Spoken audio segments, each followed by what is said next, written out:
잠시 후 행사가 시작되겠습니다. 오신 분들은 자리에 착석하여 주시기 바랍니다. 입구에 음료가 준비되어 있으니 목마르신 분들은 가져다 드셔도 좋을 것 같고요. 우리 정책 세션 하시는 토론하시는 선생님들도 앞에 은박지 걷어내시고 마음껏 드셔도 좋을 것 같습니다.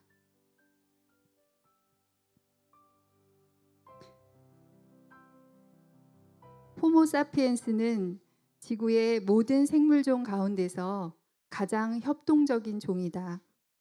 인간은 혈연 관계가 아니어도 함께 살 줄 안다. 그리고 이 점에서는 개미도, 하이에나도, 돼지도 인간을 따라오지 못한다. 요컨대 우리에겐 타산적으로 거래하려는 성향만 있는 게 아니다. 그와 나란히 우리에겐 베풀고 나누고 또 담례하는 성향도 있다. 아마도 그 이유는 협동할 때 자기 집단의 생존 가능성이 더 커진다는 것을 알기 때문일 것이다. 아주 간단하게 말하자면 우리는 서로 아주 명확하게 메시지를 보낸다. 살아남기를 원한다면 사랑하는 법을 배우라고, 그리고 아주 독특한 방식으로 서로 사랑하고 잘 지내는 법을 배운다.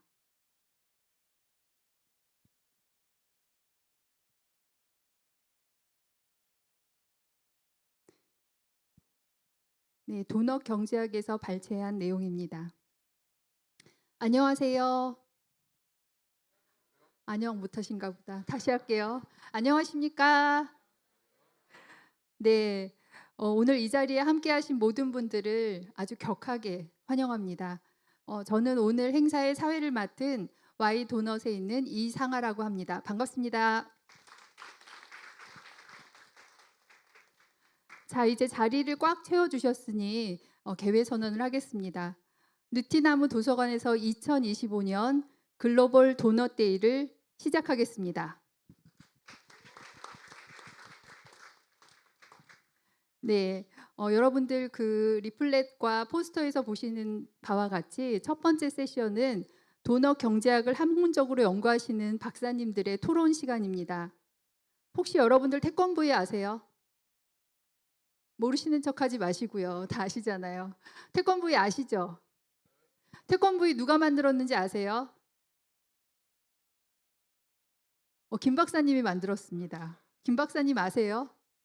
태권브이도 만드시고 독수리 오영제도 만드시고 지구의 악당을 물리치는 대부분의 그 로봇들은 대부분 김 박사님들이 만드셨죠. 그 태권브이 독수리 오영제 뭐 했어요?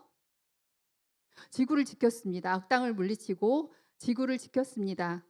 오늘 우리는 지구를 지키는 태권브이와 독수리 오영제를 만드는 것은 아니고요. 지구를 지킬 수 있는 도넛 경제학을 가지고 이 행사를 진행하려고 합니다. 그래서 오늘 특별히 김 박사님 급들로만 매셨습니다.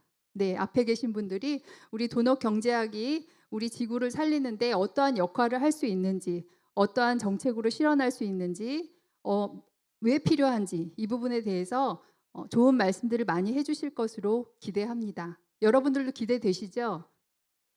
기대 안 되시나 봐요. 다시 여쭤볼게요. 기대되시죠?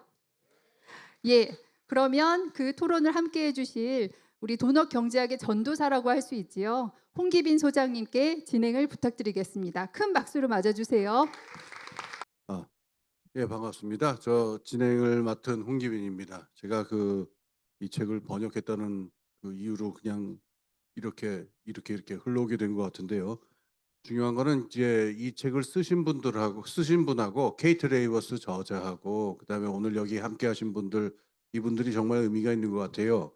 케이트 레이버스 이 저자는 이 책을 써가지고 굉장히 유명해지고 이 책은 많은 명성을 얻었습니다. 그런데 저자인 그분이 그 명성과 어떤 인기라든가 이런 거를 그 딜이라고 하는 지구적인 네트워크를 만들어서 이 책에 담겨 있는 아이디어를 실현할 수 있도록 지역에 있는 개인들, 단체들, 연구자들 또 지자체들 이렇게 함께 할 수 있는 그런 오픈 소스의 어떤 툴들을 개발하는 플랫폼을 만든 거고요. 오늘 있는 이 글로벌 도너테이 이 행사도 지금 전 지구적으로 그 딜에 가입되어 있는 많은 단체들과 많은 모임들이 지금 함께하고 있는 행사입니다. 그래서 뭐 비유를 들자면은 그 책이라고 하는 거는 아이디어가 담겨 있는 거고 그냥 민들레 홀씨 같은 게 돌아다니는 건데 땅에 붙어 가지고 그 뿌리가 내려지고 민들레가 자라게 하는 거는 그건 지역 사람들의 몫이겠죠. 그 부분에서 이제 느티나무 도서관에서 굉장히 중요한 역할을 해 주신 것 같아요. 오늘 이런 자리를 만드시고 또 여기에 이렇게 기꺼이 응해 가지고 많은 연구자분들 또 정책에 계신 분들 와 가지고 오늘 굉장히 의미 있는 토론을 하게 될 것 같습니다. 그래서 그런지 오늘 그 소중한 얘기를 해 주셔야 될 분들이 많아 갖고 시간이 굉장히 빡빡합니다. 그래서 저의 그 중요한 역할은 그 순탄하게 무리 없이 빨리 진행될 수 있도록 하는 거라서 이제부터 말을 아끼고 그 많은 내용은 발표하실 분들에게 넘기도록 하겠습니다. 그래서 오늘 먼저 발표가 있겠습니다. 그래서 그 도넛 경제학이라고에 실려 있는 아이디어를 우리가 지역에서 실현할 수 있으려면 그럼 어떤 방법론을 쓰고 어떻게 이거를 발전시킬 수 있을까에 대해서 지금 두 팀의 발표를 듣겠는데요. 첫 번째 팀은요. 고려대학교 행정학과의 김선혁 교수님하고 아주대 사회과학연구소의 이경민 박사님이 먼저 발표를 해 주실 겁니다. 그 다음에는 경기연구원에서 오신 이영웅 박사님이 발표를 해 주시겠습니다. 자, 그러면은 먼저 김선혁 교수님, 이경민 박사님 발표를 해 주십시오. 네, 소개받은 고려대학교 김선익입니다. 오늘 굉장히 특별한 자리에 제가 초대받게 돼서 감사하게 생각하고요. 이 자리가 특별한 이유는 제가 뭐 발표를 많이 해봤지만 대체로 이제 그 공부하는 사람들, 학자들 앞에서 발표를 많이 해봤지 이렇게 말하자면은 깨어있는 시민들, 우리가 보통 백면서생이 깨어있는 시민들 추상적으로만 생각하기 쉬운데 이렇게 직접 만나 뵙고 이렇게 여러분들 앞에서 발표할 수 있는 좋은 기회를 얻게 돼서 감사하고요. 아까 소장님께서 말씀하셨지만 오늘이 이제 글로벌 도넛 데이 특별한 날에 그다음에 또 이 특별한 장소 느티나무 도서관이라고 하는 정말 그 시민사회의 이 아래로부터의 힘을 상징해 주는 그런 시민의 힘을 상징해 주는 그런 장소에서 발표를 하게 돼서 대단히 영광스럽게 생각합니다. 제가 오늘 그 할 역할은 도넛 경제학을 뭐 소개하고 그 필요성에 대해서 말씀드리는 건데 대부분 여기에 계신 분들이 우리 홍기빈 소장님께서 번역하신 책을 읽으셨을 수도 있고요. 또 심지어 저하고 이제 이경민 박사가 저를 이제 도넛 경제학에 소개시켜준 우리 이경민 박사가 같이 쓴 논문을 읽으셨다고 들었어요. 그래서 뭐 긴 설명이 필요할 것 같지는 않고요. 지금 뭐 도넛 경제학을 알고 모르고가 관건이 아니고 그걸 어떻게 이제 정책과 결합해서 실질적인 변화를 일으킬 수 있는지, 그다음에 우리 사회나 시대의 변화를 추동할 수 있는지가 중요한 부분이기 때문에 그 도넛 경제학에 대한 소개는 간단하게 하고요. 대체적으로 필요성이라든지 간단한 소개하고 그다음에 뒷부분에서 그것이 구체적으로 어떻게 이제 정책에 실현될 수 있는지에 대해서 우리 이경민 박사가 좀 설명하도록 하겠습니다. 그 필요성에 대해서는 우리 그 정치를 보면은요, 정치나 사회 역사를 보면은 여기 슬라이드가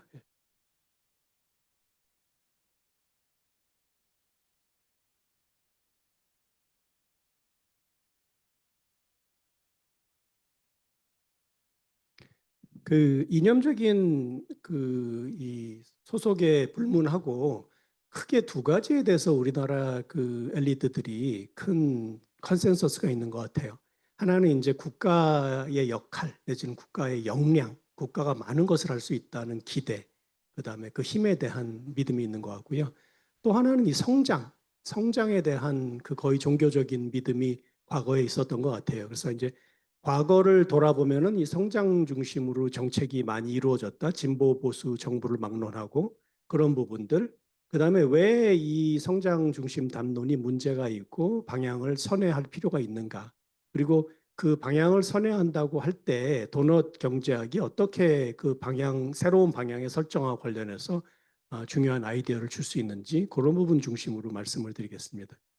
우리 성장 우선주의 정책의 그 결과는 물론 우리가 기적적인 압축적인 근대화를 이룬 거는 긍정적인 부분이지만 또 이제 부정적인 부분도 많잖아요. 뭐 제가 수업 때마다 학생들한테 특히 이제 외국 학생들한테 한국에 대해서 얘기하면서 크게 놀라운 그 두 통계를 말하는데 그게 자살률이 굉장히 높은 거, 특별히 10대하고 노년층에서 높은 거. 노년층은 이제 빈곤하고 연결이 되고 있잖아요.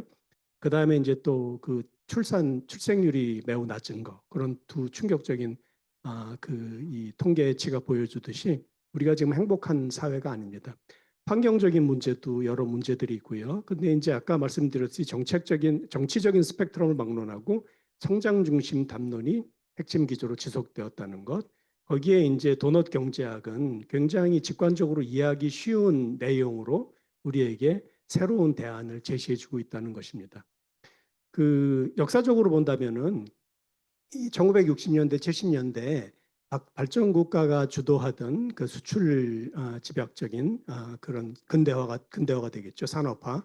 그때도 마찬가지고 그다음에 8, 90년대, 2000년대 초반 그 이후에도 민주화 이후 그다음 IMF 위기 이후를 계속 보더라도 우리 정부들을 관통하는 중요한 그 핵심적인 일종의 국정 철학이 있는데요. 그거는 성장입니다. 때로는 이 정권 초기에는 약간 좀 성장 담론이 아닌 다른 담론을 내세우는 것 같다 가도 결국에는 뭐 2년 정도만 지나면 다시 또 성장, 그다음에 글로벌 경쟁력, 그다음에 여전히 대기업 중심으로 정책이 이루어졌다는 것은 부인할 수 없는 것 같습니다. 그래서 이제 담론 전환이 필요한데 이 새로운 정책 담론으로서 저희들이 제시하고자 하는 것은 그다음 오늘 우리가 모인 이유는 도넛 경제학이라는 것을 이제 우리가 집중하고 있는 것이죠. 도넛 경제학을 보면은 그 지금 뒤에도 말씀드리겠지만 이게 성장이라는 것에 그 규범적인 지금 어떤 토론이나 논쟁을 하자는 것이 아니고 지금 이제 생태적인 한계가 바깥에 이제 외연적인 그 틀로서 외연적인 한계로서 존재하고 그게 이제 9개의 영역이 있는데 그걸 이제 생태적인 한계라고 부르고 있고요. 안쪽에는 또 이제 사회적 기초라고 꼭 충족되어야 될 한 사회가 꼭 충족되어야 될 인구의 모든 구성원들이 충족되어야 될 그런 기초적인 그 충족되어야 될 필요가 있는데 그걸 이제 12개로 이제 내세운 거죠. 근데 이제 인류가 살아야 될 안전하고 이 정의로운 공간이라는 것이 생태적 한계와 사회적 기초 사이에 그 지금 여기에 그림에 연한 녹색으로 표시된 초록색으로 표시된 그 공간이라는 것입니다. 그래서 지금 이것을 넘어선 그 생태적인 한계를 넘어선 과잉적인 성장도 곤란하고 사회적 기초를 충족시키지 못하는 그것의 부족을 해결하지 못하는 그런 이 성장의 부족도 문제라는 것이죠. 뭐 아까 이미 소장님께서 말씀하셨지만 이게 이제 케이트 레이워스가 처음 제안한 것이고요. 사회적으로 정의롭고 생태적으로 안전한 도넛 모양의 공간에 머무는 것이 중요하기 때문에 도넛 경제학이라는 말을 붙인 것이고요.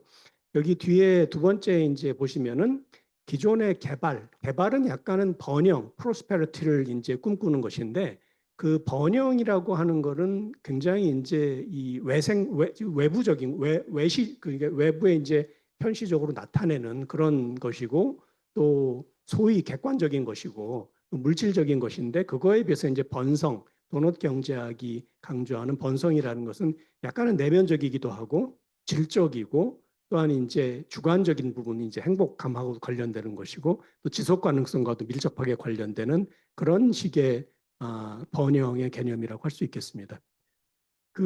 이 성장주의의 약간 좀 이론적인 얘기가 되긴 하겠습니다만 그 성장과 관련된 주요 대안 담론들을 살펴보면은 그 성장 불가지론 지금 이제 도넛 경제학에 속하는 것은 여기 마지막 네모에 속하는 성장 불가지론에 속하는데 요거는 이제 성장이 뭐 바람직하냐 안 바람직하냐 아니면 성장이 목적이냐 수단이냐 하는 다른 담론의 그 이 초점하고는 좀 달리 성장에 대한 판단을 유보하고 그 체제 논쟁이나 어떤 실질 그런 논쟁이나 이념 논쟁으로 흐르기보다는 구체적인 성과 중심, 상당히 실사구시적인 어떻게 이제 정책 속에 우리 이 생태적인 관심, 그 다음에 이제 기초 필요를 충족시키는 그런 것을 반영해서 새로운 정책 담론을 형성할 수 있느냐에 초점을 맞추고 있습니다. 그래서 그런 면에서 실천적인 접근법이고 성장 중심의 패러다임을 극복하는 패러다임이고 그건 통합적인 관점. 통합적인 관점이 또 중요한 거는 이게 현대 그러니까 이 최근에 행정학적인 그 경향들 있잖아요. 그러니까 그 거버넌스적인 경향, 특별히 이제 시민사회, 정부, 그다음에 기업 이 시장 부문 이 모두 협업을 해서 협업적인 거버넌스를 통해서 문제를 해결해야 된다는 그런 문제 의식하고 맞아 떨어지면서 보통 이제 대안적인 담론이 나왔을 적에는 그것이 이제 좀 황당한 느낌을 주는 거기 때문에 이 호소력을 가지기가 힘든데 이거는 뭐 지금 현재 그 지배적인 행정학적인 담론하고도 굉장히 맞아 떨어지고 현실감을 가진 그런 담론이라고 볼 수 있습니다. 글로벌적으로 보면은 세계 지금 90개 이상의 도시에서 도넛 경제학을 탐색하고 있고요. 공식 정책으로 채택한 정부들도 한 지방 정부가 30개 이상, 그다음에 지금 좀 전에 말씀드렸듯이 협력적 거버넌스를 구현할 수 있는 좋은 방식으로 소개되고 있습니다. 구체적인 방법론은 이제 도시 초상화를 만들고 도넛 펼치기 방법론을 활용해서 도시 초상화를 만들고 거기에 그 결과에 기초해서 현황을 진단한 그 결과에 기초해서 사회적 기초와 생태적 한계를 시각화하는 그 다음에 그것을 구체적인 정책으로 연결시켜서 굉장히 타겟팅하는 정책을 만들어낼 수 있는 그런 이 포텐셜을 가졌다고 볼 수 있습니다. 그래서 후반부에는 우리 이경민 박사가 좀 더 구체적인 그 실현 방법과 적용 사례를 말씀드리겠습니다. 네, 안녕하세요. 아주대학교 사회과학연구소 이경윤입니다. 저 느티나무 도서관 운영위원이라 평소에 자주 뵙는 분들도 이런 자리에서 보니까 오늘 되게 새로운데요. 저희 도서관에서 작년부터 글로벌 도넛 데이 이렇게 하면서 도넛으로 많이 활동을 했었는데 저 오늘은 이제 실제로 도넛이 해외에서 어떻게 진행되고 있는지 어떻게 구체화되고 있는지를 설명을 좀 해드리려고 합니다. 오늘 이 리모컨 상태가 좀 안 좋아가지고요. 제가 말씀드릴게요. 제가 넘겨달라고 말씀드리면 넘겨주세요. 네, 저한테 주어진 시간이 많지가 않아서 조금 간단하게 설명을 해드리고 넘어가도록 하고요. 혹시 좀 더 자료가 필요하시다고 하시면 제가 추후에 따로 전달 드리도록 하겠습니다. 원래 이 도시초상화라는 거를 설명을 드리고 싶었어요. 이 도시초상화라고 하는 거는 도넛 경제학을 지역에 구체적으로 아주 적용할 수 있는 툴입니다. 들어오시면서 보셨을지 모르겠는데 이제 느티나무 도서관도 올해 그 작업을 했고요. 넘겨주시겠어요?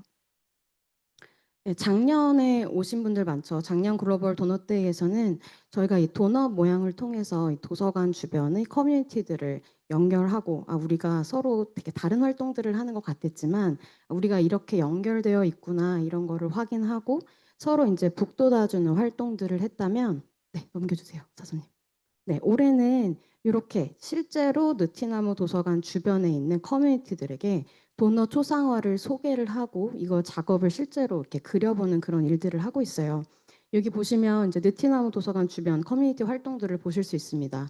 이 도서관 바로 옆에 경로당에 계시는 선배 시민들과 함께 우유팩도 자르고 패전선도 모으고 같이 낭독회를 하기도 하고요. 또 이렇게 패전선도 모으는 자원순환 활동도 하고요. 메이커 스페이스 같은 곳에서는 재봉틀도 같이 배우고 뭐 밀랍초도 만들고 또 뭐든지 만들 수 있는 그런 공간도 있습니다.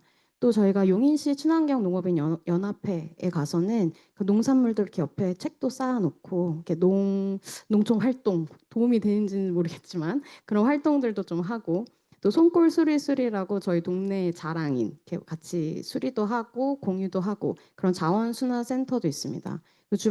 그 밖에 이제 저희 주변에 작은 느티나무라고 지역 카페 여기 주인들 여기 또 이렇게 마실 커피 사장님도 와주셨는데 그 지역 카페 주인분들하고 같이 작당 모의를 해서 지역에서 좀 궁금해하는 주제와 관련된 책을 놓고 또 버스킹도 하고 작은 콘서트도 하고 뭐 낭독회도 하고 공연도 하고 이런 활동들을 하고 있습니다. 그래서 그런 것들을 이제 모여서 초상화로 만드는 거고요. 넘겨주시겠어요? 네. 그래서 이 과정을 통해서 느낀 건 이런 도넛 경제와 관련 활동이 그냥 단순히 재미만 있고 그냥 우리끼리만 의미가 있는 그런 활동으로 끝나지 않으려면 정책으로의 연결이 좀 분명해야겠다. 그것이 중요하겠다라는 생각을 하게 됐습니다. 그래서 오늘 저희가 이 정책 세션을 준비를 하게 된 거고요. 그렇다면 실제로 아직 우리나라에서는 구현되지 않고 있지만 실제로 다른 해외에서는 지방 정부에서는 어떻게 이런 것들이 구현되고 있는지 소개를 드리고자 합니다. 그리고 이 사례를 통해서 우리가 앞으로 뭘 하려고 하는지 그리고 무엇을 할 수 있는지 이런 것들을 알 수 있는 그런 기본적인 약간 아이디어나 방향을 제시해 줄 수 있으면 좋겠습니다. 네, 넘겨주시겠어요? 이 사례는 그 아까도 말씀 계속 드렸던 딜이라고 도넛경제학 액션랩에서 정리한 자료를 바탕으로 이제 말씀을 드리는 거고요.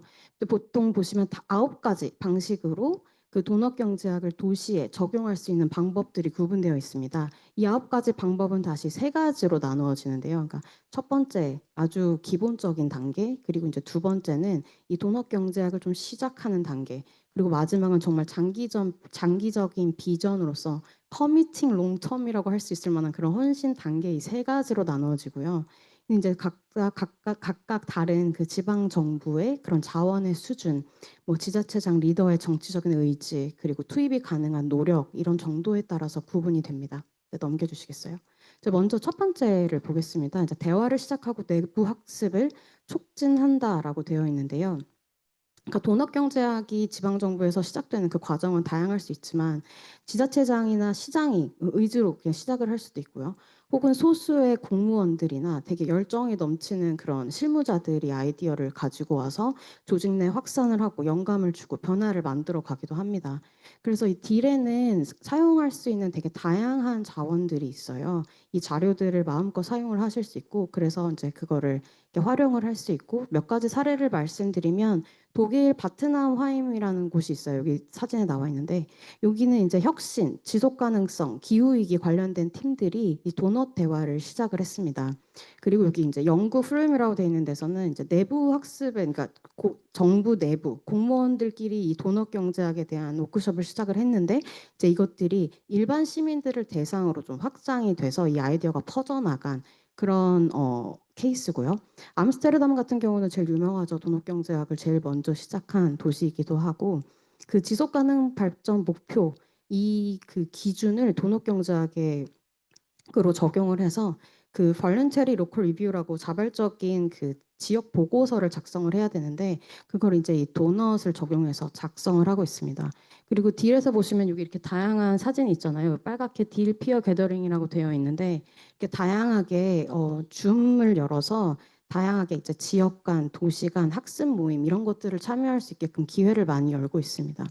그리고 이제 여기 이포라고 되어 있는데 말레이시아 도시고요. 아시아에서 처음으로 이제 도넛 경제학을 공식적으로 채택한 도시입니다. 그래서 도넛 경제학을 미리 적용하고 있던 브뤼셀에 가서 아이디어도 듣고 또 말레이시아에 관심이 있는 다른 지자체에 가서 아이디어를 공유해주기도 하고 이제 이런 다양한 활동들이 이제 일어나고 있습니다. 넘겨주세요. 다음은 이제 진행 중인 프로젝트에 도넛을 적용하는 것입니다. 그러니까 제가 생각하기엔 이게 우리나라 지금 현 상태에서 제일 할 수 있는 유의미한 방법인 것 같아요.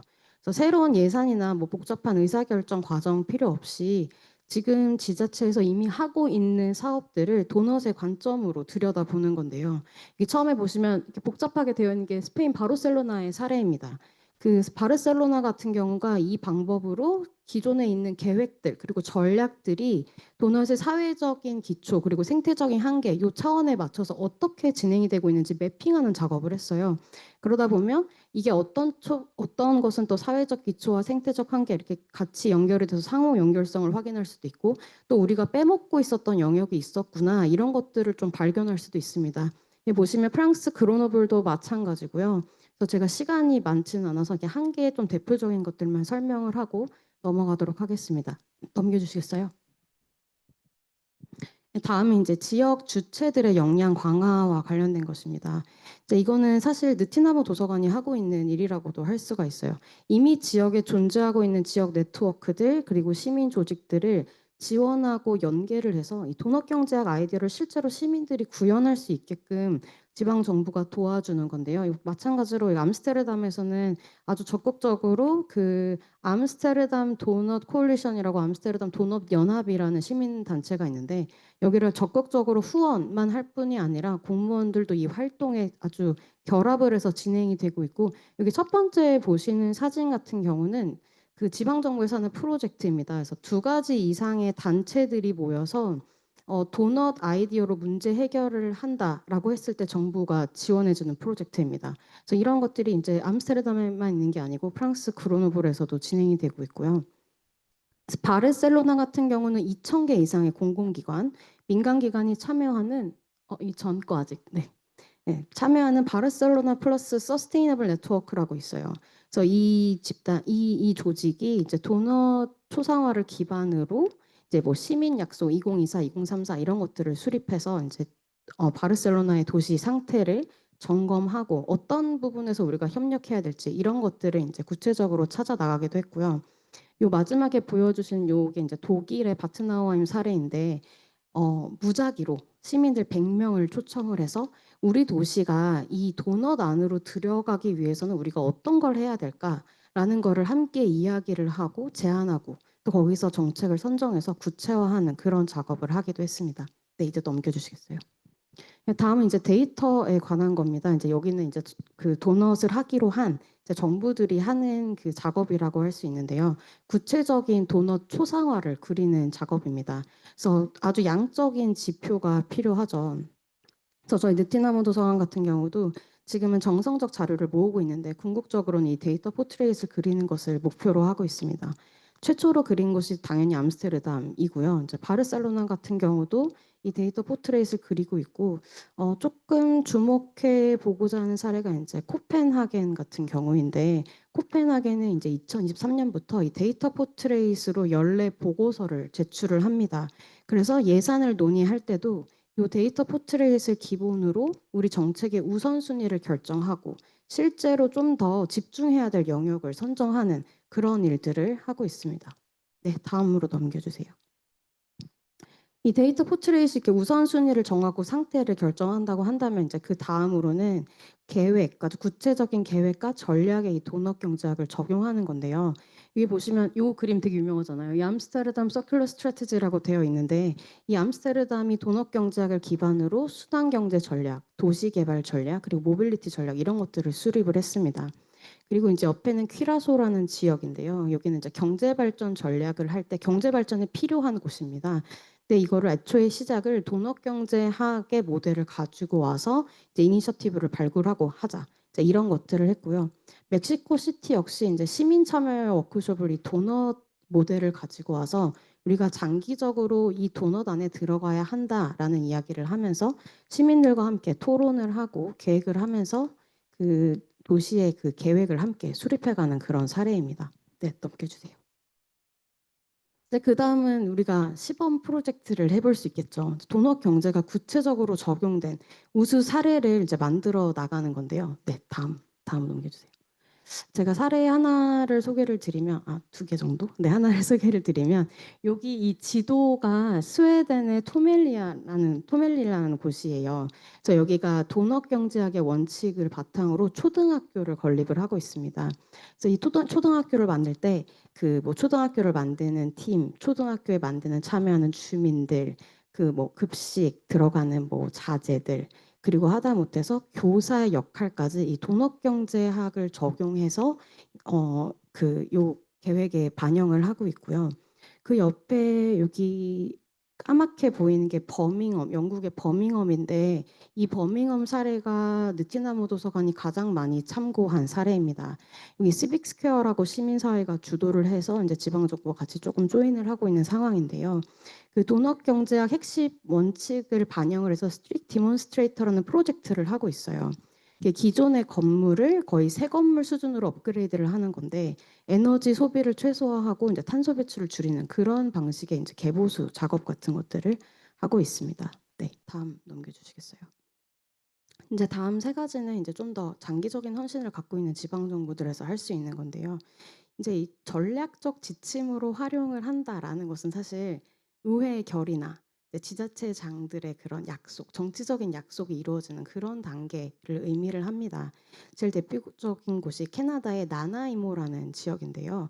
여기는 이제 시의회가 결의안을 냈어요. 도넛 경제 모델을 모든 도시 정책 및 계획 과정의 통합적 비전으로 채택한다라고 라고 이런 공식 결정을 내렸습니다. 그래서 나나이모 씨 같은 경우는 이 도넛 경제학이 도시 운영 전반의 전략적 프레임이라고 할 수가 있고요.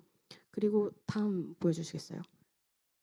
네, 그리고 요거는 조금 제가 좋아하는 사례인데 웨일즈의 브레컨 비컨스라는 국립공원이 있어요.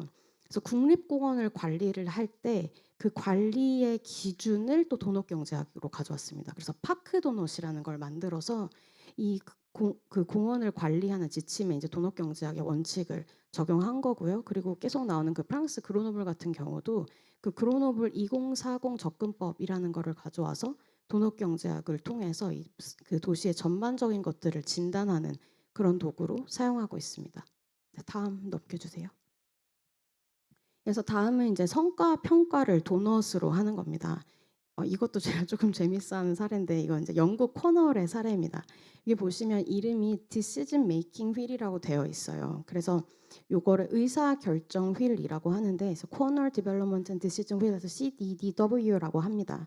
그래서 이제 그 의회의 내각급 의사 결정할 때 사용을 하고요. 그래서 제한된 정책이나 결정이 이 사회적인 측면, 생태적인 측면에서 미칠 긍정적인, 부정적인 영향을 시각적으로 보여주는 시스템입니다. 우리나라 같은 경우는 보통 BC 분석을 하는데 이제 코널에서는 요 휠을 통해서 결정을 한다고 할 수가 있죠. 그래서 좀 추가적인 논의가 필요하거나 보완해야 되거나 혹은 철회해야 될 사안들을 요 시각적으로 이제 확인을 할 수 있고요. 그 오른쪽에 파란색은 이제 프랑스의 발랑스 로망 지역인데 여기도 도넛 기반 프로젝트 평가 도구를 개발을 해서 그 5개년 그 시정 계획에 포함되어 있는 모든 프로젝트들을 이 도넛의 관점에서 평가를 했습니다. 그래서 이런 식으로 이제 구체적으로 이제 도넛을 적용하는 방법이 있고요. 네, 넘겨주시겠어요? 예, 마지막은 이제 도시의 전반적인 전환에 관한 내용입니다.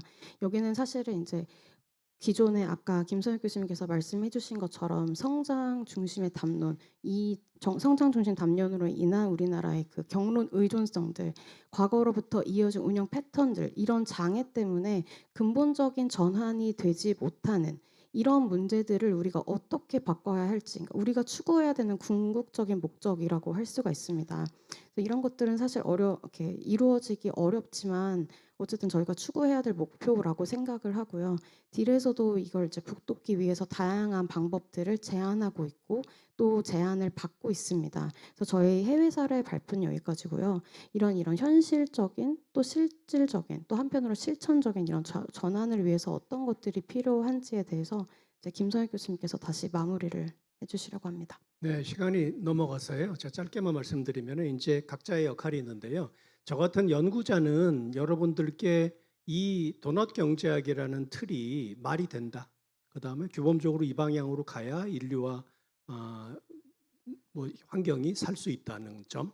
그래서 그리고 이제 실제로 바보가 아닌 여러 국가들이 도시들이 지금 이거를 이미 시행하고 있다는 것 그런 정도를 확인해 드릴 수 있고요. 그다음에 이제 알매의 영역이 아니라 이제 행동의 영역으로 들어가는데 시민사회 그리고 여러분들 같은 시민이 계속 하셔야 될 것은 계속 공부하고 떠들고 압력을 행사하셔야 돼요. 변화를 촉구하는 압력을 행사하시는 거고요. 지방정부는 구체적인 정책이나 조례나 그런 것으로 예컨대 뭐 참여 예산제도 그렇고 청년 관련 정책들도 그렇고 다 조례가 뭐 우리나라처럼 또 빨리 확산되는 그런 정책 확산이 이루어지는 나라가 없어요. 그래서 그런 점에서 이 도넛 경제학적인 관점도 그런 점에서 지방 정부가 할 일이 많다는 부분들 또 이제 특별히 지방의 현실을 도시 초상화로 구현해서 좀 시각화하는 부분들 중앙 정부는 이런 지방 정부의 재빠른 실험들 적극적인 실험들 실패를 무릅쓰고 하는 것이니까 그런 실험 정신이 가능할 수 있는 환경을 만들어주는 것. 그 다음에 이제 성공하던 사례든 실패하던 사례든 그 사례들을 좀 패키지화해서 국내적이든 아니면 국외로든 모델로서 이제 좀 알리는 그런 작업을 해야 될 것 같아요. 그래서 기존에 보면은 기존 경제 지표와 충돌하는 부분도 좀 해결을 해야 되고 데이터도 축적을 해야 되고요. 그 다음에 특별히 인식이 변화해야 되는 부분도 있어요. 공무원들의 인식, 시민에 대한 인식, 시민사회의 참여에 대한 인식, 그 다음에 성장 담론이라는 것이 너무나 강고하기 때문에 그것을 떨쳐내기 위해서는 인식의 변화도 같이 수반돼야 될 것 같고요. 마지막 결론을 말씀드리면은 이 대안적인 정책 담론으로서 굉장히 도넛 경제학은 우리에게 전망 좋은 그런 대안을 제시해 준다는 부분이고요. 그 도넛 경제학이 뿌리를 내리기 위해서는 제도적인 기반과 또 사회문화적인 인식의 전환이 필요하다. 각자의 역할이 있다는 부분들, 그 다음에 바로 지금이 대전환을 시작할 때라서 기존 성장 담론에 갇혀 있지 말고 그것에서 어떻게 벗어나서 새로운 변화의 방향을 찾을 수 있을지 모색할 수 있는 가장 좋은 시기는 바로 지금이다라는 말씀을 드리면서 발제를 마치겠습니다. 감사합니다. 예, 감사합니다. 좋은 발표 잘 들었습니다. 그러면은 뭐 그 바로 이어서 우리 경기연구원에서 오신 이영훈 박사님 발표를 듣도록 하겠습니다. 예.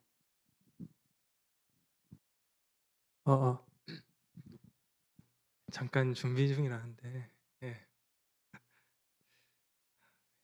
제가 부산 사람이거든요. 말을 하다가 빨라지면 나옵니다. 그래서 조금 양해를 부탁드립니다. 그냥 세팅 하시는 동안 천천히 얘기하시면 돼요. 왜냐하면 저는 머릿속에 다 있으니까 하면 됩니다.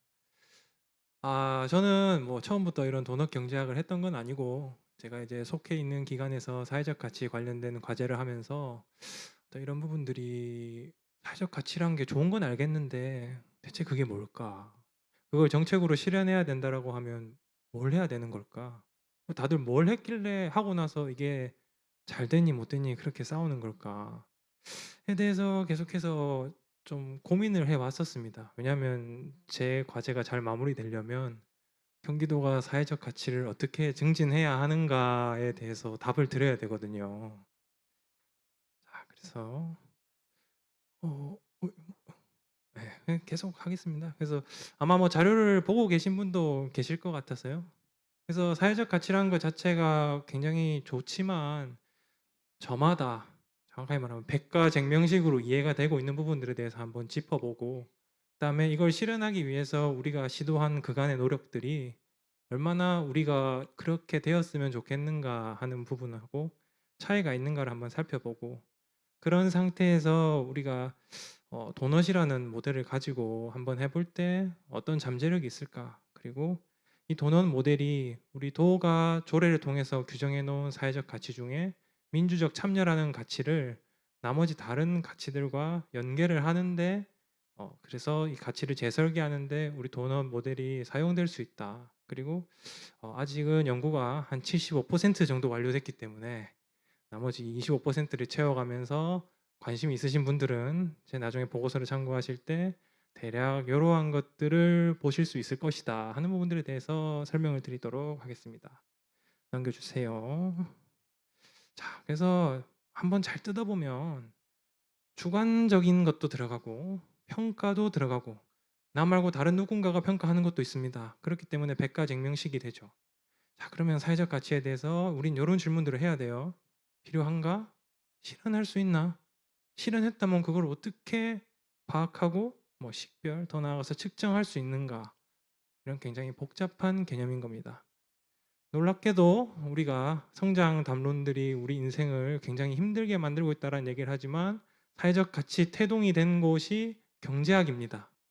그래서 뭐 슌페터라든지 이런 분들은 이제 쭉 있으면 간략하게 이 시장 가격 체계라고 하는데요. 개인과 개인이 거래를 하는 그것만으로는 사회적 가치를 충분히 알 수가 없다라고 하는 것이 슌페터의 이제 어떤 시작의 포문이었고 지금 우리가 흔히 아는 뭐 보조금 아니면 어떤 준조세 이런 것들이 이런 사회적 가치를 반영하고 사회적 비용에 대해서 평가를 하는 하나의 수단으로서 클라크가 얘기했던 겁니다. 그리고 앞에 발제해 주신 분들께서 말씀하셨던 어떤 사회적인 기초의 근원이 되는 것이 또 윌리엄 카프가 얘기했던 웰페어 미니마라고 하는 복지 최저선 이런 부분들이 사회적 가치라는 개념이 지금 우리 앞에 있게 된 큰 여정이라고 볼 수 있습니다. 자, 하지만 우리가 이런 것들을 얘기할 때 흔히들 헷갈려요. 뭐 다들 들어보셨죠? 돈 줬으니까 됐지. 송금해 줬으니까 됐지. 뭐 물건 갖다 줬으니까 됐지. 이게 전통적인 복지 담론입니다. 무언가를 주면 그걸로 그 사람이 바로 나아질 거라고 믿는 겁니다. 하지만은 아마티아 시엔이라는 분의 역량접근법에서는 그렇지가 않습니다. 무언가를 똑같이 주더라도 그 사람이 그것을 어떤 진정한 내 선택권을 넓히는 자유로 바꾸는 데는 여러 가지 차이가 있을 수 있다. 그걸 컨버전 팩터라고 부르는데 이런 부분들에 대해서 정확하게 고려가 돼야 사회적 가치를 실현하는 대안이 될 수 있다라고 말씀을 하셨어요. 그래서 우리는 지금부터 어떤 정책들을 볼 때 뭘 줬는가, 뭘 가졌는가가 아니라 그래서 그걸 해서 우리 선택권이 어떻게 늘어났는가, 뭘 더 할 수 있게 됐는가로 봐야 된다라는 겁니다. 그리고 이 관점이 우리에게 있어서 가장 주는 중요한 점은 어차피 나아질 게 없으니까 지금 아주 약간의 뭔가를 받은 걸로 만족해야겠다는 적응적 선호에 대해서 우리가 경각심을 가질 수 있다라는 부분이에요. 자, 그래서 이제 CN이 이렇게 발표를 한 이후에 여러 가지 논쟁들이 있었는데 우리는 오늘 목록 논쟁만 조금 보도록 하겠습니다. 이건 사회적 가치를 누가 어떻게 결정하는가에 대한 이야기예요. 사회적 가치, 사회가 추구해야 될 가치를 목록으로 특정할 수 있나에 대해서 누스바움은 가능하다인 거고, 쟤는 그것이 불가능한 건 아니지만 그 어떤 목록을 확정하는 것보다 그 목록을 확정하기 위한 과정, 그다음에 그 과정 속에서 논의되고 있는 그 지역, 그 사회의 특수성이 중요할 수 있다. 그리고 그런 부분들이 생략될 경우에는 그렇게 정해진 것들이 굉장히 온정주의적이고 엘리트주의적인 그런 형태의 개입으로 이제 변질될 수 있다라는 점을 주의를 하라고 그랬습니다. 자, 이제는 우리가 처해 있는 간극을 얘기를 할 건데요. 지금 현재 한국에서는 사회적 가치와 관련된 정식 법제는 없습니다. 하지만 19대 국회에서 제시된 법안에 지금 우리 사회적 가치, 각 지자체들이 하고 있는 조례에 나와 있는 사회적 가치의 원형이 있습니다. 그렇기 때문에 우리는 상태는 조례들은 존재하지만 사회적 가치에 대한 중앙의 법제는 존재하지 않는다. 그래서 우리 도도 사회적 가치 활성화에 대한 기본 조례가 존재하지만 그것에 어떤 더 강한 동의이 될 수 있는 법이 존재하지 않고 있다. 그래서 좌초됐지만 이후에 어떤 법 전개 제도적인 담론에 있어서 시초가 되는 이 최초 의안 19010-886을 보게 되면 굉장히 하향식의 중앙에서 뭔가를 결정해서 일괄로 내리는 형태, 이런 형태로 설계가 되어 있는 것을 알 수 있습니다. 그러면 아까 시엔이 이야기했던 어떤 그런 목록 논쟁과 관련돼서 우리가 지금 살펴봐야 될 부분들이 하나 있다라는 것을 알 수 있죠. 자, 그래서 몇 가지 우려 사항은 이런 것들이 물론 필요한데 과연 이게 그러면 지역에서 우리가 해야 될 때 그냥 우리는 단순히 위에서 이거 하세요라고 하는 거를 하는 건가? 하는 의문들에 대해서 한번 생각을 해보시면 됩니다. 보통 이렇게 말씀드리고 PPT 슬라이드는 어렵게 만드는 게 좋거든요. 자, 그래서 우리나라 사회적 가치 참 많이 얘기되고 영국 얘기들 많이 옵니다. 근데 그렇죠? 항상 악마는 디테일에 있습니다. 이 영국 제도를 따왔다고 하는데 영국의 제도도 놀랍게도 일정 금액 이상의 공공 서비스와 관련된 계약을 발주할 때 계약 담당자가 내가 발주하려고 하는 그 계약과 어떤 사회적 가치가 관련이 있는가, 그리고 이 계약의 규모에 비례했을 때 어느 정도 그것을 달성할 수 있는가를 계약 설정 단계에서부터 추적을 하고 공시를 하고 협의를 하고 모니터링을 하는 그런 형태로서 영국과 유럽의 제도들은 정착을 해왔던 겁니다. 하지만 우리 앞에서 봤던 그런 제도에서는 없었죠. 그게 어떻게 보면 우리가 지금 이 간극을 겪고 있고 우리가 돌아서 도넛 경제학을 만나게 되는 그 이유이기도 합니다. 자, 그래서 굉장히 어떤 연대기 형태로 제시가 되어 있는데 크게 보셔야 될 부분은 이 조달 정책 노트라는 것들이 버전 1, 그 다음에 2025년 9월부터 의무로 시작된 PPN 02 이 두 개를 보시면 됩니다. 자, 뭐 그거 보시기 전에 사회적 가치에 대한 어떤 어려움은 영국에서도 다 겪었습니다. 그래서 로드 영 보고서라는 곳에서 이 시행 초기인 이 법이 분명하게 효익이 있다.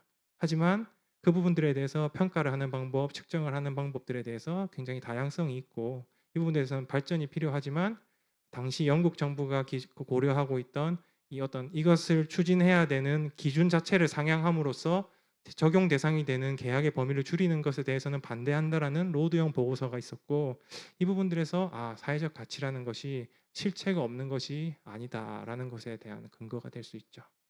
자, 그래서 이제 조달 정책 노트라는 것들을 말씀을 간단하게 드릴 텐데 이 조달 정책 노트라는 것은 영국의 중앙 정부와 그 중앙 정부에 소속되어 있는 기관이 이 노트에 따라서 발주하려고 하는 조건에 해당하는 계약의 내용을 평가하고 그리고 그것을 입찰을 평가할 때 어느 항목에 대해서 어느 정도 가점을 주어야 되느냐, 최종적으로는 최저 하한이 10% 반영이 되어 있다라는 것입니다. 하지만 우리 이런 형태로 이제 한번 표를 정리를 해놨는데요. 사실은 영국조차도 중앙에서 이 5가지의 핵심 가치를 미션이라고 하는 것들을 선언을 하고 거기에 파생된 여러 가지 지표들을 제시하는 형태로 되어 있습니다. 중앙정부와 중앙정부 산하 기관들은 이걸 따르도록 되어 있습니다. 하지만 지방정부 같은 경우에는 종래 초기의 법안처럼 고려해야 될 의무 수준이기 때문에 영국에서는 중앙과 지방이 각자의 방식으로 할 수 있는 어떤 그런 이원적인 구조가 존재하는 것이죠.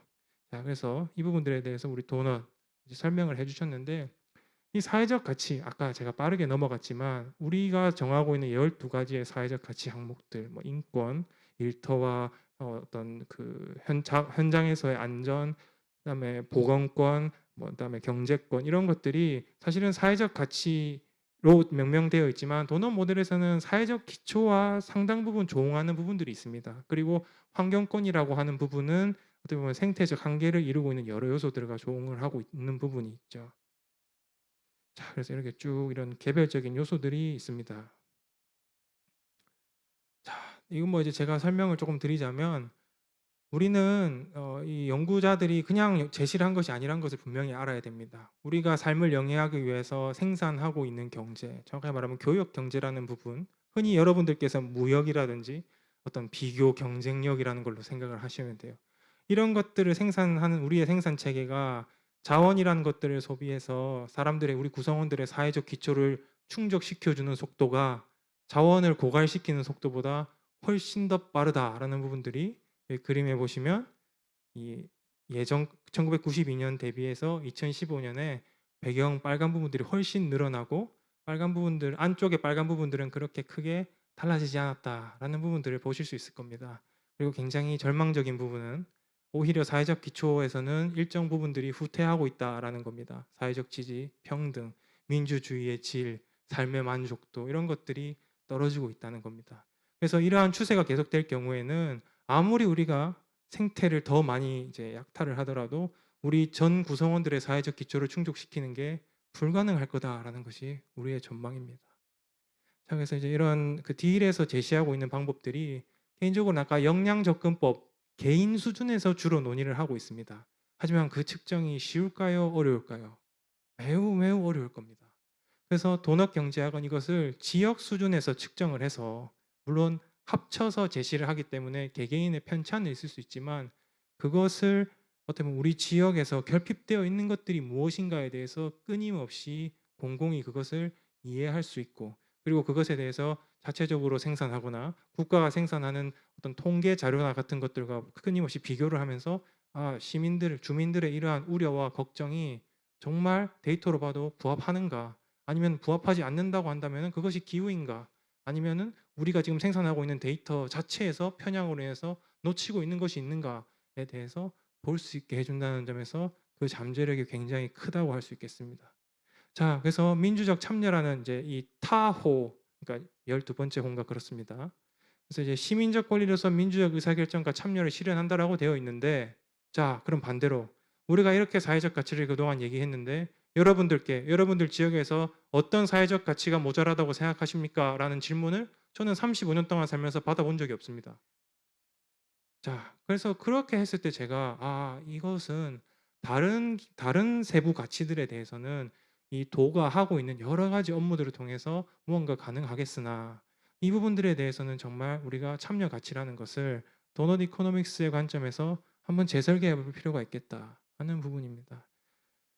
자, 그래서 저 개인적으로는 이제 우리가 선례로 삼았던 사회적 가치와 관련된 계약 기반의 접근을 경기도가 공공 조달, 그리고 민간 위탁이라는 강력한 어떤 지역 내의 구매자로서 이런 것들을 발주하고 할 때 분명히 어떤 계약 조건의 일부로서 분명하게 사회적 가치에 대해서 명시를 하고, 그것을 입찰하려는 분들도 이것을 내가 가진 역량으로 어떻게 달성할 것인가에 대해서 굉장히 진지하게 고민을 하고 입찰을 하시고 협의를 하셔서 정말로 이 계약들을 통해서 원래는 가장 염가로 이 목적을 달성하려던 것 이외에 부수적으로 어떠한 사회적 가치가 내가 하려고 하는 계약 단위에서 될 수 있는가에 대해서 한번 저는 정책을 제안해 볼까 생각 중입니다. 그래서 하지만 몇 가지 장애물이 있습니다. 공공 조달 부분에서는 이제 크게 지방자치단체에 어떤 그 재량권이 많이 없습니다. 이 지방계약법이라는 것 자체가 굉장히 엄격하고 타이트하기 때문에, 그래서 이 부분들을 지금 국회에서 논의하고 있는 공공조달법 개정을 통해서 조금 이런 부분들을 고려할 수 있도록 지침을 만들어서 내리는 방식이 이 공공조달 사이드 쪽에서의 첫 번째 과제가 될 것이고, 그다음에 민간 위탁 부분에서도 제 개인적으로는 이 우리 경기도가 시급하게 준비해야 될 사안은 우리가 이 지방계약법을 가지고 있는 행정안전부, 그다음에 조달 절차들을 만지고 있는 조달청, 혹은 뭐 지금은 없어졌지만 어쨌든 기획재정부의 그 기능을 하게 되는 부서와 우리 도가 자체적으로 사회적 가치를 추진한다라고 하면 우리의 우선순위는 어떤 것들이다라는 부분들에 대해서 분명하게 논의를 해서 중앙에 제출을 하고, 그 중앙에서 일정한 어떤 절차를 통해서 우리 대한민국 전체에서 사회적 가치의 리스트는 이렇다라고 내리면서 그것들을 계약 담당자들이 분명하게 아까 영국이나 이런 우리 해외 선례들을 통해서 하는 것처럼 이렇게 올리고 자신감 있게 일들을 해낼 수 있도록 하는 그런 설계들이 되어야 하지 않나 하는 뭐 그런 관점들을 가지고 있습니다. 그래서 뭐 이 부분들은 부록이고요. 이쯤 하도록 하겠습니다. 시간이 넘었는지는 모르겠네요. 수고하셨습니다.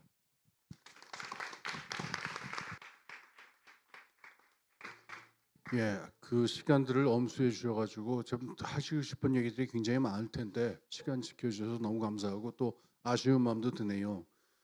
그리고 이번에는 저희 줌으로 연결되신 분들하고 좀 이야기를 나눠볼까 합니다. 이게 지금 우선 줌으로 연결되신 분이 두 분이 있는데 두 분 다 국회의원이십니다. 또 외통위 국회의원들이시라 지금 뭐 한 분은 유럽에 계시고 한 분은 뉴욕에 계신데 지금 시차가 안 맞아서 지금 굉장히 힘든 시간임에도 불구하고 이 우리 느티나무 도서관 행사랑 글로벌 도넛데이에 참여하려고 지금 연결을 해주셨습니다. 먼저 그 경기도 오산에 차지호 민주당 더불어민주당 의원께서 잠깐 발표를 해주실 것이고요. 그 다음에는 서울시 성북구에 있는 김영배 국회의원께서 간단하게 토론을 또 해주실 겁니다. 그럼 연달아서 두 분 줌으로 연결되어 있는 두 분들의 말씀을 한번 들어보도록 하겠습니다. 예, 어떻게 연결이 되어 있습니까? 네? 예, 차지호 의원님이 연결돼 있습니다. 예, 차지호 의원님 안녕하세요. 네, 잘 들리세요?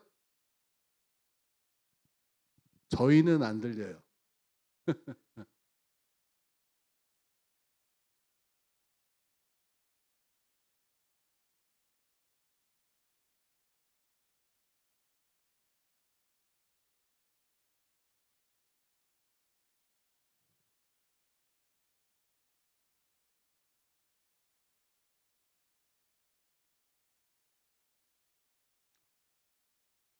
아, 예.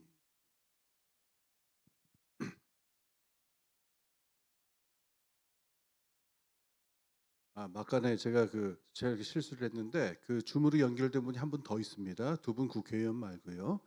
김종명 청도군 의회 정책지원관님도 지금 줌으로 연결돼 있어요. 그래서 세 분 말씀을 연달아서 한번 들어보도록 하겠습니다. 지금 연결이 아마 여의치 않은 것 같습니다.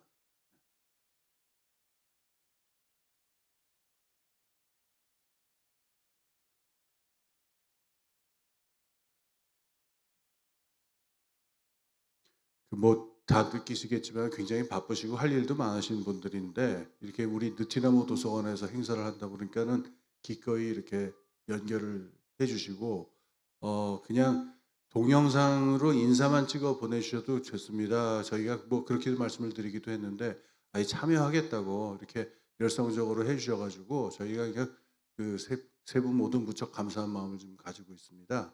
그래서 이번 행사를 계기로 뭔가 이 글로벌 도넛 경제 얘기가 잘 될 것 같습니다. 예.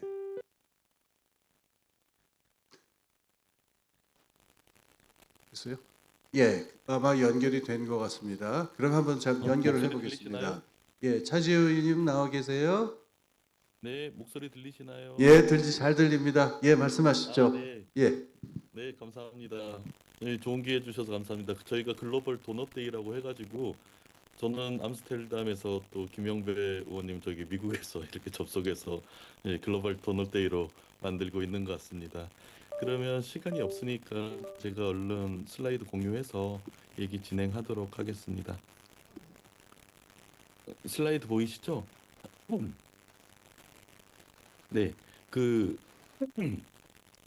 저는 이제 글로벌 도넛 경제에 대해서 접하기 전에 지구적 한계 상황, 그 플래니터리 바운더리라는 지구적 경계에 대해 개념은 먼저 접했었습니다. 저는 국회에 오기 전에는 이제 그 영국에서 예전에는 국경 없는 사회에서 분쟁 지역이나 이런 어떻게 보면 지구적 한계 상황에 놓여서 소외되는 그룹들을 위해서 일을 했었고요. 그리고 이제 영국 맨체스터 대학 안에서 글로벌 위기 연구했고 그것의 가장 큰 이제 지점들은 지금 위기도 있지만 앞으로 닥쳐올 지구적 한계 상황 안에서 얼마나 이제 우리네 삶들과 우리가 가진 기존 시스템들이 무너지고 기능하지 못할지에 대해서 했었습니다. 그래서 그런 상황에서 이제 예전에는 뭐 아프리카라든지 또 뭐 아시아 태평양 지역의 좀 열악한 국가의 컨텍스트에서 일을 했었다고 하면 그 다음부터는 이제 다음 10년 안에 어떤 일들이 있을지 그리고 그 다음 20년 안에 어떤 일이 있을지에 대해서 관심을 중점을 두고 일을 해왔었습니다. 그렇게 됐을 때 이제 도넛 경제학에서 생각하는 이제 생태적 한계에 대해서 굉장히 관심을 기울일 수밖에 없었고요. 그리고 그 내부 도넛 내부의 사회적 기초들, 이제 교육이나 의료나 이제 식량 문제 같은 부분들, 그래서 결국 이 우리가 가진 사회적 기초가 외부에서 오는 이 그 전 지구적인 위기 상황에 얼마나 탄력적으로 기여를 버틸 수 있고 회복 탄력성을 유지할 수 있는지를 보았습니다. 그렇게 됐을 때 우선 이제 다음 10년은 어떤 10년이 될 거냐라고 얘기하면 이 다중 위기가 될 것 같습니다. 그 지구적 한계 상황이라고 부르는 이제 단순하게 우리가 성장 중심적인 경제가 이제 기후와 같은 문제를 맞닥뜨린 걸 넘어서 이제 기후 변화 문제 그리고 전 세계 인구 구조 변화 문제 선진국 인구들이 주춤하는 사이에 가장 가난한 국가들에서 인구가 폭발적으로 증가하는 이 상황, 그리고 팬데믹 같은 상황, 이런 모든 상황들이 사실 복합적인 영향을 만듭니다. 예를 들어서 기후 변화 같은 경우도 생각하시면 아시겠지만 이제 그 단순하게 뭐 지표면의 온도가 올라가는 문제가 아닙니다. 사실 조금 지속적으로 연쇄적인 효과를 생각을 해보면 어, 일종의 그 지구 안에서 이제 극단적인 기후, 예를 들어서 저희가 10년, 아, 100년에 한 번 올 가뭄이 5년 이상 올 확률 이런 걸 얘기를 하는데 그 확률이 한 2, 30% 정도 증가하는 게 아니고 15배, 20배 정도 증가를 하게 됩니다.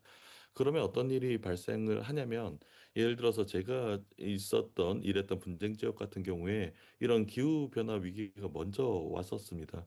예를 들어서 에티오피아에 있는 뭐 소말리 지역 같은 경우 혹은 뭐 다른 지역도 마찬가지로 먼저 극단적인 가뭄들이 오기 시작하면 식량 생산량의 변화가 크게 됩니다. 그래서 사실 5년 이상의 가뭄이 지속된다. 이러면 그 지역의 농경 시스템이 완전히 이게 그 붕괴돼 버리죠. 그러면 그 사람들은 이제 지역에서 살 수 없기 때문에 식량 문제 혹은 경제적 문제 때문에 이주를 하게 되고 이주를 하게 됐을 때 그 지역에 겨우겨우 자리 잡았던 이제 그 정치적 안정들이 깨지면서 분쟁이 일어나게 됩니다.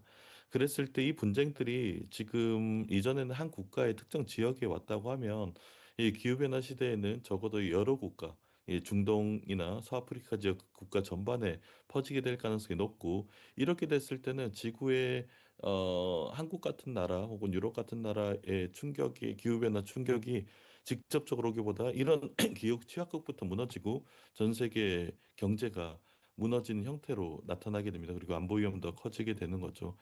그랬을 때 이런 식의 기후로 변화로 인한 연쇄적 영향이 그 하나만 오냐라고 하면 사실 기후 변화로 인한 연쇄적 충격들도 100% 온다고 우리 학자들은 얘기를 하고 있고 또 우리 상식적으로 우리가 겪었던 코로나 팬데믹 또한 100% 다시 올 거라고 예상을 하고 있습니다. 근데 뭐 팬데믹 하나도 전 세계가 경제가 휘청거리고 그 수백만의 사람들이 죽게 됐었는데 하나 확실한 건 다음 팬데믹은 이런 극단적인 기후변화 연쇄적 영향과 같이 온다는 것입니다.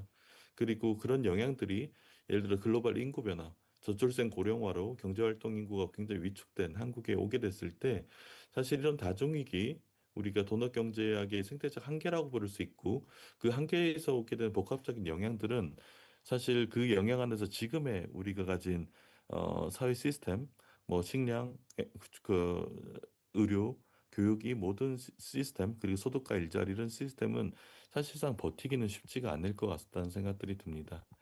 그랬을 때 이제 이런 전 지구적 변화 안에서 우리는 그럼 어떻게 대응을 해야 되냐라고 해보면 사실 도넛경제학이 얘기하듯이 우리가 가진 사회경제적 시스템 자체를 조금 더 생태 중심적 그리고 우리 그 플래니터리 바운더리라고 하는 이제 지구적 한계 안에서 이제 구성될 수 있게 변화를 만드는 건데 사실 이 그런 부분들의 한 축은 지금 우리가 이 자리에 모여서 얘기하는 것처럼 풀뿌리 기반의 변화들인 것 같습니다. 그리고 다른 한 축의 변화는 이 지구적 단위에서 이런 생태적 변화들, 기후나 팬데믹과 같은 변화들이 일어날 때 다른 하나의 변화의 축이 뭘까? 우리가 그래도 조금이나마 통제력 있는 변화의 축이 뭘까라고 하면 인공지능인 것 같습니다. 인공지능도 이 기후변화와 마찬가지로 전 세계의 사회 경제 시스템을 전환을 시켜 나갈 거고 그랬을 때 다음 10년 동안에 어떤 변화들이 예상이 되는지 인공지능이 과연 우리 사회를 어떻게 변화를 할지를 이해를 하는 게 굉장히 중요합니다. 왜냐하면 사회가 안정적이거나 이제 급변기가 아닐 때는 사실 전 지구적 시스템 변화라는 거는 가능하지 않을 때가 많습니다. 근데 사회가 이제 기후라는 위기 요인들과 함께 인공지능이라는 우리가 조금은 통제력이 있는 요인들로 급격하게 변화해 나갈 때는 저희가 도넛 경제학이라 부르는 그 도넛의 생태적 한계와 이제 사회 시스템 변화 이 두 가지를 충분히 추구할 수 있지 않을까 싶습니다. 그래서 다음 10년을 보면 이제 큰 변화는 그 인공지능과 이게 휴먼지능 이 사이에 인간지능 사이의 경쟁은 아닐 것 같습니다. 이미 와 있는 인공지능 기술만으로도 사실 인간을 압도하는 부분들이 굉장히 많아요. 인간은 평균 정도의 지능을 가지고 있다고 하더라도 사실 이 인공지능은 디지털 지능으로서 전 세계 모든 지식에 연계가 돼 있죠. 그랬을 때 인간과 인공지능 사이의 직접적인 경쟁은 쉽지가 않을 것 같고 다음 10년 아마 제가 커넥티드 인텔리전스로 부르는데 그 인공지능과 어, 그, 그 휴먼 지능 사이에 하나의 연계된 지능 생태계와 우리가 일반 인공지능이라고 부르는 AI가 인간의 도움 없이 어떤 생산을 하게 되는 이 두 가지 지능 체계의 경쟁들이 일어날 것 같고 그게 지금 다음 이번 정부 이재명 정부 5년 안에 이런 지능 체계에 대한 차세대 지능 체계의 원형들이 만들어질 겁니다. 근데 이게 굉장히 큰 영향을 줘요. 예를 들어서 우리가 경제 문제, 그 노동 문제라고 생각을 해보면 더 이상 은퇴 연령이 의미가 없을 수도 있습니다.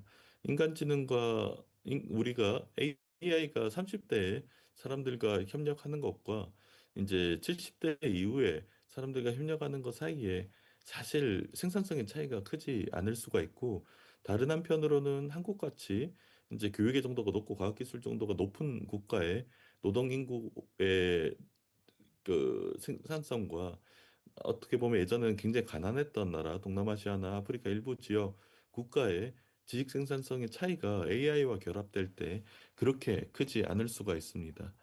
그리고 우리가 AI는 우리가 가진 이제 국방 시스템이나 혹은 정치 시스템의 극도의 이제 변화들을 만들게 될 것이고 그거는 그렇게 생각하시면 돼요. 이제 그 AI가 우리가 가진 휴먼 지능 시스템, 휴먼 인텔렉츄얼 시스템 안에 통합되면서 기존의 휴먼 지능 시스템이 안에서 가졌던 불평등의 패턴들이 변하게 됩니다. 우리가 이 사회를 잘 설계를 하면 불평등이 극소화된 사회로 살 수가 있을 거고 우리가 이 사회를 제대로 차세대 지능 시스템 AI 사회를 제대로 설계하지 않으면 인간지능이 시스템이 우리가 현대 사회에서 가지고 있던 불평등과 이제 지구적 한계를 봉착시키는 여러 가지 요인들이 오히려 극단화될 수가 있습니다. 그랬을 때 지금 중요한 거는 다음 5년 이 사회 인공지능 시스템이 이제 예전에는 인간지능 시스템이 단독적인 어떤 문명 시스템의 축이었다고 하면 그게 이제 인공지능이라는 새로운 지능 시스템이 결합됐을 때 어떤 방향으로 나가게 되는가가 굉장히 중요합니다. 그랬을 때 이재명 정부는 인공지능 기본 사회라는 이제 비전을 가지고 있고 AI 기술로 국민들이 삶의 리스크, 특히 도넛 경제 안에 있었던 금융, 의료, 교육, 복지, 노동, 재난과 같은 상황들의 기본적인 삶을 보장할 수 있는 시스템을 설계를 하는 겁니다. 그게 예전에는 막대한 공공자원이 들었다고 생각을 하면 지금은 인공지능이 가진 기술력으로 그 부분이 가능할 수 있을 부분이 있고, 예를 들어서 의료 시스템 같은 경우에 이제 또 한국에서 문제가 되는 거 혹은 전 세계에서 한국에서 문제가 되는 의료 필수료 공백은 의사가 없어서가 아닙니다. 그 뭐 전라도 뭐 쪽에 있는 섬, 이 목포 쪽에 있는 섬에는 이제 의사는 있습니다.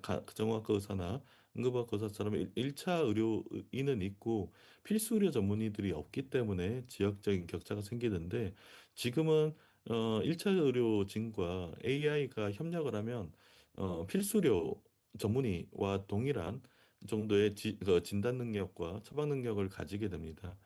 그리고 이제 또 다른 한편으로는 이 아시아 태평양 지역에 있는 국가들과 한국 간에, 제가 일했던 저는 이제 국경사회 같은 데서 일을 했었으니까 의료 격차가 엄청나고, 그게 이제 생태적 한계 안에서 굉장히 큰 붕괴를 가져올 예정이었는데, 한국이 가진 AI 기본 의료 시스템, AI와 함께하는 시스템은 전 세계 다른 지역으로 확산돼 나갈 수 있습니다. 마찬가지로 복지 문제도 마찬가지로 AI와 결합됐을 때 위기 각오에 대한 예측과 이제 복지 체계를 제대로 형성하는 거를 훨씬 일찍 예측을 해서 훨씬 효율적으로 여러 100여 종에서 한 600여 종까지 이제 복지 시스템 있는 거를 제공해 줄 수 있고, 뭐 하나의 더 큰 문제는 AI가 이제 아까 말씀드렸듯이 우리 일자리와 노동 문제에 굉장히 큰 충격을 내게 될 거고, 좋은 시나리오로 가면 우리 노동 인구의 절반의 직장이 AI와 결합된 형태, 다른 형태로 어떻게 보면 전환이 돼 나갈 거고, 그 말은 인구의 절반, 이 노동 인구의 절반은 실직을 하고 다른 일자리를 찾아야 됩니다. 근데 그거보다 확률이 더 큰 거는 AI가 이제 특정 노동 그룹 선임급, 이제 조금 더 훈련을 많이 받은 노동 그룹과 연계가 됐을 때 의료 시스템에 대한 의료 시스템에 그 노동 생산성들이 5배에서 한 7배 정도 높아질 거기 때문에, 그런 상황 안에서는 사실상 대량의 실직들이 예상이 됩니다. 이게 이번 정부 한 4년 차, 5년 차쯤에 극도로 많아질 가능성이 크고, 그게 이제 청년 실업 문제로 아마 나타나게 될 겁니다. 지금 이미 그 IT 개발자들은 신입들 안 뽑고 있습니다. 이제 40대, 50대 정도의 선임급 IT 개발자가 AI랑 일을 해서 4~5배 정도의 생산성을 만들기 때문에 신입들이 들어갈 자리가 없습니다. 이게 아마도 이 전반으로 넓혀져 나갈 거기 때문에, 그럴 때 우리가 일종의 AI 전환보험, 그러니까 AI로 인해서 직장을 잃거나 다른 직장으로 전환이 돼야 될 때 그런 부분에 대한 보험과 이제 AI 협력형 일자리로 스케일업 할 수 있는 업스킬 패키지를 증후에 준 형태로 가게 될 거고, AI가 이제 교육의 불평등을 사실 해결할 수 있을 가능성이 굉장히 높습니다. 그래서 이제 우리가 대학에서만 이루어졌던 교육이 지금 수많은 도서관과 이제 어떤 차세대 인텔리전스 지식 체계를 구성하는 곳에서 이제 적응형 교육들, 평생 교육 형태로 이제 마이크로 학점 운행이라든지 아니면 나노 디그리 프로그램이라는 이런 형태로 맞춰지면서 계속 사람들이 계속 다른 형태의 이제 직업의 노동 환경에 노출돼 나가는 것을 보조할 수 있어야 된다고 생각합니다. 그리고 기후 변화로 인한 재난 또한 AI로 맞춰 나가야 되고, 그리고 AI가 이제 만들 수 있는 이제 가짜 뉴스나 편향들을 컨트롤할 수 있는 부분들이 굉장히 큽니다. 그래서 결국 인공지능의 도넛 경제학 프레임워크라고 저는 얘기를 했는데요. 지금 AI 역할은 단순하게 우리가 산업 경쟁력 혹은 경제적 이제 산업 경쟁에서 앞서 나가는 것은 너무나 협소한 의미입니다. 지구적 한계 상황에서 회복력 있는 시스템에 대한 설계가 지금은 아직 초안들이 만들어져 있지 않습니다. 그래서 이런 부분들이 AI가 우리 사회 시스템에 경제 시스템에 통합돼 나갈 때 회복력 있는 시스템으로서 이제 그 도넛 경제학 안에 있는 사회와 이제 그 의료 교육 시스템에 대한 안정성들을 확대하고, 다른 한편으로는 도넛 경제 바깥에 도넛 링 바깥에 있는 생태적 한계를 넘어갈 수 있는 하나의 원형으로서 만들어집니다. 그래서 저희가 AI 기본 사회라고 했던 부분들은 한국 안에서의 사회 모델이기도 하고, 다른 한편으로는 전 세계, 이제 특히 아시아 태평양 지역에 공공성 있는, 저는 AI를 뭐라고 부르냐면 플래니터리 인텔리전스라고 불러요. 이제 일종의 공공 인프라로서 전 세계에 일종의 공공성 있는 지능형 공공지능 체계라고 생각을 하고, 그게 우리가 맞닥뜨려져 있는 수많은 이제 도넛 경제를 전환 요인의 하나의 근본적인 인프라가 되지 않을까라는 생각을 합니다. 그래서 뭐 짧게 15분 동안 딱 얘기를 드렸습니다. 감사합니다.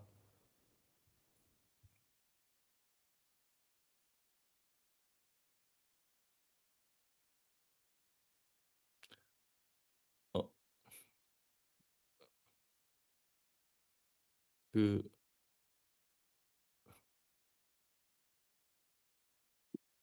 이어를 갖다가 그 짧은 시간에 전달하시느라고 무척 그 애쓰신 흔적이 역력합니다. 거기 저 다른 일로도 바쁘실 텐데 참여해 주셔서 너무나 감사드리고요. 자, 그 다음으로는 저 김영배 의원님 연결돼 있습니까? 예. 그러면은 저 김영배 의원님 말씀을 한번 들어보도록 하겠습니다. 예.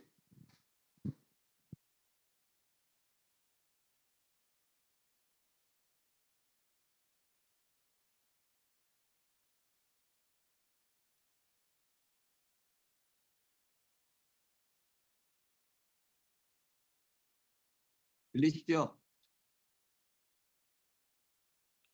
예, 안녕하세요. 저 김영배입니다. 오래간만에 홍기빈 소장님하고 그다음에 박영숙 관장님하고 이렇게 한 자리 하게 됐는데요. 이게 사실 제가 이제 외교통일위원회에 있다 보니까 이렇게 멀리 뉴욕에 와서 이렇게 온라인으로 함께 하게 됐습니다. 차지호 의원님 말씀 잘 들었고요. 저 김정명 우리 저 주무관님 뭐 어떻게 불러야 될지 모르겠는데 하여튼 예, 반갑습니다.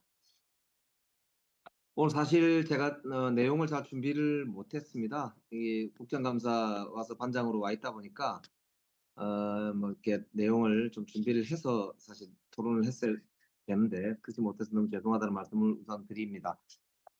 지금 이제 사회적 가치 그리고 이제 아까 말씀이 있었습니다만 이제 이 도넛 경제학이라고 하는 그런 새로운 이제 지향성과 방향성 그리고 어떤 그리고 그걸 기초로 해서 어 이제 도구적인 그런 이론의 체계 뭐 이런 것들이 이제 지금 논의가 되고 있는데요. 저는 이제 두 가지를 말씀을 드리고 싶습니다. 이게 이제 제가 지방자치단체장도 해보고 대통령실에 근무도 해보고 또 지금 이제 국회의원을 하고 있는데 우선은 가장 우리가 이제 초점을 맞출 게 뭐냐 봤을 때 우리가 어떤 삶을 어떻게 살아가는 게 가장 좋은 삶일까라고 하는 원초적인 규정 여기서부터 이제 사실은 출발하는 것 같거든요. 그래서 이제 결국에는 이제 함께 살아가는 그런 이제 사회 나라가 중요하지 않느냐. 그게 훨씬 더 우리가 행복하게 살아가는 길이다. 라고 하는 규정으로부터 이제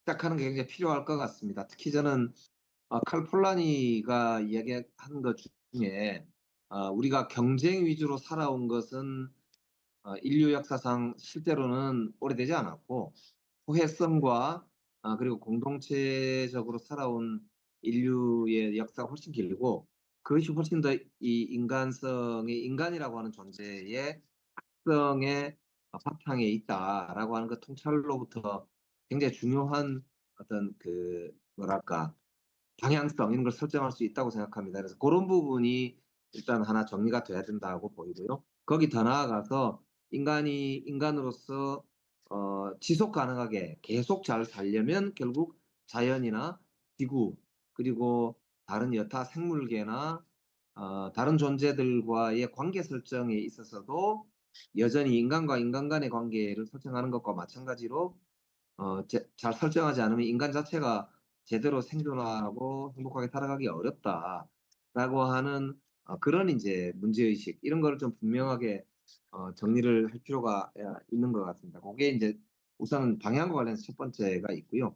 근데 문제는 이제 이 방향이 선다 하더라도 해당 사회가 어디까지 어떻게 달성할 거냐라고 하는 것을 만들어내는 것은 결국에는 리더십의 문제이기 때문에 리더십에는 국가 수준이 있고 생활 수준이 있고 이렇게 크게 뭐 나누어질 것 같습니다. 그런데 어, 이제 우리가 지금 겪고 있는 사회의 어떤 여러 가지 변화의 속도나 이런 걸 볼 때는 국가 단위의 변화도 매우 심각하지만은 생활 단위에서의 해체나 생활 단위 속에서의 그런 이제 변화 이런 게 훨씬 더 지금 파괴적으로 사람들한테 다가오는 것 같고 더 근본적으로는 그게 결국에는 우리 인류의 삶 전체를 해체시키게 되는 거를 이제 제일 피부로 와닿게 극명하게 보여주는 것이다.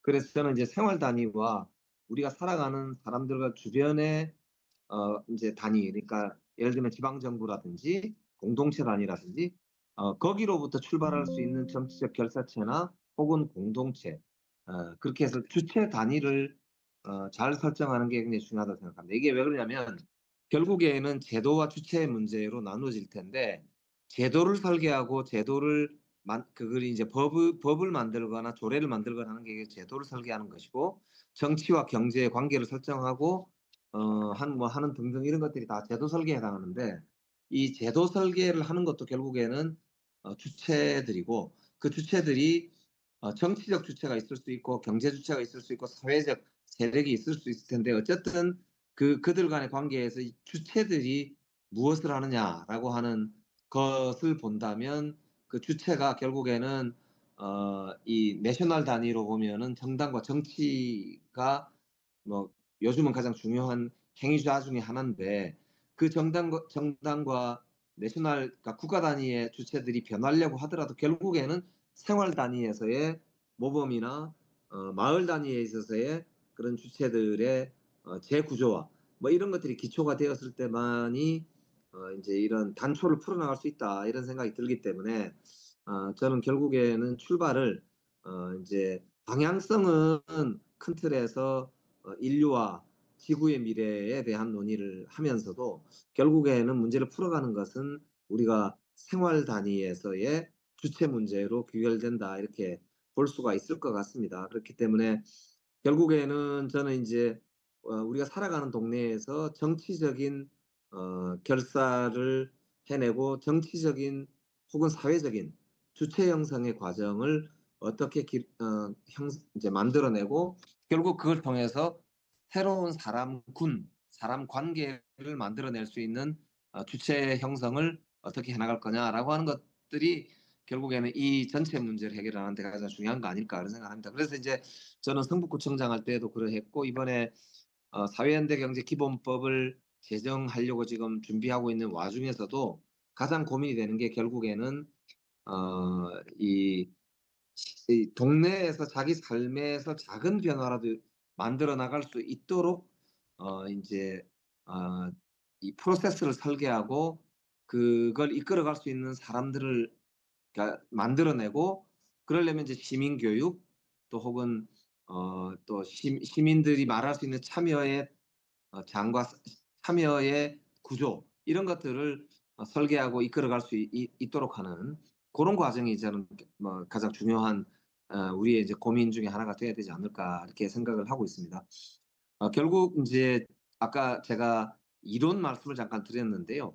지금은 정치와 경제가 완전히 분리된 것처럼 말하지만 거꾸로 지금이야말로 트럼프의 귀환이 실제로는 경제 문제가 정치에 직결되어 있다는 것을 다시 거꾸로 역설적으로 보고 있고 국가의 귀환의 시대를 보고 있습니다. 즉 고전경제학에서 말했던 정치경제학이라고 하는 것이 결국에 정치와 경제가 따로 있지 않고 우리가 살아갈 때 어떤 삶을 살 것인가라고 하는 어떤 게 행복한 삶인가라고 하는 것을 결정하는 게 결국 정치 경제의 기준이 그 안에 내장되어 있는 것이다. 이렇게 볼 수 있고 그래서 지금이야말로 저는 이제 정치 세력 그리고 사회 세력 그리고 새로운 이런 꿈을 꾸는 세력들이 하나의 그룹을 만들어서 새로운 하나의 관계를 형성해서 모범도 만들고 제도도 바꾸고 또 더 나은 사람들과 더 연대해 나가고 그래서 이제 스노우볼처럼 먼저 실천을 해 나가는 그런 이제 게 필요하지 않을까 이런 생각을 합니다. 그래서 오늘 이 자리야말로 이제 아까 주체와 제도가 있다고 한다면 저는 먼저 주체를 형성할 수 있는 그런 자리가 되고 그런 이제 아까 얘기했던 도넛 경제학이 됐든 아니면 기존에 우리가 말했던 사회연대 경제가 됐든 마을 민주주의가 됐든 그런 이제 무기들을 들고 함께 나갈 수 있도록 하는 이제 그 출발의 계기로 만드는 게 의미가 있지 않을까 이제 그런 생각을 하면서 오늘 뭐 제대로 준비를 못했습니다만 이런 정도 말씀을 일단 드리고 또 토론할 기회가 있으면 토론을 하도록 하겠습니다. 예, 고맙습니다. 예, 김영배 의원님 감사합니다. 참 먼 곳에서 지금 피곤한 시간이신데도 참 그동안 오래 고민하신 부분을 저희랑 나눠주셔서 무척 감사드립니다. 자, 그러면 그 다음으로 김종명 청도군 의회 정책지원관님 연결되어 있지요. 예, 김종명 선생님께 마이크를 넘겨보겠습니다.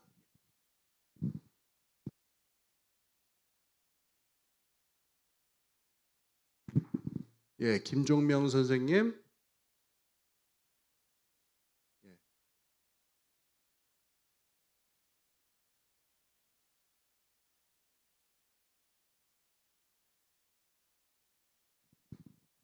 예, 지금 뭐 연결이 아마 좀 여의치 않은 것 같고 예.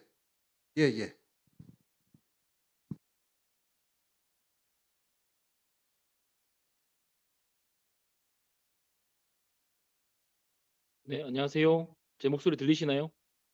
들립니다. 잘 아, 네, 들립니다. 반갑습니다. 저는 경북 청도에 살고 있는 김종명이라고 하고요. 지금은 청도군 의회에서 정책지원관으로 활동하고 있습니다. 그 앞에 우리 김영배 국회의원님과 차지우 국회의원님의 말씀 너무나 잘 들었고, 제가 이렇게 그 줌으로 이렇게 훌륭하신 분들 다음으로 얘기를 해도 될 뭐 짬밥인지 그리고 그런 사람이 될지는 모르겠지만 저에 대한 소개를 간단하게 해야 되지 않을까 싶습니다. 저는 경북 청도라고 하는 경북의 최남단인 작은 시골에서 나고 자라서 이제 고등학교 시절까지 마치고 대학을 서울로 갔다가 직장 생활까지 하다가 32살이라는 좀 이른 나이에 고향으로 다시 돌아왔고 지금 이제 고향으로 돌아온 지 이제 10년 차가 되었습니다. 그래서 가업을 이어서 농업을 하다가 원래 고향에 대한 관심이 깊어서 농사만 짓는 것이 아니라 지역을 조금 더 활성화시키고자 중간지원 조직의 활동가로 지내면서 지역의 여러 청년들과 주민들을 엮어내는 좀 그 네트워크 역할을 하는 그 활동가로 지내고 있었습니다. 그러다가 원래 전공이 행정학이라 지역에 대한 관심을 민간 영역에서뿐만 아니라 공적 영역에서도 같이 연결의 네트워크를 계속 만들고 싶어서 기초의회에 생긴 정책지원관 제도를 활용해서 2024년 지난해부터 정책지원관으로서 청도군에서 여러 군 의원들과 집행부에 있는 공무원들과 함께 지역 주민들을 연결해주는 다양한 역할들을 하고 있습니다. 그러면서 제가 고향에 돌아와서 10년을 살면서 느낀 건 그 지방 소멸의 위기를 몸소 느끼고 있습니다. 그 청도군의 인구가 약 4만 명인데요. 4만 명 중에 고령화 비율이 40%가 넘었습니다. 65세 이상의 인구 어르신들이 10명 중에 4명이 넘는다는 이야기인데요. 그건 실제로 엄청나게 많은 그 고령화를 느끼고 있고 지방 소멸의 위기를 통해서 출생아도 너무나 적어지면서 정말로 지역이 소멸될 수도 있지 않을까 이런 걱정을 하면서 내가 살고 있고 내 아이들이 살아갈 지역을 어떻게 하면 더 살려볼 수 있을까를 생각하면서 청도에 있는 비슷한 연령대 그리고 다양한 비슷한 생각을 가진 사람들과 함께 지역을 다시 한번 활성화시키고자 다양한 활동들을 해왔습니다. 그러면서 느꼈던 건 지금 청도뿐만 아니라 대다수의 지역과 농촌에서는 지역을 살리겠다라는 이야기를 할 때 빼놓지 않고 이야기하는 것이 개발과 성장입니다. 그래서 인프라를 새로 놓고 도로를 깔고 멋진 건물을 짓고 그리고 산업단지와 공장이 들어온다면 지역이 다시 살아날 것이다라는 이야기를 하는데요.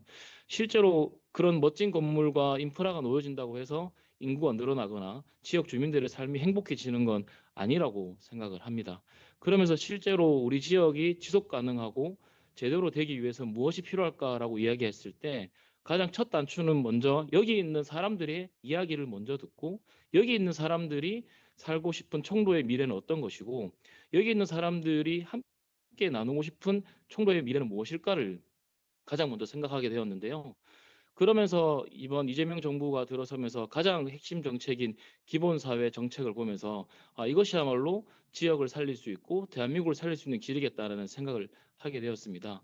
그러던 찰나에 최근에 그 홍기빈 소장님께서 그 녹색평론에 쓰신 그 기본사회에 관련된 글을 보면서 돈업경제학이라는 것을 알게 되었고 돈업경제학을 정말로 최근에야 깊게 좀 공부하게 된 좀 신입생이라고나 할까요?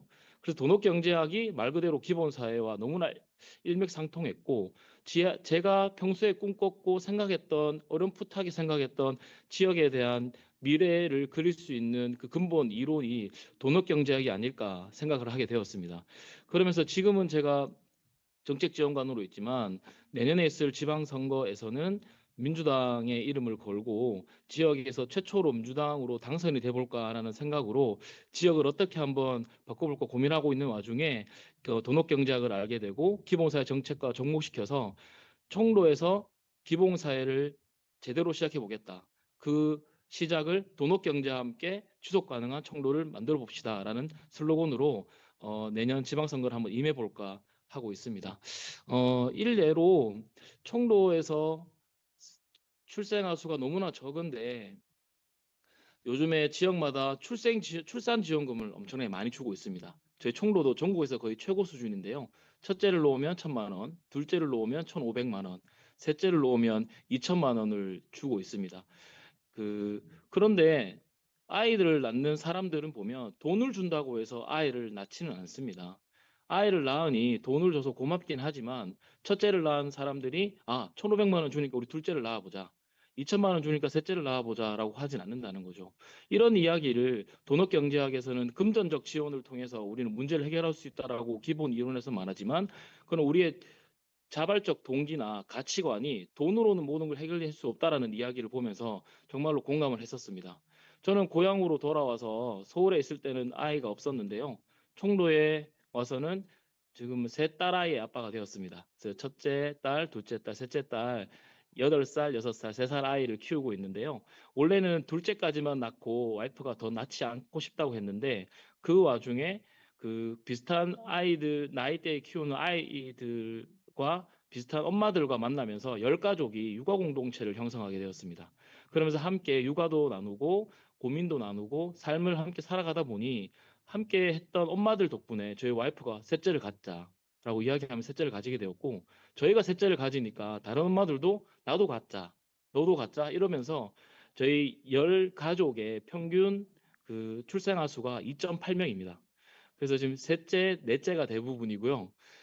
우리가 돈을 준다고 해서 아이를 낳는 것이 아니라 공동체를 만들어내고 함께 그 살아가는 삶의 어떤 동반자를 만나게 됨으로써 우리 사람들이 아이를 더 많이 낳게 되는 것 같은데요. 결국에는 돈업경제에서 이야기했던 우리의 어떤 근본적인 가치나 근본적인 우리의 생각들은 돈이 아니고 경제가 아니고 우리 함께 나눌 수 있는 공동체 그리고 그 사람들과 함께 만드는 민주주의가 아닐까 생각하면서 우리가 나눴던 공동체의 어떤 문화가 청도 전체적으로 퍼져나가면서 육아뿐만 아니라 우리 청도의 고유한 것들, 역사나 문화, 자연 이런 것들을 통해서 청도가 지속 가능하게 될 수 있지 않을까라고 생각을 하는 바입니다. 비단 이것이 청도만의 이야기가 아니라 청도를 떠나 대한민국의 모든 지역들 그리고 지구상의 모든 어떤 도시들이 함께 만들어 나간다면 돈업경제학의 이야기가 제대로 실현되지 않을까 생각하면서 오늘 이 자리에서는 이 정도로 제 생각을 마치도록 하겠습니다. 감사합니다. 예, 감사합니다. 김종명 그 정책지원관님의 그 선거에서의 분투를 한번 빌어보겠습니다. 청도부터 뭔가 일이 벌어지는 것도 얼마든지 가능한 일이겠죠. 예, 그 다음에는 이 사전 녹화 영상으로 참여해 주신 분이 계십니다. 전 전주시장이셨고요. 지금은 전북대학교 특임 교수로 계신 김승수님께서 이 사전 녹화 영상 보내오셨습니다. 그러면 이게 준비가 돼 있는지 모르겠네요. 예, 그러면 한번 보도록 하겠습니다. 돈업데이를 준비해 주신 박영수 이사장님과 많은 분들께 감사와 또 존경의 마음을 보냅니다. 제가 비록 현장에 가지는 못했습니다만 도넛 경제학이 이 시대에 우리들의 삶의 가치를 고양시키고 또 도시를 지속 가능하게 만들 수 있을 거라는 그런 확신으로 이렇게 말씀을 드리게 됐습니다. 저는 도시 현장에 28년가량 있었습니다. 28년 동안 좋은 도시란 뭘까? 좋은 도시는 어떻게 만들어지는 것인가에 관한 고민이 많았습니다. 결국 도시의 본질에 대한 그런 물음이었습니다. 도시의 본질은 물리적 구조에 있지 않습니다. 자동차나 도로, 또 건물에 있는 것이 아니죠. 도시의 본질은 그 도시의 몇 명의 시민들을 세계적인 스타로 도약시키는 데 있지 않고 대다수의 시민들이 안정적인 일상을 누릴 수 있도록 그 평범을 지킬 수 있도록 하는 데 있고, 그리고 또 시민들이 성장의 과정에서 행복을 느낄 수 있도록 어떤 시스템을 만들어내는 게 도시의 본질입니다. 아시는 것처럼 AI 시대가 문명사적으로 우리에게 왔습니다. AI가 핸드폰이나 뭐 자동차 이런 것처럼 생활의 도구로 온 게 아니라 하나의 세상으로 왔기 때문에 저희는 그 안에 갇힐 수밖에 없습니다. 물론 AI를 통해서 인간의 지식의 한계를 뛰어넘고, 그리고 또 새로운 성취를 만들어내기도 하고, 또 인간이 가장 두려워했던 죽음과 질병의 문제를 완화시키기도 하고, 그리고 또 일부 극복해 나가려는 그런 움직임도 있죠. 그러나 또 짙은 그림자도 있습니다. 노동의 종말, 사회적 관계의 종말, 직접 경험의 종말, 그리고 생각의 종말 같은 이 어두운 그림자가 우리에게 드리워져 있구나, 이런 생각을 누구나 다 하고 있죠. 이 엄중한 시기에 우리 도시는 무엇을 해야 될까 생각을 많이 하게 되는데, 저는 이제 몇 가지 방향이 있습니다만 오늘 시간이 짧기 때문에 공공장소에 대해서 말씀을 드리고 싶습니다. 공공장소야말로 방금 전에 말씀드린 그 짙은 그림자를 걷어낼 수 있는 중요한 대안입니다. 저는 목도했습니다. 전주에 몇 가지 공공장소 혁신을 통해서 시민들의 삶이 바뀌는 걸 수도 없이 보게 됐는데, 예를 들면 도서관입니다. 그런데 이 도서관이 그냥 저희가 그동안에 만들어왔던 그런 도서관이 아니고 시민들의 기대를 뛰어넘는 또 설레이는 공공장소가 되다 보니까 시민들의 삶이 바뀌는 걸 보게 된 거죠. 공직사회, 대부분의 도시들이 적당한 성공에서 멈추죠. 이 적당한 성공은 철저한 실패보다 훨씬 더 위험합니다. 공공장소가 적당한 수준에서 멈추면 시민들의 기대도 없을 뿐만 아니라 삶을 바꾸는 지렛대가 되지 못하죠. 그렇지만 시민들이 놀라워할 만큼 또 기대를 가지고 설레이는 공공장소를 만들어내면 시민들의 삶이 바뀌는데, 이게 바로 사회적 설득입니다. 공공장소가 바뀌었는데 시민들의 삶이 바뀌지 않는다면 그건 실패한 공공장소입니다. 저는 전주 도서관 사례를 통해서 앞서 말씀드린 그런 사회적 관계의 종말, 또 생각의 종말, 그리고 직접 경험의 종말, 이 어려움을 극복할 수 있다는 확신을 하게 됐고, 또 시민들이 도시에서 조건 없는 환대를 받을 수 있는 곳이 많지 않죠. 공공기관, 그리고 시민들의 주거 건물들, 상업공간들이 있고, 공공장소는 몇 개 점에 불과합니다. 그렇지만 유일하게 조건 없는 환대를 받을 수 있는 데가 바로 공공장소입니다. 공공장소에 오면 무슨 차를 타고 왔는지, 어느 대학을 졸업했는지, 몇 평의 아파트에 살고 있는지 묻지 않죠.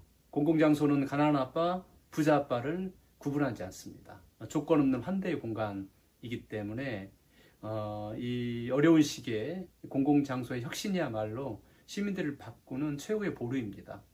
대충 만들어지는 공공장소는 시민들의 삶도 거기서 멈추고, 기대를 뛰어넘는 설레이는 공공장소를 만들어내면 시민들의 설레이는 삶도 만들어질 수가 있는 거죠. 그래서 공공장소의 수준이 시민들의 삶의 수준하고 일치합니다. 공공장소의 품질이 시민들의 삶의 질하고 일치한 거죠. 이렇게 생각해보면 공공장소를 만든다는 것, 또 도시를 운영한다는 것은 어찌 보면 신성한 일입니다. 시민들의 삶에 개입하기 때문입니다. 저는 이 공공장소의 혁신이야말로 도넛 경제학의 중요한 한 축이라고 생각을 합니다. 다음 기회에 전주로 초대하겠습니다. 고맙습니다. 예, 그 영상으로 아주 그 도시에 대해서 뭐 묵직한 고민을 하도록 이게 던져주셨는데요. 또 도서관 얘기가 또 많이 나왔습니다. 그래서 뭐 우리가 이런 고민하는 맥락에서 마침 저 그 귀한 손님이 한 분 오셨는데 이상일 용인시장님이 지금 오셨지요. 예, 그래서 이 짧게 지금 저희들 지금 토론자들이 지금 한 7분이 기다리고 계세요. 그래서 짧게 그 앞으로 용인시의 비전, 이 도서관을 어떻게 할 것이냐 뭐 이런 얘기도 좋고 좀 말씀을 좀 한번 청해 듣도록 하겠습니다. 예.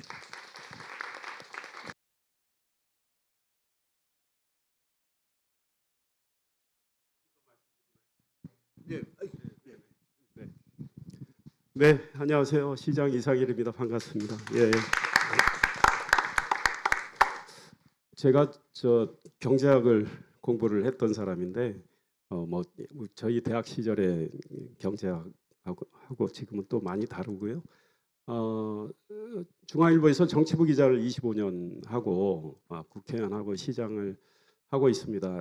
뭐 지금도 어디 가서 특강하고 저도 늘 공부하면서 또 시정 운영하는데 어떤 지혜를 얻으려고 노력을 하고 있는데 박영숙 관장님께서 이제 오늘 글로벌 도넛데이를 하신다고 하고 도넛 경제학 책을 보내주셨습니다.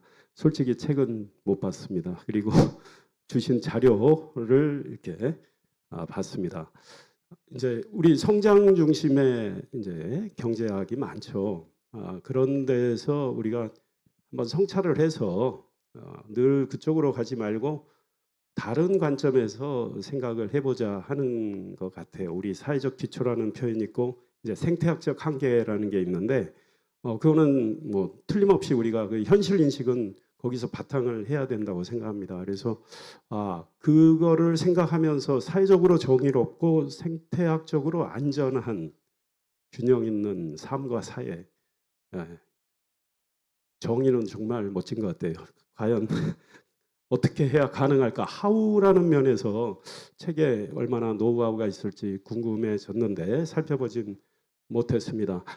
전주시장님 말씀하셨는데요. 이제 또 전주와 우리가 자매도시이긴 하지만 또 시의 상황은 다른데 시장으로서 일을 해보다 보니까 참으로 많은 분야에 온갖 일이 벌어지고 있는데 어떤 하나의 솔루션으로는 해결하기 어려운 것들이 이제 많이 있다 이런 생각을 해봅니다. 우리가 도넛 경제학에서 많은 임플리케이션을 얻을 수 있겠다 이런 생각을 좀 했습니다. 일단 우리가 지금 뭐 전 세계가 다 지향해야 하는 것은 이 기후 위기에 대응해서 탄소 중립으로 가야 되는 이 상황에 뭐 우리 용인만 열심히 할 수 없고 이제 모두가 힘을 모아서 해야 됩니다. 다만 우리는 매우 열심히 하고자 하고 있고 2022년에 제가 취임한 이후에 전국의 최초로 환경교육도시를 지정하는 데 있어서 우리 용인하고 다른 지자체 3곳이 됐습니다. 그런데 환경부 평가단이 와서 시장을 인터뷰를 하는데 한 50분 했습니다. 50분. 그리드 아이언이라고 있는데 속세 위에 올라간 느낌이었어요. 환경에 대해서 시장이 어느 정도 관심이 있고 어느 정도 지식이 있느냐 이런 것부터 점검을 그래서 저희가 3년 동안 잘 해왔고요. 올해 또 재지정을 위한 인터뷰를 또 거의 50분 하더라고요. 그런데 환경부에서 용인이 가장 잘해오고 있다. 뭐 이런 말씀도 주셨는데 저희들이 나름 열심히 하고 있는데 또 많은 자원의 제약이 있습니다. 예산 제약, 뭐 또 우리 인적 자원의 제약 이런 게 있지만 전국 최초로 환경교육사를 학교에 파견해서 우리 시의 예산으로 초중고 이제 환경 교육을 하고 있는데요. 뭐 전 학교에 하면 좋지만 현실적으로는 어렵고 9개 학교를 하고 있고요. 선생님들 중에 환경에 관심이 있어서 환경 교육 지도사 자격을 딸 수 있도록 또 지원을 하고 있고 우리 학생들 가보니까 동백중학교 같은 경우에 이제 홍덕중 다 생태학교인데 그 배움을 얻고 바로 실천하는 그런 행동에 늘 들어가 있습니다. 그리고 전국에 이제 폐배터리들이 많은데 우리는 전국 최초로 이제 이 배터리를 이제 무상 수거하는 시범 사업도 하고 있고 에버랜드하고 협약을 맺어서 다회용기를 이제 쓰도록 그래서 우리 시가 지원하는 걸 해서 그거를도 이제 상을 받았습니다. 그래서 뭐 이런 노력들이 뭐 기타도 꽤 있는데요. 이런 노력들이 이제 차곡차곡 쌓여져서 모든 분야에서 전방위적으로 좀 일어나야 되겠다 이런 생각을 하고, 이 성장은 저는 이제 저 책에서는 이제 성장 중심의 경제 이론에 대한 반성인 것 같은데, 성장은 성장대로 하면서 우리 자연과의 조화로운 삶과 분배를 어떻게 잘하는가, 이것도 또 고민을 해야 되지 않을까. 성장이 없다면 또 사실은 많은 문제에 봉착을 이제 하게 되는 측면이 있고, 과학기술은 더욱더 개발을 해 나가는 노력이 필요하다. 그러니까 예컨대 핵 발전 가지고 문제를 많이 삼고 있는데, 핵을 분열해서 지금 핵 발전을 하고 있거든요. 그러니까 폐기물이 나오는 거죠. 근데 태양 에너지는 핵을 융합하는 거거든요.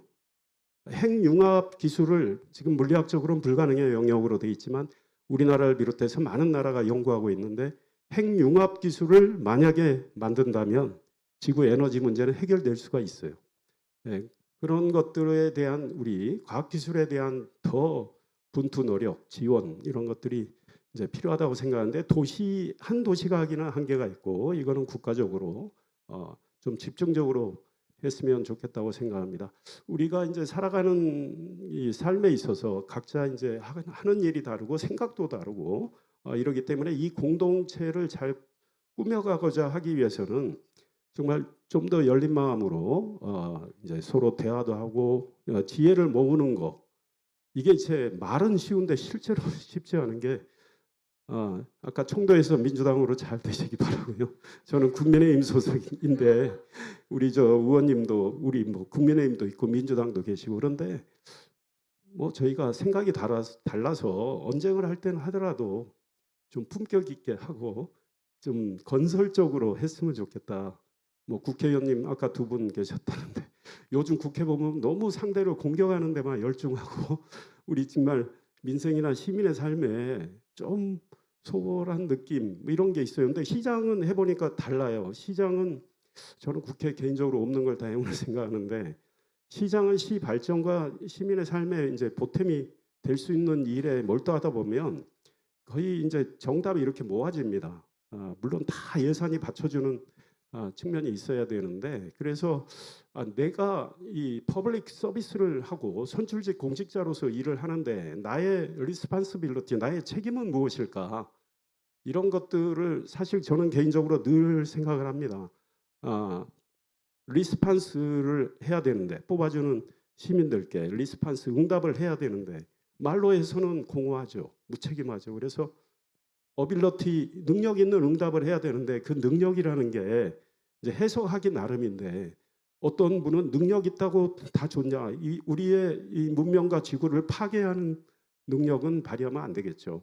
그러나 시민들 삶에 보탬이 되고 시의 발전, 도시의 부족한 걸 해결하는 이런 것들의 능력을 이제 발휘하는 거에 있어서 발휘하기까지 많은 공을 들여야 되고 방법론이 있는데, 그래도 자기가 뭔가 보탬이 되는 역할을 하면서 응답을 해야 된다는 게 이제 제 개인 생각입니다. 저 우리 이상규 대표님 오셨는데 제 서울대 과 후배입니다. 그런데 뭐 제가 솔직히 여기 느티나무 도서관하고 처음에 좀 불편했어요. 그런 거 다 털어버렸고, 또 느티나무 도서관 올해 6,700만 원 정도밖에 지원을 못했지만 도서관 말씀하셨는데, 도서관은 우리 영인 특례시 제가 자랑할 정도로 열심히 하고 있습니다. 우리 시민들이 일단 훌륭합니다. 우리 시민들의 독서율은요, 전국 평균이 43%인데 우리 54%. 수지 도서관은 대출 기준으로 전국 1위.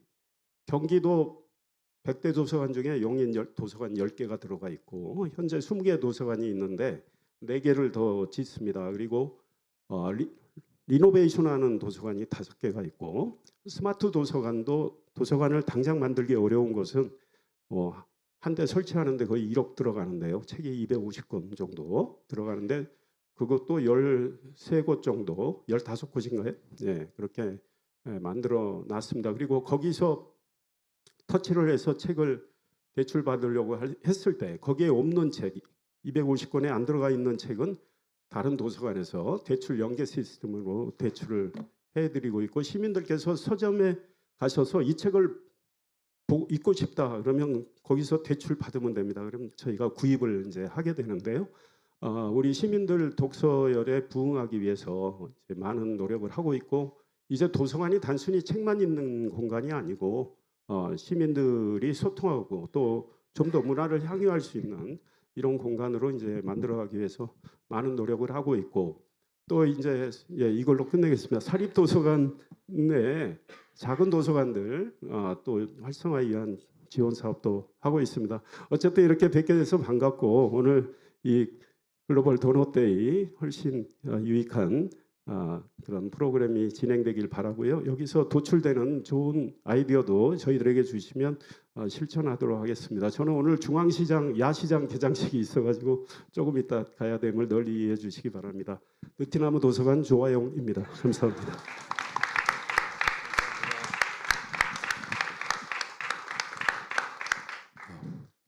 예, 뭐 시장님 말씀 잘 들었고요. 항상 신경 많이 써주시고 열심히 노력해 주셔서 감사합니다. 저희 원래 계획에서는 저희가 3시에 시작해서 한 5시 반까지 확 밀어붙이기로 돼 있는데 여기가 우리가 무슨 대장정 떠난 무슨 중국 팔로군도 아니고 이게 무슨 군사작전 같이 좀 힘들죠. 지금 한 2시간 정도니까. 근데 아예 그냥 확 또 근데 퍼져버리면은 우리가 그냥 진짜 팔로군 되는 겁니다. 산속에서. 그러니까 너무 풀지 마시고 한 5분 10분 화장실 빨리 갔다 오실 분이라든가 뭐 바람 좀 쐬고 싶은 분이라든가 그래서 지금 시간이 4시 47분입니다. 그래서 4시 55분에 저는 마이크를 잡고 시작을 하도록 하겠습니다. 예.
29 and I find myself wondering what did happen to the last 10. I ran away with my life, fast forward, never turn back again.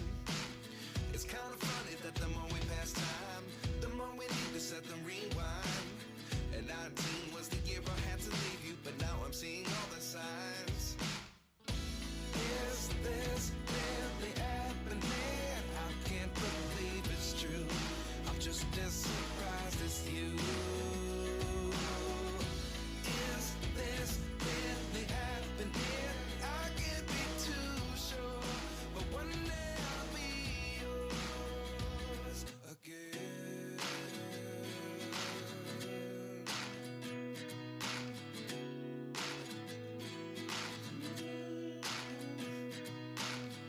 Life lessons come one in a dozen.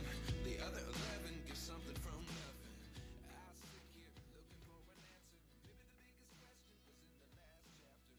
You gave me the soul I have today. Without you, I never could have moved away. But now I see what you teach. I do believe I always should have stayed. Yeah.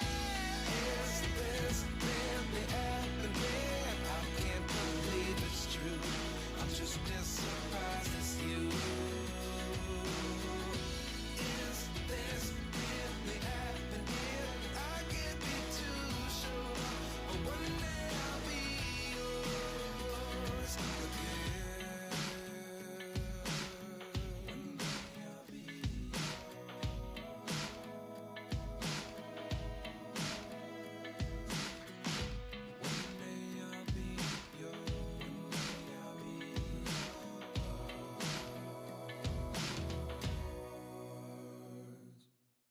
Life lessons come one in a dozen.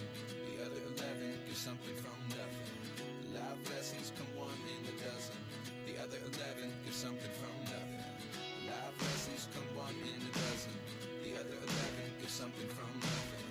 Life changes just open the door. One thing's certain, I'll always be yours.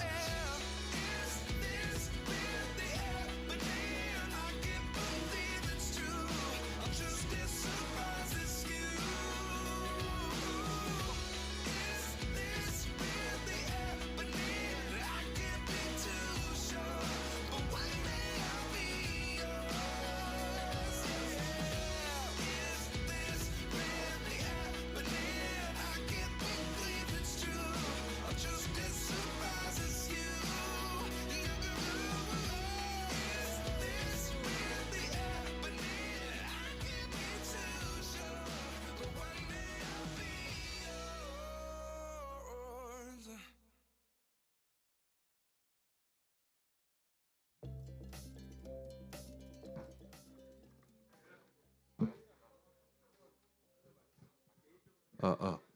예, 저 말씀드린 대로 시간이 저 5분이 살짝 넘었습니다. 그러니까 좀 착석해 주시고 이 여러 그 말씀들 많으실 텐데 요 좀 이따 토론 시간이 있습니다. 그때 그러니까 335 얘기하시는 것보다 이게 모두가 들을 수 있도록 좀 아껴 두시는 게 좋을 것 같습니다.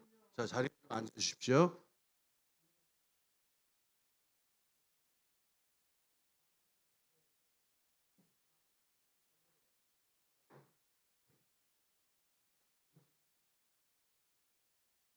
예, 그 뒤에도 저 이제 자리에 좀 앉아 주시면 좋겠습니다. 예, 그래서 이제 저희가 그 토론을 해주실 분들이 몇 분 계세요. 지정 토론으로 저희가 그 부탁을 드린 분은 경기연구원의 김정훈 박사님하고 한국지방행정연구원의 최정우 박사님하고 그다음에 용인시정연구원의 한창목 박사님 이렇게 세 분을 저희가 지정 토론자로 모셨습니다. 이게 저 모셔서 좀 먼 길 오셔서 참 죄송한데 시간이 이렇게 된지라 한 5분씩만 좀 말씀을 해주시면 감사하겠습니다. 자, 그러면은 마이크를 그 저 경기연구원에서 오신 김정훈 박사님에게 먼저 첫 마이크를 드릴까 합니다. 예.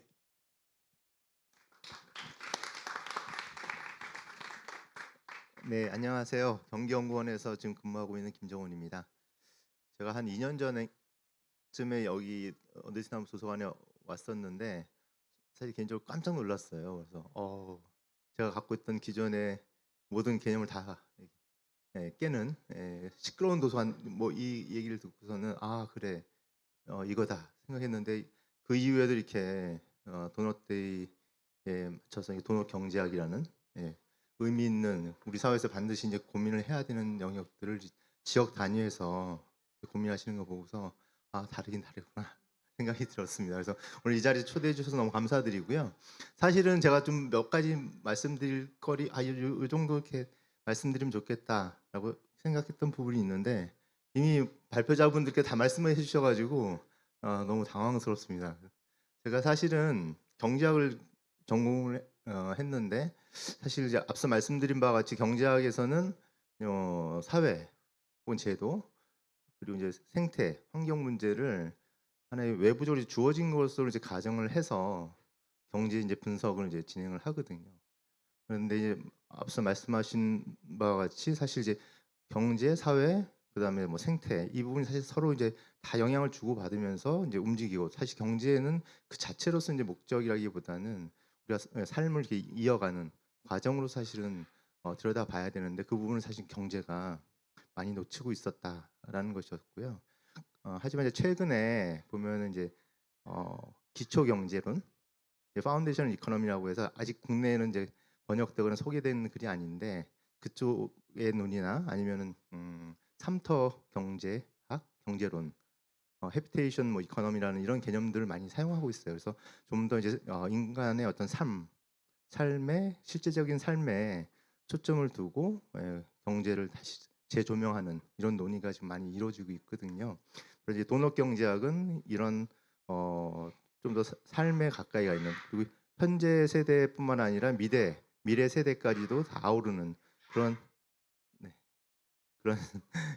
지속 가능한 어떤 사회에 대한 고민을 담고 있는 어떻게 보면 보다 더 좀 근원적이고 발전적인 그런 하나의 지향이자 혹은 이제 분석 개념적 어떤 틀을 제공하고 있다. 저는 이게 좀 생각이 좀 들고요. 사실 이제 작년 10월경인가 계엄 이전이죠. 그때 어떤 제안을 받았어요. 그래서 기본 사회와 관련된 책을 좀 쓰려고 하는데 같이 좀 참여해서 이제 작업을 하자. 해서 이제 제가 알겠습니다 하고 이제 들어가서 이제 작업을 했는데 앞서 이제 차지호 의원님이나 김종명 그 선생님께서 이미 많은 부분을 이제 기본 사회에 대해서 이제 말씀하셨는데 제가 이제 경제 쪽이다 보니까 그걸 진행하면서 사실 기본 사회는 어떻게 기본권이나 혹은 이제 사회 경제권을 최대한 이제 보장하는 이 선에서 인간다운 어떤 기본적인 삶을 또 정부가 이제 보장하는 그러면서 자유로운 어떤 삶을 이제 영위할 수 있는 그 토대를 이제 제공하는 것은 기본 사회라고 흔히 우리가 이야기를 하는데요. 그런데 이제 이 부분을 어떤 프레임으로 좀 접근을 해야 될까 그 당시에 이제 고민을 하면서 가장 먼저 생각이 들었던 게 바로 이 도넛 경제학이라고 할 수 있습니다.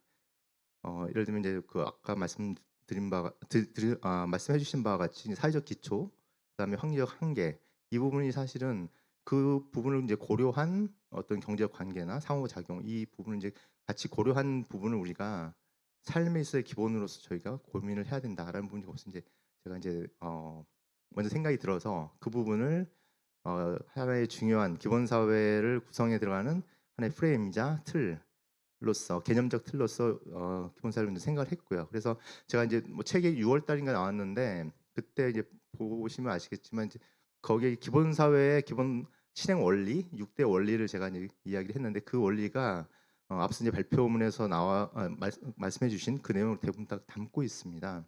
그래서 이런 기초 경제의 우선성이라든지 사회 경제 환경 간의 어떤 균형 또는 조정의 문제라든지 아니면 지역 기반이라든지 실험과 실용주의 부분이라든지 참여적 어떤 민주 거버넌스 문제라든지 이런 원리들을 사실 대부분 이제 그 도넛 경제학의 어떤 개념적 틀과 이제 맞닿아 있게 제가 좀 재구성한 것이었었고요. 그런 측면에서 보면 어떻게 보면 이제 도넛 경제학은 기본 사회에 대한 개념적 틀 혹은 구체적인 사례를 통해서 기본 사회가 이런 방향으로 가야 된다 하는 나침판의 역할을 할 수 있다라는 생각이 좀 들고요. 또 지금 새로운 정부에서 좀 추진하고 있는 기본 사회는 도넛 경제학이 현실에서 구현되는 그런 정책적 프레임 또 틀이라고 또 볼 수도 있을 것 같습니다. 그래서 이 양자 사실은 같이 움직일 수 있는 어떤 공간이 그냥 열렸다라는 생각이 들고, 그래서 기존의 성장 중심의 고민에서 이제는 성장 자체가 혹은 성장률 목표가 우리의 기본적인 목표가 되는 사회가 아니라 오히려 사회적 문제 그리고 생태적 문제를 해결하는 그 과정에서 어떻게 하면 성장 부분도 좀 끌어올릴 수 있을까, 그렇게 이제 고민하는 것에 전환되는 어떤 계기가 되지 않을까 이렇게 생각이 들고요. 시간이 다 됐는데 제가 한 가지만 좀 몇 가지 좀 이 고민을 좀 해봐야 될 것 같다라고 생각된 부분을 적어왔는데, 그 중에서 지역 기반 시정 체계가 실질적으로 운영이 되려면 저희는 지금 지방 분권이라는 게 사실 말로는 많이 나와 있지만 현실적으로는 이 실제적인 분권의 요소들을 좀 갖추고 있지 못한 부분이 있습니다. 그래서 상당한 부분을 그 재정 문제라든지 아니면 제도적 어떤 다양성의 문제라든지 이런 부분을 좀 최대한 지역으로 좀 이양을 해줄 필요가 있다라는 부분을 하고요. 또 하나는 사회 문제하고 이제 생태 문제에 대한 어떤 정의가 좀 필요하다라는 생각이 좀 들어요. 그래서 앞서 이제 각각의 도넛 경제학에서 생태적 한계 혹은 사회적 기초에 대한 지표나 기준들을 이제 제시를 하고 있지 않습니까? 그런데 이 기준과 지표가 사실 상호 또 영향을 계속적으로 미쳐나가고 있고 상호 또 충돌되는 부분도 분명히 있습니다. 그래서 개별적으로 사실 이게 추진이 되면 사실 이게 전체적으로 문제가 과연 해결될 수 있을까? 그런 어려움들도 존재하거든요. 그렇기 때문에 각각의 부분들을 하나의 지표와 어쩌면 기준에서 이제 토대로 염두에 둬야 되지만 실제적으로 우리가 사회적 문제, 즉 지역 기반한 사회적 문제나 아니면 환경적 문제를 먼저 정의를 하고 이걸 해결하는 과정에서 각각의 어떤 우리가 지표 기준들을 어떤 식으로 조정해 들어가면서 이걸 해결할 수 있을까에 대해서 조금 더 고민을 하는 것이 좀 필요하지 않나 이런 생각이 듭니다. 네, 이상입니다.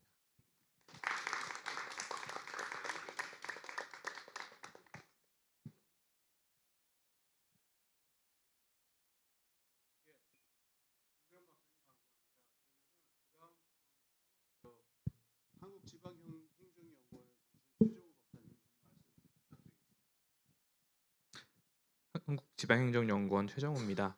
다행히 토론자가 굉장히 많은데 왜 토론 순서가 빨라가지고 마음을 조금 놓고 토론을 할 수 있을 것 같습니다. 사실은 도넛경제학이라는 걸 저는 이제 이번에 토론을 오게 되면서 처음 알았거든요. 그래서 공부를 하면서 제가 받았던 인상은 여태까지 이제 참고로 전 지금 이제 연구원에서 사회적 경제랑 마을기업 과제를 받아서 지금 하고 있거든요. 이제 마을기업법이라고 해가지고 그게 이제 올해 제정이 됐고 이제 내년부터 시행이 들어가면서 어떤 것들을 준비해 나가야 될까에 대한 연구를 하고 있는데 제가 전공이 재정이다 보니까 사회적 경제라는 개념 자체가 굉장히 모호하고 손에 안 잡힌다는 생각을 굉장히 많이 했어요. 근데 도넛 경제학을 보고 있으면은 그래 우리가 생각하는 지향점이 이런 거구나가 굉장히 명쾌하게 딱딱 떨어진다. 이 퍼즐만 잘 맞추고 있으면 우리가 잘 살아갈 수 있지 않을까라는 생각을 해서 관련돼서 우리가 많은 공부를 하지 않더라도 우리가 지향하는 바가 어떤 거야라고 생각할 때는 굉장히 눈에 딱 들어오고 일반 사람들이 이해하기 쉽고 공감하기 쉽고 그렇기 때문에 실천하기 쉬운 내용들이 아닐까라는 생각을 했습니다. 다만 이제 앞으로 그럼 우리 연구하는 사람들은 이 부분에 대해서 어떻게 조금 더 고민을 해야 될까라는 생각을 했을 때 도넛 경제학을 구성하고 있는 요인들이 굉장히 많은데 각 요인 중에 서로 밀접하게 그 요인들 간에 물론 다 독립적으로 존재하지만 어떤 것들이 조금 더 밀접하게 영향을 주고받을까? 그렇다면은 어떤 특정 요인을 조금 더 열심히 개선하면 다른 요인까지 또 긍정적인 효과를 줄 수 있거나 혹은 어떤 요인에 더 부정적인 효과가 발생하지 않을까? 그러니까 그 요인들은 조금 더 중요시해야 되지 않을까에 대한 우선순위를 매기는 우선순위라는 것 자체가 굉장히 어떻게 보면 조금 말이 안 되는 걸 수도 있지만 그렇게 조금 더 연구자 입장에서는 그런 부분에 조금 더 고민을 해야 되지 않을까라는 생각을 했고요. 두 번째는 이제 이 도넛 경제학이 정착하기 위해서 아까도 발표 때 있었지만 결과적으로는 우리 도넛 경제학의 관점에서 봤을 때 우리 지역은 어떤 모습일까에 대한 내용이 중요한데 그 지표를 어떻게 구성할까라는 고민들이 굉장히 많아요. 그리고 그 지표 현황에 대해서의 바라보는 것도 중요하지만 이 도넛 경제학을 움직이게 하는 지역에서의 자원에 대한 관심도 조금 필요하다고 생각하거든요. 예를 들면 사회적 자본 같은 개념이 굉장히 많잖아요. 그 사회적 자본에 대해서도 보면은 지역 공동체를 움직이는 굉장히 중요한 요인 중에 하나라고 얘기하지만 우리나라에서 사회적 자본이 지역마다 어떻게 형성되어 있는지에 대해서 측정하고 있는 데이터는 없습니다. 물론 서울시에서 개별적으로 도시 지표를 만들어서 그 도시 지표 내에서는 사회적 자본의 항목들에 대해서 1년에 4,000명씩에 대해서 조사를 하고 그 요인들이 한 10년치가 백업돼 가지고 가지고 있는데 사실은 이 돈업경제학에 대한 핵심적인 요인 그게 다 대표성을 가진 지표는 아니지만 그런 것들을 조금 찾아 가지고 우리가 조금씩 해보면 어떨까라는 생각을 했고 굳이 이게 꼭 정부에서 시작할 부분은 아닌 것 같고요. 민간 단체에서 한번 시작해보고 이게 계속 축적만 돼 있다면 나중에 이걸 승인 통계로 바꾸고 정부에서 이걸 통계화시키는 작업들도 가능하지 않을까라는 생각을 했습니다. 그리고 이건 이제 연구에 관련된 부분이었고요. 그러면 정부는 이제 뭐를 해야 되느냐? 이 사회적 경제, 이 돈업 경제학을 하기 위해서 어떤 것들을 해야 되냐고 봤을 때 저는 사실은 이제 오늘 이 느티나무 도서관에 와가지고 느꼈던 부분이 이 지역 공동체에서 뭔가를 하기 위해서 가장 중요한 부분은 아까도 우리 전 전주시장님 말씀하셨지만 공간도 굉장히 중요하고요. 이걸 움직이게 하는 뭔가 그 정부의 지원도 중요하다고 생각을 하는데요. 예전에 마을 공동체의 사람들은 정말 이타적이었어요. 우리가 생각하는 바들은. 그래서 아파트에 살더라도 앞집에 누가 사는지 서로 인사도 하고 엘리베이터를 타면은 그렇게 서로 소통을 하면서 같이 문제를 공유하게 되는데 지금의 여기 앉아 계신 분들 중에 앞집에 사시는 분들이랑 과연 인사를 그렇게 잘 주고받는 분들이 있을까요? 아닐 것 같아요. 저는 사실 저도 앞집에 누가 사는지 잘 모르거든요. 이게 서울에 국한되는 문제일 수도 있겠지만 그렇다면 그 사람들을 어떻게 같은 자리에 모아주고 같은 자리에서 서로 공유하는 바를 공유하면서 공통 분모를 찾아가는 그 작업들을 하기 위해서는 지금은 누군가가 옆에서 자꾸 이렇게 도와주는 게 필요하고 그게 지자체가 됐든 아니면은 이런 개별적인 시민의 힘이 됐든 그런 것들을 지원하는 뭔가가 필요하지 않나라는 생각을 했고요. 우리가 뭔가를 돌아가기 위해서는 사실은 지원도 굉장히 그래서 지자체에서 필요하죠. 재정적인 지원 부분들. 왜냐면 근데 우리가 재정적인 지원이 약한 부분은 사실은 이런 부분을 지원한다고 해서 지자체에게 실질적으로 도움이 되는가에 대한 퀘스천 마크들이 다들 있으시거든요. 근데 이런 부분들을 지원했을 때 지자체에 실질적으로 어떤 효과를 미칠 수 있는지에 대해서도 사실은 이 공동체가 같이 고민을 해줘야 된다라는 거죠. 우리가 지자체의 힘으로 풀지 못하는 여러 가지 문제들, 예를 들면은 복지 사각지대 문제도 지자체 혼자서 돈 투입한다고 해결되는 거 아니고요. 우리가 복지 사각지대 외에도 인구 감소 지역에서 이주민이 정착했을 때 그 정착한 유입된 이주민들과 서로 잘 화합시켜가지고 그 지역에 오랫동안 살게 하는 것도 지자체가 돈 준다고 되는 거 아니고요. 아까 출산장려금 말씀하셨지만 5천만 원 받는다고 해서 계속 출산할 수 있는 것도 아니고요. 그런 부분들에 대한 고민이 필요하고 지자체에서 실질적으로 움직이는 제도와 연계할 수 있는 부분 생각했을 때 저는 주민 참여 예산이라고 생각하거든요.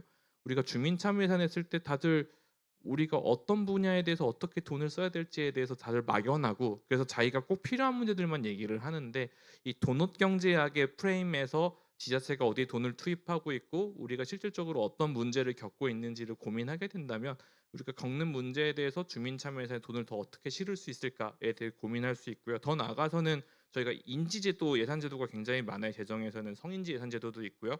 환경인지 예산제도도 고민하고 있고요. 예전에 기재부에서는 인구인지 예산제도도 고민을 했어요. 각 인구마다 어떻게 돈을 쓰고 있는지. 그렇다면 우리가 돈업경제 프레임에서 각 요소에 어떻게 돈을 쓰고 있는지 그런 부분들도 나중에 예산을 짤 때 고민의 제도와 연계해 볼 수 있지 않을까라는 생각을 했습니다. 이상으로 토론 마치겠습니다. 예, 좋은 말씀 감사합니다. 자, 그 다음으로 용인시정연구원에서 오신 한창묵 박사님 5분 동안 토론 부탁드립니다. 네, 한창묵입니다. 우선 저는 오늘 이제 이 도넛 경제학과 관련한 여러 좋은 분들의 이제 주제 중에서 이영웅 박사님이 발표를 한 사회적 가치의 측면에서 지정 토론자로 좀 제안을 받아서 제가 먼저 이 주제에 대해서 제 의견을 좀 이야기하도록 하겠습니다. 이 사회적 가치라고 하는 게 굉장히 모호하고 측정하기 어려우면서도 또 한편으로는 여전히 우리의 어떤 사회 영역의 한 분야로 점점 자리 잡고 있는 상황이다. 이런 생각이 들고 여기서 이제 박사님께서 이제 제안을 한 아마르티아 센이 제안한 역량 접근법을 통해서 실제로 사회적 가치를 측정을 하고 그 측정된 사회적 가치를 판단을 해서 어떤 더 증분시킬 수 있는 그런 기준틀을 만들어 보는 것에 대한 어떤 고민이나 문제 의식에는 그 방향도 충분히 맞고 공감한다라고 생각을 합니다. 다만 이제 우리가 그 방향으로 가기 위해서 경기도가 어떤 일을 해야 될까? 그것에 대한 사전적인 단계들이 필요할 것이다. 이런 생각을 하고요. 왜냐하면은 센이 이야기하는 가장 핵심적인 사항은 우리가 어떤 삶의 질, 어떤 우리가 인간답게 살아간다는 것을 판단하는 데 있어서는 한 가지의 기준이 아니고 최소한 두 가지 이상의 다원적인 정보들의 조합이 필요하다라고 센은 이야기하고 있고 거기서 센이 가장 중요하게 생각하고 있는 이미 인간들이 얻어낸 성취의 측면과 그리고 앞으로 원한다면 얻을 수 있는 그 행위적 자유의 측면에서 그렇다면 우리가 내가 사회적 가치와 관련해서 예를 들어서 시민의 참여와 관련해서 내가 할 수 있는 게 뭐지? 라는 궁금증이 들었을 때 그런 내가 참여할 수 있는 다양한 접근 루트들을 예를 들어서 경기도가 제안을 이미 하고 있어야만 경기도가 제안하고 있는 이런 다양한 접근 루트들이 있는데 그중에서 나는 이걸 하고 싶어. 그래서 실제로 할 수 있는 그것이 사회적 가치를 증진시킨다는 결과로 귀결되는 그 논리적인 모델이 센이 말하는 역량 접근법의 가장 중요한 핵심이라고 생각이 됩니다. 그렇다면은 뭐 꼭 현재 진행하시는 연구뿐만이 아니라 앞으로 경기도가 지속적으로 사회적 가치를 강화하고 활성해 나가고 싶다면은 경기도가 생각하는 사회적 가치의 각 범주별 어떠한 다양한 접근 가능한 선택지들이 있는지를 경기도가 고민해보고 그것을 한번 나눠봐야 할 것이고 그것은 지금까지 우리나라가 법적으로 접근해왔던 위에서 아래로 내려오는 식의 접근이 아니고 지역의 실제로 사회적 가치를 위해서 힘쓰고 애쓰는 사람들의 모습이 아래에서부터 위로 올라와서 경기도 전체를 비추는 그런 그림으로 이루어져야 하지 않을까 그런 생각을 제가 제안 드립니다. 그리고 이제 뭐 시간이 남았을진 잘 모르겠는데 도넛 경제학 첫 번째 이야기 주신 내용에 대해서 저도 이제 주신 자료를 보고 좀 생각해 봤는데 먼저 전 지구적인 차원에서 우리가 도넛 경제의 어떤 질적인 측면의 번영, 스라이빙을 이야기하는 것이 오늘날 일견 타당한 문제 의식임에도 불구하고 과연 우리가 용인시라고 하는 하나의 지방자치단체 측면에서 본다면은 이것이 용인시가 더 이상 성장 불가능한 상태인가를 자칫 단언하거나 오해할 수 있다라는 생각이 좀 들고요. 그래서 성장 불가지론의 관점에 있어서도 우리가 단순히 성장을 더 이상 못한다라는 생각보다는 질적인 측면의 개선이나 재고를 높이는 방향으로 우리가 고려해 보는 것이 더 좋지 않을까 이런 생각을 갖고 있습니다. 특히 오늘날 사람들이 아까 마을 공동체 어떤 생각도 바뀐다고 이야기 주셨는데 주된 이유 중에 하나가 생활권이 이제 마을이 아니죠. 예를 들어서 느티나무 도서관에서 도넛 경제를 그리는 사례를 봐도 수지구 주민들의 사례들만 그리고 계신 것이 아니고요. 용인시 전체의 다양한 읍면동에 살고 계신 주민들의 사례를 그리고 있어요. 즉 용인시 전체를 놓고 우리가 질적 성장을 제고하고 그것을 도넛을 그리고 있기 때문에 그렇다면은 아까 시장님께서도 이야기하셨지만 무조건 뭐 성장이 안 된다 이런 게 아니고 어떤 방향으로 성장하는 것이 더 번영에 가까운 길일까를 좀 고민할 필요가 있지 않을까 그런 생각이 듭니다. 이상입니다. 예, 감사합니다. 이걸로 우리가 지정 토론자 분들 귀한 말씀 잘 들었고요. 이제부터는 이게 그 좀 토론을 열어놓고 지금 이렇게 발표하신 분들도 이렇게 응답하시고 싶은 부분들도 있을 거고 다른 생각들이 있을 테니까 예, 그래서 이제 열린 토론으로 넘어가는데 열린 토론에 또 우리가 준비한 분들이 있습니다. 그래서 이분들이 이제 그 지정 토론자는 아닙니다만은 열린 토론을 열어주시는 역할을 좀 하실 것 같습니다. 대한민국 시장 군수구청장 협의회 임채홍님 오셨고요. 그다음에 우리 성동구 서울시 성동구 정책비서관 신영민님 오셨고요. 그다음에 가톨릭대 행정학과 정종원 교수님 또 계십니다. 그러니까 이게 뭐 지정 토론 아니니까 우리 그냥 토론을 여는 역할을 이제 해주실 텐데 먼저 임채홍 선생님 말씀부터 좀 들어볼까 싶습니다. 예.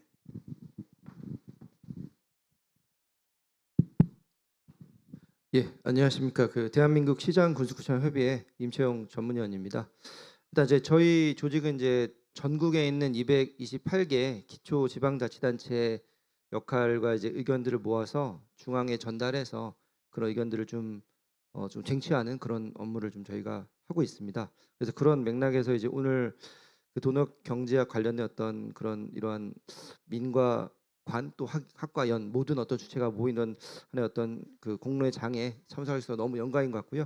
너무 좋은 어떤 많은 것을 배우는 시간이었던 것 같습니다. 그래서 제가 이 내용을 들으면서 두 분의 이제 발표자님께서 이제 도덕 경제에 대한 어떤 기본적인 개요나 사례, 접근 방법이라든가 또 그런 맥락에서 사회적 가치의 어떤 연결선상의 여러 가지 좀 논의를 많이 발표해 주셔서 너무 좀 감사를 드리고요.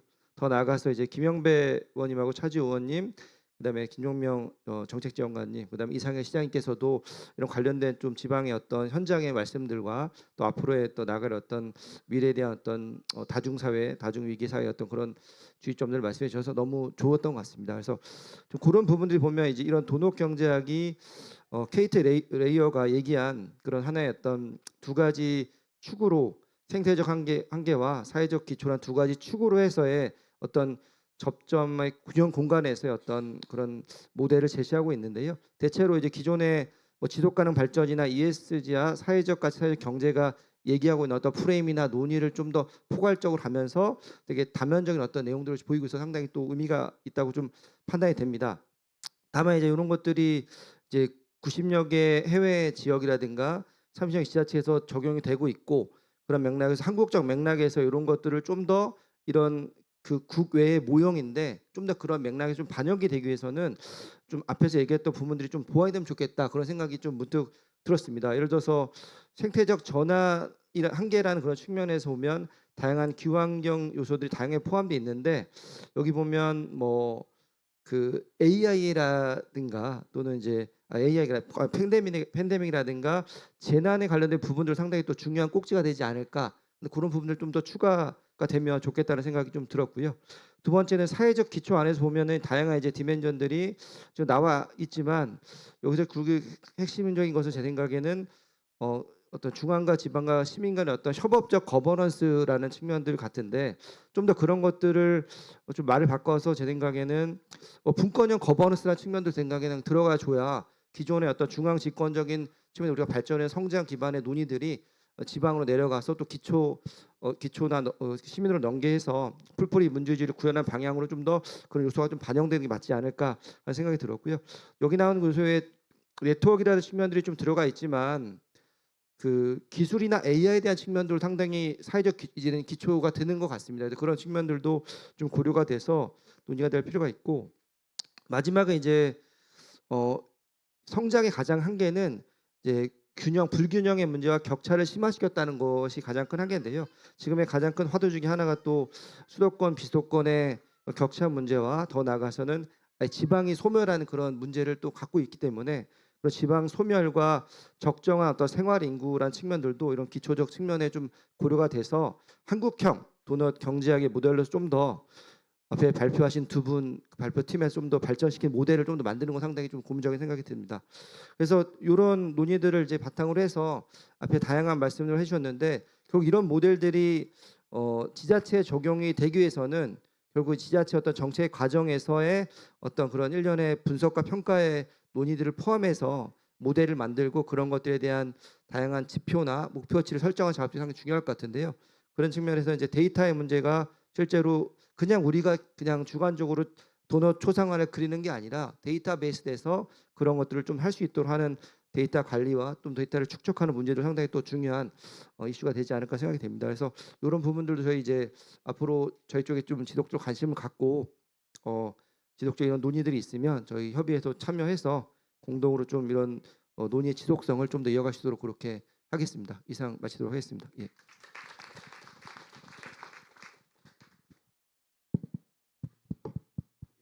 예, 감사합니다. 그 다음으로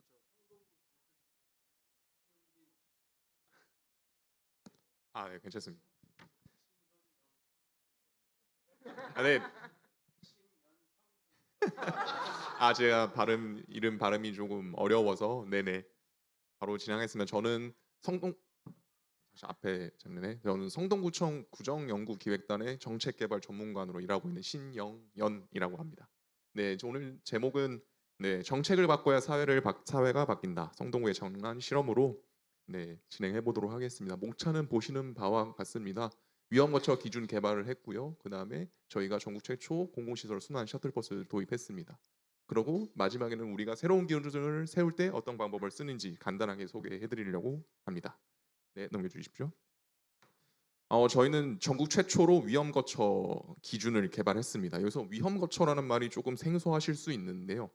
아마 그런 말씀은 들어보셨을 겁니다. 주거 최소 기준이란 말은 좀 들어보셨을 테죠. 사람이 사는데 가장 최소 기준. 근데 이게 국가가 규정하고 있지만 상당히 선언적으로 머무는 경우가 좀 있습니다. 그래서 저희가 위험거처라는 개념을 도입해서 구체화하고 현실화한 내용이라고 보시면 되겠습니다. 2022년에 비가 정말 많이 왔던 거를 기억하고 계신지 모르겠습니다. 그때 사망자도 있었고요. 그래서 저희는 전국 최초로 반지하 전수조사를 실시를 했었습니다. 지금 PPT가 잠깐 안 나오는데요. 그냥 그대로 진행해도 될까요? 네. 그럼 제가 좀 더 설명을 좀 잘 해드려야 될 것 같네요. 네. 어쨌든 2022년 8월에서 9일 그 이틀 동안 집중호우로 인해서 반지하 거주자 인명 사고가 발생했었습니다. 신림동으로 그때 기억을 하고 있는데요. 그래서 성동구는 안전과 건강을 기준으로 좀 건축사 협회에 좀 요청을 받고 저희 성동구 자체에서도 TF를 구성해서 5개 등급으로 구분해서 이제 반지하 전수조사를 실시하게 되었습니다. 그래서 그 이후에 2013년에는 전수조사 기준을 바탕으로 해서 성동형 주거 환경 개선 사업을 추진을 했습니다. 그 전 PPT로 가주셔야 됩니다. 네. 그래서 그 파란색으로 제가 적어놨는데요. 반지하 주택 6,321호 조사 결과 이제 보시는 것 같이 4,700호, 비주거용 5,400호 대상 지원을 했었고 사업을 통해서 맞춤형 지원 2,164세대를 지원을 했었습니다. 네. 방지 시설 7종을 보시는 바와 같고요. 여기서 C와 D 등급을 받은 주택 10호는 위험 요소를 제거해서 등급을 상향시키거나 아니면 비주거용으로 전환했었습니다. 그리고 D 등급 사시는 분 중에서 이제 거주자 면담과 추가 조사를 통해서 이분들은 이제 지상 이주를 지원을 해드리는 성과를 이뤘습니다. 네, 다음으로 넘어가겠습니다. 이렇게 2022년, 2023년, 2024년을 거쳐서 그럼 이제 데이터가 쌓였을 겁니다. 그래서 2025년 올해죠. 올해는 전국 최초로 성동형 위험거처 관리 체계를 도입하게 되었습니다. 반지하하고 노후주택 등의 이제 위험거처에 대해서 성동구가 자체 개발한 위험거처 기준을 활용한 실태 조사를 실시하였고 아까와 거의 비슷합니다. 이 조사를 결과로 이제 건축사의 이제 협조를 받아서 5개 등급으로 구분을 하고요. 조사 방법은 아래 보시는 바와 같고 결국에는 이제 CD 등급이 상당히 좀 노후한 걸로 저희가 보고 있습니다. 그래서 이 분량 항목 중에서 맞춤형으로 개선을 지원을 하는 사업을 실시를 하게 되었습니다. 아까 2022년부터 2024년까지는 좀 한시적으로 머물렀다면 2025년은 이제 좀 항상 이제 수시로 할 수 있는 시스템을 도입했다고 보시면 되겠습니다. 네, 다음 PPT 보시면은 이게 이제 주거용 2022년 당시에 주거용으로 이제 반지하가 이 정도 수치가 있다라고 그때 밝혔었고요. 서울시는 그때 없었습니다. 왜냐면 저희가 전국 최초로 했기 때문에 좀 뉴스를 제가 좀 따와봤고요. 사실은 이제 아까 이제 박사님들 말씀하시는 거에 대해서는 이제 저희가 중앙 정부에서 기초자치단체로 이제 기초자치단체로 탑다운 방식으로 하는데 이제 저희 반지하 전수조사는 약간 바텀업 방식으로 저희가 했던 거를 서울시에서 2023년 했었고 2024년부터는 이제 통계에 이제 표준 통계 이제 저희 반지하 전수조사가 들어가서 바텀업이 되었다고 보시면 되겠습니다. 네, 다음으로 넘어가겠습니다. 사진 이렇게 보시는 바와 같습니다. 보시면은 이게 잘 보이실지 모르겠는데 이게 지금 싱크대가 막 가라앉고 상당히 노후된 모습을 보이는 거에 개선 후로 이제 좀 깔끔하게 좀 안전 설비를 좀 강화하고 이제 좀 깔끔하게 하실 수 있는 걸로 했고요. 그 아래는 문이 없어서 이게 지금 막아놓은 상태입니다. 임시로. 그래서 문 복구하고 창문을 복구해서 조금 이제 개선 사업을 실시한 사료로 제가 사진을 좀 추가로 첨부해봤습니다. 네, 다음으로 넘어가겠습니다.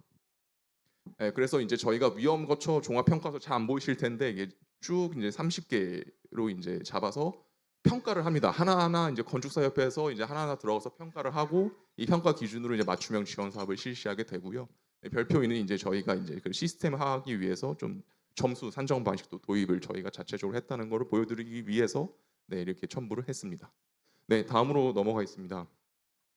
네, 이거는 뭐 이렇게 이런 게 있었다. 네, 다음으로 넘어가겠습니다. 혹시 성동구의 성공버스라고 혹시 들어보신 분 있으신가요? 네. 이 성공버스가 이제 성동구 공공시설 셔틀버스의 준말로 저희가 성공버스를 운영을 하고 있습니다. 부제를 저희가 가장 위에 공급이 수요를 만드는 모달 시프트라고 잡아봤는데요. 모달 시프트는 이제 운송 체계를 바꾼다라는 얘기입니다. 이제 좀 자가용 중심이 됐었던 이제 자가용 중심을 이제 대중교통으로 바꿔서 이제 이산화탄소를 줄이자라는 개념으로 보시면 될 것 같고요. 저희가 2024년에 10월에 이제 성공버스를 도입을 했습니다. 근데 사실은 마을버스가 저희가 있잖아요. 근데 서울시 같은 경우에 자치구에서 마을버스를 어떻게 조정하거나 아니면 추가하거나 이런 권한이 없습니다.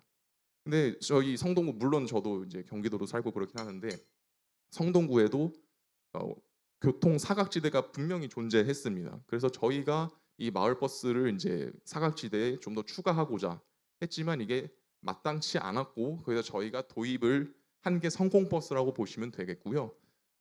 이제 두 번째 이제 노선이 공백이 없도록 좀 금호동, 응봉동, 행당동, 성수동 일대 주요 공공시설을 연결해서 저희가 추진을 했고요. 사실은 이제 교통이 복지다 보니까 공공성 확보로 지속 가능한 이제 교통보시 시스템을 선도적으로 구축했다고 보시면 되겠습니다. 지금 2024년 10월에 1호선을 운행을 했고요. 올해 5월부터는 2, 3노선이 이제 추가로 됐고 11월부터 이제 4호선을 마지막으로 저희가 17개 동에 전부 다닐 수 있도록 이제 할 상황 그렇게 한 상황입니다. 이용 대상자는 사실 성동 주민뿐만 아니라 모든 주민이 다 사용하실 수 있고요. 이용료는 무료입니다. 근데 여기서 사실 문제가 아니라 이제 여러 말들이 있었으면 특히 마을버스 운수 조합을 조금 설득하는 게 상당히 어려웠는데요. 제가 마을버스 운수 조합이라고 생각하면은 이게 사실은 경쟁이 될 수 있다고 생각하실 겁니다. 똑같은 성동 구민은 똑같다고 했을 때 성공버스가 다님으로써 우리 이용객이 주는 거 아니냐라는 말씀을 많이 하셨어요. 그래서 반대가 많았지만 저희가 생각한 가설은 이렇습니다. 이 교통 인프라를 이제 사각지대에 깔았거든요. 깔면은 신규 수요가 창출했기 때문에 그 신규 수요는 분명히 마을버스로 넘어갈 것이다 라고 설득을 해서 시작을 했는데 그래서 저희가 2025년 8월 12일 보도자료 제가 분석을 했는데 따르면 전년 동기 대비 혹시 몇 퍼센트가 뭐 상승했을까요? 이게 좀 혹시 그러니까 전년 동기 대비 마을버스 이용객이 7.18% 늘어나는 효과를 보였습니다. 다음 페이지로 넘어가 주시면은 가장 아래 이제 성공버스 안착 마을버스가 상생 효과가 이제 그건데요. 결국에는 저희 가설이 맞았다고 보고 결국에는 상생도 이뤄냈고 이제 교통 사각지대에 이제 인프라를 깔아서 결국에는 교통 복지까지 해결한 사례라고 저희는 평가를 하고 있습니다. 네, 다음으로 넘어가겠습니다. 감사합니다. 예. 왜냐하면 아까 제가 마지막에 그 새로운 기준을 세우는 방법 좀 세 가지 간단하게 소개드리고 좀 마치겠습니다. 처음은 저희는 질문을 바꿔보자였습니다. 위험거처 기준을 세울 때 그렇잖아요. 반지하를 좀 해결해보자. 그럼 반지하 사는 사람을 돈을 줘서 옮기면 되는 거 아닐까?가 아니라 공간을 바꿔보자. 공간을 바꿔볼까라고 생각해서 추진한 게 위험거처 사업이었고요. 성공버스도 마찬가지입니다. 다른 자치구 같은 경우에 교통 지원금을 주는 경우가 많습니다. 근데 그게 아니라 교통 인프라를 깔아보자라고 저희가 생각해서 추진한 거였고요. 두 번째 방법은 좋은 경험을 축적해서 습관을 만들자라는 거였습니다. 이건 좀 성공버스 얘기인데요. 예를 들어보면 이제 제가 지하철역에서 집까지 차로 15분 거리입니다. 근데 만약에 저희가 하는 성공버스가 서비스도 안 좋고 뭐 친절도도 안 좋고 교통도 불편했다면 당연히 저는 차를 끌고 다녔겠죠. 그래서 저희는 그것까지 고려해서 성공버스 이제 운전하시는 분들도 계속 교육을 하고 청결을 유지하게 해서 결국에 이 좋은 경험이 축적되면은 나중에는 자가용 생각을 하고 성공버스 타야지라는 생각을 하게끔 만드는 게 저희 목표였습니다. 마지막으로는 이해 당사자를 모아보자였습니다. 이거 아까 위험거처 사업 같은 경우에 물론 저희가 성동구 내에서 TF도 유지를 했지만 뭐 다른 민간 단체도 있었고요. 그리고 건축사 협회에 도움이 없었다면 이 아까 뭐 몇천 가구가 있었잖아요. 하기가 상당히 어려웠을 겁니다. 그래서 그런 이해 당사자를 모아보자. 성공버스도 마찬가지입니다. 마을버스 운수조합 반대를 했지만 끝까지 설득을 거듭해서 결국엔 상생을 이뤄냈다. 그래서 이해 당사자를 겁먹지 말고 모아서 얘기를 해보자. 이렇게 세 가지로 해서 새로운 기준을 세우는 방법 이렇게까지 소개를 해드렸습니다. 오늘 돈업경제학 저도 여기 이거 준비하면서 처음 들었었는데요. 좀 이 돈업경제학이 좀 여기 이론에 넘어서 좀 정책 현장에 좀 반영이 돼서 좀 자리 잡았으면 좀 좋겠다는 생각을 밝히면서 이상 발표 마치겠습니다. 감사합니다. 예, 감사합니다. 참 이거 인상적인 사례네요. 예. 그다음에 참 오래 기다리셨는데 그 카톨릭대 행정학과 정종원 선생님께서 또 한 말씀 좀 부탁드리겠습니다. 예, 가톨릭대 정종원입니다. 예, 이 뜻깊은 자리에 초대해 주신 관장님께 감사드리고 특히 돈업경제학이라는 걸 저는 이번 기회에 처음 알았습니다. 이 돈업경제학을 소개해 주신 이경민 박사님께 감사 말씀드립니다. 책을 읽고 그리고 공부를 하면서 느낀 점들이 있는데요. 앞에 말씀해 주신 분들 중복되는 부분들이 꽤 있습니다. 그런 부분들은 중복하지 않고요. 느낀 점을 말씀드리겠습니다. 최근에 가장 큰 담론이 지속가능 발전인데요. 지속가능 발전이 나온 얘기는 지속 가능하지 않을 것 같아서 나온 것 같고요. 돈업경제학이 나온 이유는 돈업경제학의 두 가지 띠가 사회적 기초와 생태적 한계인데요. 사회적 기초가 무너질 것 같고 생태적 한계가 넘어갈 것 같아서 나온 거라고 생각합니다.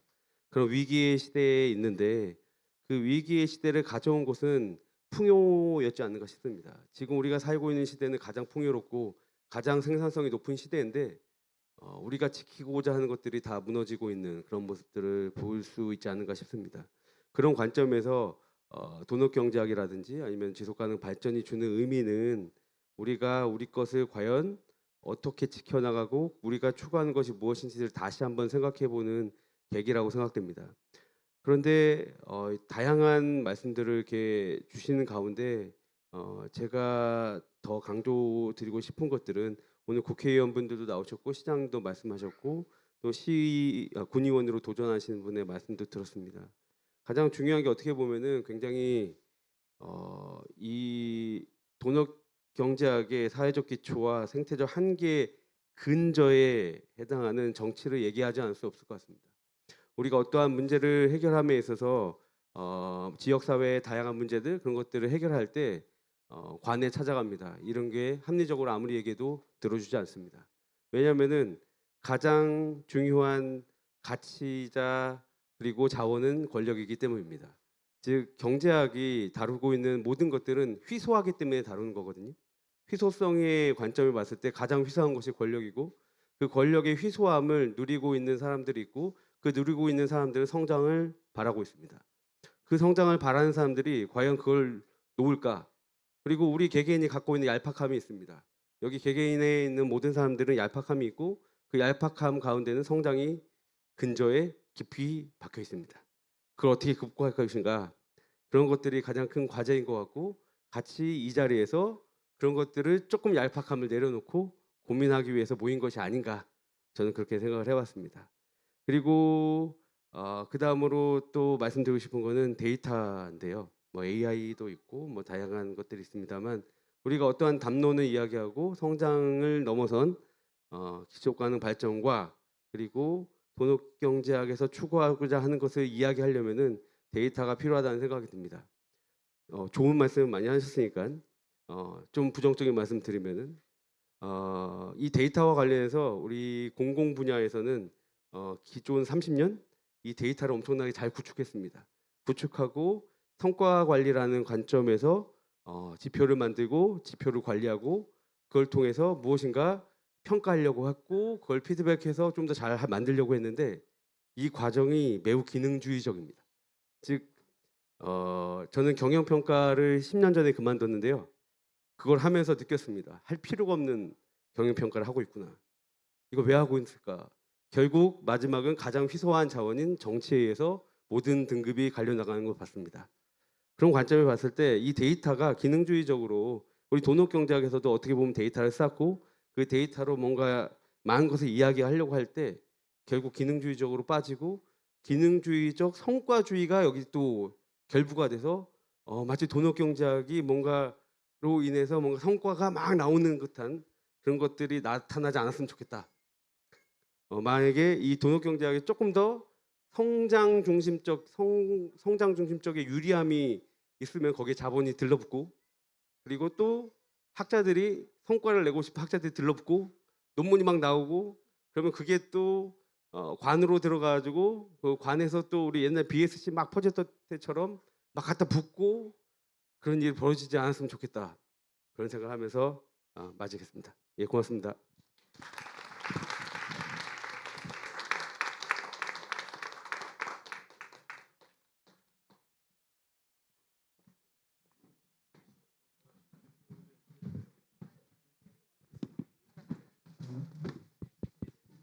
저 정책 토론 잘 들으셨나요?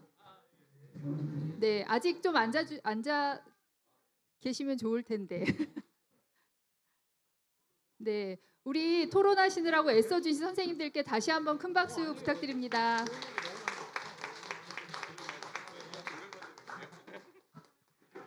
네, 우리 박사님들 토론하시느라고 너무 애쓰셨고요. 자리에 앉으셔서 대금 연주 들으시면서 스트레스 좀 푸시면 좋겠습니다. 자, 지금은 그 팜플렛에 나와 있는 것처럼 마을 대금 클럽 변죽이라는 단체에서 축하 연주가 있겠습니다. 그래서 도넛 경제학에서 만든 도넛송이라고 있어요. 여러분들 혹시 들어보셨나요? 예, 아직 못 들어보셨죠? 이제 도넛 경제학 그 단체에서 만든 도넛송이 연주될 예정인데요. 여러분들의 적극적인 호응이 필요합니다. 예, 악보 좀 띄워주세요. 준비하는 동안 여러분들의 적극적인 호응을 끌어낼 수 있는 연습을 좀 해보도록 하겠습니다. 자, 여기 보이세요? 악보? 네, 보이시나요? 네, 저 음악을 뭐 다 따라하시라고 말씀드릴 수는 없고요. 중간중간 이 노란 색칠한 부분이 구호를 외쳐주셔야 됩니다. 그래서 구호를 외쳐주시는 거는 이제 그 타이밍은 선창을 해주시는 분이 계실 테니까 그거를 따라하시면 될 것 같고요. 연습을 먼저 한번 해보겠습니다. 자, 이제 음악이 쭉 나오고요. 그다음에 같이 한번 읽어보실게요. 시작. 우리가 생각하는 좋은 삶은 무엇인가? 이렇게 하시면 돼요. 하실 수 있겠죠? 한글 다 아시죠? 네, 한번 해보겠습니다. 시작. 우리가 생각하는 좋은 삶은 무엇인가? 다음에 두 번째 한번 해보겠습니다. 시작. 우리가 꿈꾸는 세상은 어떤 모습일까? 네, 하실 수 있겠죠? 예, 다음 페이지 올려주세요. 네, 자, 세 번째입니다. 시작. 지금 우리가 지켜야 할 것은 무엇인가? 네, 아주 잘하시네요. 자, 마지막입니다. 시작. 우리의 꿈은 어디서 시작될까? 예, 좋습니다. 이렇게 하실 수 있겠죠? 네, 큰 소리로 외쳐주시기 바랍니다. 자, 우리 도넛 연주자분들 내려와 주세요. 자, 자리에 착석하셔서 준비된 간식과 음료수 드시면서 들으시면 좋겠습니다. 저희가 다 아마추어예요. 그래서 사실 삑사리도 많이 날 텐데 그냥 예쁘게 봐주시고요. 네, 그냥 대금이 저렇게 생겼고 연주를 저렇게 하는구나. 그런 취지에서 봐주시면 좋겠습니다. 와우! 오, 좋은 시작이었다. 좋은 시작. 네, 좋습니다. 조심할게요. 저랑 같이 불러주시면. 오, 제발 제발.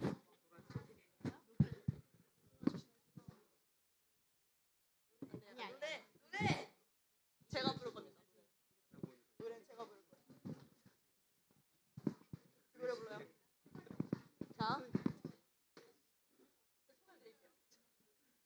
우리 노란색 부를 거야.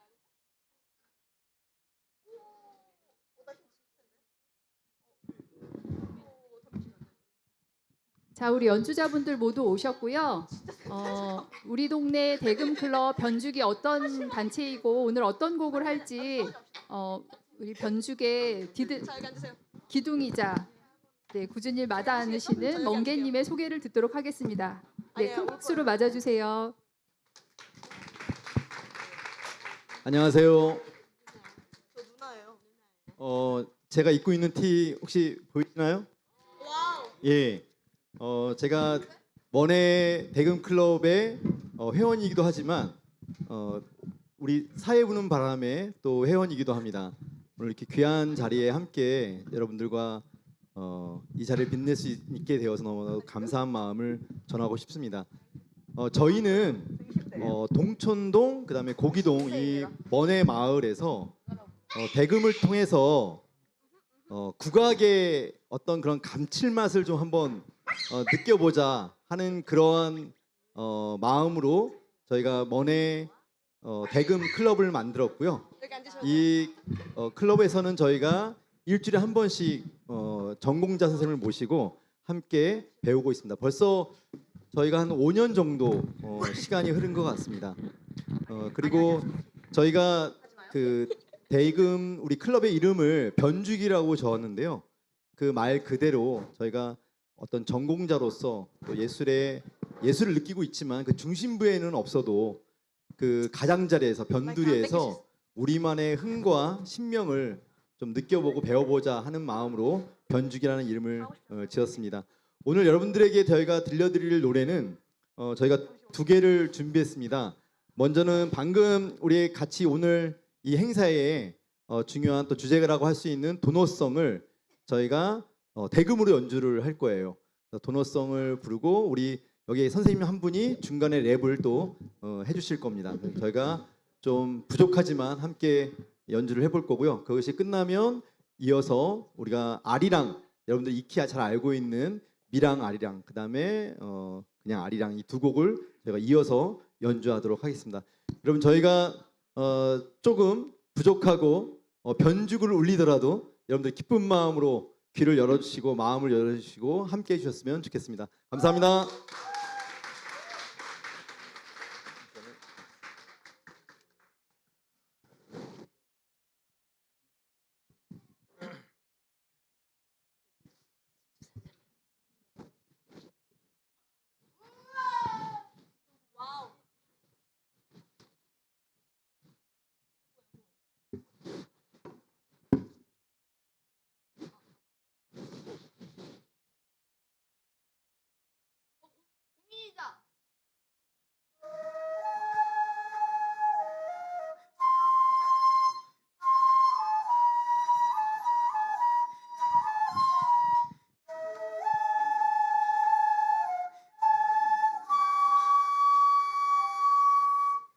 우리가 생각하는 좋은 삶은 무엇인가?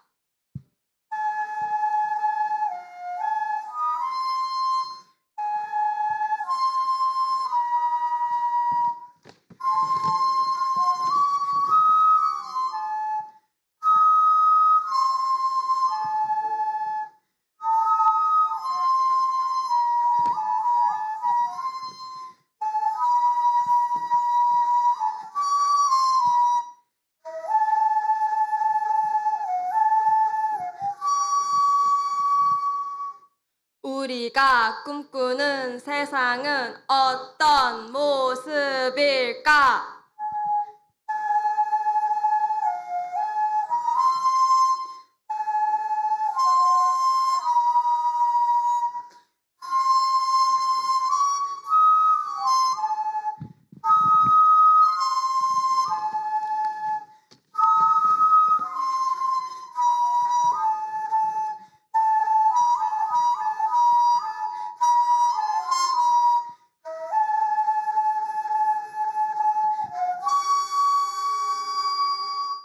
지금 우리가 지켜야 할 것은 무엇인가?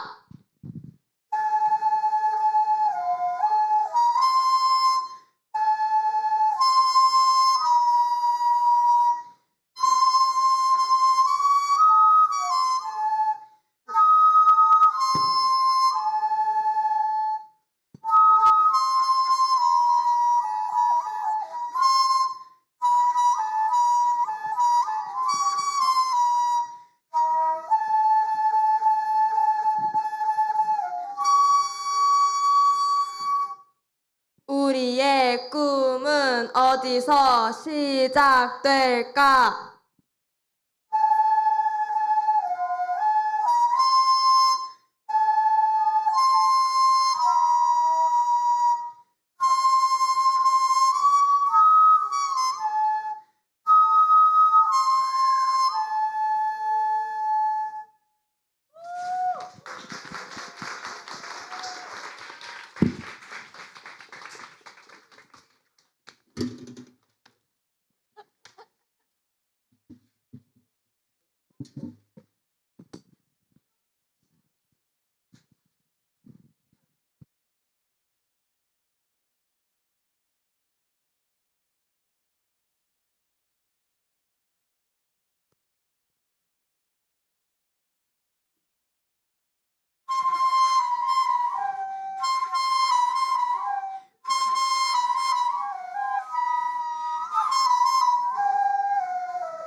여러분들의 열화 같은 성원에 못 이겨서 우리 경장님께서 네. 준비하신 게 아니고요. 원래 이 실력이십니다. 들어보시면 대금의 참맛을 느끼실 수 있을 것입니다. 귀를 기울여 주세요. 감사합니다.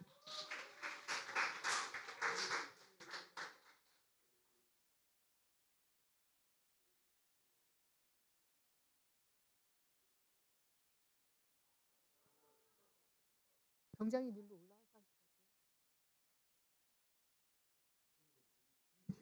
아 제가 마이크 안 켜고 여태까지 네, 정해진 앵콜 각본에 따라서 정확하게 제가 앵콜로 떨리면서 연습한 곡은 우리나라 그 문화 예술인들이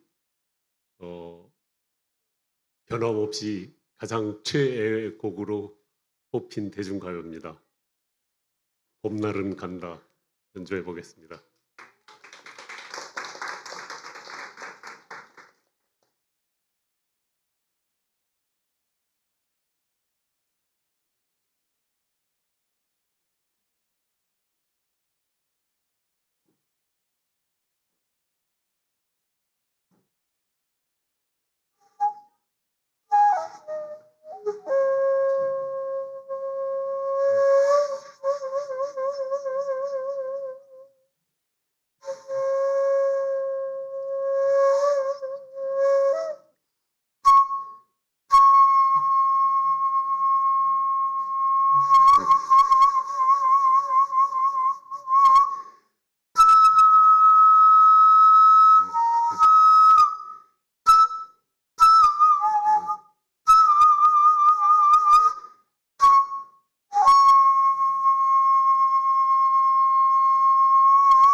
이래서 저희 클럽이 변죽입니다. 1절은 제대로 하고 2절은 변죽만 울리는 것으로 이만 마치겠습니다. 감사합니다.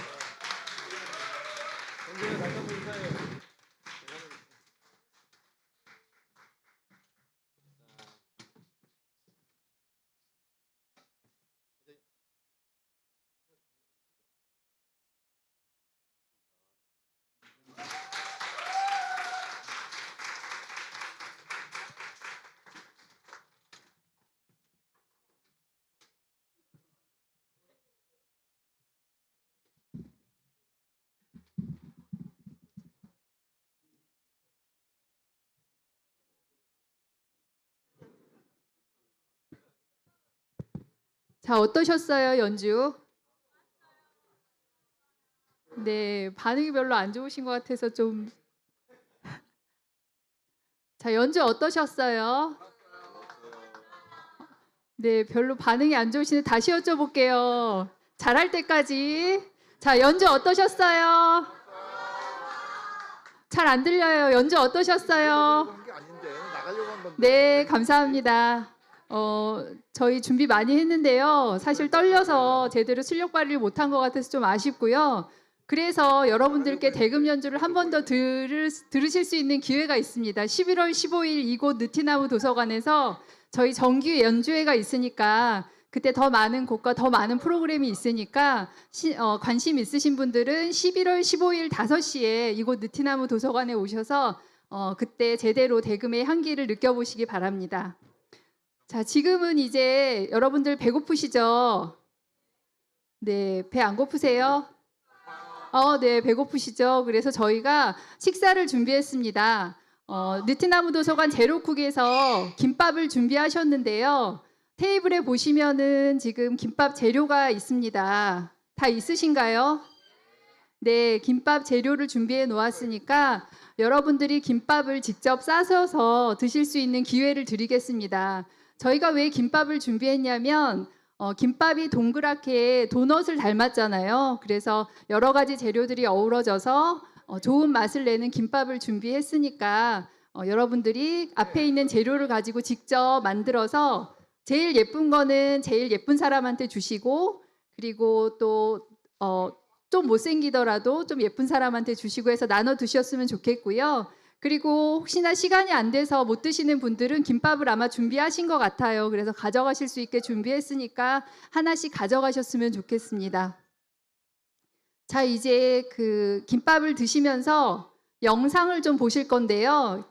그 김밥 싸시면서 그린피스에서 준비하신 영상이 있습니다. 그래서 영상을 보도록 하겠습니다. 영상 틀어주세요.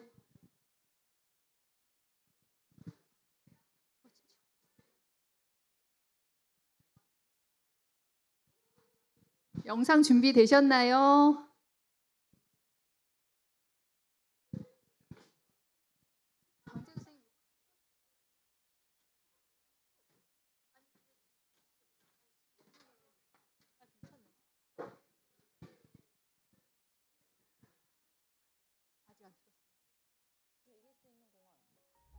왜 우리 동네엔 없을까요? 네, 소리도 켜주세요. 기후 전문가 그린 아젠다 빌더스가 되어보세요. 보드 게임을 통해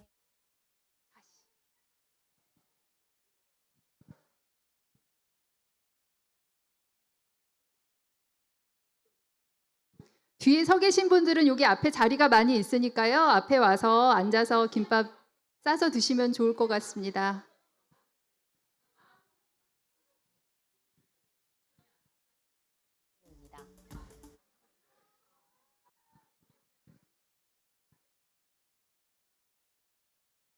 솔루션이 됩니다.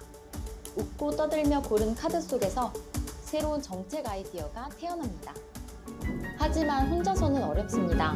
질문을 던지고 흐름을 잡아주는 사람, 바로 그린 아젠다 빌더스예요. 사람들의 생각을 꺼내고 아이디어를 정리하고 그걸 정책 제안서까지 연결하는 핵심 역할을 합니다.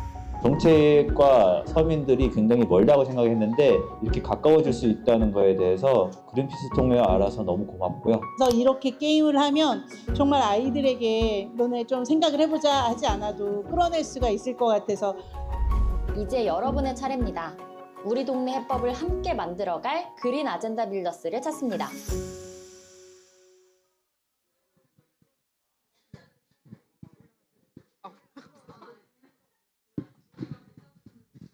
네, 안녕하세요. 저 그린피스에서 온 신민주라고 합니다. 네, 이렇게 네, 이제 막 식사 준비하시는데 이렇게 간략하게 그린피스에서 여기 오늘 글로벌 도넛데이 참여하면서 여러분들과 나누고 싶은 이야기가 있어가지고 오게 되었어요. 그래서 저희 회사에서는 여러분들 다들 아시다시피 환경 문제를 다루는 회사이고요. 기후위기와 환경위기 속에서 우리가 어떻게 살아가야 하는지 시민들과 해법을 찾기 위해서 여러 가지 활동을 하고 있는 회사예요.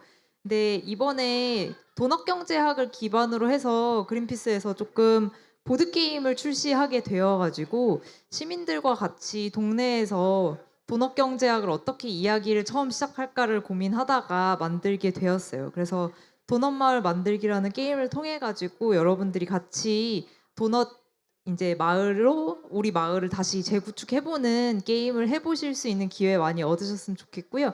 저희 부스가 저 옆에 세상을 여는 창이라고 되어 있는 곳 아래편에 있어요. 그래서 실물 게임을 한번 체험해 보실 분들은 많이 이 저녁 드시고 방문해 주시면 좋을 것 같고요. 그리고 덧붙여서 보드게임 중심으로 동네에서 워크숍을 만들고 또 도넛경제학을 알려낼 시민들의 프로젝트 같은 것들 좀 시작을 했습니다. 그래서 관심 있으신 분들은 같이 부스에 오시면 시민 참여 활동도 해보실 수 있으니 많은 참여 부탁드립니다. 감사합니다. 네, 안녕하세요. 저는 와이도넛 팀에 있는 박광재라고 합니다. 작년에 저희가 와이도넛 팀에서 만든 보드게임도 지금 여전히 계속 개발 중인데요. 그 그린피스 테이블 옆에 와이도넛이 개발하고 있는 보드게임도 전시되어 있으니까요. 식사하시면서 또 구경하러 오시면 설명 좀 드리도록 하겠습니다. 여러분 즐거운 저녁 시간 되세요.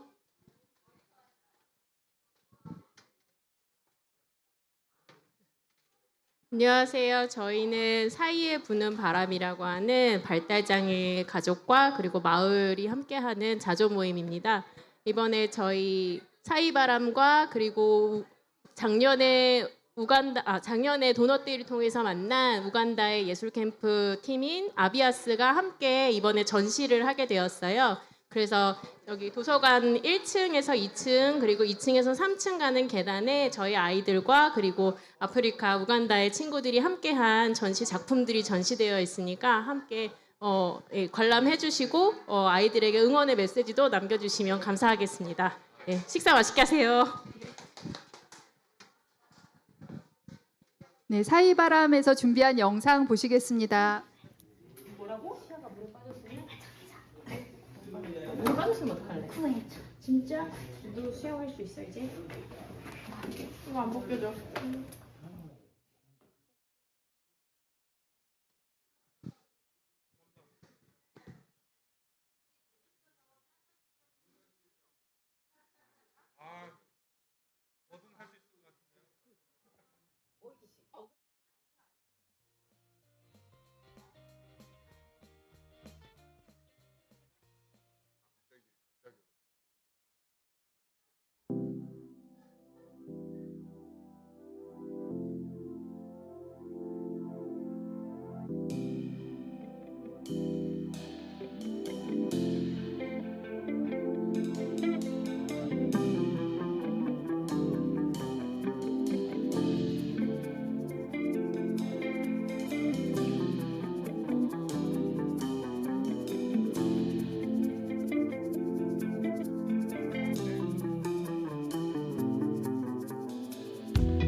자, 영상 잘 보셨죠?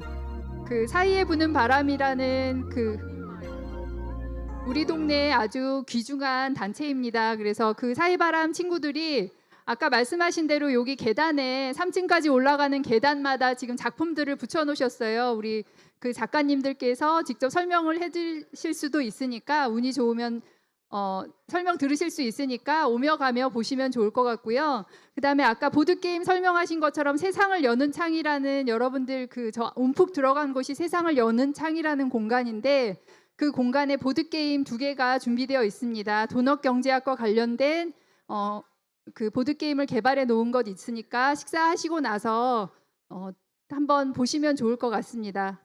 그리고 수지환경센터장님 오셨나요? 예, 수지환경센터에서도 오셨는데 이따가 말씀 들어보기로 하고요. 다음에 우리 이경민 박사님의 후배분이신 누구시라고 했죠? 네, 지금 그 참여하신 관객분의 말씀을 한번 들어보도록 하겠습니다. 김밥은 맛있는지 오늘 지금까지 소감은 어떠신지 한번 들어보겠습니다.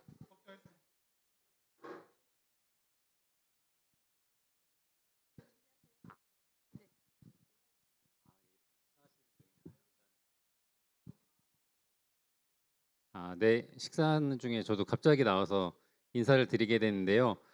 저는 이경민 박사님 추천으로 오늘 행사를 알게 돼서 오늘 즐겁게 참여를 하고 있습니다. 저는 서울 서대문에서 오늘 왔고요. 저는 서대문에서 이제 서대문 떡잎마을 방범대라는 청년 봉사단체를 운영하고 있습니다. 지금 3년째 봉사단체를 운영을 하고 있는데 처음에는 이제 그냥 좀 개인적인 실천, 의미 있는 활동을 어떻게 해볼까 하다가 지역에서 이런 기후 문제로 캠페인도 해보고 뭐 교육 세미나도 하고 하다가 조금 더 실천적인 걸 해보자 이래서 플로깅도 시작하면서 이제 봉사단체를 만들었는데 지금은 해마다 한 200명 정도 넘는 청년들이 이제 대원으로 가입을 해서 같이 지역에서 이런저런 봉사활동들을 하고 있습니다.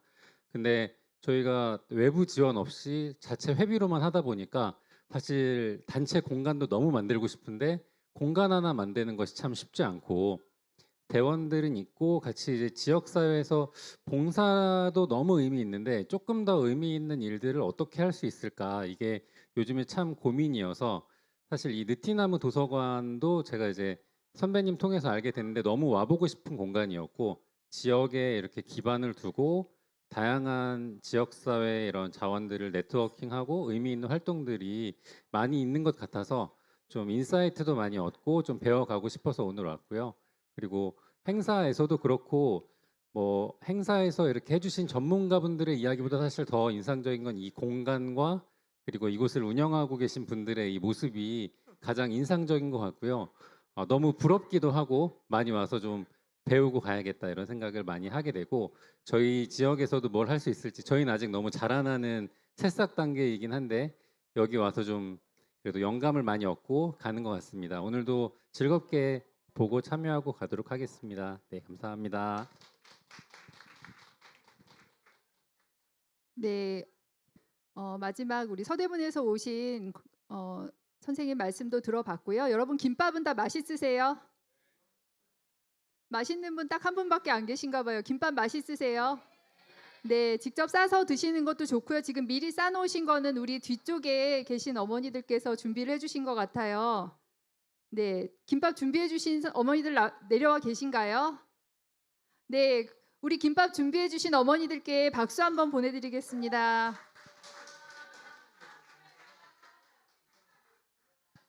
네, 우리 경로당의 선배 시민분들께서 준비해 주셨어요. 그래서 그런지 엄마 손맛처럼 정말 맛있지요. 네, 많이 드시고요. 식사 드시는 동안에 저희가 그동안에 작년 글로벌 데이 때 했던 영상들 모았던 영상들을 틀어 드릴 테니까 보시면서 맛있게 드십시오. 네.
예, 그 잠시만 주목해 주세요. 제가 처음 사회를 보는 거라 까먹은 그 순서가 있는데요. 저희 그 용인 시의 삶을 더 좋게 해주려고 노력하시는 우리 시의원 분들께서 오셨어요. 그래서 오늘 어떠셨는지 한마디씩 말씀을 듣겠습니다. 우리 시의원 분들 나오시겠어요? 아, 도의원도 계세요. 죄송합니다. 예, 나오셔서 한 말씀 들어보고 싶습니다. 나와주세요.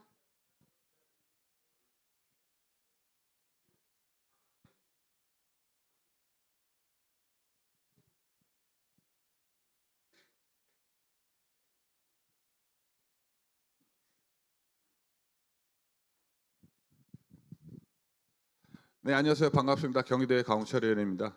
오늘 우리 그 박영숙 관장님이 좀 맞으실 것 같다 이렇게 와달라 그랬는데 우리 관장님 때문에 진짜 좋은 구경하고 좋은 얘기 잘 들었습니다. 그런데 머리는 솔직히 지끈지끈 아픕니다. 제가 오늘 들으면서 그걸 왜 그러냐면 제가 사실 아까 보면서도 좀 써놓긴 써놨는데 그 성장 주도에 그걸 한 건 맞습니다. 제가 어떻게 운이 좋은 건지 나쁜 건지 몰라도 용인시에서 도시계획만 10년을 했어요. 근데 제가 마지막에 우리 직원들한테 한 얘기가 야, 좀 쉬었다 가자. 야, 힘들어 죽겠다 진짜. 이 성장 주도로 가게 되면 어떤 문제가 생기냐면 앞에선 개발을 하지만 10년, 20년 전에 개발했던 건 폐허가 돼서 돌아옵니다.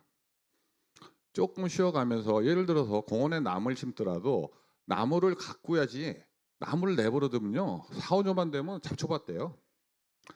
그러니까 너무 앞만 보고 갖고 거칠어요 용인이. 사실 아까 우리 시장님들 계셔서 그런 말씀 잘못되면 난리 납니다.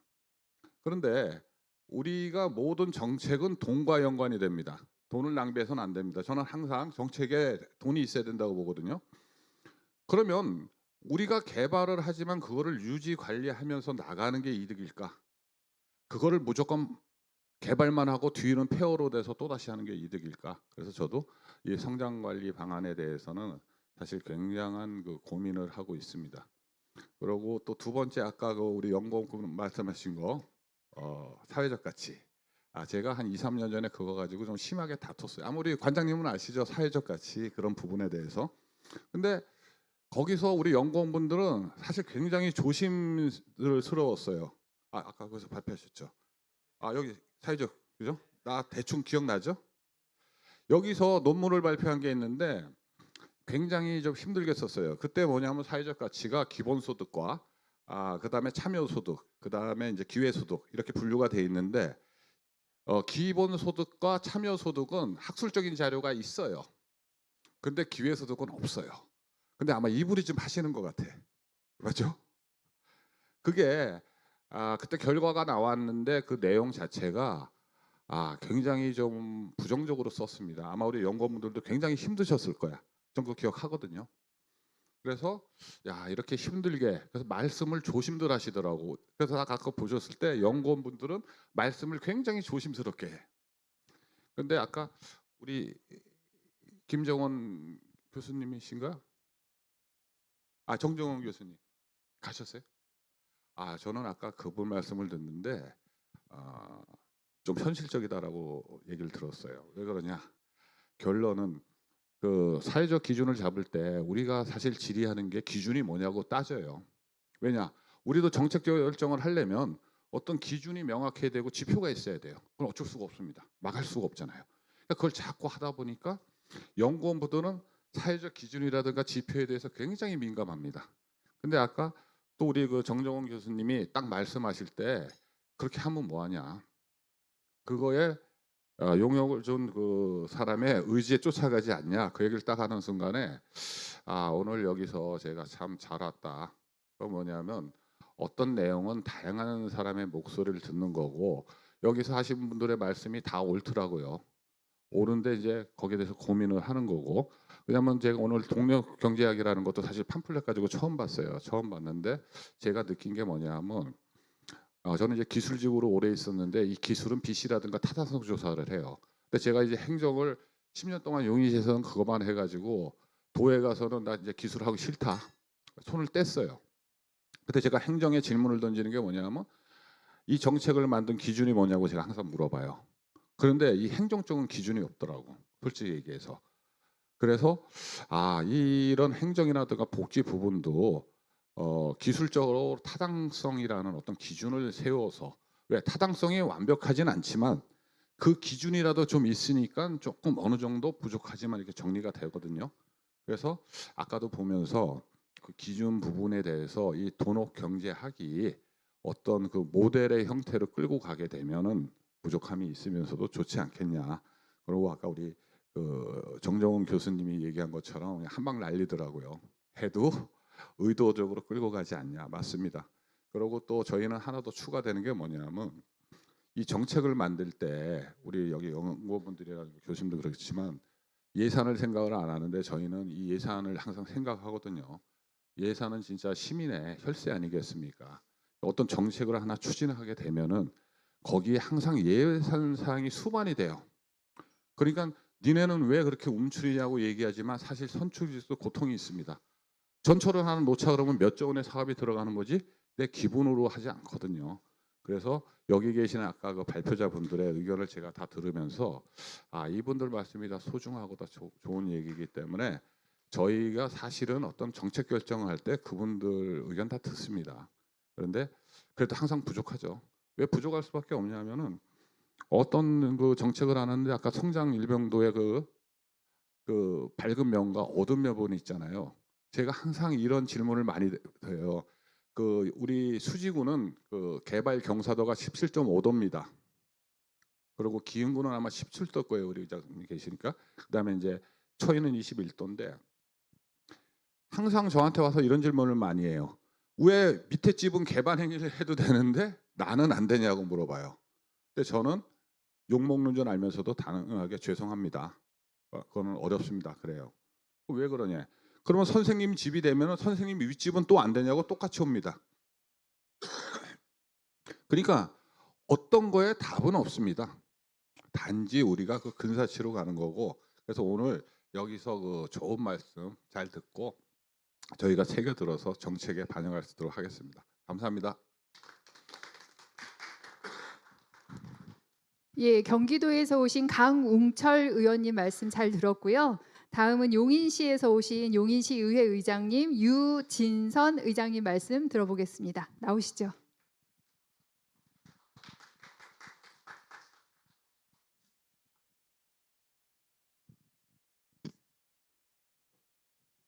안녕하십니까. 용인특례시 의회 의장 유진선입니다. 다시 한번 인사드리겠습니다.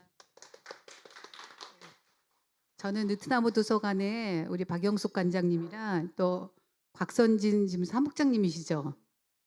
네, 두 분이랑 저희가 시연 되기 전에 시민단체 활동할 때 같이 활동하신 분이어서 늘 느트나무 도서관에서 하는 행사는 좀 공감대도 있고 그래서 오려고 노력을 하긴 했는데요. 이상한 게 의장이 되고 나서부터는 더 오기가 어렵게 되더라고요. 그래도 오늘 수지에 한번 와봐야 되겠다 그래서 한번 왔습니다.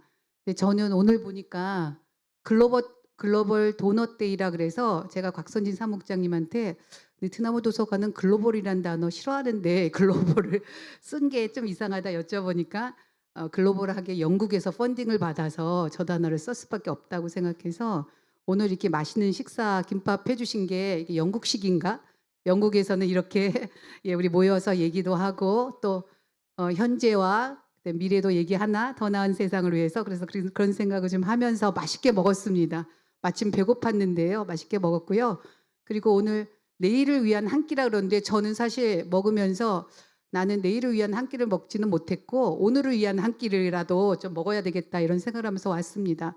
그래서 시민단체 활동할 때 항상 자기가 사는 동네를 좀 변화시키고 또 우리 동네를 넘어서 용인시를 또 변화시키고 또 세상을 변화시키고 이러는 것을 뭐 토론회라든지 이런 데서 같이 했었는데요. 제가 막상 의회에 들어오고 보니까 그런 거를 미래를 생각하기 전에 현실에 너무 많이 치여서 자꾸 잊어버리게 되더라고요. 근데 여기 오면 다시 또 좀 저도 반성하게 되고 성찰하게 되고 다시 또 힘을 얻어갑니다. 여기 계신 모든 분들 너무 만나서 반갑고요.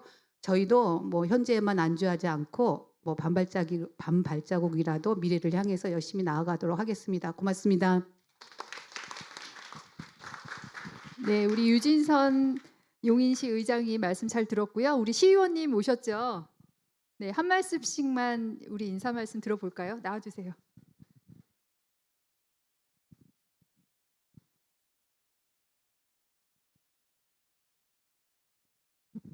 네, 식사하는 자리에 또 인사하면 좀 그런데. 네, 안녕하세요. 저 의회 운영위원장 맡고 있는 이윤미입니다. 반갑습니다.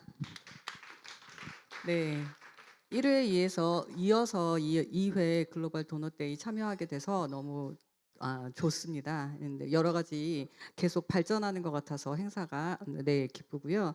그리고 저희가 얘기했던 이 도넛 경제학 자체가 저희의 어떤 정책을 결정하거나 저희가 함께 공론화장에서 이야기를 나눌 때 되게 유용한 도구라는 생각이 듭니다.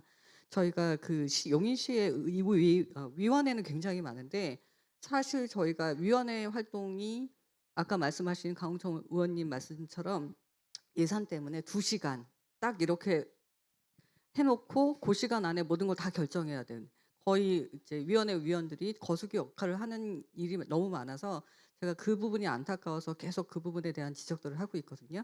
근데 이런 도넛 경제학 같은 툴들을 이용하면 굉장히 유용할 수 있다라는 생각이 듭니다. 아까 성동구 사례에 그 버텀업 얘기하셨는데 사실은 저는 뭐 구청장님이 굉장히 열심히 하시고 공무원들이 열심히 하셨다는 생각이 드는데 이게 정말 시민들로부터 나왔으면 더 좋지 않았을까라는 생각을 하거든요.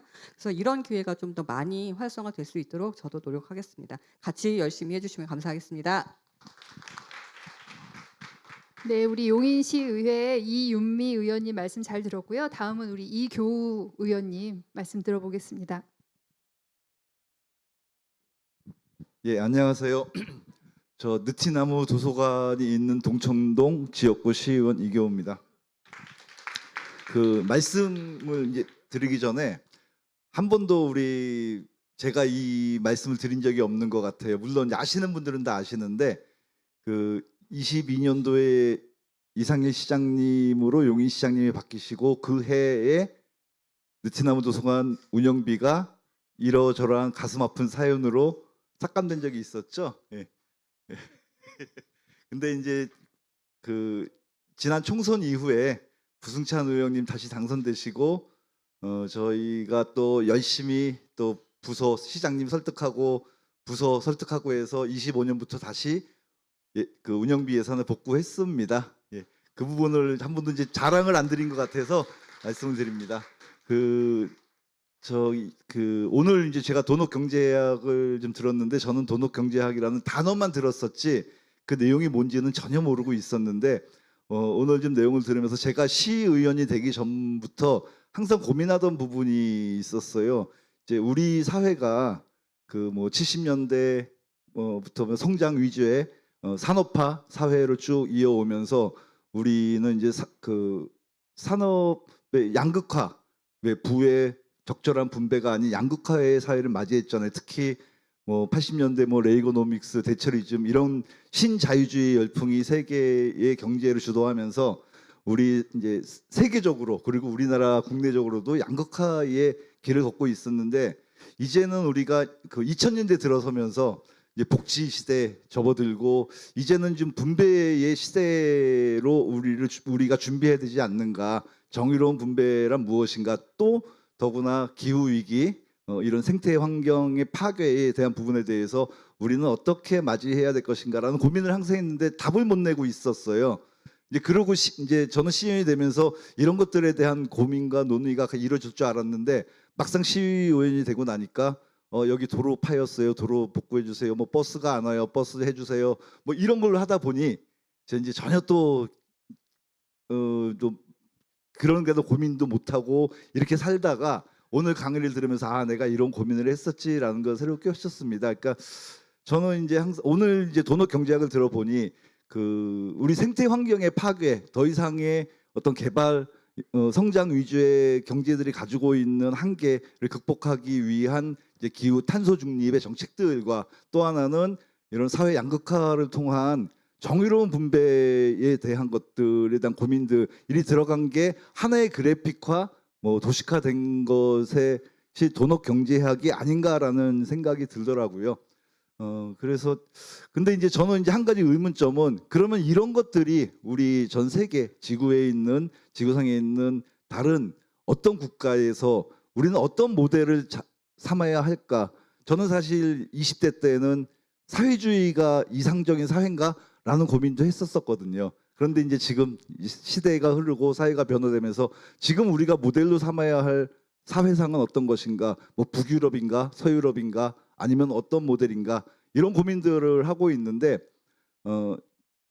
우리가 지금 모델로 잡아야 할 국가의 형태, 사회의 형태, 공동체의 형태는 어떤 것인가라는 게 저는 숙제거든요. 근데 이제 이런 고민들 오늘 또 쭉 강의를 들으면서 이런 고민들을 다시 한번 좀 할 수 있는 계기가 됐고요.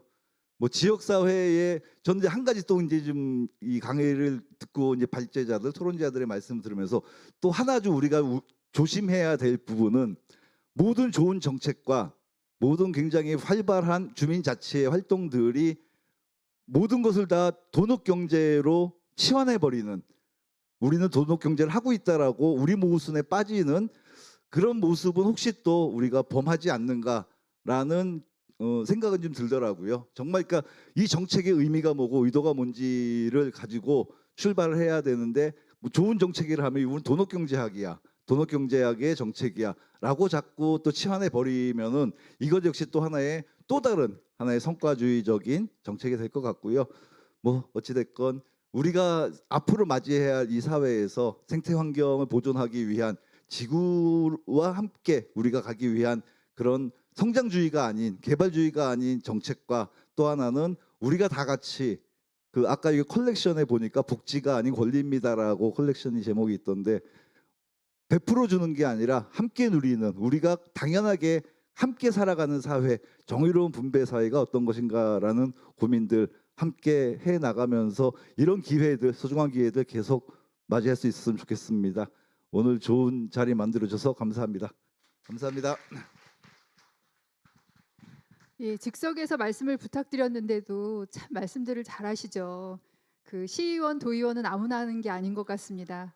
그리고 나중에 우리 의원님들 말씀만 가지고도 뭐 그 정책 세션 같은 거 한번 해보면 좋겠다 이런 생각 들었고요. 김밥들은 다 맛있게 드시고 계세요? 네, 맛있죠. 네, 우리 그 아까도 말씀드렸지만 우리 선배 시민분들께서 굉장히 애를 많이 써주셨어요. 우리 맛있게 먹이겠다고. 그래서 여러분들 감사한 마음으로 맛있게 드셨으면 좋겠고요. 저쪽에 아까 말씀드린 대로 세상을 여는 창에 보드 게임도 있고 그리고 이제 그 도넛 판에 스티커 붙이는 작업도 하실 수가 있으니까 식사 다 하셨으면 이리저리 산책하시고 또 사이바람들의 작품도 구경하시면서 보내시기 바랍니다. 그리고 조금 있다가 6시 50분에 도넛으로 그리는 우리 동네 초상화 소개를 진행하도록 하겠습니다. 감사합니다. 네. 아까 수지환경센터장님 열심히 제가 찾았었는데 지금 오셨다고 하네요. 우리 마지막으로 수지환경센터장님 말씀 듣고 그리고 이제 자유롭게 돌아다니시면서 구경하시면 좋을 것 같습니다. 박수로 맞아주세요. 쑥스러우실 것 같아요.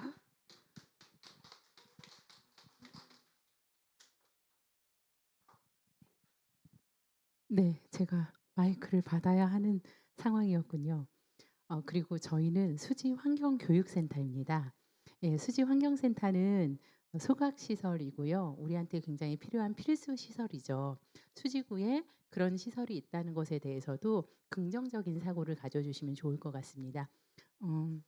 저는 사실 오늘 와서 제가 잘 모르는 이야기를 굉장히 이렇게 막 비 맞듯이 듣고 있는 상황이라 어떻게든지 잘 흡수해 보려고 하는데 생각보다 쉽게 따라가지는 못하는 것 같아요. 근데 굉장히 많은 분들의 이야기 잘 듣고 많이 배우도록 하겠습니다. 감사합니다.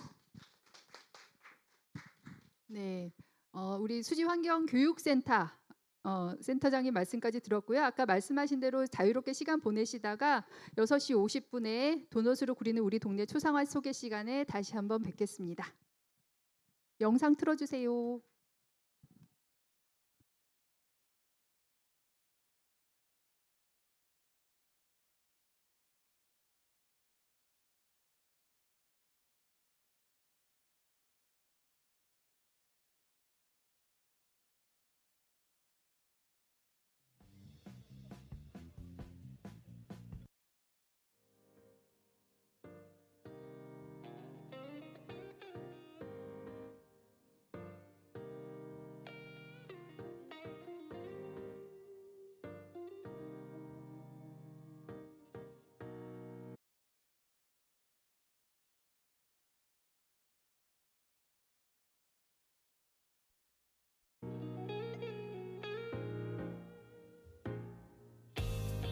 네, 안녕하세요.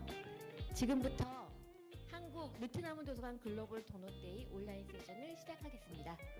오늘 우리는 자폐 스펙트럼 장애를 가진 아동들의 가족 자조 모임인 사이에 부는 바람과 동네 자원순환 시스템을 만들려는 손골 수리수리, 동네의 도넛 경제를 게임으로 경험할 수 있는 도넛 보드 게임, 그리고 지역 상인들을 응원하는 느트나무 도서관의 컬렉션 버스킹을 소개할 예정입니다.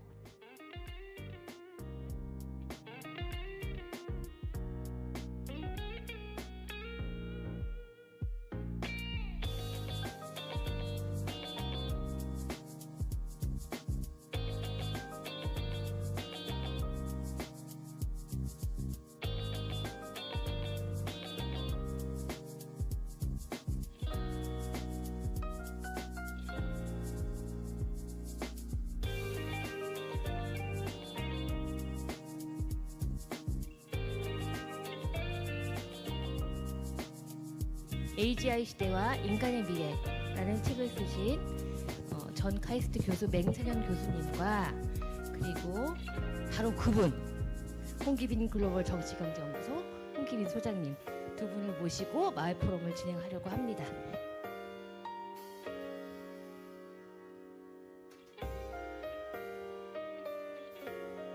그래서 오늘 이게 말씀하시는 데 대해서 이 종합적이고 융합적인 이런 어떤 교육이 이루어질 수 있는 그런 잠재적 가능성으로서 도서관 같은 게 있다라는 말씀을 하신 것 같은데, 이 AI가 부정적인 면이 굉장히 많고 조심해야 될 게 많은데 어떻게 보면 단기적으로는 얘가 교육의 문제를 좀 해결해 줄 것도 같아요.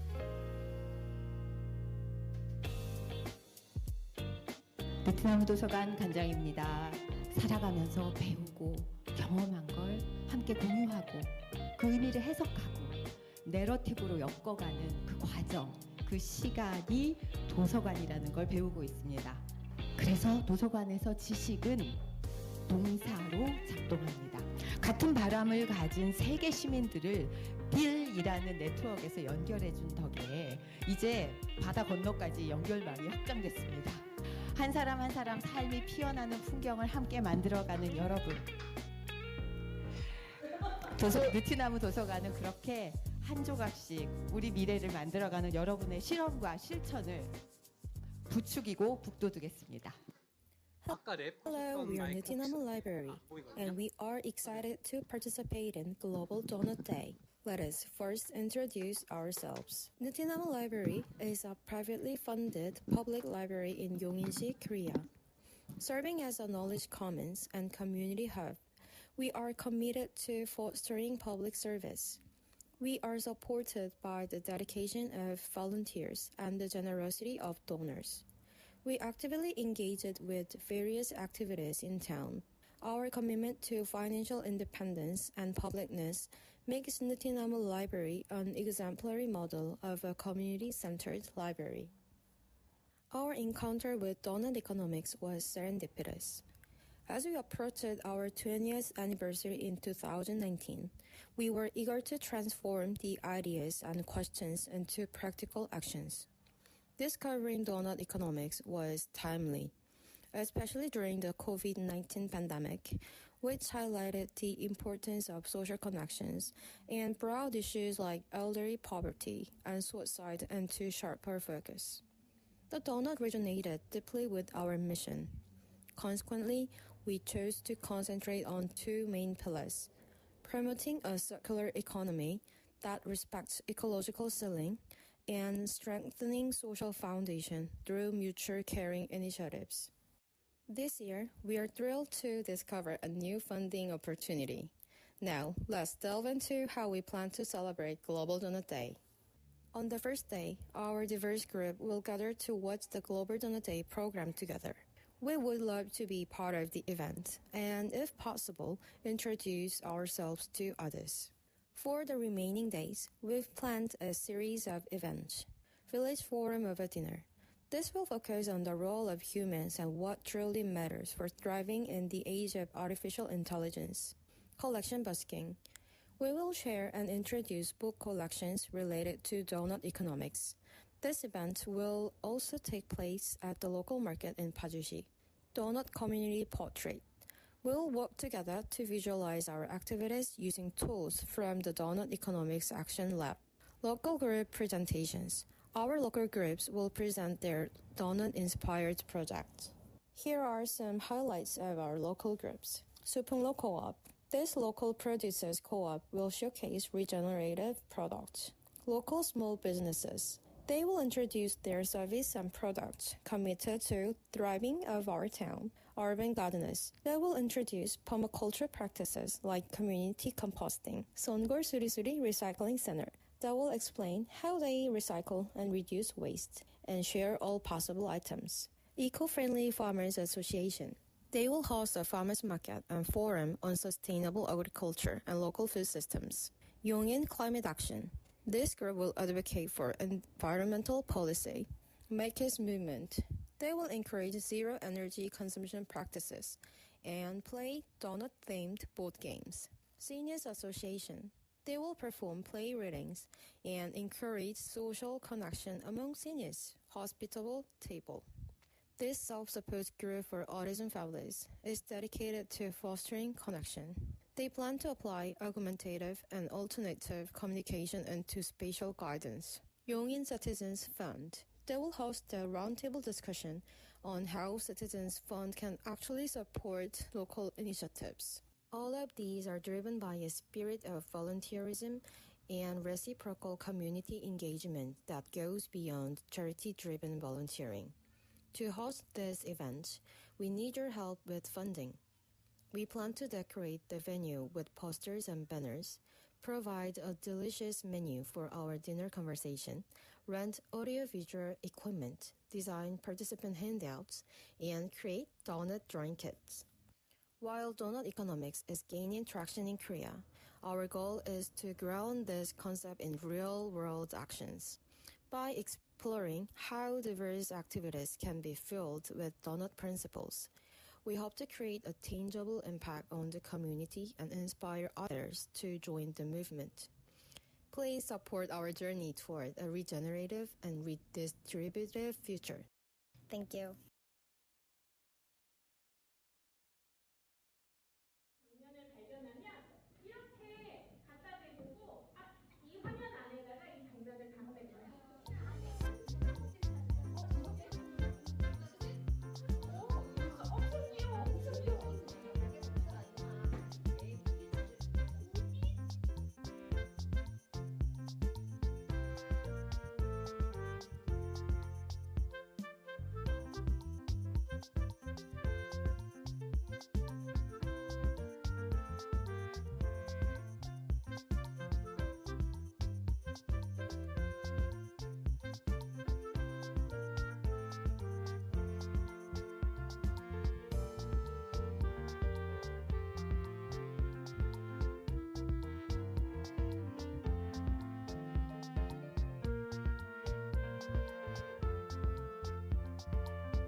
이 공간은 이름이 두 개예요. 하나는 손골 수리수리라는 이름이 있고 하나는 목공소 월든이 있습니다.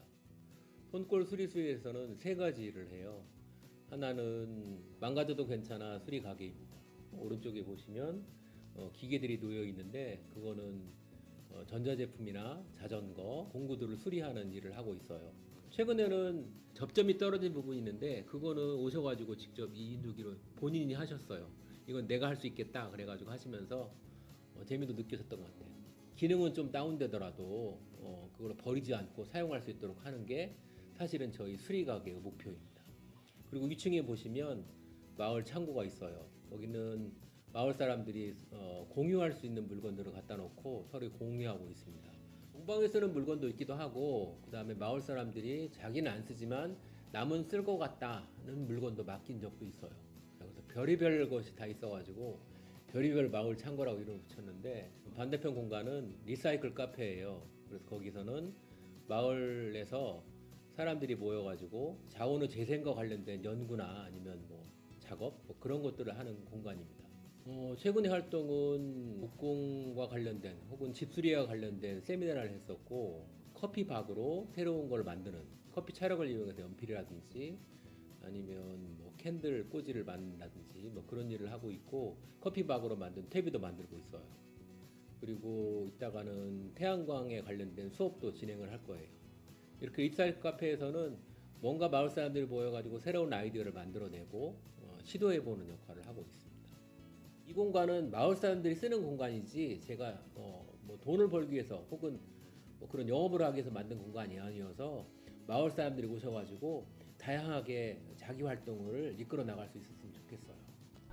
5번 듣고 나니까 제가 모르는 게 너무 많았고 그래서 알게 된 것도 많았지만 근데 앞으로 할 일이 더 많구나.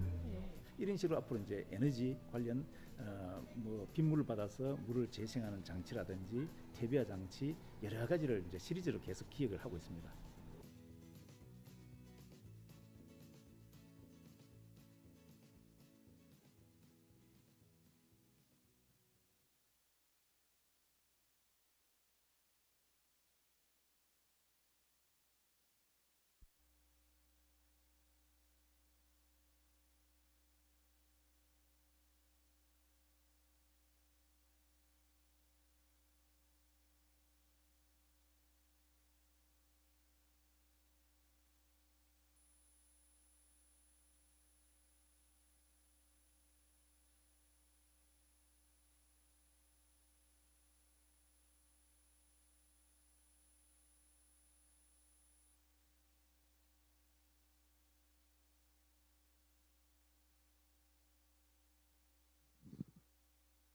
일곱 시 10분부터 도넛으로 구리는 우리 동네 초상화 소개 시간이 시작됩니다.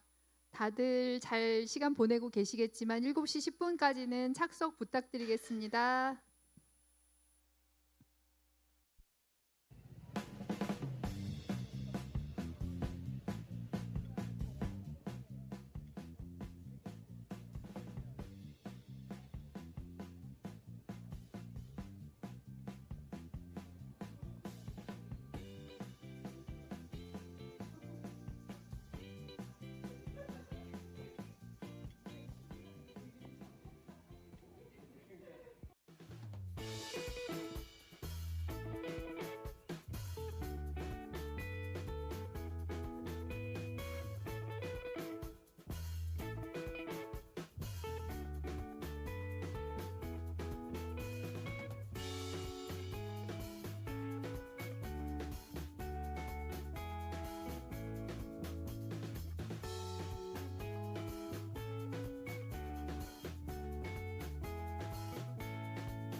파주시 도서관과 봉일천 시장이 준비한 골목을 바꾸는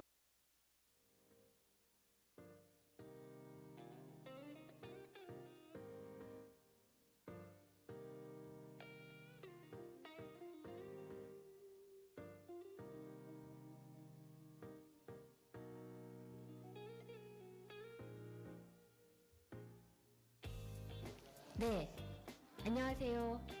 지금부터 한국 느트나무 도서관 글로벌 도넛데이 온라인 세션을 시작하겠습니다.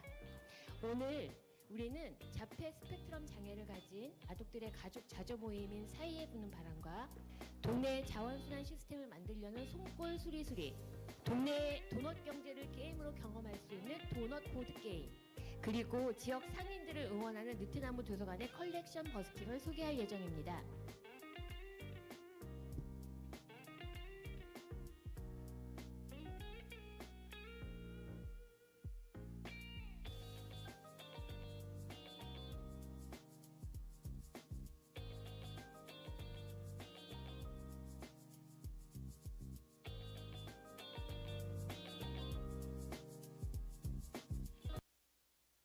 Hello, we are Nutinama Library, and we are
잠시 후에 도넛으로 그리는 우리 동네 초상화 소개 시간입니다.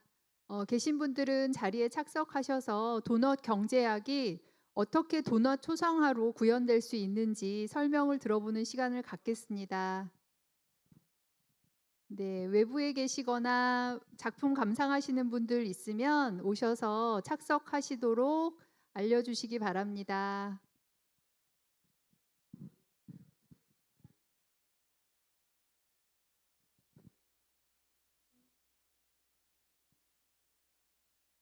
정책 세션 하시느라 너무 피곤하셨나 봐요. 다들 쉬고 계신 것 같은데 혹시 주변에 자리 비우신 분 있으면 오셔서 또 아주 소중한 시간 도넛 초상화 소개하는 시간 있으니 와서 같이 듣자고 손에 손잡고 와서 착석하여 주시기 바랍니다.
자, 이제 시작해도 될까요?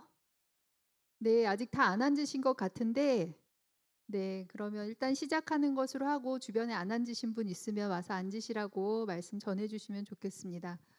지금은 도넛으로 그리는 도넛 초상화를 만나볼 시간입니다. 도넛 경제학 오늘 처음 들어보신 분 계실까요? 도넛 경제학이라는 말 처음 들어봤다. 다 도넛 경제학 잘 알고 들어보신 적은 있군요. 그러면 혹시 도넛 초상화에 대해서는 들어보신 분 계실까요? 다들 굉장히 초면이시죠. 도넛 초상화에 대해서는. 예, 도넛 경제학을 함에 있어서 도넛 초상화는 굉장히 기본적인 절차라고 단계라고 생각하시면 됩니다. 그래서 여러분들 생각하시기에 초상화하면 어떤 게 떠오르세요? 네, 사람. 내 얼굴을 그리는 거죠. 내가 그리던 남이 그리는 것이든. 그래서 내 얼굴을 초상화로 그리면 보면서 어머 여기도 예쁘고 저기도 예쁘네 막 이런 생각이 드시잖아요. 그래서 우리도 그 얼굴만 초상화를 그리는 것이 아니라 우리 동네도 초상화를 한번 그려보자는 것이 도넛 초상화의 기본 취지입니다. 그래서 도넛 경제학을 기초로 도넛 초상화를 그리는 방법이 있고요. 그 방법에 대해서 도넛 초상화가 어떤 것인지 처음 이야기를 들어보는 시간을 갖도록 하겠습니다. 그래서 처음에는 도넛 초상화의 개요, 방법 그것을 소개해 주실 우리 정효준 님을 소개시켜 드리겠습니다. 네, 안녕하세요. 와이도넛의 정효주라고 합니다. 저는 도넛 초상화를 소개하는 역할을 맡았는데요.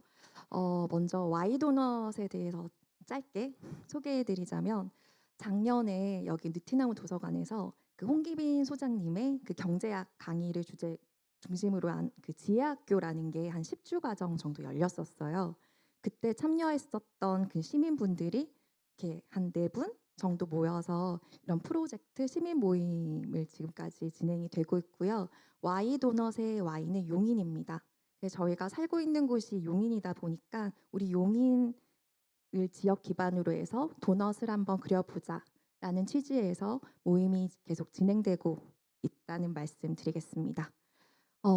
방금 그 사회자님께서 초상화라는 말씀을 해주셨는데요.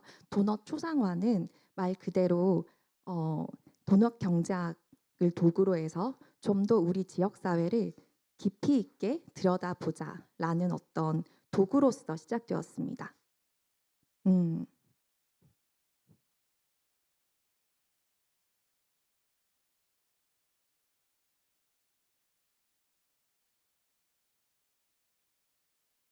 화면 좀 넘겨주시겠어요?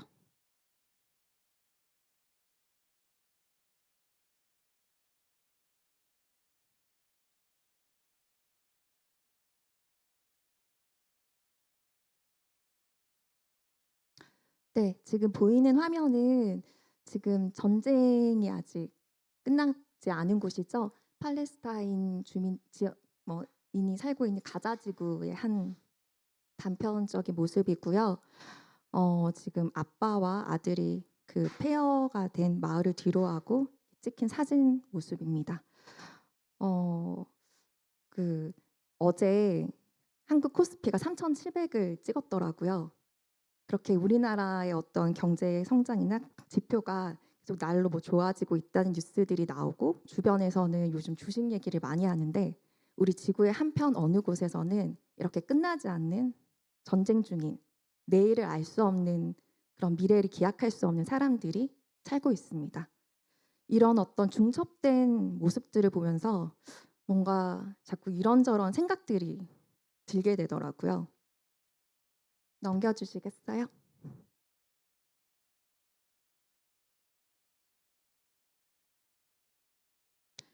네, 성장이 만든 역설.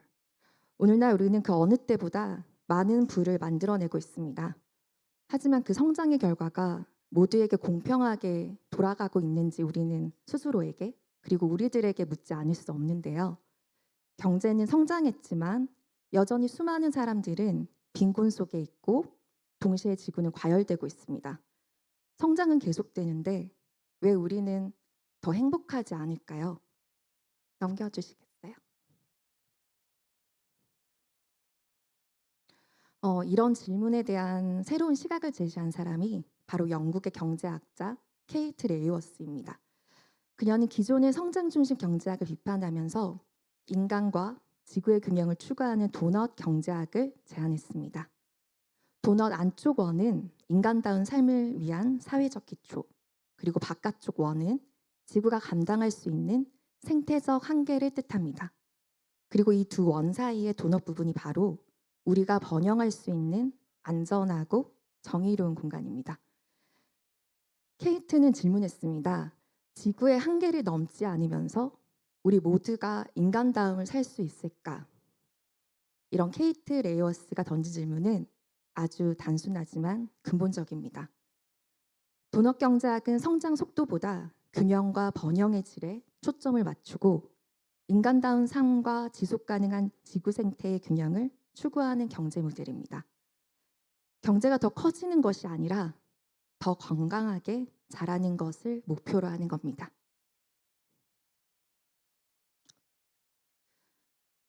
네, 그렇다면 이 아이디어를 실제로 도시나 지역에 적용하면 어떻게 될까요? 바로 그것이 도넛 초상화입니다. 도넛 초상화는 한 지역의 사회적 생태적 한계를 도넛 경제학의 관점으로 시각화한 진단 도구입니다.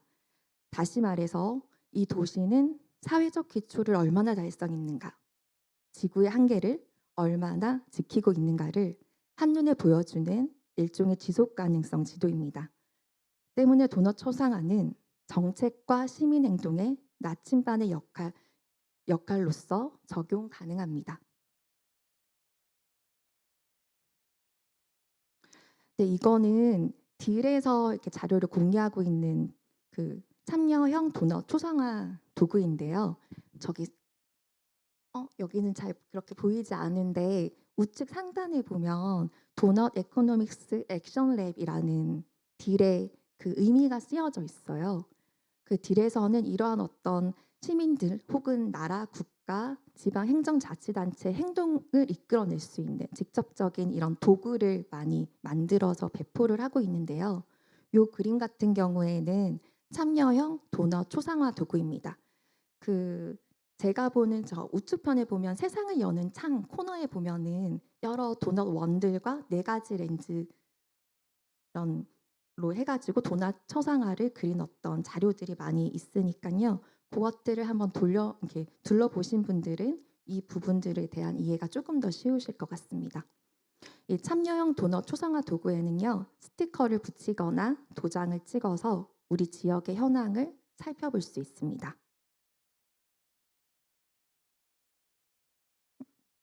네, 요거는 머네영화제에서 9월에 동전동에서 머네영화제가 있었죠. 그 머네영화제에서 도넛 초상화에 시민들이 스티커를 붙인 이미지입니다.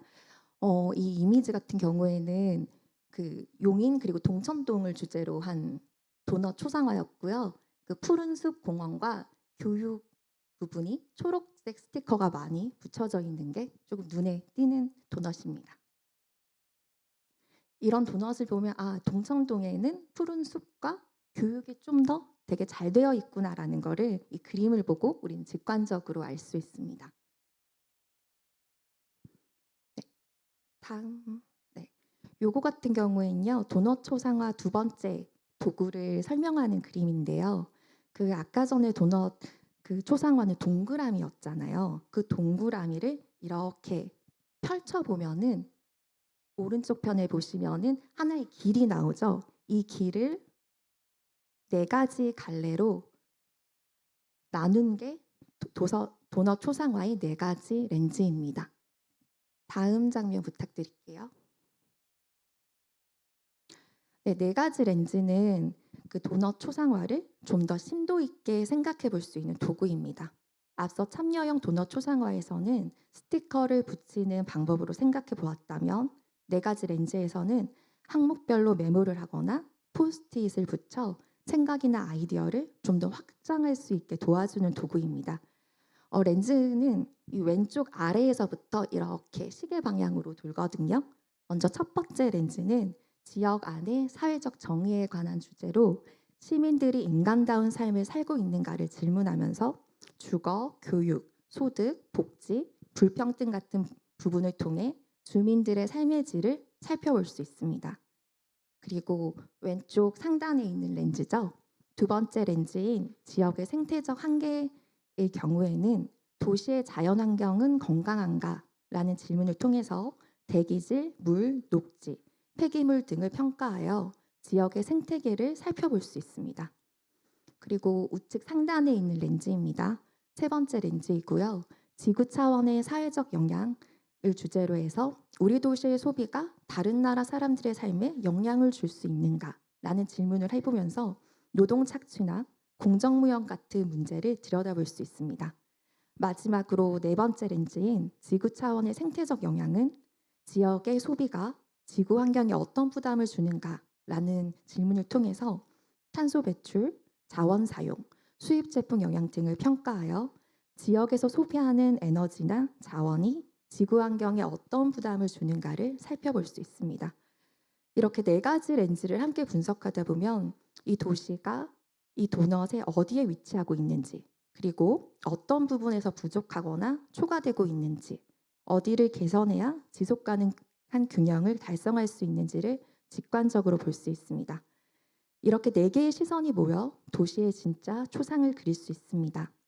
도넛 초상화는 도넛의 4가지 관점을 통해 우리 지역 공간 및 커뮤니티를 바라보고 발견한 것을 기록하고 가시화하며 공유하여 행동과 변화를 촉진하는 과정입니다. 마을 그리고 도시, 국가, 기업 등 도넛 초상화는 다양한 규모로 제작될 수 있는데요. 그리고 재미있는 거는 가정에서도 한번 그려보실 수 있어요. 저는 저희 남편이랑 한번 같이 그려봤는데 저희는 강아지를 키우고 있거든요. 그래서 강아지를 키우고 있는 반려인 가족으로서 자꾸 다른 동물에 대한 관심이 생기더라고요. 그러면서 우리 가정 식단에 육류가 너무 자주 올라오고 있는데 이 부분을 우리 좀 더 고민해 보면 어떨까라는 주제로 남편과 대화를 나눴었고, 그래서 우리가 완전히 채식을 지향할 수는 없겠지만 그러면 육류 소비를 한번 줄일 수 있는 방향으로 가정의 식단을 짜보면 어떨까, 이런 결론에 도달했고 점점 이렇게 육류의 소비를 줄이는 식단으로 만들어 가고 있는 중입니다. 이렇게 뭔가 복잡한 차원의 주제들이 아니라 나와 혹은 우리 가정에서 직접적으로 고민하고 있는 지점들을 하나의 주제를 가지고 고민해 볼 수 있는 것도 도넛 초상화의 장점이라고 할 수 있습니다. 다음 페이지. 여기 보시면 다른 지역에서 도넛 초상화 4가지 렌즈를 작업한 그림인데요. 여기에는 뭐 이미지를 붙이거나 사진을 붙이거나 혹은 거기에 대한 뭐 관심도나 주제들, 생각들을 이렇게 포스트잇을 통해서 붙여볼 수 있습니다. 세상을 여는 창에는 이미 많은 포스트잇이 붙여져 있는데 한번 나중에 끝나고 나서 관심 있게 지켜보시고 가시면 좋을 것 같습니다. 네, 다음 페이지요. 네, 렌즈를 층층이 쌓아서 이런 형식의 도넛 초상화를 만들 수도 있습니다. 4가지 렌즈를 통해 보는 방법은 하나만이 아닙니다. 다양한 방법이 있으며 각 단계는 새로운 관점을 제공합니다. 다음 페이지요. 네, 이렇게 질문을 가지고 초상화를 그려볼 수도 있습니다. 번영이 무엇인지, 그리고 우리에게 좋은 삶이 무엇인지 질문하고 메모를 붙이면서 함께 고민해 볼 수 있습니다. 네, 다음 페이지요. 네, 요거 같은 경우에는 암스테르담의 도넛 초상화 사례입니다. 앞선 그 정책 세션에서 이렇게 언급된 부분이기도 한데요. 암스테르담 같은 경우에는 세계 최초로 도넛 초상화를 실제 도시 정책에서 도입했습니다. 2020년에 도넛 경제학을 시정의 핵심 원칙으로 채택했습니다.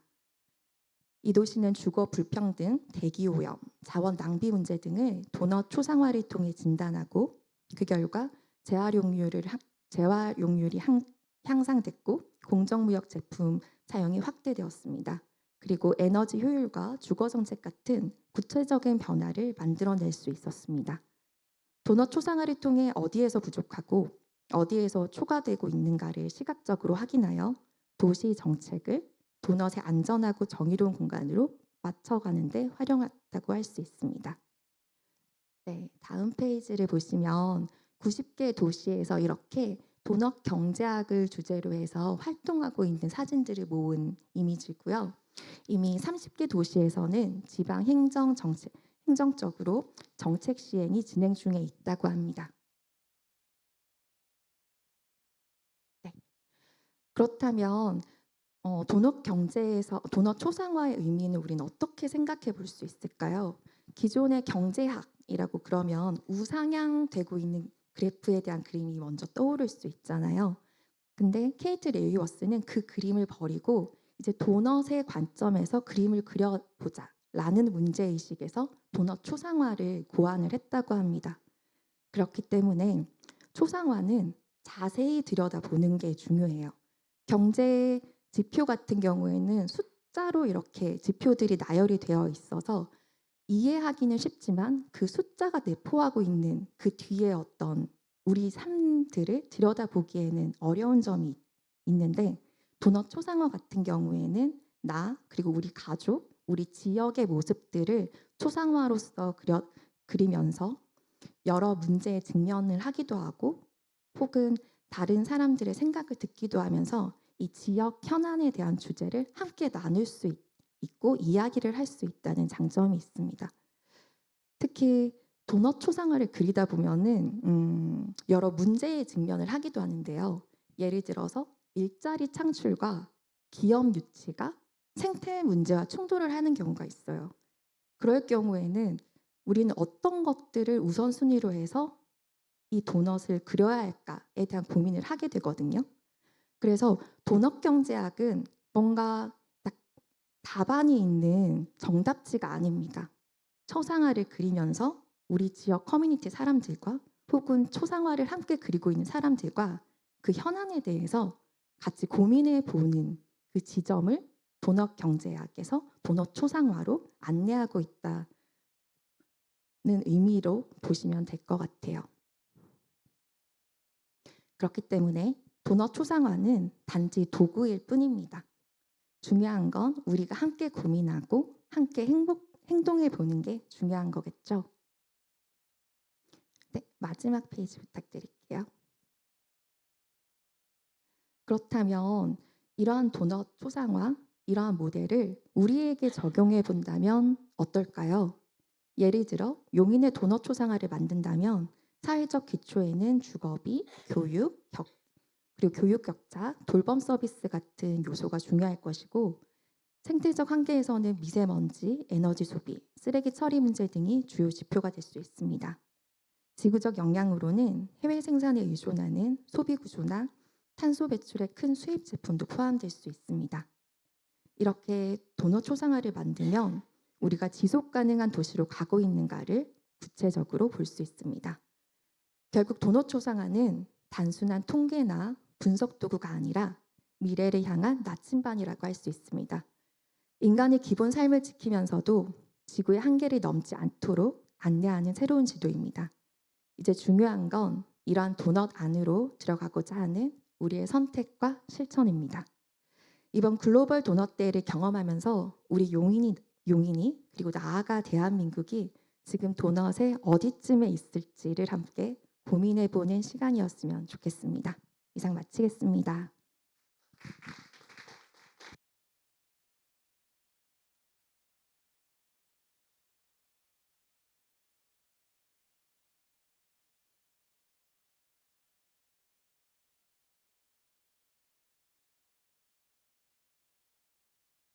예, 다음은 느티나무 도서관 도넛 초상화 그린 사례 발표를 하겠습니다. 저는 이상하고요. 자주 뵙죠.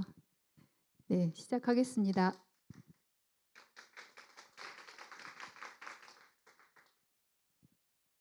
네, 슬라이드 띄워주십시오.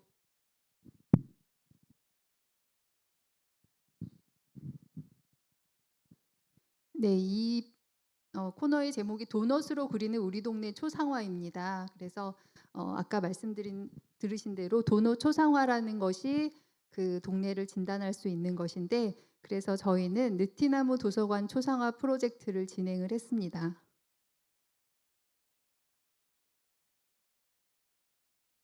네, 이 리모컨이 안 돼서 제가 자꾸 뒤를 보게 돼서 정말 죄송합니다. 양해해 주시기 바라고요. 도넛 초상화를 그리게 된 배경은 아까 말씀드린 대로 이제 그 우리 동네를 진단할 수 있는 유용한 도구이기 때문에 진행을 했고요. 그래서 느티나무 도서관의 사회적 기초, 생태적 한계 및 느티나무 도서관과 연결되어 있는 우리 동네의 모습을 살펴보기로 하였습니다. 그래서 그 구체적인 목적은 사실 우리가 여기 오신 분들 모두 느티나무 도서관 잘 알고 계실 텐데 정말 너무 좋은 곳이야 이렇게 생각을 하시는데, 그럼 구체적으로 어떤 게 좋아? 라고 물어봤을 때 그냥 좋아, 이것도 좋고 저것도 좋아, 그냥 그것으로 끝나는 것이 아니라 우리가 뭘 얼마나 잘하고 있는지, 또 부족한 것이 무엇인지 그거를 파악하기 위해서 도넛 초상화가 굉장히 유용한 도구라고 생각을 해서 저희가 도넛 초상화를 그리기 시작했습니다. 다음 슬라이드 보여주세요. 그래서 2024년에도 느티나무 도서관의 글로벌 도넛 데이가 있었습니다. 알고 계실까요?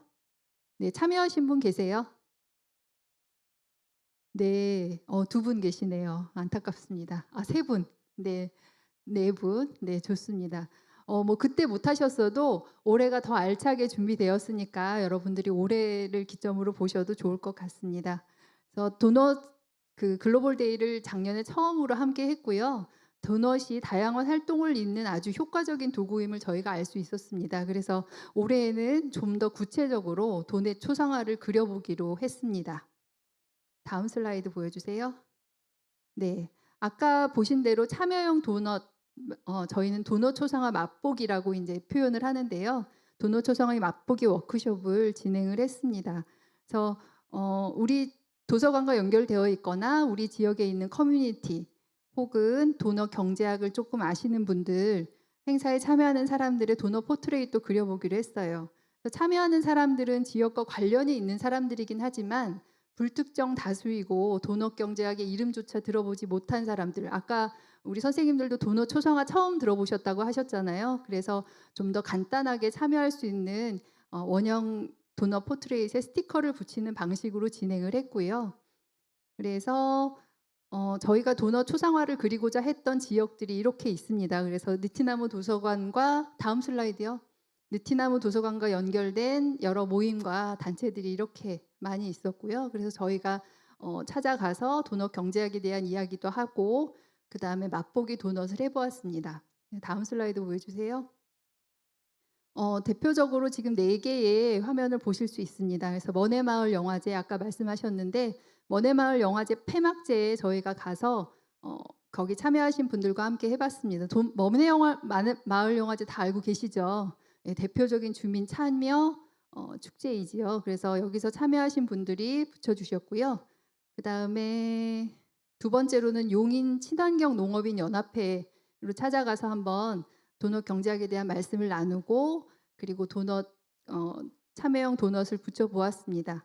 그래서 보시면 참여한 수는 배제하시고 어느 항목에 이렇게 붙어 있는지를 보면 확연히 다르구나. 지역마다 거주 지역마다 생활 방식에 따라서 참 다르다는 것을 볼 수 있습니다. 그리고 세 번째로는 지속 가능한 용인을 만드는 환경교육 배움터. 아까 우리 센터장님도 인사하셨죠. 수지환경교육센터에서 탄소 중립 공원에서 행사를 하신 바가 있습니다. 그래서 거기서 오신 분들을 상대로 맛보기 도넛을 해봤고요. 다음에 어쩌다 지혜학교라고 지난주 수요일 날 끝났죠. 이번 주 수요일이네요. 느티나무 도서관에서 하는 인문학 강의가 있는데요. 그 강의에 오신 참여자분들을 대상으로 도넛 맛보기를 진행해 보았습니다. 그래서 보시면 다 같을 것 같지만 정말 그 단체마다 다르다는 것을 볼 수가 있으시고요. 이 구체적인 내용은 저쪽에 아까 세상을 여는 창에 굉장히 많은 것들이 있습니다. 아까 보드게임도 있고요. 그다음에 여기 그 제가 슬라이드에 넣지 않은 다른 단체의 도넛 맛보기 초상화도 있으니까 이따가 가시면서 한 번씩 보시면 이렇게 지역마다 다를 수 있구나. 그럼 보면서 저희가 용인 친환경 농업인 연합회의 예를 간단하게 들자면 여기는 일자리는 굉장히 많은데 거기에 비해서 생활 여건이 별로 좋지를 않습니다. 그래서 인구가 늘지 않는구나. 그런 것들을 저희가 이 초상화를 그려보면서 알 수 있는 아주 소중한 자료였습니다. 그래서 우리가 도넛 초상화를 그려보면 그 동네의 진단, 문제점, 잘하고 있는 것을 참 알 수 있는 도구구나. 그런 걸 깨달을 수 있었습니다. 다음 슬라이드 보여주세요. 네, 아까 설명드린 대로 Y도넛에서 이 모든 행사들을 함께 준비했고요. 물론 이 느티나무 도서관 스태프분들께서 정말 많은 도움을 주셨습니다. 그래서 아까 말씀하신 대로 도넛 경제학을 같이 공부했던 사람들이 이 모임을 같이 하게 됐고요. 이번 올해의 활동으로는 도넛 경제학 실천 행동 딜이라고 합니다. 거기서 올려놓으신 자료들을 함께 읽으면서 도넛 경제학의 의미부터 실제로 도넛 경제학을 구현한 다른 단체들의 사례를 보면서 우리 지역인 Y, 용인에서는 어떻게 실천할 수 있을까를 고민하였습니다. 그래서 아직은 그 고민의 시간과 깊이가 길거나 넓지 않습니다. 하지만 더 많은 사람들이 함께 했으면 좋겠다는 바람을 가지고 각자의 자리에서 할 수 있는 역할들을 해보려고 노력을 했습니다. 그래서 그 노력의 결실로 오늘 글로벌 도넛 데이를 할 수 있게 되었고요. 이렇게 참여해 주셔서 늦게까지 들어주셔서 정말 감사드리고 싶습니다. 다음 슬라이드 보여주세요. Y도넛은 느티나무 도서관 초상화를 그리면서 1차적으로 Y도넛에서 먼저 그리고요. 그 초상화 자료를 가지고 느티나무 도서관에서 근무하고 계시는 우리 사선님들과 함께 도넛 초상화 그리기 워크숍을 진행했습니다. 그래서 저희가 이용자로서 느끼는 부분과 근무를 하시는 분들은 다른 의견을 가질 수 있을 거라고 생각을 해서 진행을 했고요. 그래서 워크숍을 진행해서 그 내용을 더 깊고 넓게 만들 수 있었습니다. 다음 슬라이드 보여주세요. 예, 이게 도넛 초상화 캔버스입니다. 아까 그 동그란 모양을 풀는 것이 이 도넛 초상화 캔버스입니다. 사사분면으로 나눠져 있고요. 이거를 저희는 언롤드, 풀렀다. 이렇게 해서 도넛 초상화 캔버스가 이런 모습으로 있습니다. 다음 슬라이드 보여주세요. 그래서 느티나무 도서관 도넛 초상화 그리기의 모습입니다. 그래서 저희가 만들어서 지금 붙이는 장면을 사진으로 보여드리고 있습니다. 네, 다음 슬라이드 보여주세요. 그래서 느티나무 도조 초상화는 이제 이런 언롤드 모습으로 보여지고 있습니다. 그래서 잘하고 있는 것은 파란색 포스트잇으로 초록색 선 안에 넣는 것이고요. 잘 못하고 있는 부분은 아니면 했으면 좋겠다고 생각되는 부분은 노란색 포스트잇으로 초록색 선 바깥으로 붙여보았습니다. 그러면 각 분면별로 살펴보겠습니다. 그래서 이게 로컬 사회적 기초입니다. 그래서 항목을 보시면 잘 안 보이실 테니까 제가 말씀드리자면 뭐 식량, 물, 교육, 뭐 주거, 에너지, 연결성, 이동성, 커뮤니티 뭐 이제 이런 여러 가지 항목들이 있습니다. 이것에 대해서 저희가 붙인 결과를 보시면요. 공간이 부족할 정도로 도서관이 많은 일을 하고 있다는 결과를 보이고 있습니다. 그리고 하고자 하는 일들도 꽤 많이 있습니다. 그만큼 우리가 그 각 항목에 대해서 많은 고민을 하고 있으며 실제로 참 잘하고 있다. 이렇게 생각이 됩니다. 왜냐하면 그 초록색 부분 안에 파란색이 많으니까요. 이거는 우리가 잘하고 있다는 증거입니다. 그래서 이런 것들을 잘하고 있는데 구체적으로 다음 슬라이드 보여주세요. 우리가 잘하고 있는 활동들을 보여드릴 건데요. 다음 슬라이드 보여주십시오. 네, 이렇게 있고요. 다음 슬라이드요. 네, 대표적으로 잘하고 있는 것은 관심사에 따라서 시의적절하게 마을에 있는 전문가로부터 듣는 기부 강연, 마을 포럼, 그리고 누구나 사용할 수 있는 공유 냉장고 3층에 실제로 있습니다. 그래서 거기서 뭐 라면을 끓여 드시는 분도 있고 냉장고 안에 음식물을 나눠 먹을 수 있습니다. 다음에 도서관 옆집에 계시는 경로당의 선배 시민들의 모임인 골목 히어로 희곡 낭독회가 있습니다. 우리 느티나무 도서관 옆집에 있는 경로당의 선배 시민분들은 저희가 이런 행사가 있을 때도 도와주세요. 아까 김밥도 그 선배 시민분들이 많이 도와주셨고요. 그리고 작년에도 저희가 음식 나눔이 있었는데 그때도 오셔서 발 벗고 손 걷고 같이 해주셨습니다. 그래서 그분들하고 함께 희곡 낭독회를 하고 있어요. 그래서 어르신들 오셔서 같이 희곡 낭독회 하고요. 다음에 텃밭 연습장을 하고 있습니다. 다음 슬라이드 보여주세요. 네, 또 포대 감자라고 해서 포대에다가 감자를 심어서 쉽게 접근할 수 있게 했고요. 다음에 휠체어 정류장, 다음에 장난감 분해 공장, 다음에 점자 통합 그림책, 또 책으로 전하는 안부 등의 활동도 진행하고 있습니다. 정말 느티나무 도서관이 로컬 사회적 기초를 충실히 지키고 있는 모습을 볼 수 있습니다. 다음 슬라이드 보여주세요. 네, 다음은 로컬 생태적 한계 부분입니다. 여기 보시면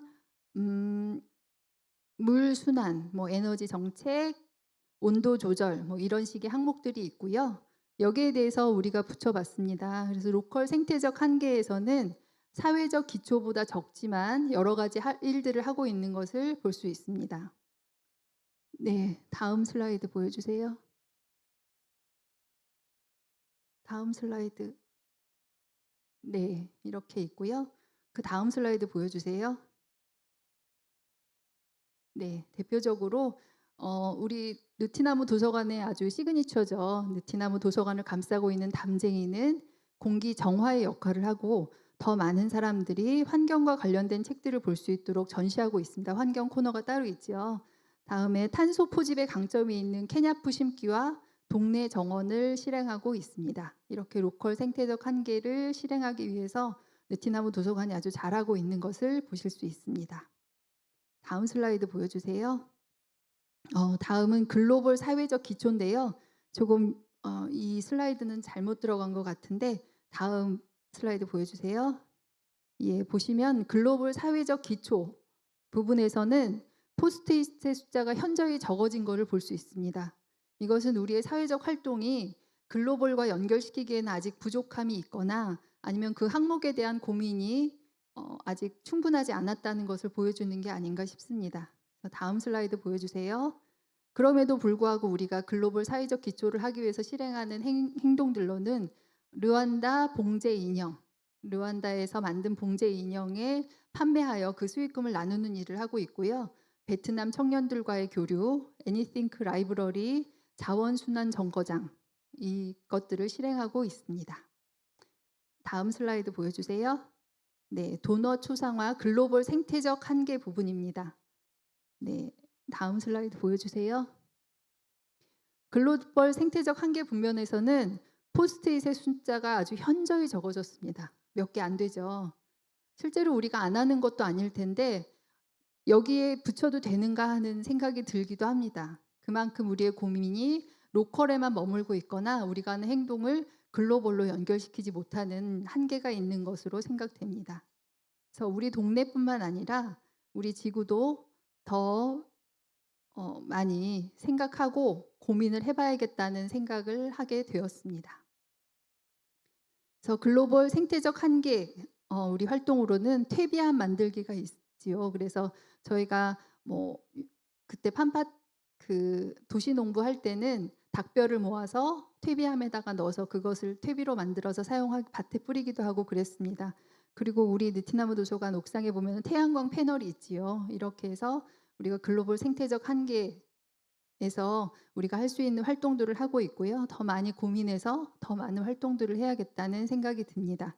초상화를 그리는 것만으로도 우리가 글로벌적으로 전 지구적으로 생각하는 것은 좀 부족하다는 것을 알 수 있었습니다. 다음 슬라이드 보여주세요. 네, 이 느티나무 도서관 초상화를 그리면서 저희가 완전한 도넛을 그리기에 아직 우리의 이해가 깊지 않다는 것을 알 수 있었습니다. 특히 뭐 해양 산성화 이런 항목에 대해서는 도대체 뭘 어떻게 하라는 소리지? 라는 생각이 듭니다. 하지만 분명히 필요한 항목이지요. 그리고 식량이라는 항목에 대해서도 식량 뭐 당연한 거 아니야 이렇게 했지만 뭐 중고등학생인 어떤 친구한테 이 식량에서 우리가 뭘 할 수 있을까? 그랬을 때 편의점을 많이 만들어 주세요.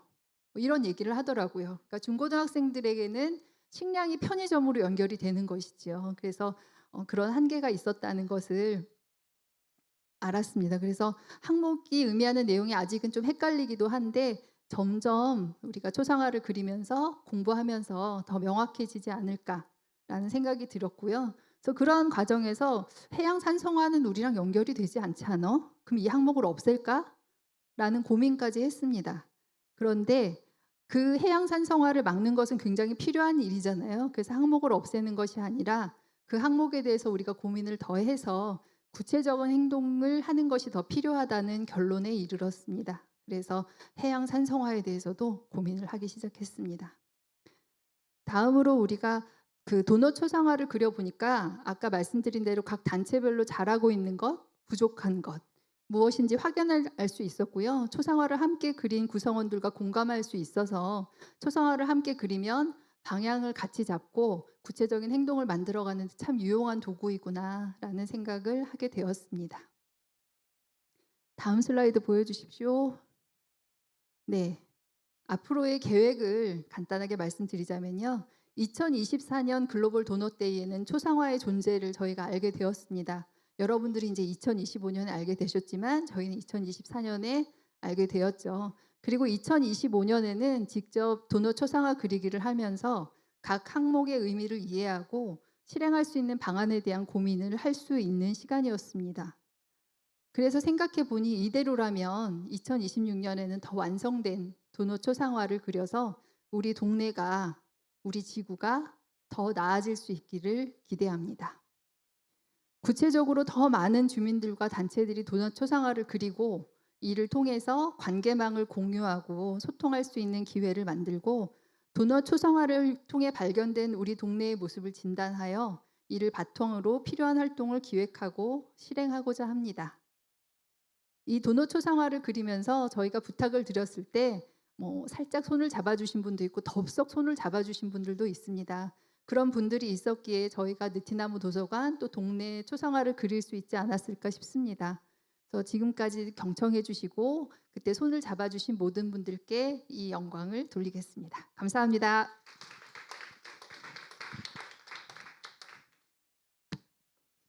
예, 이제는 사회자의 본분으로 돌아와서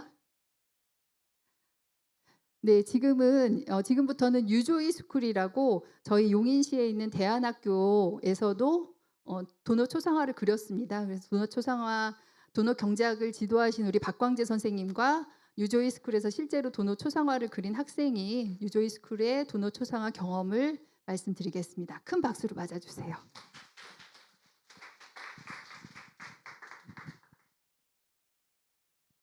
테스팅 하나 셋. 네, 저희 명판 있나요? 이름.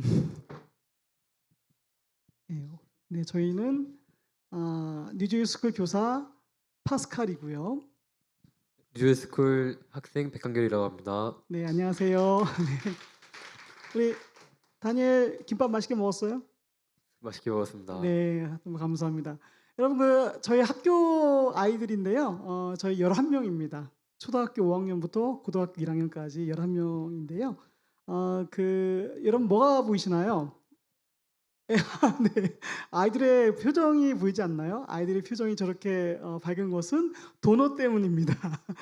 저희가 간식비를 좀 지원을 받아서 아이들 수업 끝나는 대로 이렇게 도넛도 먹고 아이스크림도 먹고 이렇게 했는데요. 지금은 그냥 그 먹는 도넛 때문에 행복하지만 아이들이 저는 훗날 본인이 나중에 이런 도넛 경제 수업을 들었을 때 뭔가 세상을 좀 바라볼 수 있었다라는 것에 좀 더 달콤함을 느끼는 그런 마음으로 이 수업을 진행하고 있습니다.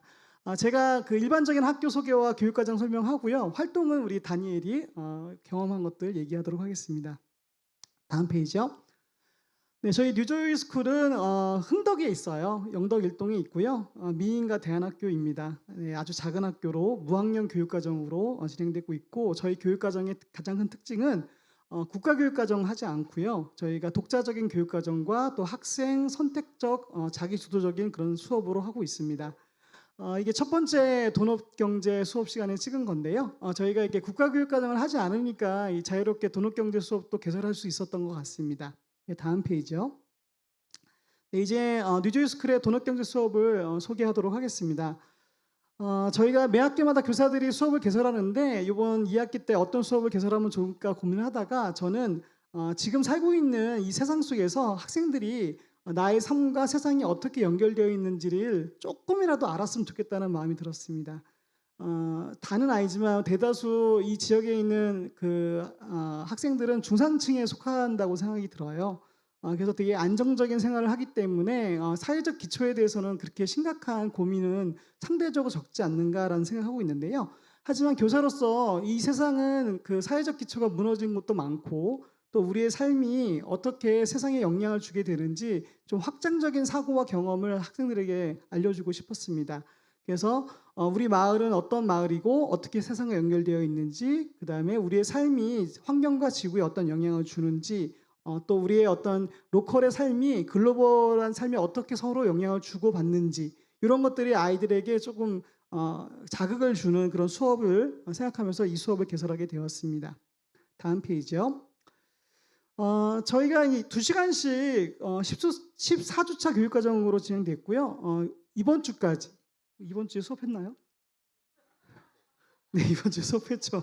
제가 솔직하게 지금 오늘 이 글로벌 도넛 데이에 뭔가 발표를 해야 되기 때문에 5주가 너무 몰아치게 달려왔어요. 그래서 마지막에 학생들 피드백이 있는데 도대체 이거 뭐 하는지 모르겠다 막. 그래서 제가 그것도 이제 첫 번째 하는 수업으로서 저의 좀 반성을 좀 했는데요. 근데 저는 이제 좀 뭔가 이게 발표 자료를 만드는 것보다는 좀 최대한 5주 동안에 학생들이 이 지역을 많이 봤으면 좋겠다. 우리 마을에 뭐가 있는지를 봤으면 좋겠다. 그래서 지역 탐방을 많이 진행을 했습니다. 그래서 이렇게 오리엔테이션 말고는 계속 아이들 바깥으로 보내는 지역 탐방을 했습니다. 다음 페이지요. 자, 이거는 흥덕마을 지도입니다. 뭐 아시는 분도 있겠지만 저희는 뉴조이 스쿨은 흥덕 상업지구 중심에 위치해 있어서요. 15분 거리에 걸어서 15분 거리에 광교 호수공원이 있어요. 광교 호수공원은 수원시지만 좀 저희는 용인 시민으로서 아주 잘 활용하고 있습니다. 그리고 주변에 영덕 레스피아, 그다음에 근린공원들이 있어서 나름 생태적인 환경이 둘러싸여져 있는 그런 교육 환경을 지니고 있습니다. 다음 페이지요. 네, 여기 지금 초록색이 저희가 5주 동안 탐방한 곳이고요. 빨강색이 이제 아직 탐방하지 못했고 앞으로 할 곳입니다. 제가 이제 좀 먼저 이런 곳을 갔으면 좋겠다라고 시작이 됐고 또 아이들한테 우리가 이제 또 어디 갔으면 좋겠는지 그런 거를 받아가지고 저희가 지역 탐방을 먼저 시작을 했는데요. 요 탐방을 위해서 저희가 했던 것 중에 하나가 다음 페이지요. 네, 신문 스크랩이에요. 우리 또 이경민 박사님이 용인 시민신문을 또 친히 또 보내주셔가지고 저희가 매주 이제 용인 시민신문이 월요일날 오거든요. 그러면 거기서 우리 영덕 일동과 관련된 거, 우리 흥덕과 관련된 것들을 스크랩을 해가지고 또 일부는 또 학생들이 이제 웹사이트를 검색을 해서 저희 마을에 어떤 일들이 일어나고 있는지를 보고요. 그래서 아직 성사는 안 됐는데 저희가 영덕 일동에서 있었던 이제 어떤 사업에 대해서 학생이 인터뷰를 시도하고 있고요. 아직 만나지 못했어요. 그리고 우리 마을의 이슈는 무엇인지 어떤 일들이 일어나고 있는지를 통해서 다음 탐방지를 결정하기도 합니다. 여기 흥덕중학교, 흥덕고등학교 신문기사도 있어서 저희가 가급적 그 흥덕중학교에 인터뷰했던 학생들 또 한번 만나볼 수 있으면 만나보려고 하고 있습니다. 자, 이렇게 저희가 마을에 대한 정보를 계속 모으고 있고요. 자, 이제 이어서 그러면 도대체 학생들은 다음 페이지 보여주시고 어떤 이제 활동을 했는지 우리 다니엘이 발표해 주도록 하겠습니다. 네, 저희는 먼저 첫 번째로 영덕 1동 행정복지센터를 탐방하였습니다. 그래서 우리 지역의 사회적 취약층의 지원은 어떻게 진행되고 있는가라는 질문을 가지고 탐방을 하였는데요. 그래서 탐방하고 인터뷰를 한 결과 2014년 기준 영덕동 행정복지센터에서 이웃돕기 한 실적이 1년에 2,388건 정도 된다고 합니다. 그래서 통계 같은 경우는 노인과 차상위 취약계층, 그 장애인을 포함하는 통계인데요. 그래서 이것을 보면서 우리 동네에도 도움의 손길들이 많이 닿고 있구나를 새롭게 알게 되었고, 우리 동네에 이웃돕기를 하고 있는 센터나 단체들이 다른 게 어떤 게 있을까 하는 궁금증도 동시에 생기게 되었습니다. 네, 다음 페이지요. 네, 그리고 두 번째로는 흥덕 IT밸리를 방문하게 되었는데요. 사실 처음 방문했을 때는 이제 어떤 곳인지 잘 몰랐었는데 계속 방문해보고 또 조사해보고 공부해보니 이 IT밸리 같은 경우는 정말 회사가 많이 있는 곳이구나 라는 것을 알게 되었고, 또 동일경제학 항목에 해당하는 일자리가 있는 곳이구나 라는 것을 깨닫게 되었습니다. 다음 페이지입니다. 네, 다음으로는 프라이부르크 전망대를 방문하였는데요.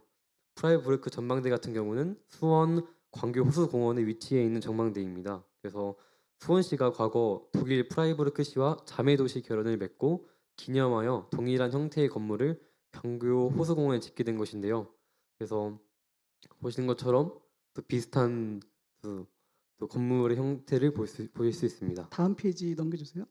예, 요거. 예.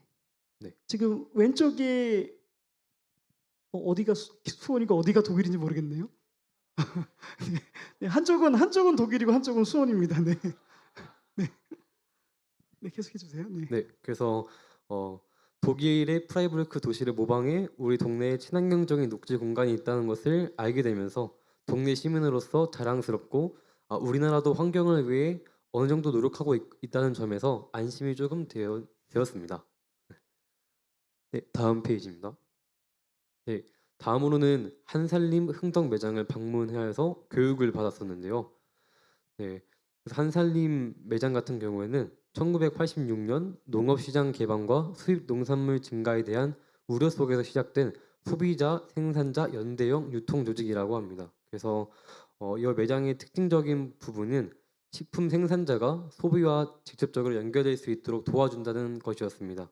그래서 중간 유통 없이 직거래 느낌으로 거래된다는 점이었는데요. 그래서 이것을 보면서 우리 동네에도 친환경적인 음식과 건강, 일자리, 책임 있는 소비를 위한 단체가 있구나를 알게 되며 이런 곳이 많아지면 경제적으로 좋을 것 같다는 생각을 하게 되었습니다. 네. 다니엘 이거 다 이해하고 얘기하는 거죠? 네, 어느 정도. 네, 네, 훌륭하네요. 네. 예, 다다음 페이지 넘겨주세요. 한 번 더요. 네, 네. 네, 다음으로는 덕골 근린공원을 방문하였는데요. 그래서 이 지역에서는 근린공원의 역할은 무엇인가, 또 생명 다양성과 어떤 관계가 있는가에 대해서 생각을 하면서 방문하였습니다. 네, 다음 페이지요. 네, 그래서 저희가 생골 근린공원 탐방을 하면서 이 공원은 자연이 잘 보존된 도시형 생태 공간으로 주민들의 휴식처로서 편하게 쉴 수도 있고 도시 속에서 자연을 느낄 수 있는 소중한 공간이라는 것을 느끼게 되었습니다. 그래서 방문해보면서 산책로나 운동기구가 잘 개설되어 있어서 또 이용 가치가 있는 공간이구나라는 생각이 들었고요. 그리고 다양한 나무와 풀, 곤충, 새 등이 서식하고 있어서 생물 다양성 유지에도 기여하고 있구나라는 것을 또 알게 되었습니다. 네, 다음 페이지요.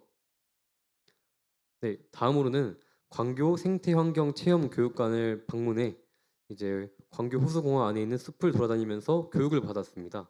그래서 숲 해설가 선생님과 함께 교육을 받게 되었는데 광교 호수공원에 심겨져 있는 나무와 나무의 종류, 나무님의 형태, 다양한 꽃들, 그리고 벌, 개구리, 두더지, 새, 벌레 등등이 사는 서식지에 대해서 또 자세히 또 알려주셨습니다. 또한 뭐 직접 풀을 뜯어 향기도 맡아보고 악 물어서 모양을 내는 체험도 하면서 평소에는 몰랐던 우리 동네 속 환경 녹지를 몸소 느끼고 알게 되는 시간이었습니다. 그래서 우리 동네 안에 생물 다양성을 책임지는 녹지가 있었구나를 잘 깨닫게 되었고 자주 방문해야겠다는 다짐이 생기게 되었습니다.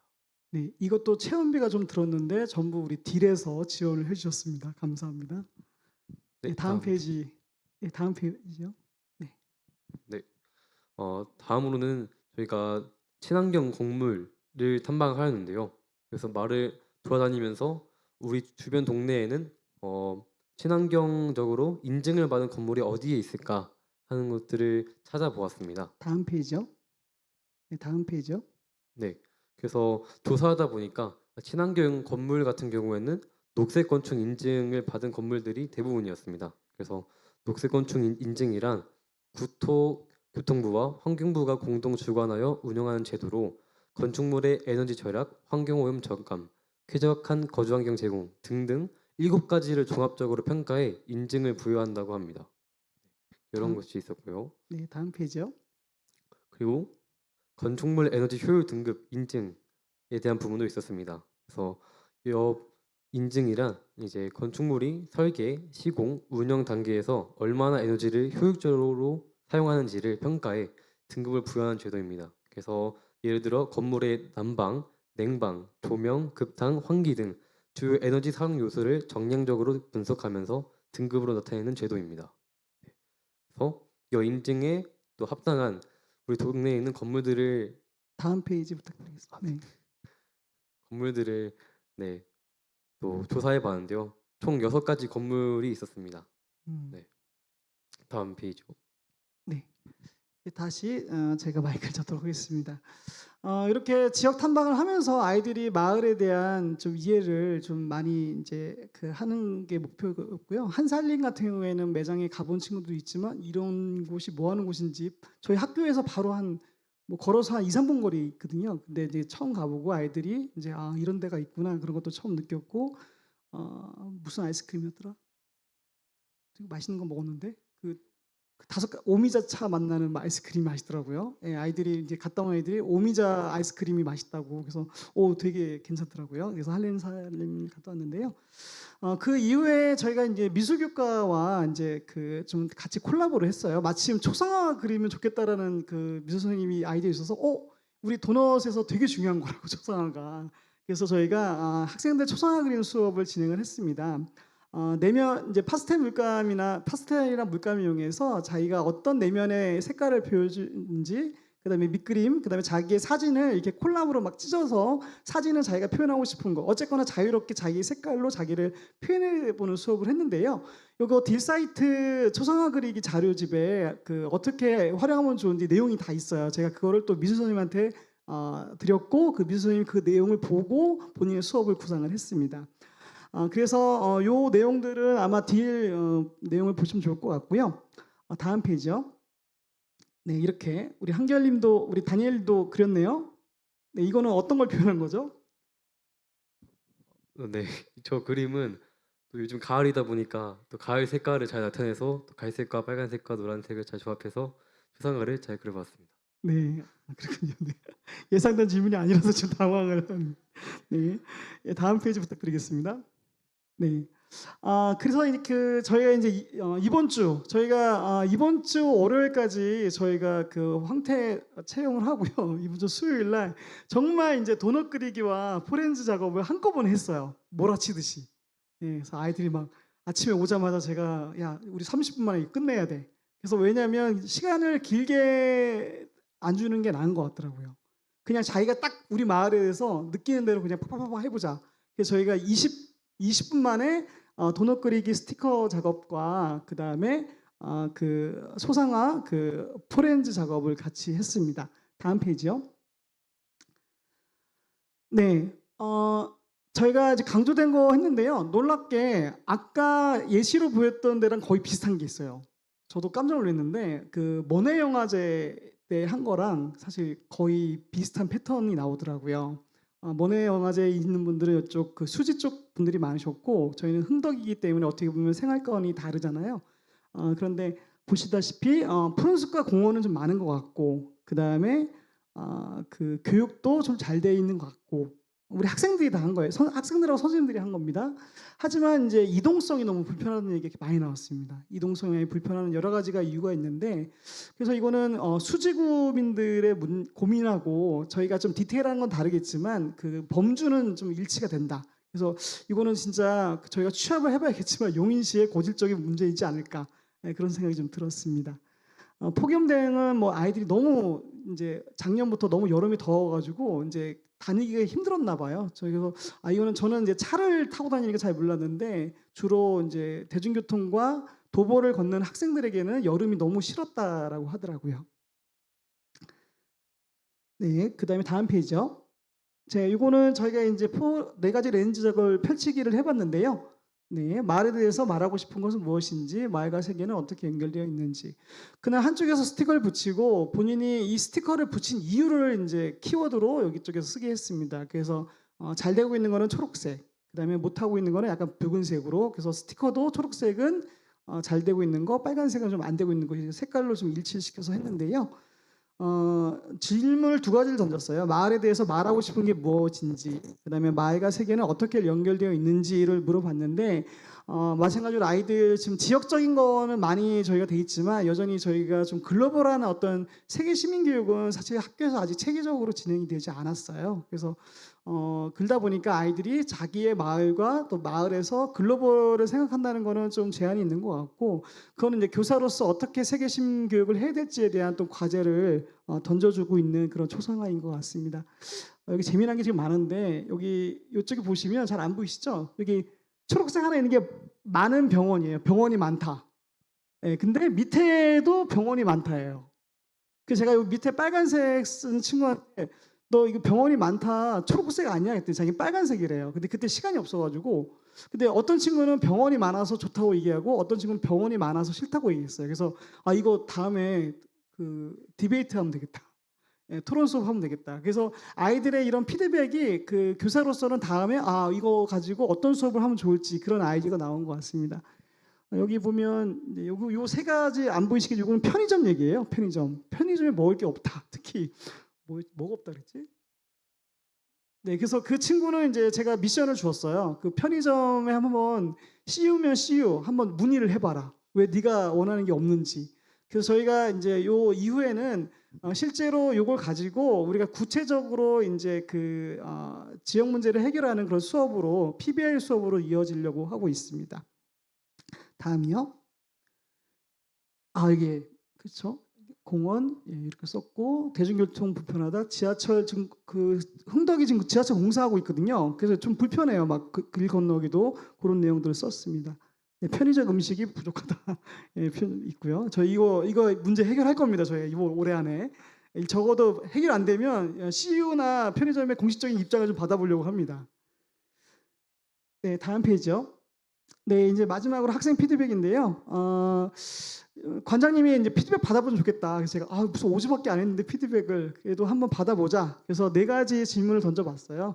5주 동안에 돈업경제 수업하면서 좋았던 점이 뭔지, 아쉬운 점 뭔지, 배운 점 뭔지, 실천해야 될 것은 뭔지를 4가지 물어봤는데요. 네, 다음 페이지요. 네, 보이시나요? 네. 네, 대부분 간식입니다. 다시 한번 간식비를 제공한 딜에게 감사의 말씀을. 간식비 없었으면 큰일 날 뻔했어요. 네, 일단은 간식이 좋았다. 네, 다음 페이지요. 네, 이거 저 교사로서 참 부끄러운데 저는 이제 오리엔테이션도 하고 도너 설명도 많이 했는데 여전히 아이들이 도대체 이게 뭐 하는 수업인지 모르겠다. 네, 체력이 딸린다. 계속 밖으로 봤더니 딸린다. 좀 아직 이게 왜 우리가 도넛을 배워야 되는지 동기부여가 좀 많이 안 된 것 같더라고요. 그래서 이건 제가 좀 아무래도 아까 말씀드렸다시피 오늘 하기 위해서 너무 좀 휘몰아치는 게 있어요. 그래서 다음 주부터는 다시 처음부터 이거 우리가 왜 배워야 되는지 좀 다시 한번 좀 시작하려고 하고 있습니다. 네, 다음 페이지요. 그럼에도 배운 점이 있다. 네. 환경에 대한 이제 아이들의 어떤 생각들 이런 것들이 많았고요. 또 네, 동네에 대해서 사회에 대해서 좀 알아가야겠다 그런 것들도 좀 배운 점이라고 봤습니다. 마지막 다음 페이지요. 실천. 네. 여기 편의점 사장님 만나겠다는 게 있는데 여기 있다. 오른쪽 밑에 있죠? 편의점 사장님과 친해져서 칸초를 쉽고 빠르게 구할 수 있는 방법을 자기는 알아보겠다. 네, 그런 얘기도 있습니다. 그래서 저는 이제 아이가 장난으로 썼지만 전 진짜 이 편의점 사장님 만나라고 하려고 해요. 다음에 만나봐서 물어봐라. 왜 칸초가 없는지. 네, 특정 제품이라 미안하지만. 그래서 아이들이 뭔가 이 말에 대해서 이제 퀘스천이 있으면 저는 그 퀘스천을 가지고 직접 나가야 된다고 생각해요. 러닝 바이 두잉. 직접 행동함으로 배울 수 있는 그런 교육을 도덕 경제를 통해서 하고 있는 것 같습니다. 우리 다니엘은 네 가지 어떻게 생각하세요? 어떤 소감인지. 뭐 좋았던 점, 아쉬웠던 점, 또 배운 점, 실천해야 할 점이 있다면. 저는 도덕경제학 수업을 하면서 먼저 좋았던 점은 사실 경제학 수업하기 전에는 동네에 크게 관심이 많이 없었는데 이번 도덕경제학 수업하면서 지역 탐방도 하고 또 선생님께서 추천하시는 지역도 가보면서 하면서 좀 더 지역 또 지역 건물이나 여러 곳에 있어서 좀 더 관심을 갖고 볼 수 있었던 것 같고 또 잘 몰랐던 동네 인프라에 대해서 잘 알 수 있어서 되게 유익했던 것 같습니다. 아쉬운 점은요? 아쉬웠던 점 같은 경우에는 솔직하게 얘기해도 괜찮아요. 집에 데려다 줄게요 오늘. 저는 개인적으로 시간이 좀 많이 부족했습니다. 뭔가 도덕 경제학이라는 것이 뭔가 빠른 시간에 이해하기엔 좀 쉽지 않았던 것 같아요. 그래서 시간이 좀 더 많이 있었고 충분하게 좀 더 깊게 경제학에 대해서 이해할 수 있었다면 좀 더 저에게 있어서 또 학생들에게 있어서 유익하지 않았을까라는 생각이 좀 있습니다. 짧게 배운 점과 실천해야 할 점도. 네, 질문 네 가지밖에 없습니다. 지금 2개 했고요. 네, 세 번째 질문 배운 점. 네, 배운 점은 경제학에 대해서 처음 또 배웠는데 이렇게 동네를 모티브해서 또 동네를 보는 관점 또 여러 가지 경제학에 있는 요소들을 보면서 그 요소에 맞는 우리 동네의 건물과 지역은 어떤 게 있을까 이런 것들을 찾아보고 조사해보고 공부해보면서 뭔가 그런 틀 안에서 바라보는 그런 안목을 좀 많이 배웠던 것 같습니다. 예. 그리고 실천해야 할 점은 조금 더 동네에 관심을 갖고 주변에 다닐 때 요곳은 우리 동네에서 어떤 역할을 하고 있는 곳이구나. 요곳은 우리에게 어떤 유익을 주고 있는구나. 이런 것들을 좀 생각해 보면서 살아야겠다라는 점입니다. 네. 저도 놀랐습니다. 네, 저희가 25분 전에 맞춰달라고 했는데 시간이 좀 있어서 다른 분들은 Q&A를 안 했던데 혹시 Q&A가 있으면 아마 다니엘이 답변해 줄 겁니다. 혹시 질문이 있으실까요? 네.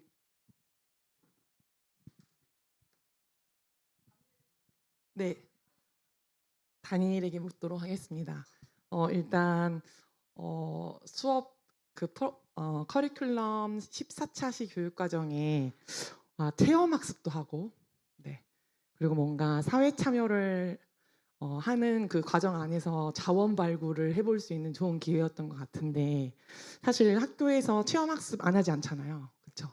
그리고 사회 과목인 것 같기도 하고 뭔가 초상화를 그리니까 미술 과목 같기도 하고 어떻게 보면 교과를 이렇게 넘나드는 어떤 융합 수업 같기도 했는데 기존 지금 대안학교를 다니고 있으니까 기존 교과 수업과는 어떤 차별점이 확실히 있었다라는 거를 좀 듣고 싶습니다.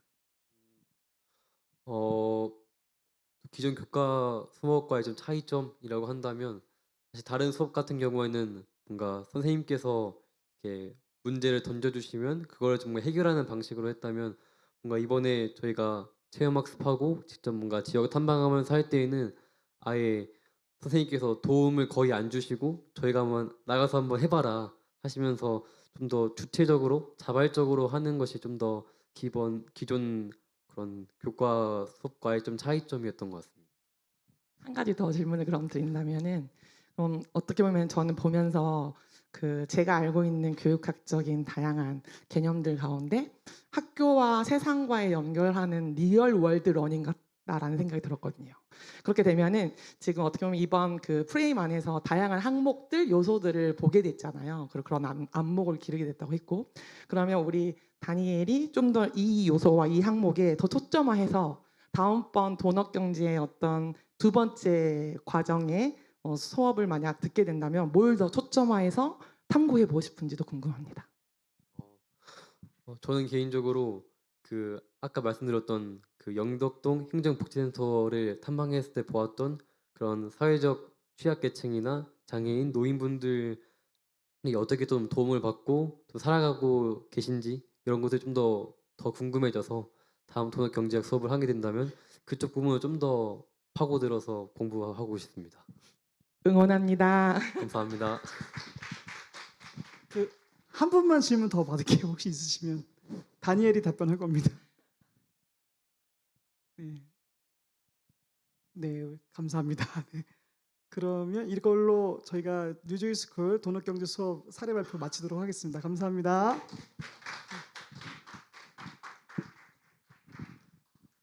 예, 저는 남자 고등학생이 이렇게 말 많이 하는 거 처음 봤어요. 저희 집에도 남자 고등학생 한 명 있는데 뭘 물어보면 몰라.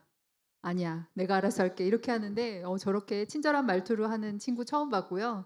그다음에 아까 제가 이제 저희 짧은 지식으로 칸초가 요즘에 왜 편의점에 없냐면요. 칸초마다 이름을 쓴 게 나와요. 그러니까 예를 들면 이제 제 이름은 이상한데 칸초에 뭐 상아, 미선, 뭐 숙자, 뭐 이제 이런 것들이 있어요. 그러면 아이들이 거기서 자기 이름 나오는 칸초를 사는 걸 요즘에 되게 좋아해요. 그래서 칸초가 요즘에 품귀 현상이라고 합니다.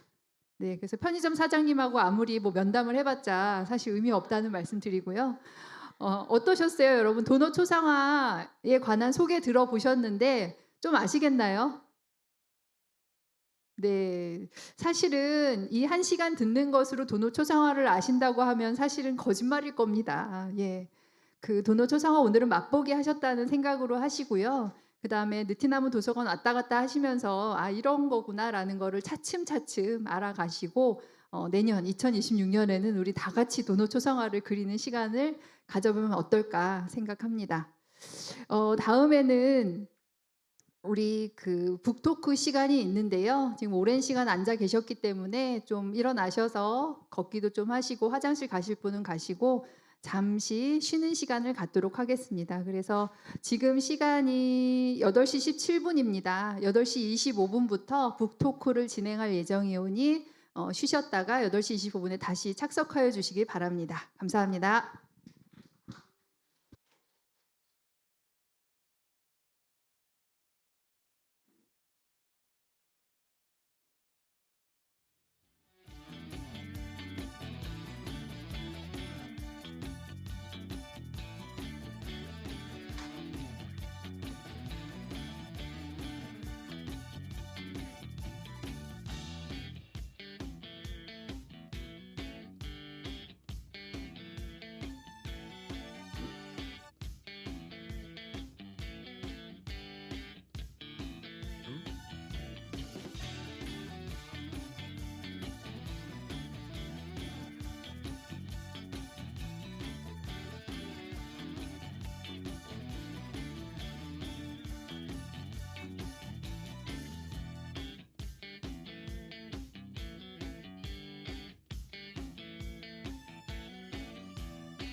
앉아 계시는 선생님들 잠시 자리 안내 드릴게요.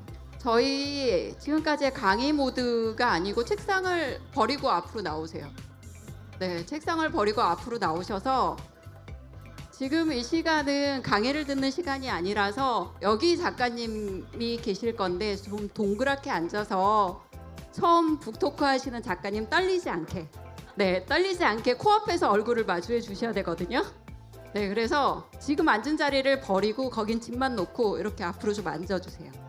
그래서 네, 동그랗게 서클이 되면 좋겠습니다. 지금 안 나오시면 작가님 옆 좌석으로 저희 안내할 수 있어요. 네. 원형을 만들어 주세요. 여기 큰 테이블 중심으로. 원형이 굉장히 어렵나요?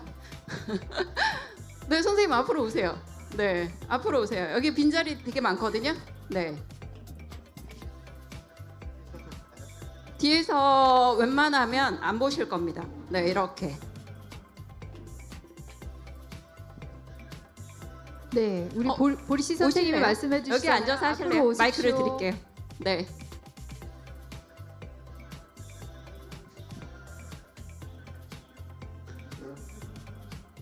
좀만 넓게 앉을게요. 선생님 의자 하나만 더 들어갈게요.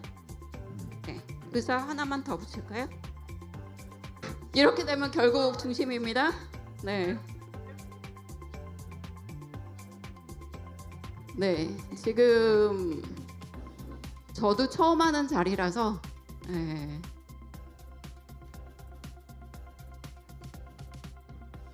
아.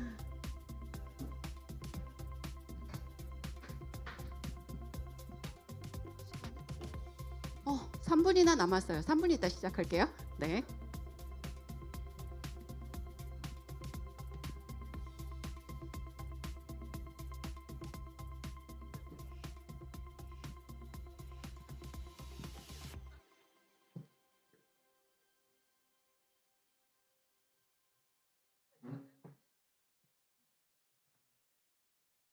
요 앞에 자리가 좀 비었어요. 네, 저기 경미님이랑 이쪽으로 와서 앞에 앉으시고요. 네, 이쪽으로 오세요, 선생님. 요 앞에. 네, 앞에 앉아주세요. 네, 우리 의원님 이쪽에 자리 마련해 놨습니다.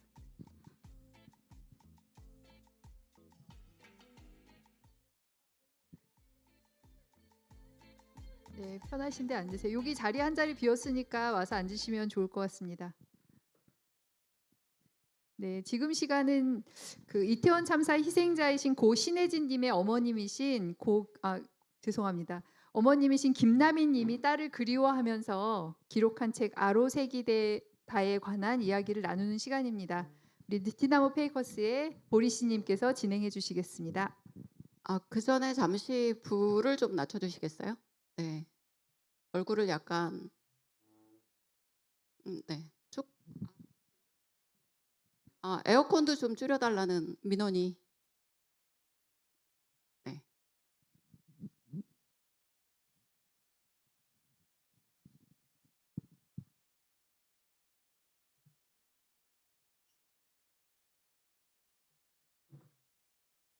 이상해 경아야. 내 생각을 날마다 했는데 정말 내가 왔어. 하도 생각해서 거의 내가 보일 것 같은 때도 있었는데 캄캄한 어항을 들여다본 것처럼 유리에 얼굴을 붙이고 끈질기게 들여다보면 뭔가 안쪽에서 어른거리는 것 같이. 무엇이 지금 우리를 보고 있나 나는 생각했다. 우리 대화를 듣고 있는 누가 있나. 아니 침묵하는 나무들 뿐이다. 이 기슭에 우리를 밀봉하려는 눈물뿐이다. 그렇게 이해하게 됐어. 처음 여기 왔을 때 엄마가 들려줬던 이야기를.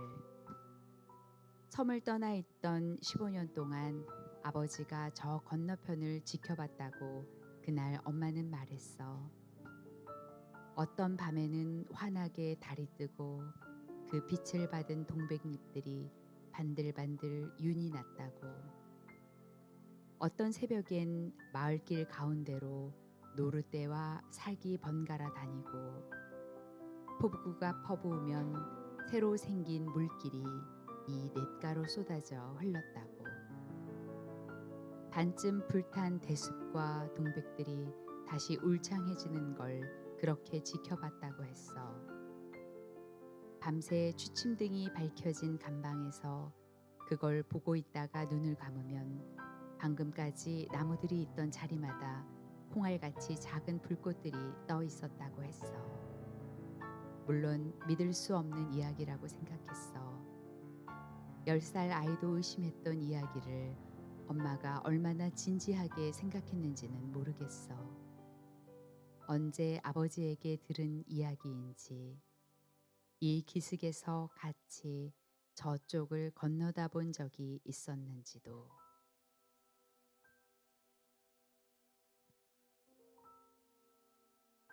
그림으로 내 마음을 그렸다.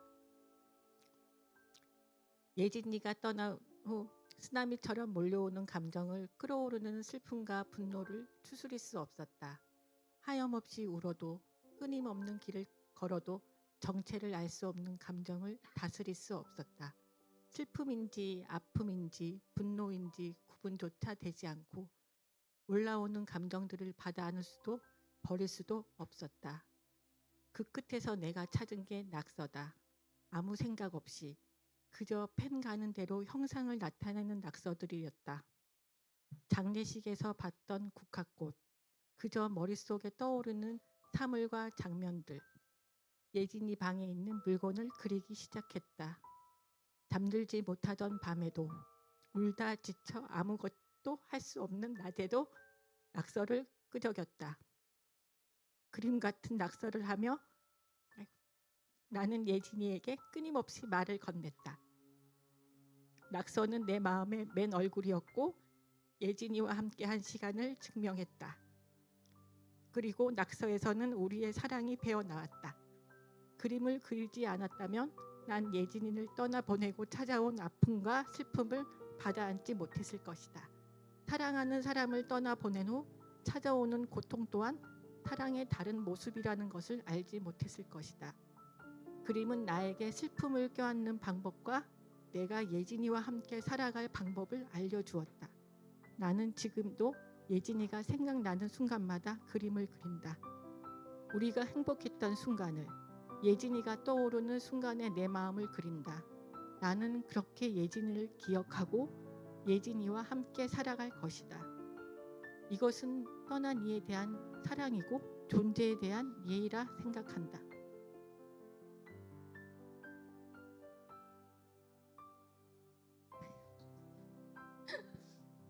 네, 안녕하세요. 느티나무 메이커스 협동조합 수풍로 상단의 이경민입니다.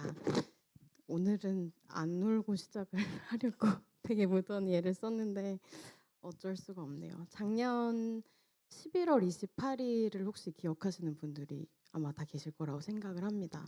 작년에 저희 사는 용인에 117년 만에 진짜 눈이 정말 많이 내렸었어요. 그래서 그날이 저희가 느티나무 도서관 3층에서 이태원 참사 유가족분들, 오늘 오신 예진이 어머님, 예진이 어머님 다 모시고 콩죽을 나눠 먹었던 날이 작년 11월 28일이었습니다. 여기 계신 보리쌤이 조금 처음에 오늘 세션을 연 그 낭독을 해주신 한강 작가의 작별하지 않는다를 저희가 읽고 그 작별하지 못하는 인선이와 경화 그의 이야기, 그리고 그들이 나눠 먹는 콩죽을 함께 나눠 먹었던, 그 나눠 먹어야겠다고 말씀을 하셔서 그 이태원 참사 유가족분들과 함께 이별할 수 없는 그 마음을 함께 하면서 콩죽을 나눠 먹었는데요. 작년 눈이 그 펑펑 내렸던 그날 이태원 참사를 추모하는 주황색과 보라색 꽃을 사서 오면서 발이 그 눈 속에 이렇게 푹푹 빠지면서 그 도서관을 향해서 오던 그 날의 기억과 감정들이 사실 그날 이후로 저한테도 계속 생각이 나고 기억이 돼 왔어요. 그래서 내일 모레는 우리 애진이의 생일이기도 합니다. 그래서 오늘 애진이 어머님 그리고 애진이 아버님께서 애진이를 생각할 때마다 쓰신 책이 나왔어요.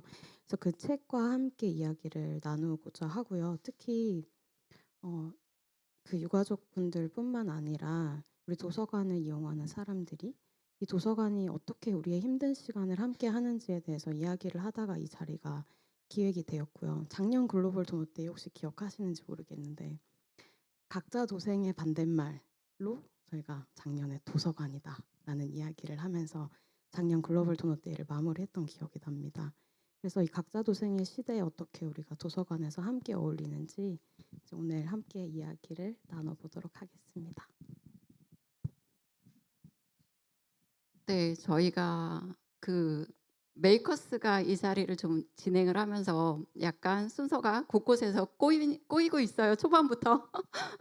그래서 좀 갑자기 긴장이 되는데요. 네, 일단은 원래는 저희 앞에 책이 2권이 있잖아요. 아로색이다 하고 특별한 날은 특별히 아프다. 이 2권의 책을 가지고 이야기를 나눠볼 거고요. 갑자기 무슨 말을 해야 될지 모르겠는데 일단은 작가님에게 이 마이크를 넘겨보겠습니다. 예진이가 참 좋아했던 단어 아로사기다로 이게 참 제목이 입에 잘 안 붙어서 자꾸 버벅대는데요. 네, 이야기를 내신 예진이 엄마 나미님을 모시고 오늘 밤을 지금 2시간 가까이 같이 보내볼까 합니다. 참석하신 지금 두 분에 대한 소개도 나미님께 부탁을 드리면서 예진이 아빠 분은 소개를 해주실 때 아까 제가 부탁드렸던 아빠가 쓰신 한 페이지의 낭독을 좀 바로 이어서 부탁을 드릴게요. 그러면 나미님께 마이크를 드리고 박수로 일단 울지 말고 이 시간을 지내보도록 하겠습니다. 네, 앉아서 인사를 드리면 될까요? 네, 저는 지금 아로새기다를 일기처럼 썼던 글과 그림으로 시간의 흐름에 따라 그림을 그리다 보니 스토리가 만들어졌어요. 애진이를 기억하기 위해서 사실 납본을 하고자 만든 책이었고요. 어딘가에 아리의 이름을 남겨주고 싶은 마음에서 만들었던 책입니다. 아로새기다만 잠깐 설명하고 아로새기다는 신랑에게 맡기도록 하겠습니다. 애진이 아빠 신정섭이고요. 그리고 오늘 함께해 주신 의진이 어머님 임현주 님이십니다.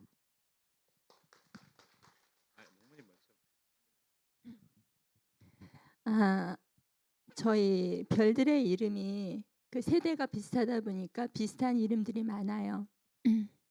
진으로 끝나는 이름이 신애진, 사랑애가 아니고 언덕이에요. 그래서 보배로운 언덕이라는 이름을 갖고 있고, 저희 의진이는 정의와 진리 같은 진인데 참진을 저는 했고요. 유진이, 예진이 많아요. 근데 우리 오늘 주인공은 애진이, 언덕 위의 보배. 저는 이태원 참사를 겪고 사랑하는 아들을 보낸 이후로 새로운 저희 별가족들이 생겼는데 자식을 잃은 슬픔의 극복의 방법이 다 다르더라고요. 엄마의 방식이 다르고 아빠의 방식이 다르고 또 애진이 가족의 방식이 다르고 의진이네 방식이 다르고 같은 상황인데 표현되는 것들이 달랐는데 같은 별가족끼리도 정말 존경스러운 부모들이 계시더라고요. 그 슬픔을 극복하면서 승화하는, 지금 아버님 쓰신 책에도 슬프지만 괜찮아, 괜찮아서 괜찮은 게 아니잖아요. 그죠? 그리고 제가 너무 분노에 차서 너무 억울하다 했더니 애진 아버님이 저한테 어머니 억울해하지 마세요. 우리 아이들의 삶에는 억울함이 없어야 돼요. 왜? 애진이의 삶이 너무 사랑스럽고 보배롭고 아름다웠기 때문에 애진이나 의진이나 저희 별들의 잘못이 아니었잖아요. 그래서 제가 이 3년 가까운 시간을 견디면서 애진 엄마 아빠, 상은 엄마 아빠, 이 모든 별가족들을 통해서 저 역시 같이 배우고 부대끼면서 살아가고 있습니다. 오늘 이렇게 뜻깊은 시간에 작가님 옆에 앉을 수 있어서 영광입니다. 네, 안녕하세요. 저는 애진 아빠고요. 오늘 큰일 났네요. 제가 의진 어머니께 그런 말씀을 드렸는지 기억도 못 하는데 그런 말씀도 하시고 또 갑자기 저보고 낭독을 하라 그래서 저는 사실 느티나무 도서관에 왔던 이야기를 여기서 찾으려고 했는데 못 찾겠는 거예요. 그래서 혹시 여러분들이 책을 읽으시다가 느티나무 도서관 이야기가 나오면 반갑게 읽어주시기 바랍니다. 당신 아로새기다라는 말 들어봤어? 어느 날 아내가 느닷없이 질문을 던졌다. 애진이 블로그에서 찾은 말이라고 했다. 아로새기다라는 단어는 내가 정말 좋아하는 말이다. 그냥 보고 있으면 왠지 기분이 좋다. 고등학교 1학년이던 애진이는 아로새기다라는 낱말을 사랑했다. 순 우리말이고 어감도 예뻐서 입안에 맴돌게 된다고 했다. 특히 애진이는 문이나 글자를 새긴다는 의미보다 마음속에 또렷이 기억하여 두다 라는 의미를 좋아했다. 아로색이다. 아로색이다. 낱말을 곱씹어 보았다.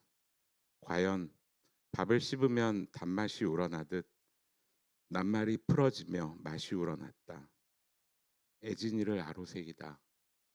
애진이를 어디에 어떻게 아로색일지 질문이 생겨났다. 내게 이 단어에 새로운 뜻이 더해졌다. 소중한 이름을 마음에 아로색이다. 애진이의 이름은 언덕 위의 보배라는 뜻이다. 애진이가 언덕 위에 어떤 보물을 놓아두고 갔을지 이제 내가 그 언덕에 올라 찾아야겠다는 생각이 들었다. 이름마저 땅에 묻을 수는 없기에 애진이가 살았다면 더 이루었을 의미를 내가 함께 이루어야겠다는 마음이 생겨났다. 애진이는 이제 이름으로만 남아 있지만 내 안에 애진이가 있다. 그러나 나는 애진이의 의미를 빚어나가는 또 다른 애진이다. 애진, 가슴으로만 속삭이는 이름, 심장에 아로새긴 이름, 나직이 그 이름을 불러본다. 널 찾아가는 길이 내 삶의 길이다. 너의 의미를 찾으러 아빠가 간다. 고맙습니다.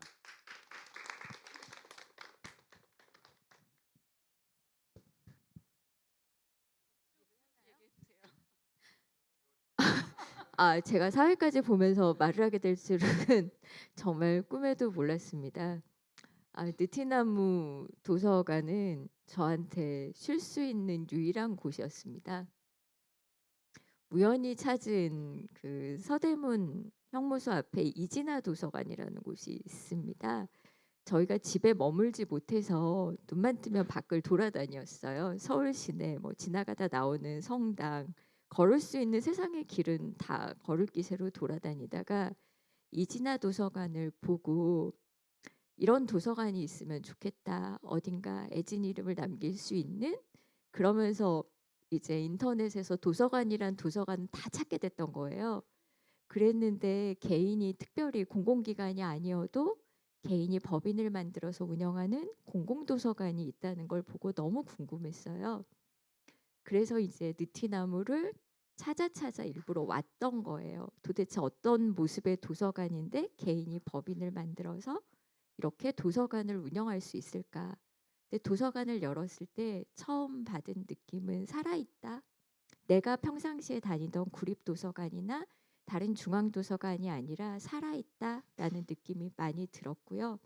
가장 인상적인 건 자주 다들 오시겠지만 홀 중앙에 세월호 배가가 있었어요. 그래서 제가 어느 도서관을 가봐도 재난 참사가 한가운데 버티고 있는 도서관은 없었어요. 그래서 일단 한번 울고, 그 앞에 그때 이태원 참사가 난 지 얼마 안 지나지 않은 시간이어서 신문 스크랩 자료 뭐 여러 가지 자료들이 앞에 있었는데 신문 스크랩 재난이 세월호 배가 앞에 있었거든요. 근데 그걸 넘기다 보니까 애진이가 기사가 난 게 딱 한 번 있었어요. 그때까지. 그게 100일 맞아서 그동안 일기를 쓴 사람이 있으면, 유가족이 있으면 그걸 기사화하고 싶다라는 연락을 받고 이제 신랑이 애진이가 찾으러 다닌 그날부터 사실 일기를 썼어요. 어떠한 것도 놓치고 싶지 않다고. 그래서 남편이 싫다는 걸 제가 부득이 우겨서 어딘가에 그래도 애진이 이야기가 남기고 싶으니 당신이 인터뷰를 해라 라고 한 게 한겨레 100일 날 나갔던 기사예요. 근데 느티나무 도서관에 그 기사가 스크랩되어 있었어요. 그날 얼마나 울어낸지 그 기사를 보고, 그 당시 2차 가해가 굉장히 많았기 때문에 유가족이라고 얘기하기도 힘들었고 갈 곳도 없었고 사람 만나기도 힘들었고, 그런데 재난참사 배가가 한가운데 있고 거기에 애진아 기사가 있고, 그래서 그날 편지를 써서 거기 스크랩 안에 끼워놨어요. 그리고 차마 누구라고 말할 수도 없고, 그리고 돌아가면서 수시로 그때부터 느티나무 도서관을 살짝 다녀가기 시작했던 거예요. 그래서 혼자 지나가면서 저희 집은 좀 서울에서 멀어요. 제가 여기 오려면 1시간 반을 버스를 타고 이제 와야 되는 건데 가면서 책 슬쩍 빌려가고 친정 가는 길에 와서 반납하고 그렇게 다니기 시작하다가 뭔가를 여기서 해볼 수 있으면 좋겠다라는 생각이 들어서 관장님을 느닷없이 찾아가서 제가 여기서 할 수 있는 일이 있겠느냐, 자원봉사를 하고 싶다. 밑도 끝도 없이 관장님한테 얘기를 해서 관장님이 정말 당황하셨을 것 같아요. 근데 그날 얘기를 다 들어주시고 하고 싶은 거 다 해도 된다라고 얘기를 해주셨어요. 그래서 시작한 게 신문 스크랩하는 자원봉사였고요. 그래서 매주 일주일에 한 번씩 금요일 날 와서 신문 스크랩을 시작을 했어요. 그래서 1년 가까이 느티나무 도서관에서 봉사활동을 하면서 여러 식구님들 만나고 보리 선생님도 만나고 이제 느티나무 도서관을 다니기 시작했습니다. 그래서 오늘 제가 한 권의 책을 가지고 온 게 있어요. 이 책은 애진이와 함께한 순간들이라고 하는 책인데 판매하지 않습니다. 비매품입니다. 그래서 작년에 애진이 생일날 친구들이 보내준 글을 가지고 모아서 아카이브 북을 만들었어요. 네, 여러 가지 개인 정보도 있고 친구들 이야기도 있고 그래서 판매용으로 만든 건 아니고요. 제가 아이들하고 친구들한테 선물 같은 책을 주고 싶다. 그래서 사진전 위에 만든 책입니다. 느티나무 도서관이라면 아무 걱정 없이 우리 애진이를 맡길 수 있어서 느티나무 도서관에 기증을 하려고 가져온 책이고요. 대한민국에 이 책을 볼 수 있는 곳은 여기밖에 없습니다. 지금 중앙도서관에 납본 중이기는 한데 납본 전차가 길어가지고요. 대한민국에서 애진이를 보러 오려면 이제 느티나무 도서관에서 만날 수 있고요. 관장님과 우리 사선님과 가족들이 잘 지켜주리라 믿고 가지고 온 책입니다. 그래서 애진이 친구들이 보내준 애진이 사진, 친구들이 애진이한테 띄우는 그 편지를 녹음해준 친구들이 있어요.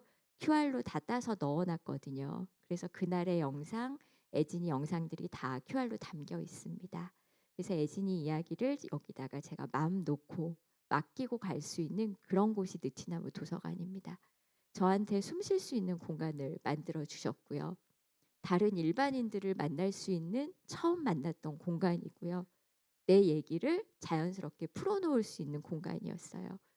유가족이라는 걸 생각해 보지 않고 누구나 그렇잖아요. 내가 유가족이 될 거란 생각을 하고 살진 않으니까. 근데 하루아침에 유가족이 되었을 때 누구에게 얘기할 수도 없었고 누구를 만날 수도 없었고 갈 수 있는 곳도 없었습니다. 그랬을 때 저한테 공간을 내어준 곳이고 사람을 만날 수 있게 해준 곳이고 신문을 보면서 다시 세상에 관심을 갖게 해준 곳입니다. 그래서 느티나무는 애진이가 만들어준 첫 번째 가장 소중한 인연입니다. 그래서 제가 느티나무를 너무 사랑하고 관장님을 너무 사랑하고 우리 가족들을 정말 사랑합니다. 감사합니다.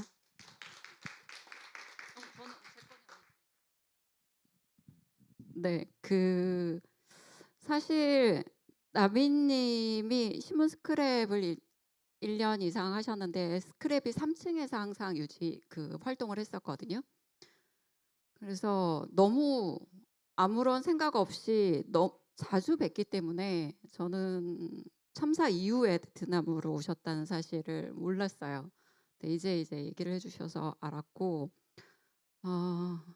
약간 느티나무는 그런 공간인 것 같아요.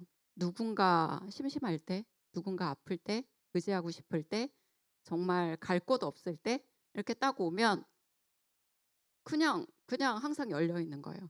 네. 그래서 다들 이제 그런 약간 위로가 되고 돌봄이 되는 그런 공간이 느티나무라는 생각이 들거든요. 혹시 이 책의 내용 중에 낙서 중에 느티나무 도서관에 오셔서 혹시 끌적거렸던 그런 부분도 있을까요? 너무나 안타깝게 느티나무 오면 늘 할 일을 주셨기 때문에 그래서 제가 어딘가에 슬픔에 빠져 있거나 혼자 외로워할까 봐 늘 신문 스크랩을 하고 돌아갔기 때문에 여기서는 그릴 짬이 미처 없었네요. 이제 가끔 책을 읽고 가기는 했었는데 여기 오면 신문 스크랩하는 시간이 되게 좋았습니다. 그러니까 네이버로 기사를 찾거나 아니면 뭐 웹사이트에서 뭔가를 찾을 때는 내가 원하는 걸 보는데 종이 신문으로 보다 보니까 처음부터 끝까지 다 읽게 되더라고요. 그래서 사회 전반에 대한 관심 여러 가지를 알게 되어서 종이 신문을 다시 봐야 되나 이런 생각을 하고 갔었어요. 그래서 여기서는 늘 자원봉사하고 나가기가 바빠서 그림을 그릴 짬이 없었습니다. 아, 느티나무가 좋았던 이유 중에 하나가 아무 생각 없이 이 공간에 몰입하게끔 만드는 그런 점이 있나 보네요. 네. 혹시 아버님도 그런 기억이 있으신가요? 느티나무에 왔을 때 나도 모르게 느티나무에 빠져서 나의 잠시 아픈 기억을 좀 내려놓게 되는 그런 순간들이 있으셨는지. 아, 저는 뭐 늘 많이 있게 빠져 있기 때문에 네, 이제 뭐 접대용. 아까 이제 얘기는 다 했고요. 처음에 왔을 때 저는 마찬가지로 그 세월호 세션이 있는 걸 보고 정말 큰 감동이 있었고요. 그냥 뭐 두서없는 얘기긴 하지만 좀 그랬습니다. 그러니까 세월호 참사가 났을 때 광화문은 많이 갔었어요. 근데 그때 항상 제가 들었던 그 뭐냐면 가면은 이제 그 이순신 장군 앞에 그 있었잖아요. 매일 가면은 이제 노란 리본을 주시면 그걸 받아서 그 자리에서 가방에 달고 집에 가서는 그 다음 날 또는 며칠 뒤엔 그걸 또 풀고 계속 못 들고 다니겠더라고요. 그러니까 누가 그런 거 있잖아요. 막 나만 쳐다보는 것 같고 막 그래서 그런 생각을 했습니다. 그러니까 어떤 그것도 공감도 용기가 필요하다는 거를 사실 그때 많이 알았고요. 근데 그것도 또 하다 보니까 늘더라. 그러니까 처음에는 좀 어려웠는데 시간이 지나서 몇 번 하다 보니까 별로 이제 다른 뭐 시선 신경 안 쓰게 되고 뭐 하게 되고 또 이제 그때 이제 뭐 세월호 참사를 우리 기리는 행사들이 매주 있었고 그게 나중에는 이제 그 박근혜 뭐 박모 씨 탄핵까지 이어졌잖아요. 처음에는 그게 되게 어려웠는데 한 번 가고 두 번 가니까 되게 익숙해지는. 그래서 저는 공감과 연대도 노력을 하면은 더 늘어난다. 그런 사실을 그때 많이 느꼈습니다. 엉뚱한 대답을 드려 죄송해요. 괜찮아요. 저희는 그렇게 핑퐁을 해보는 걸로 그러면 되게 생뚱맞게 이 자리에 우리 유가족 분들에게 굉장한 격려와 응원을 해주기 위해서 그리고 이 자리에 같이 참여한 우리 일반인들에게도 좋은 이야기를 해주실 그 멀리서 급하게 오신 이타주의자의 선언이라는 엄청난 베스트셀러를 써주신 저희 최태영 교수님 이야기를 갑자기죠? 죄송합니다. 응원의 메시지를 들으면서 약간 좀 서로 다른 얘기를 해볼게요. 저에게 뭔가를 기대하신 건 아니시죠? 네.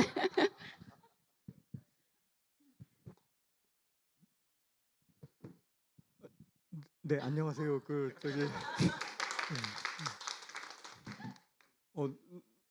약간 갑작스러워서 온몸이 움찔했습니다. 예. 어머님, 아버님 말씀 들으면서 많은 생각이 들었습니다. 저는 뭐 오늘 어떤 분위기로 진행될지 잘 몰라서 별다른 말씀은 이렇게 생각 안 하고 왔는데요. 말씀을 듣다 보니까 여러 가지 떠오르는 것들이 있었습니다. 사실 세 분은 이제 이쪽을 바라보시겠는데 저는 이렇게 보고 있거든요. 이렇게 보고 있으니까 무슨 중세 수도원의 도서관에 온 것 같은 기분이 들어요. 그러면서 이제 저 공간에 대해서 지금 막 생각해 보게 됐습니다. 과연 사실은 저는 어머님하고는 굉장히 여러 공간에 한 공간에 가까이 자주 있었을 것 같아요. 제가 4.16 합창단 단원이거든요. 그러다 보니까 아마 작년 9월에 서울시 의회 앞에 기억문화제에서도 같이 있었을 테고 지난 10주기, 11주기 때도 사실 인사는 못 드렸지만 같이 있었을 것 같습니다. 그러면서 이제 '한 공간에 있다는 게 뭘까?'라는 생각을 해 봤어요. 처음에는 이제 우리가 이렇게 가까이 서로 손이 닿는 곳에 있는 것이 구나라고 생각했는데 한 공간이라는 거는 저희가 아마 그 공간을 채우는 것은 아마 공유된 기억이 있을 것이고 공유된 감정이 있을 것이고 그리고 공유된 약속이 있을 것이고 그다음에 저기 우리 세월호 섹션처럼 어떤 공유된 아이템이 있을 것이고 그리고 공유된 언어가 있을 것이고 그런 많은 공유된 것들이 있는 곳이 바로 한 공간이 아닐까 하는 생각을 해 봤습니다. 그리고 보다 보니까 또 공유된 색깔도 있겠구나 하는 생각이 들었어요. 저는 이 책이 어떻게 노란색이었을까? 이게 우연일까 아닐까 하는 의문도 들었고 그래서 어머님께도 한번 여쭤보고 싶었습니다. 이 책의 색깔을 고르실 때 굉장히 고민되셨을 텐데 어떤 의미로 이 색깔을 고르셨을까 하는 생각을 해 봤습니다. 네. 또 어머님께서는 그 보라색 또 조끼를 입고 오셨는데요. 보라색을 보면 그 작년에 있었던 5.18 전야제 생각이 납니다. 금남로가 이제 딱 비어 있고 금남로를 저희가 가까이 가면 먼저 보라색 문이 있었어요. 설치해 놓은 거죠. 임시로 설치해 놓은 문이 있었고 그걸 지나서 가면 노란색 또 문이 있었습니다. 리본들이 이렇게 쫙 쓰는. 그러고 가면 이 중앙 광장에 이제 하얀색의 무대가 있었던 기억이 납니다. 그걸 보면서 그런 생각이 들었어요. 저도 이제 뭐 사회과학을 하는 사람으로서 우리나라의 민주주의에 대해서 생각을 많이 하는데 우리나라의 민주주의가 80년이 있었고 2014년이 있었고 또 2022년이 있었구나 하는 생각을 해 봤습니다. 그리고 사실은 전 개인적으로 또 인연이 있는 게 제 아버지는 2021년에 바로 그 주말에 돌아가셨어요. 그리고 1년 후에 저는 '아 그러셨구나.' 하고 있는데 갑자기 뉴스가 나왔고 그걸 알게 됐습니다. 그게 사실은 개인적인 슬픔과 또 사회적인 이런 슬픔이 겹쳐진 그런 토요일이라고 생각을 했습니다. 그래서 뭐 이런저런 인연 담아 왔고 색깔도 마음속에 담아 왔고 그리고 이 공간에서 또 세 분 어머님, 아버님과 이런 시간 함께할 수 있어서 함께하지 않았으면 더 좋았겠지만 함께할 수 있어서 감사합니다.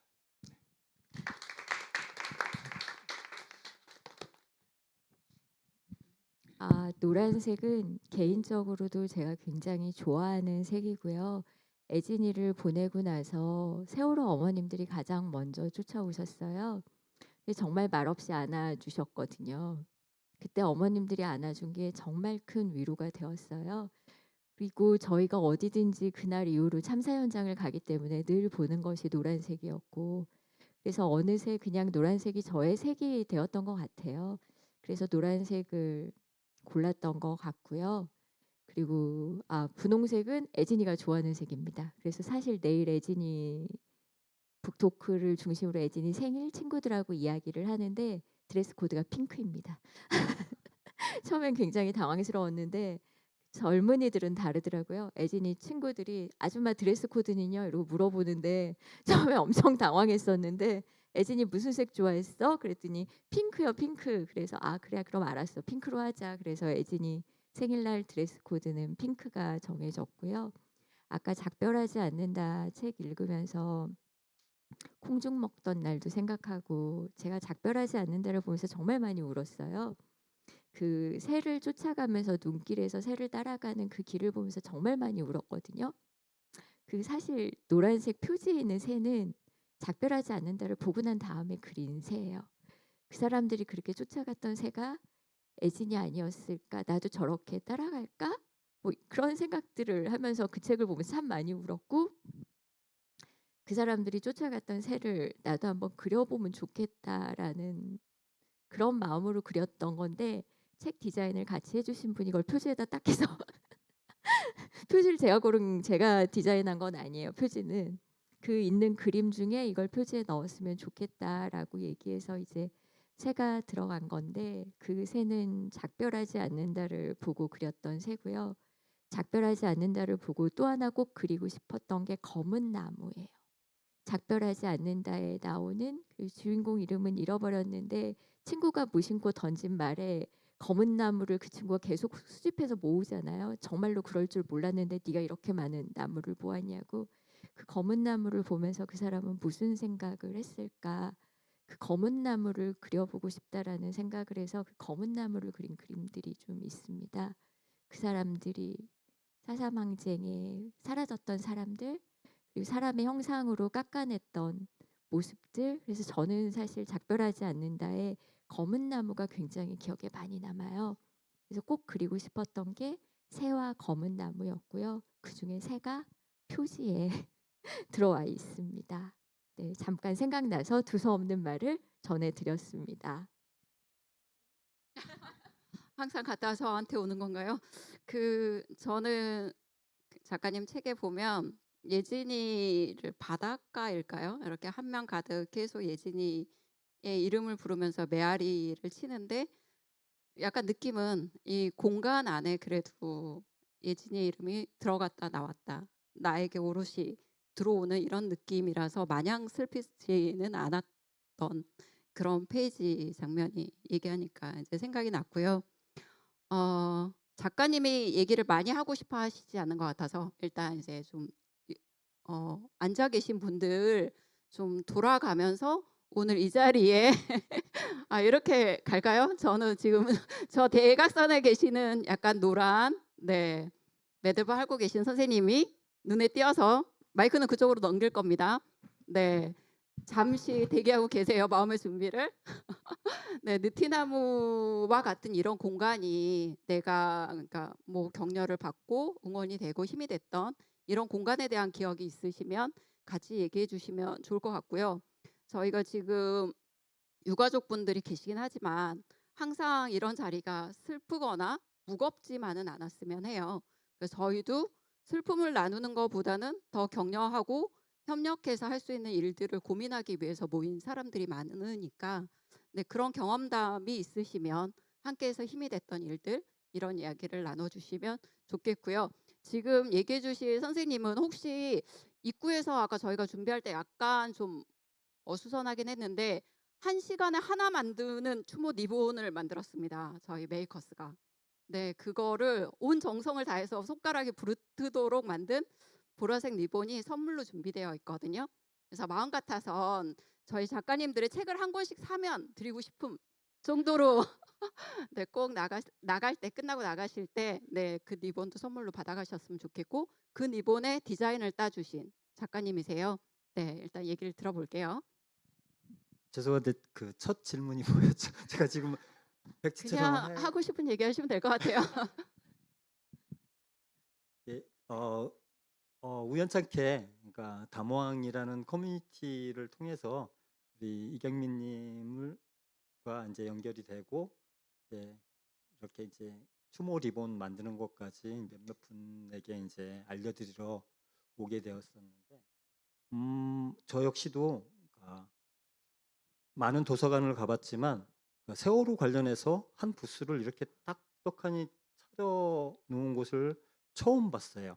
그리고 그러니까 개인적으로 이제 저랑 지금 옆에 있는 여기 친한 동생이랑은 그러니까 박근혜 탄핵 전후로 이제 꾸준히 이제 그 서울 광화문이나 이제 그 교대 이쪽에 이제 촛불행동 측에서 이제 집회 활동을 할 때 자봉 활동을 하면서 저희는 개인적으로 딴지자봉단이라는 클럽을 통해서 그러니까 이런저런 자원봉사 활동도 하고 그다음에 집회 내에서의 안전 유지, 그다음에 저희는 특별히 그러니까 그 매듭 그 팀원들이 거의 한 20명 가까이 됐었는데 지금은 거의 없고 이제 저희 둘만 하거든요.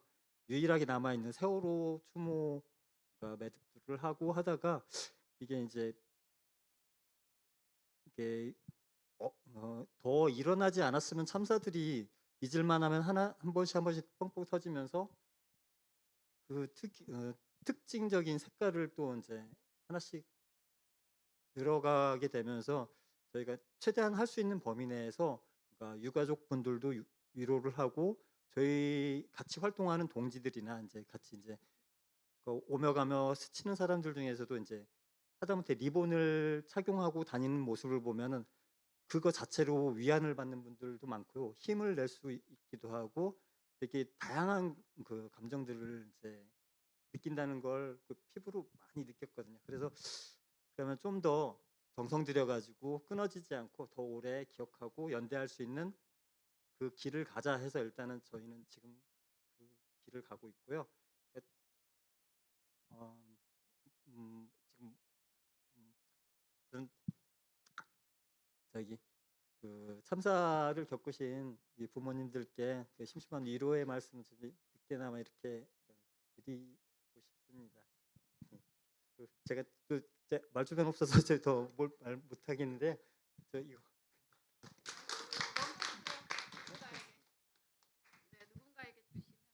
제가 10년 넘게 한다는 말씀을 듣고 너무 감사하다라는 말씀을 드리고 싶고요.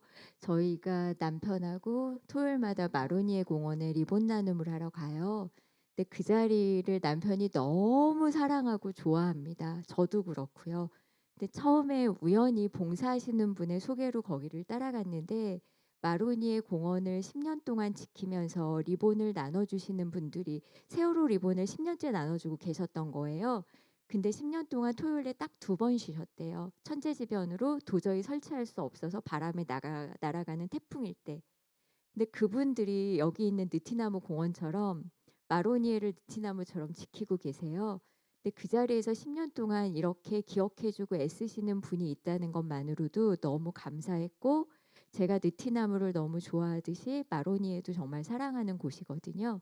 그 신랑이 정말 마로니에를 사랑하는데 마로니에에 대해서 잠깐 얘기해 주는 동안 제가 애진이 엽서를 잠깐 가지러 다녀오겠습니다. 오늘은 굉장히 당혹스러움이 이어지는 그럴 때는 또 방법이 있죠. 저도 누군가에게 저희가 이제 마로니에 공원은 그 대학로의 예술인들이 세월호 참사 직후부터 자발적으로 모여서 만든 곳이고요. 회원은 한 3-40분 정도 되시는데 지금 매주 보면은 적게 계시면 한 5-6분, 많을 때는 한 20명까지 모이고 예전에는 막 거기서 기타도 치고 노래도 하고 그랬대는데 요즘은 기타랑 노래는 좀 많이 안 하는 것 같아요. 일단 마로니에 공원을 갔다 오는 거는 저에게는 여기도 있습니다. 토요일 저녁엔 마로니에서라는 글도 있는데 충전이 돼요. 그래서 항상 거기 가면은 완전 충전이 돼서 일주일을 버틸 힘이 생기고요. 제가 길게 얘기를 드리는 것보다는 여기 또 마로니에 공원에도 자주 오시고 또 지훈님, 네. 그 다음에 또 이번에 우리 그 윤석열을 몰아내는 광장의 이태원 유가족들도 함께했습니다. 저희의 손을 잡아주시고 저희와 같이 또 투쟁을 해주신 정지훈님께 마이크를 넘기겠습니다. 정지우라고 합니다.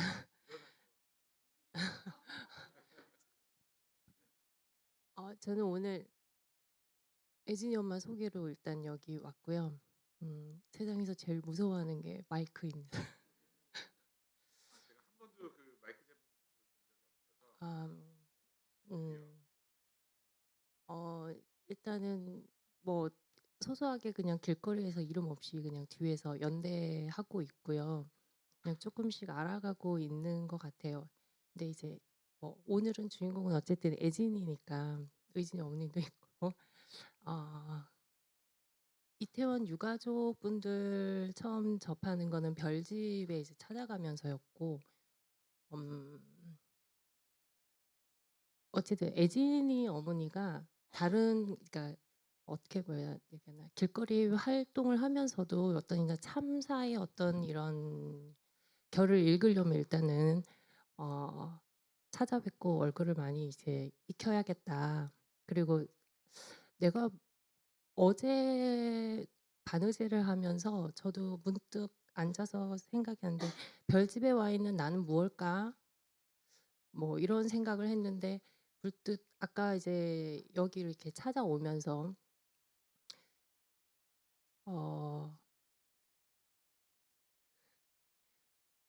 그 일단 애진이 생각을 좀 하면서 가족분들 처음 만났을 때 일단은 어머니를 봤는데 미소 짓는 얼굴로 애진 이야기를 조근조근해요. 뭐 품었던 여러 이야기들이 많은데 지금 막 떠오르지는 않아요. 근데 아버지랑 뭐 유럽 여행도 뭐 여러 나라들 여행도 갔다 온 이야기며 그런 거를 이렇게 지긋한 미소로 잔잔하게 저한테 이야기를 막 해주시는데 그때는 이제 그게 너무 이렇게 와닿는 게 많았고 그리고 그러면서 애진이 일단은 가족분들 중에선 제일 처음 이제 각인이 된 이름이어서 지나가다가 길에서 이렇게 얼핏 보면 보라색 리본이나 뭐 이러면 딱 보면 그냥 이렇게 당연한 듯 애진이가 좀 생각나요. 첫정처럼. 그래서 나는 별집에 가서 이렇게 앉거나 마로니에 가서 이렇게 앉아 있는 게 그냥 뭐 나눔도 있지만요. 벗들을 만나는 느낌 같아요. 저는. 아까 뭐 한 주의 힐링을 마로니에서 한다 하셨는데 의진이도 궁금해요.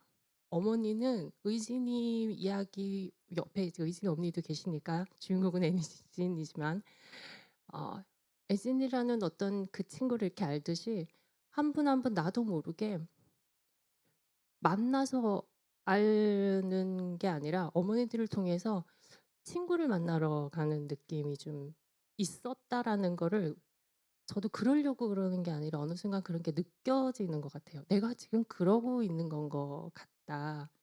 근데 그리고 이제 다음 이제 친구들도 좀 많이 좀 알아가고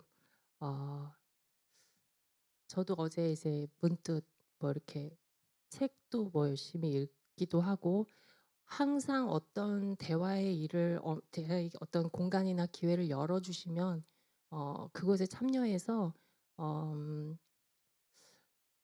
그 대화를 좀 더 아로새기겠다. 네.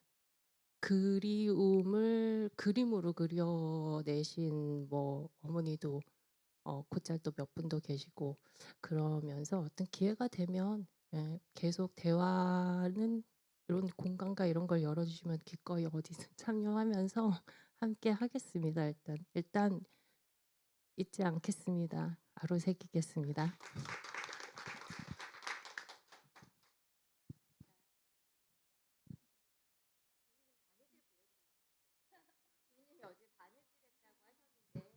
이번에 3주기. 자, 당신이 이번에 이태원 참사 3주기 함께 해주신 분들에게 나눔하기 위해서 만든 기억 물품입니다.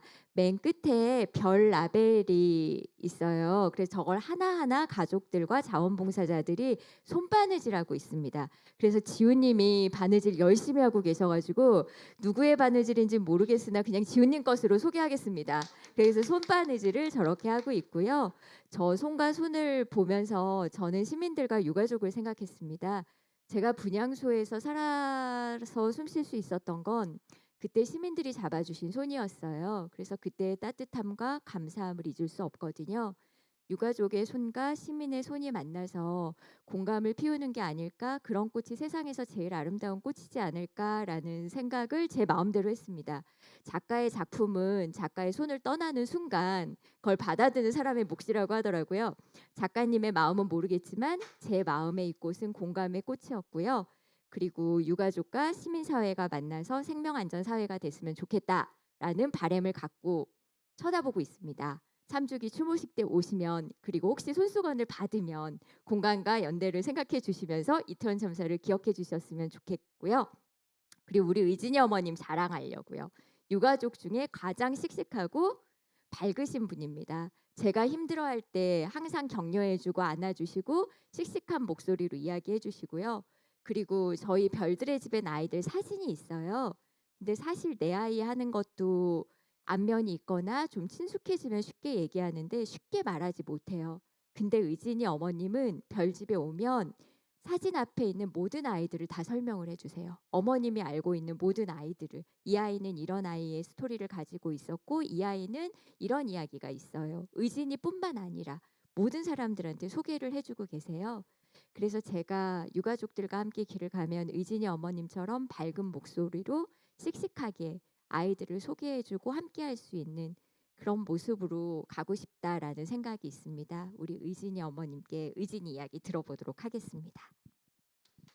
애진 어머니 말씀하신 대로 네 여기 꽃이 이 꽃이 우리 159명의 별들을 상징하고요.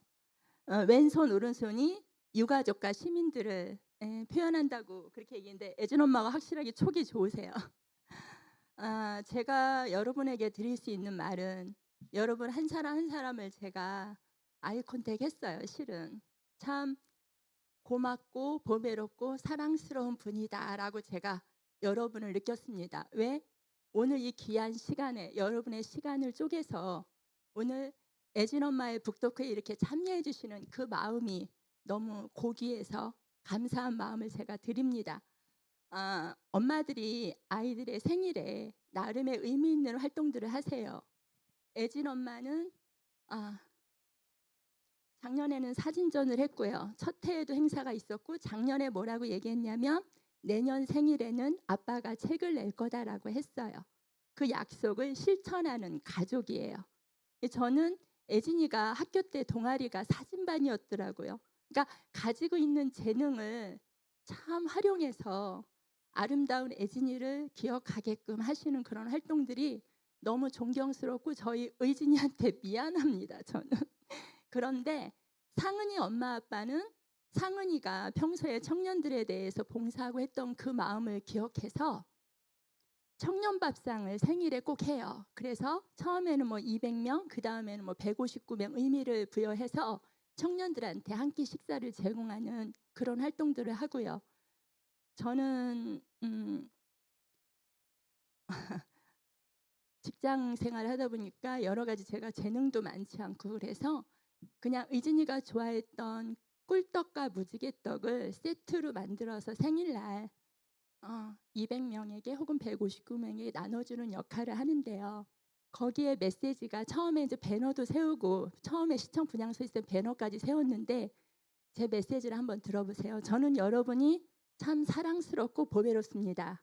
그리고 저는 우리 의진이를 참 보배롭고 사랑스러운 존재라고 항상 느끼고 살아왔습니다. 그게 우리 의진이가 특별해서가 아니라 모든 생명은 그렇게 소중하고 존중받고 천하보다 귀하기 때문에 저는 저희 아이뿐만 아니라 모두가 그렇게 빛나는 존재고 각자의 역할이 있다고 소명이 있다고 생각하는 사람이에요. 그래서 별들의 집에 오시는 분들께 제가 제 아이 얘기를 하면은 그거는 뭐라고 하잖아요. 근데 정말 저희 아이도 성실하게 열심히 살았지만 우리 희생자들이 하나하나의 삶이 너무 아름답고 보배로운 거예요. 저는 그걸 어떻게 알았냐면 한겨레 20일에서 아이들의 사연을 올린 거 뭐 여러 가지 기사에서 본 것들을 기억해내서 그 아이를 표현을 합니다. 애진이는 엄마 아빠가 유품을 정리하다가 버킷리스트에 학교에 나중에 성공해서 장학재단 혹은 기숙사를 세우고 싶다는 그 메시지를 기억하셔서 엄마 아빠가 고대에 기탁을 하셨어요. 그런 것들이 같은 엄마로서 쉽게 실천하기 어려운 일인데 아이의 버킷리스트를 벌써 첫 해부터 실천해 하신 분들이기 때문에 제가 존경스러운 겁니다. 그런데 그 얘기를 제가 하는 이유는 뭐냐면 우리 희생자 중에는 변호사님도 있어요. 그러면 깜짝 놀래요. 변호사가 거길 왜 갔냐요. 사람들의 인식이 아직까지도 변호사는 거기 가면 안 되는 희생자 중에 변호사가 있다는 게 믿어지지 않는. 그리고 저희 희생자 중에는 40대 엄마하고 15살 딸이 동시에 생을 마감했습니다. 어떤 엄마가 자기의 사랑하는 딸을 위험 지경에 데려가겠어요?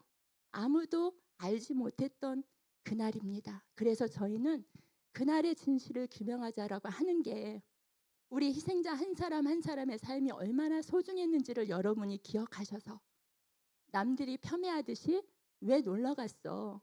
그러게 왜 거길 갔어라고 하는 한 사람도 그 입에서 그렇게 상식 없는 얘기가 나오지 않기를 그 마지막 순간까지 저희는 진실규명을 하려고 하는 거예요. 그런데 오늘 저희의 현실이 어떠하냐면 정권도 바뀌어서 기대를 하고 있지만 특조위가 구성이 돼서 뭔가 기대감을 갖고 있지만 그렇게 녹록하지는 않아요. 그래서 3년이 되는 이 시점까지도 저희는 진실규명을 얘기하고 책임규명을 얘기합니다. 듣는 여러분은 3년 동안 해결된 게 없단 말이야? 아무것도 없어요. 저희 이재명 정권 들어서면서 실은 특별법 때문에 생활지원금 얘기가 나왔거든요. 근데 마치 정권이 바뀌어서 저희한테 생활지원금 지원되는 줄 아시더라고요. 그래서 저희 남편 회사에서는 저희가 무슨 몇 억을 받는 줄 알았대요. 저희 네 식구 300 몇만 원 받고 싶지 않았는데 일회성 그거 받으라 해서 아빠들이 울분을 토하면서 가서 신청하셨습니다. 그것도 우리의 권리이기 때문에요. 제가 느끼는 건 그거예요. 생명은 소중하다. 남녀, 고하, 빈부, 기천을 따지지 않고 어떤 생명이든 소중하다. 그런데 대학을 실패하거나 입시를 실패하거나 직장을 실패하면 기회가 다시 있어요. 근데 저희 아이들은 생명이 끊어지니까 아무 기회가 없더라고요. 그래서 저희는 따라가고 싶었어요. 사랑하는 자녀를 보낼 수가 없어서 따라가고 싶었는데 따라갈 수가 없는 거예요. 왜냐하면 제가 따라간들 우리 아들을 다시 만난다는 자신을 못 하겠더라고요. 그리고 우리 아이들이 너무 잘못 없이 억울하게 떠났으니까 그 원인을 반드시 찾아서 책임자들에게 책임을 물어야겠다는 생각을 했어요. 그래서 저희의 슬픔을 뒤로 하고 지금 진실규명, 책임규명을 하는 거예요. 요즘 와서 제가 드는 생각은 뭐냐면 애진이의 메시지, 의진이의 메시지, 상은이의 메시지, 변호사님의 메시지, 과연 그 메시지가 뭐였을까? 우리는 꿈이 많았어요. 우리 아이들의 버킷리스트가 엄청났거든요. 그러나 그게 정말 보편적인 버킷리스트예요. 우리 의진이는 낮에는 대학 친구 결혼식을 갔거든요. 그러면서 친구한테 메시지를 보냈어요. 나도 좋은 배우자, 아름다운 배우자 만나서 결혼하고 싶다. 그게 의진이의 소박한 꿈이었어요. 아름다운 가정을 이루고 직장생활 성실히 하고 남편으로서 아빠로서 아름다운 가정을 꾸리는 거. 저는 우리 의진이가 꿈꾸었던 그 버킷리스트를 엄마가 실천하려고 해요, 제가. 그래서 우리 의진이를 제일 사랑하는 엄마가 애진이를 가장 사랑하는 엄마 아빠가 건강해야 돼요. 왜? 우리 아이들을 기억하고 그 아이들을 가장 사랑하는 존재는 저희밖에 없잖아요. 그래서 우리 아이들의 진실을, 우리 아이들의 아름다운 모습을 모두에게 얘기하는 거. 그래서 추모 공간도 필요하고 저희가 건강하게 오래오래 견뎌야 되는 이유예요. 오늘 이렇게 보배롭고 사랑스러운 여러분이 오늘 우리와 함께해 주셔서 저는 진심으로 애정을 담아 감사한 마음을 전합니다.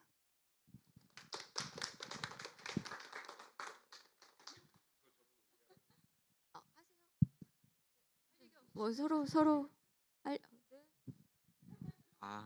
아니 그냥 잡은 김에 어머님께서 이제 말씀을 주셨는데 짧게 저는 요즘에 좀 드는 생각이 진상규명을 저희는 늘 생각을 하죠. 정말 필요하다고 생각을 하고 근데 요즘 세상 돌아가는 거 보니까 참 이게 쉽지가 않구나.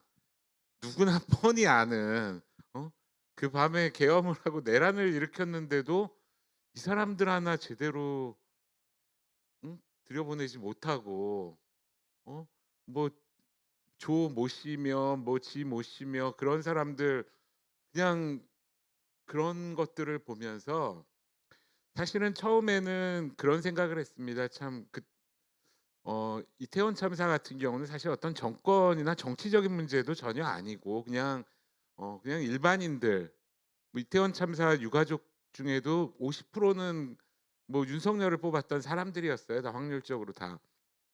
그러니까 이거는 뭐 그런 문제가 아니니까 그냥 다 이렇게 진실을 밝혀 주겠지라고 처음엔 생각들을 많이 했습니다. 저도 사실 그런 믿고 싶었죠, 사실. 예. 그런데 그게 이제 뭐 특조위 조사서, 특별조사위원회 조사서에 보면은 군중 유체화로 인해서 사망했다. 군중 유체화가 사망의 원인이 될 수는 없잖아요. 그건 그냥 현상이지. 근데 그거밖에 안 써 있더라고요. 국정조사했더니 무슨 국회의원이 뭐 앰뷸런스 탄 거니 그 얘기만 지금 계속 하고 있고 마치 지금 무슨 뭐 대통령 비서관이 뭐 청문회 나오냐 마냐 그런 식으로.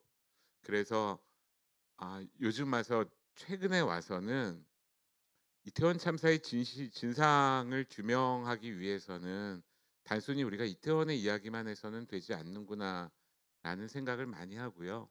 그래서 우리가 다만 잊지는 말아야죠. 계속. 그리고 모든 일엔 또 순서가 있으니까 빨리 이제 감옥 가실 분들 빨리 저 학교 보내드리고, 또 우리 사회 개혁할 거 개혁하고, 그 과정 속에서 이태원 참사에 대해서도 사실은 지금 아까 말씀하신 대로 특별조사위원회도 그렇고 특별법에 있어서도 또 이렇게 보완해야 될 부분들이 있거든요.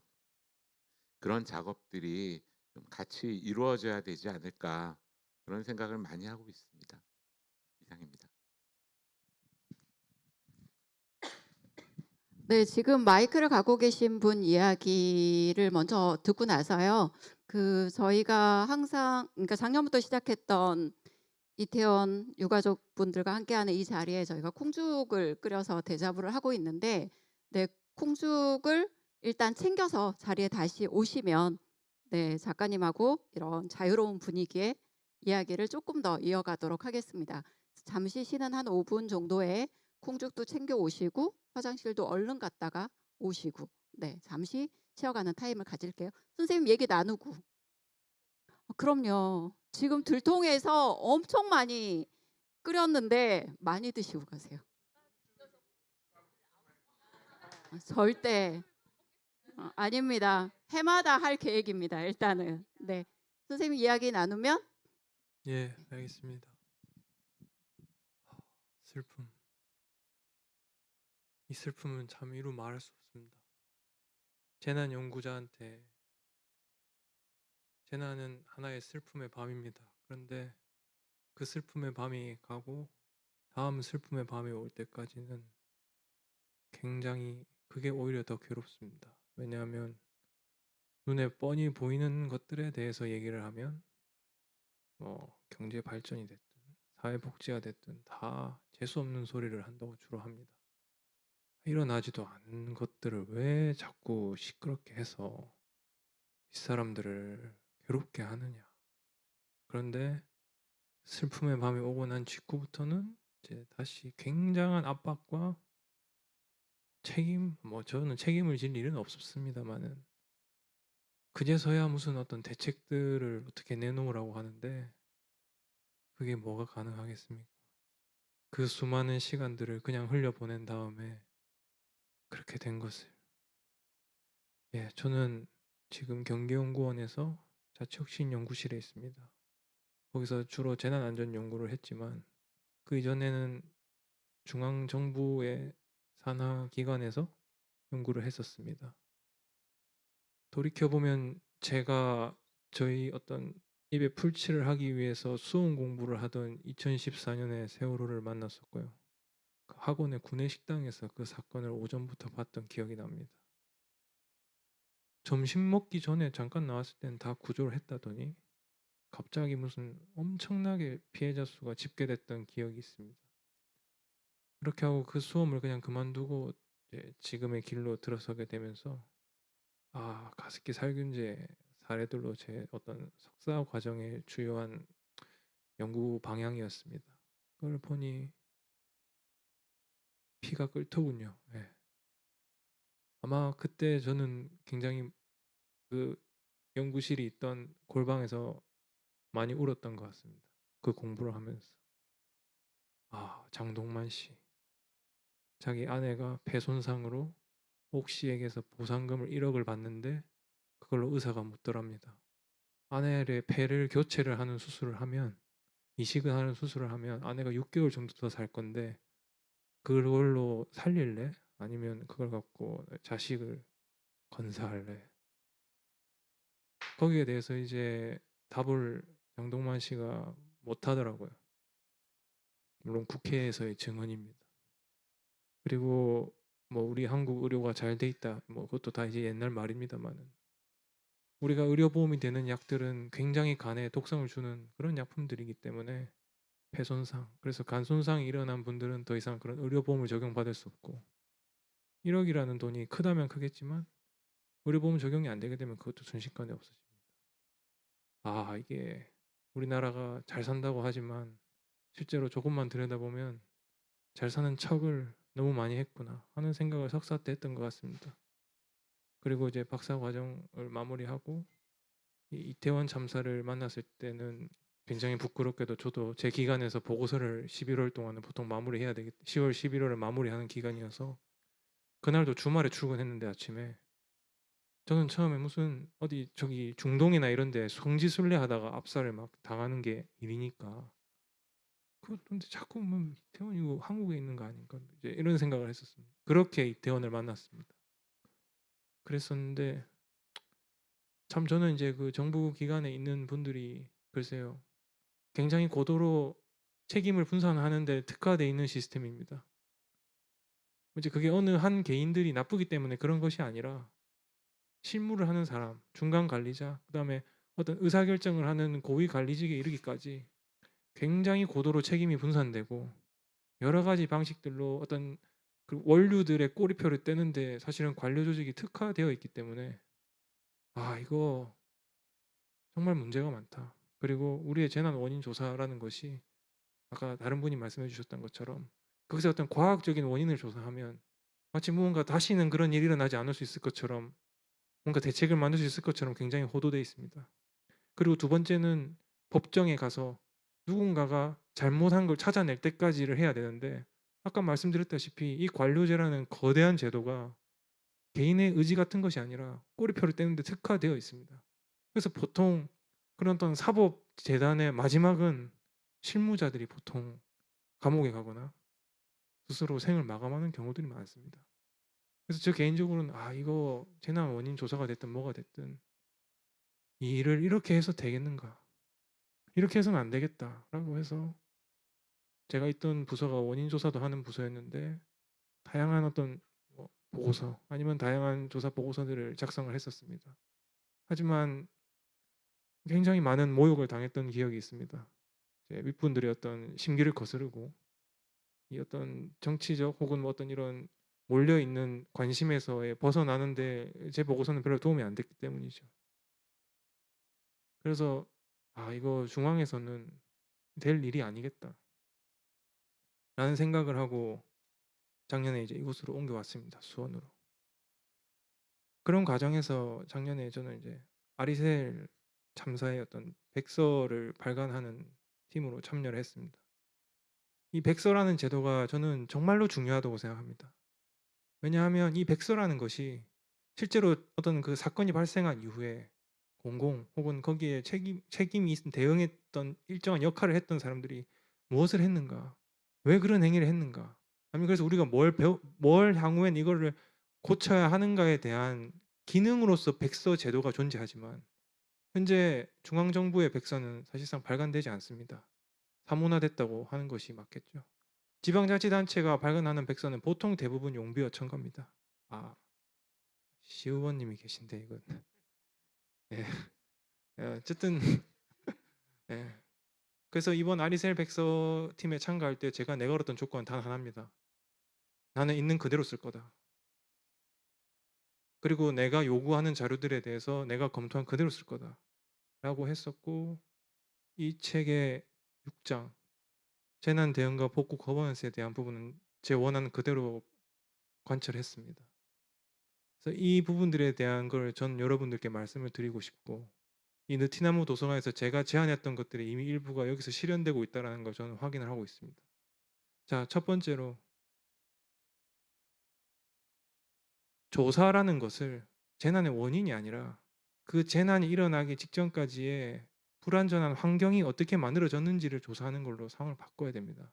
왜냐하면 그 불안전 환경이라는 것은 매우 다양한 어떤 법, 제도, 여러 행위자들이 영향을 줘서 만들고 있는 것이기 때문에 직접 그 상황 직전에 직접 원인만 조사해서는 사실은 어떤 것도 얻어낼 수 없습니다. 그냥 누군가가 감옥에 가느냐 마냐만이 중요해질 뿐이지 그래서는 이것은 생존자들의 어떤 희망에 부응할 수 없는 조사 방식이다.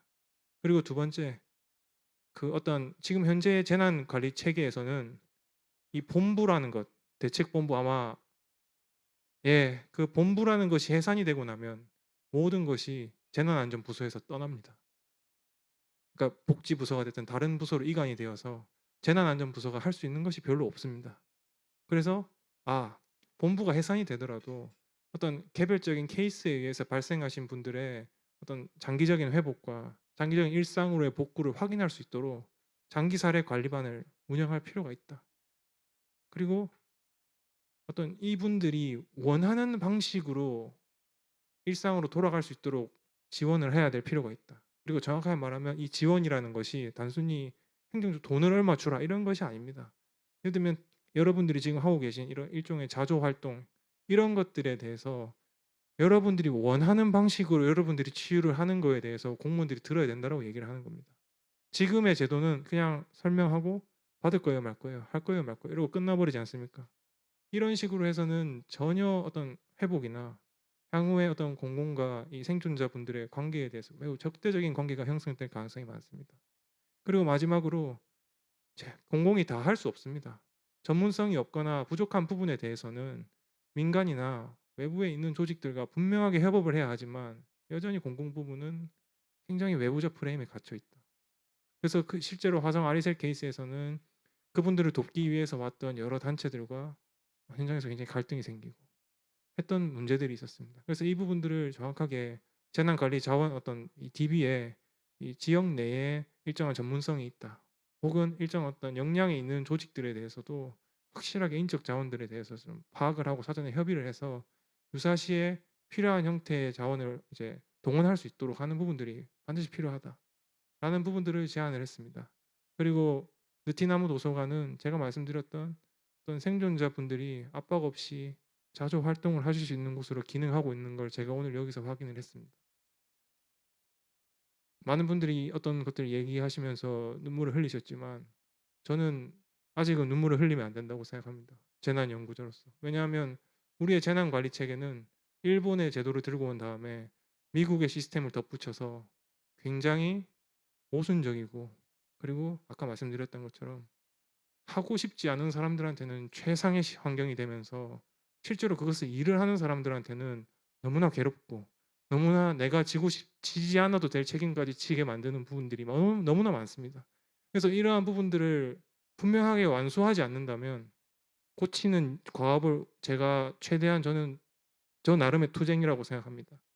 그 과정을 완수하지 않는다면 돌아가신 분들의 재단 앞에서 제가 드릴 말씀이 없기 때문입니다.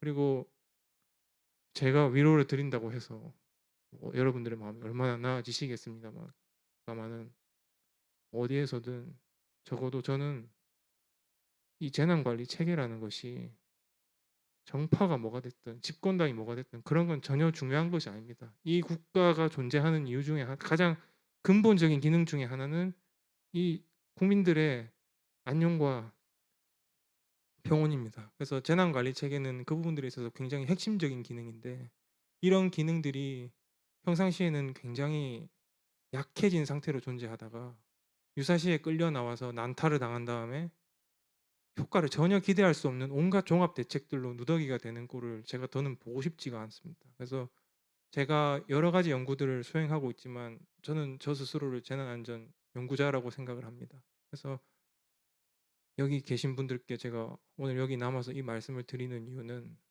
적어도 연구를 하는 인간 중에 그냥 그 윗사람들의 어떤 거에 팔랑팔랑 하면서 그 사람들이 해달라는 거를 그대로 받아 쓰는 사람만 있는 건 아니라는 것을 꼭 좀 기억을 해 주십시오.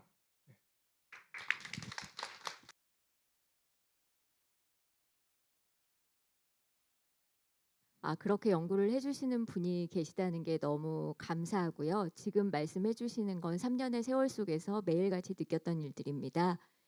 그래서 여러 가지 피해 지원의 장기 관리에 대해서도 얘기하시고 해주시는 게 정말 필요하다라고 느끼고 있는데 그 피해자 지원에서 가장 먼저 되어야 될 건 제가 생각하는 건 진상규명과 알 권리입니다.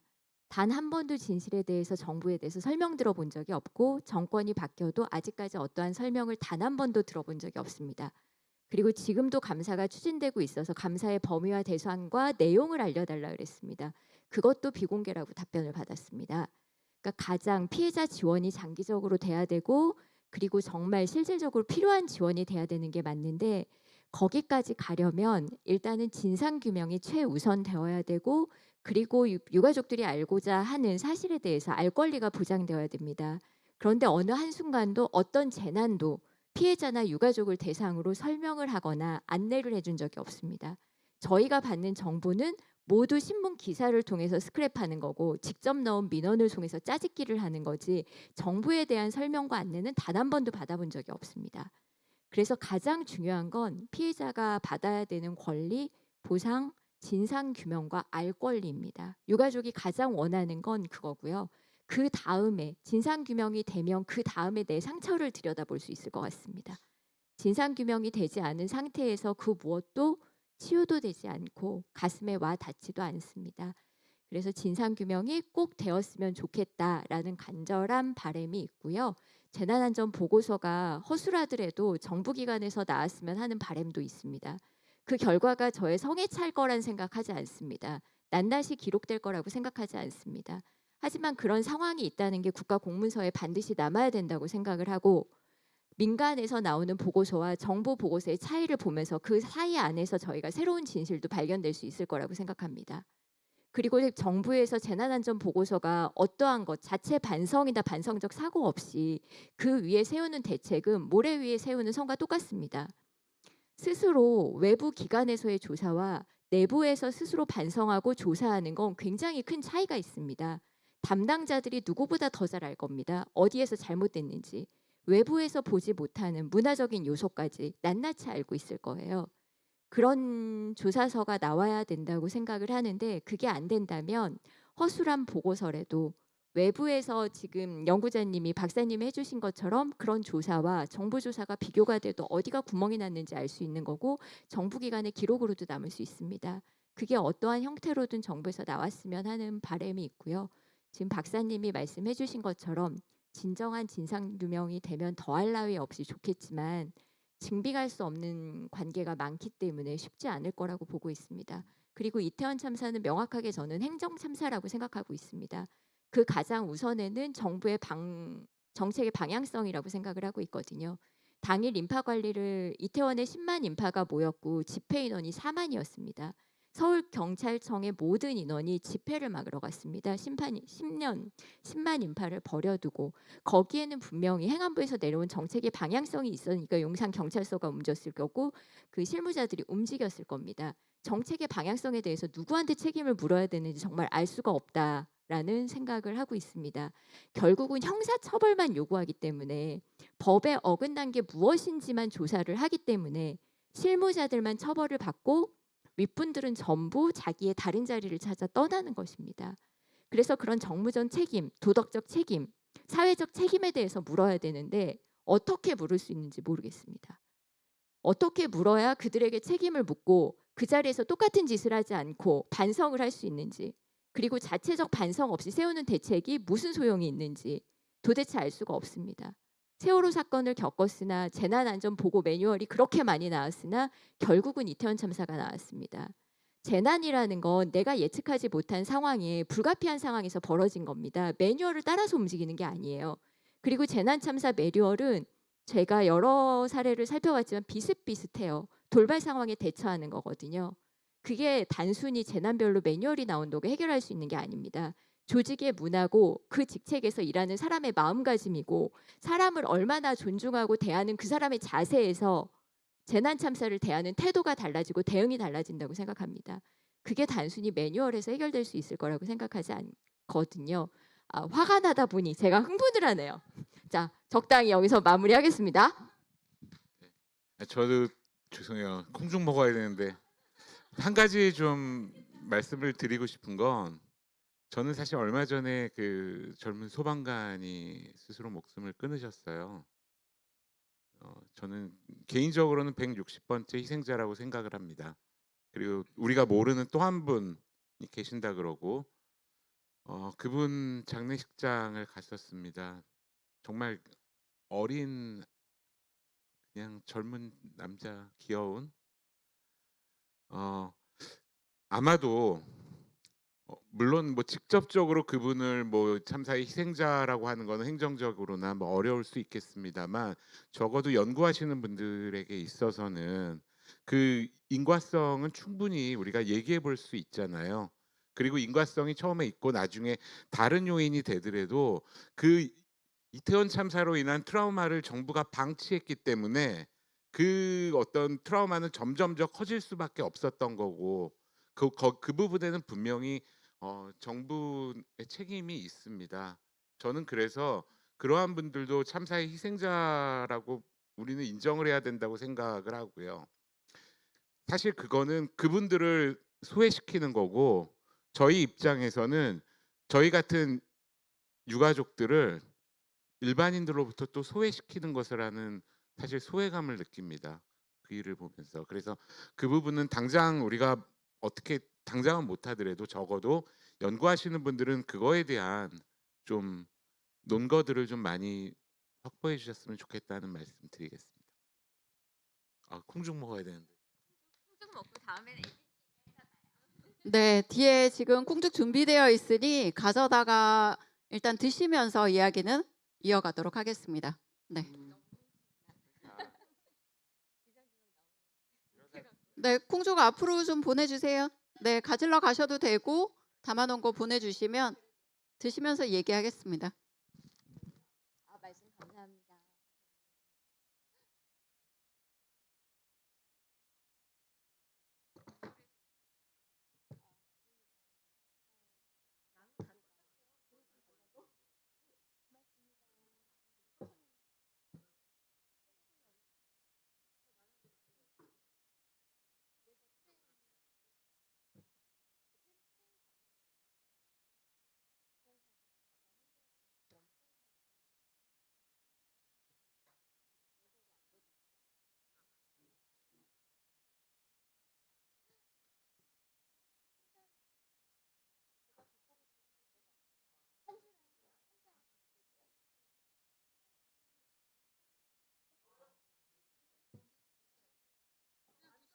그냥 여기서 먹어도 됩니다.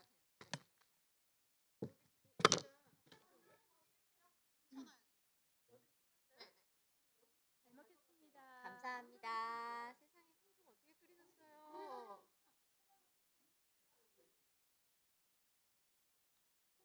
콩죽 얘기 해주셔야죠. 고수 배우러.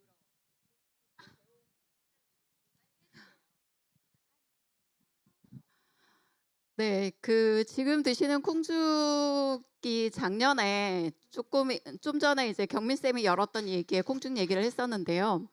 작년에 이제 한강 작가가 책을 노벨상을 받고 한강 작가의 책 중에 뭔가를 읽어야 되겠다라고 해서 잡았던 것 중에 하나가 작별하지 않는다였는데 그 책을 읽고 콩죽이라는 그 단어에 제가 너무 꽂힌 거예요. 네, 콩죽을 한 번도 안 먹어봤거든요. 근데 그거를 꼭 만들어서 먹어야 되겠다. 그리고 그 내용을 사실 옆에 이제 나미님이 계셔서 사실 세월호보다는 이태원 참사의 유가족들이 훨씬 제 주변인이라는 느낌이 굉장히 강했어요. 그래서 그분들과 콩죽을 먹는 자리를 꼭 해야 되겠다라고 이제 생각을 하고 콩죽을 일단 먹어봐야지 만들 수 있잖아요.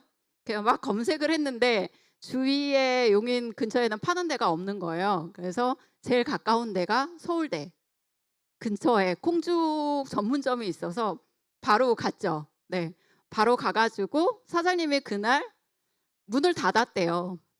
네, 문을 닫았는데 제가 멀리서 왔으니 콩죽을 꼭 먹어야 되겠습니다. 그랬더니 그러면 오늘 끓인 콩죽은 없지만 보관해 놓은 게 있으니 냉장고에서 하나를 주겠다. 그래서 그걸 들고 와서 맛을 보고 콩죽을 끓이기 시작했죠. 네, 뒤에 콩죽 받고 계신 분들 혹시 제 이야기도 듣고 계시는 거죠? 네네. 그래서 이제 그 콩죽을 먹고 저희 느티나무 관장님에게 말씀을 드렸어요. 이런 콩죽을 만들어서 이태원 유가족 분들까지는 아니고 나미님하고만이라도 좀 먹자. 그랬더니 우리 관장님은 뭐 하자 하면 절대 안 돼가 아니거든요. 뭐든지 좋아요. 네, 필요한 거 얘기해요. 그래서 말씀을 드렸고 마침 나미님도 기꺼이 함께 하시겠다고 해서 그 폭소리 내리는 날 저희는 네, 가족분들하고 맛있는 콩죽을 먹었는데 그날 저희는 코앞에 살면서도 이 폭설에 네, 폭설에 네, 폭설에 이 약속을 미뤄야 되나? 뭐 이랬는데 멀리서 서울에서 오시는 이분들은 이미 씩씩하게 다 출발해서 오신 거였어요. 그래서 너무 감사한 작년의 기억이 있어서 올해도 콩죽을 만들었고 많이 있으니 혹시 가지고 가실 분은 싸가지고 가셔도 됩니다. 추천하고요. 네, 이거를 작년에는 저희가 울면서 이 콩죽을 먹어가지고 먹고 체한 분도 계시고 네, 근데 오늘은 이 상황이 네, 답답해서 울컥해서 분노에 차서 네, 콩죽을 드시면서 또 체하는 분이 계시지 않을까 걱정은 되지만 네, 천천히 많이 드시기 바랍니다. 혹시 네, 하고 싶은 이야기가 있으신 분들은 자연스럽게 마이크를 가져가시면 되세요. 아, 그러면 저희는 끝내야 되는 건가요?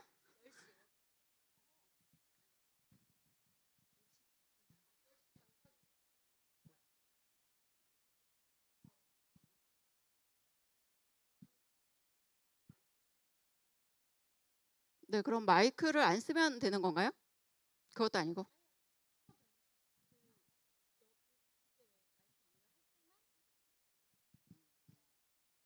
뭔지는 모르겠지만 네, 알아서 컨트롤을 해주세요. 네.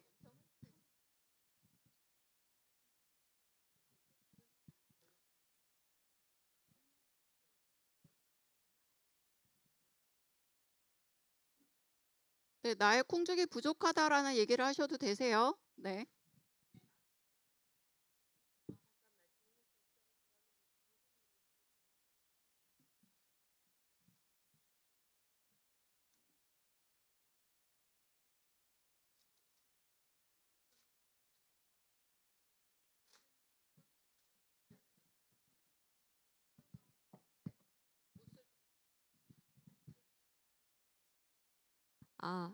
아, 아, 콩죽 드시면서 저희가 10분 후에 마감할 것 같아서 빠르게 말씀을 드릴게요. 그 애진이 작년에 사진전 할 때 만들었던 스티커랑 엽서를 가지고 왔어요. 애진이 별명이 신칠라예요. 친칠라라는 동물을 닮아서 신칠라인데 친구들이 캐릭터를 만들어 달라 그랬어요. 그래서 고민을 하다가 신칠라를 만들어서 스티커로 만든 거예요. 그래서 친구들을 나눠줬던 신칠라 스티커 갖고 왔습니다. 한 장씩 가져가시면 되고요. 조금씩 앞으로 좀 다가와 주세요.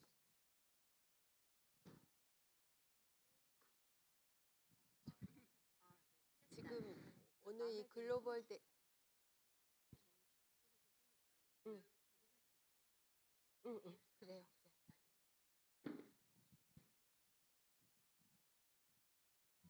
지금 오늘 글로벌 도넛 데이 행사가 10시에 마지막 세션이 있어가지고요. 저기 이제 글로벌 세계 여러 나라 시민들이 저희 사례가 궁금하다 그래서 저기서 발표를 하는데 여기서 마이크를 쓰면 그러니까 근데 지금 이대로 끝내긴 너무 아쉽잖아요. 그러니까 조금씩 다가오셔서 마이크 안 쓰고 이야기를 좀 콩죽 드시면서 이야기를 좀 더 나누면 어떨까 싶은데요. 이제 손님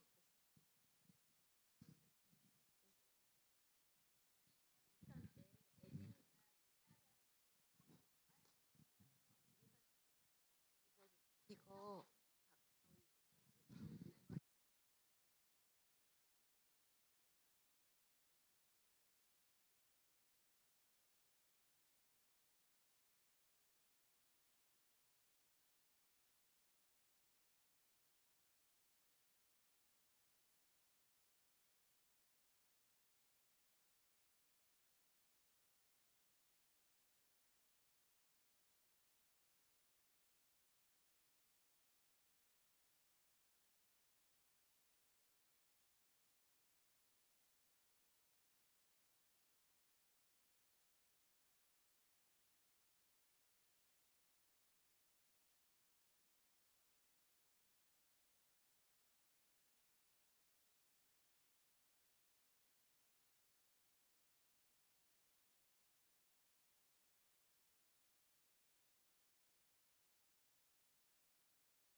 So I'm going to hand the floor to Natasha, who's moderating today, to take us through a few elements of housekeeping.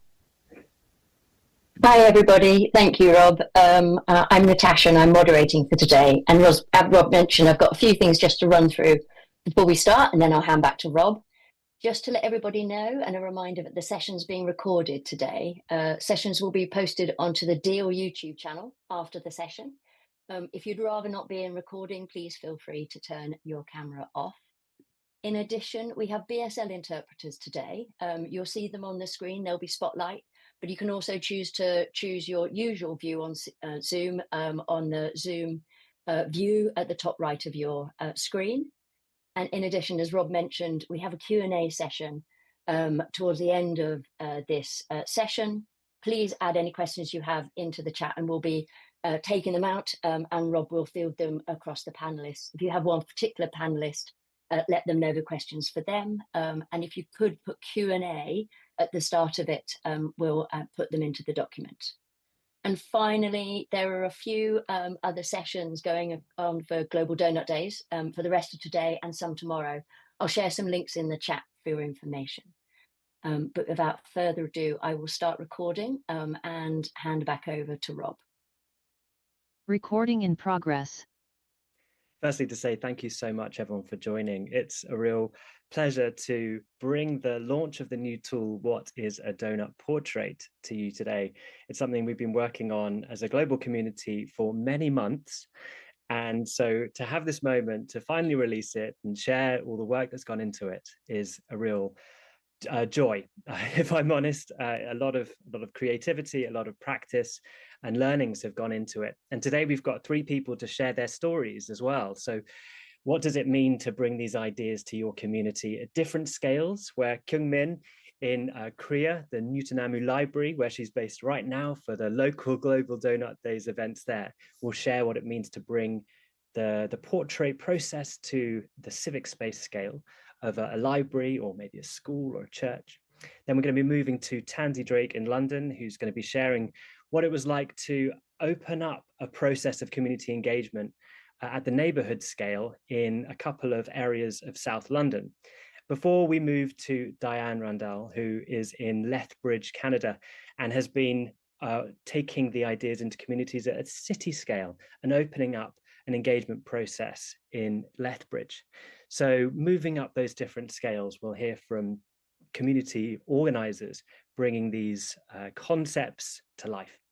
But before we do that, I'm going to have before we hear from Kyung Min and Tansy and Diane, I'm going to share a little bit of context about the tool in a short presentation to situate us in why we're talking about donut portraits and to answer the question, what is a donut portrait?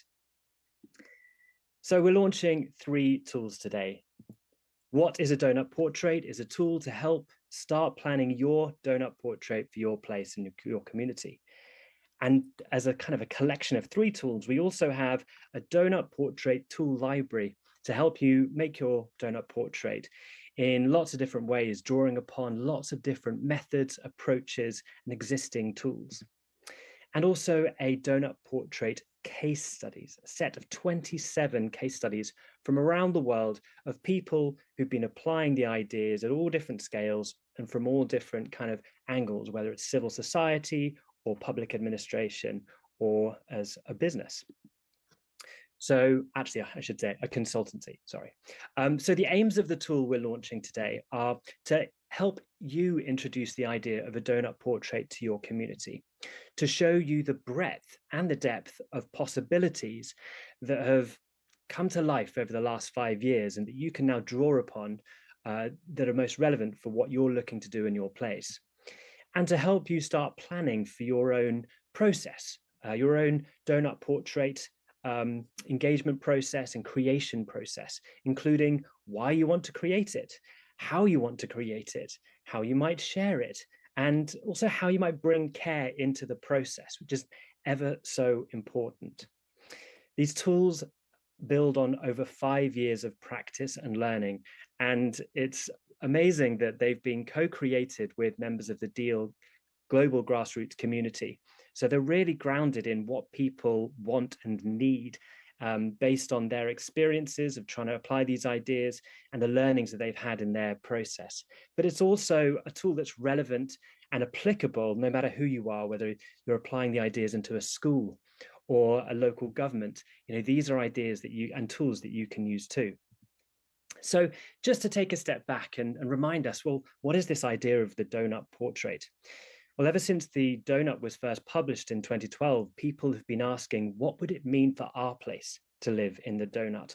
Our street, our neighborhood, our town, city, region, or nation.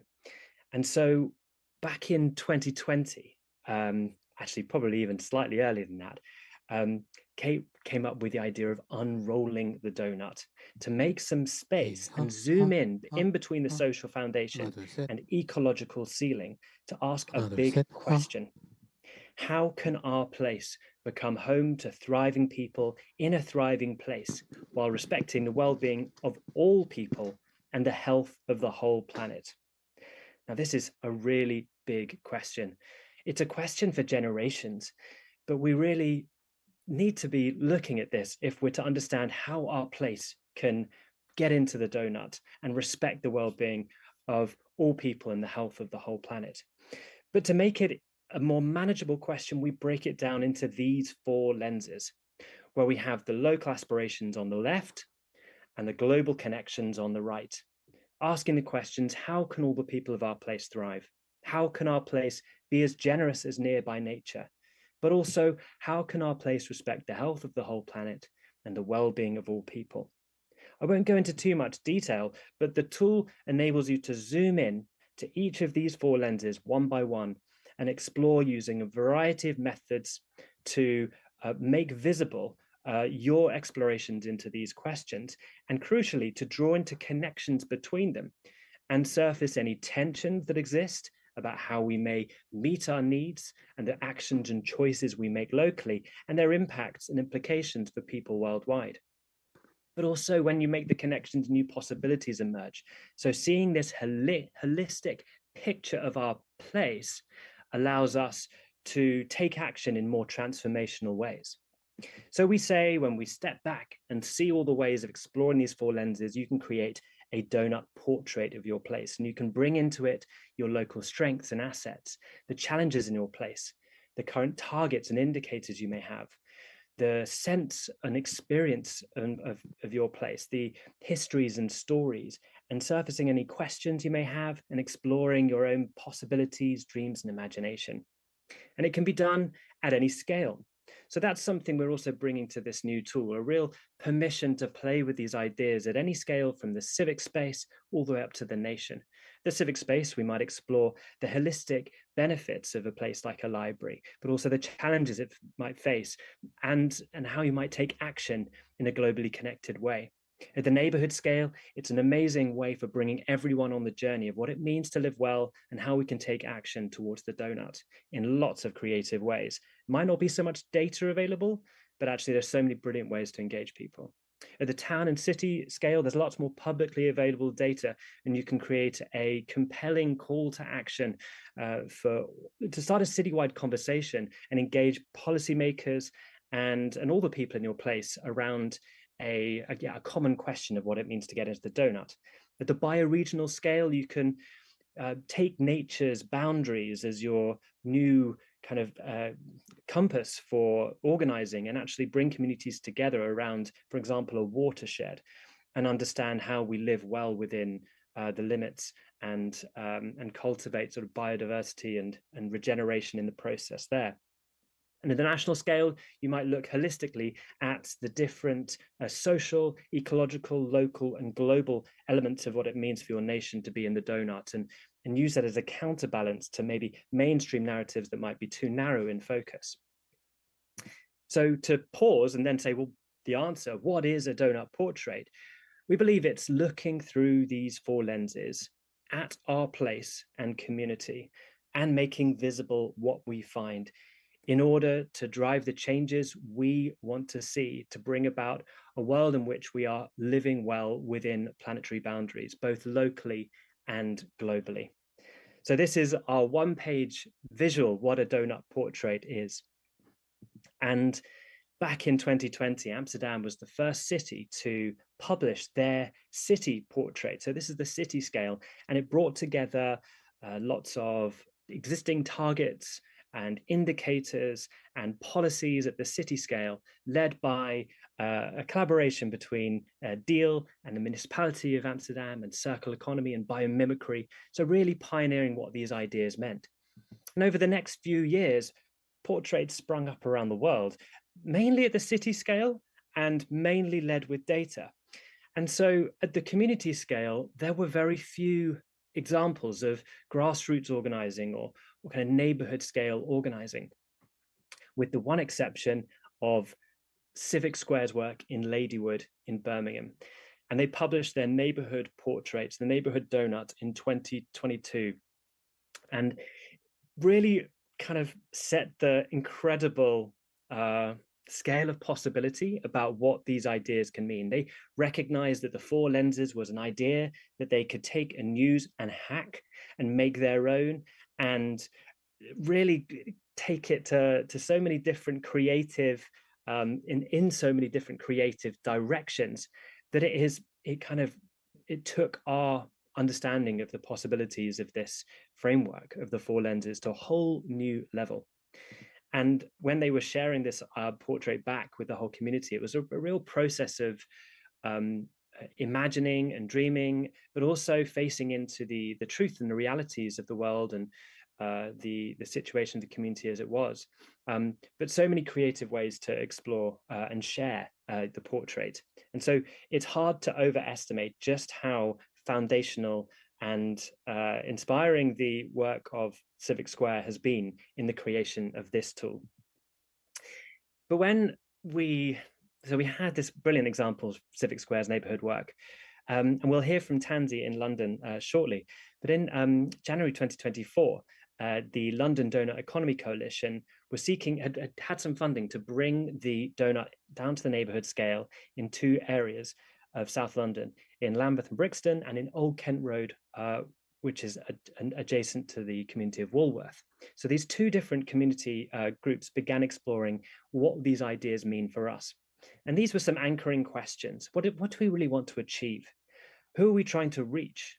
And how do we start moving forward? So Tansy and I were in conversations about the tools available and the possibilities for doing this, but it really exposed the gaps in the tools that Deal were bringing and making available for people to use. And whilst Tansy and the community organizers in these communities were looking to the Civic Square work, it was a moment to recognize that actually there's more that we could be doing to support the process of planning community engagement and planning the different possibilities around creating a donut portrait at the neighborhood scale.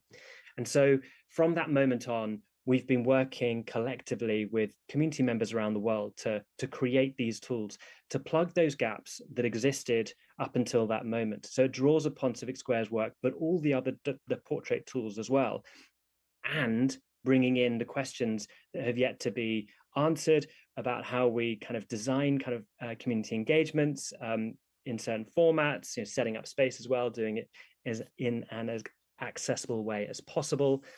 And so these new tools layer in both existing practice and ideas that have emerged from the community who are seeking to do this work as well.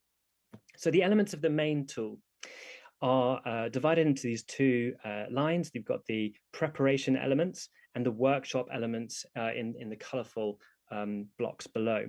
So the preparation elements sort of guide you through that thinking process with your group of community organizers. How do you want to engage your community? Who do you want to engage? Which case studies do you want to draw upon that are most relevant and inspiring to bring to your community? What practical things do we need to think about, consider, and prepare for? And what tools exist?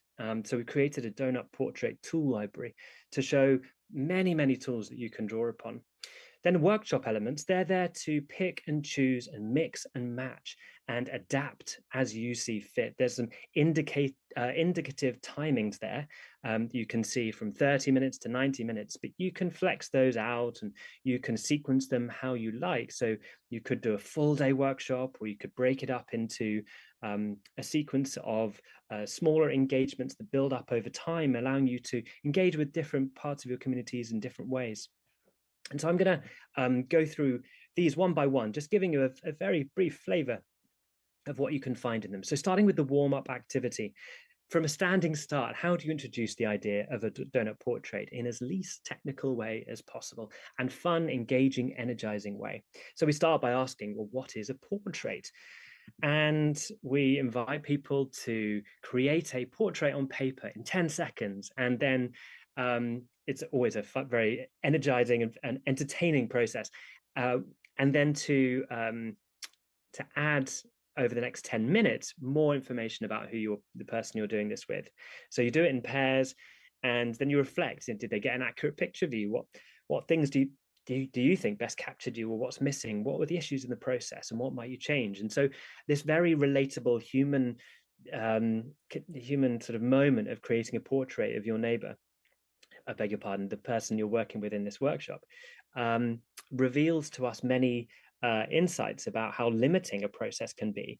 And so that's a nice starting point where we can say, well, what does it mean for us to make portraits of us individually? And how did that feel to have a portrait made of you? And then how might what we've learned here inform how we might go about creating a portrait of our place, which can shine a light on many things that you'd like to consider in your process, like whose eyes are you seeing it through? How do people interpret what they're seeing slightly differently from place to place?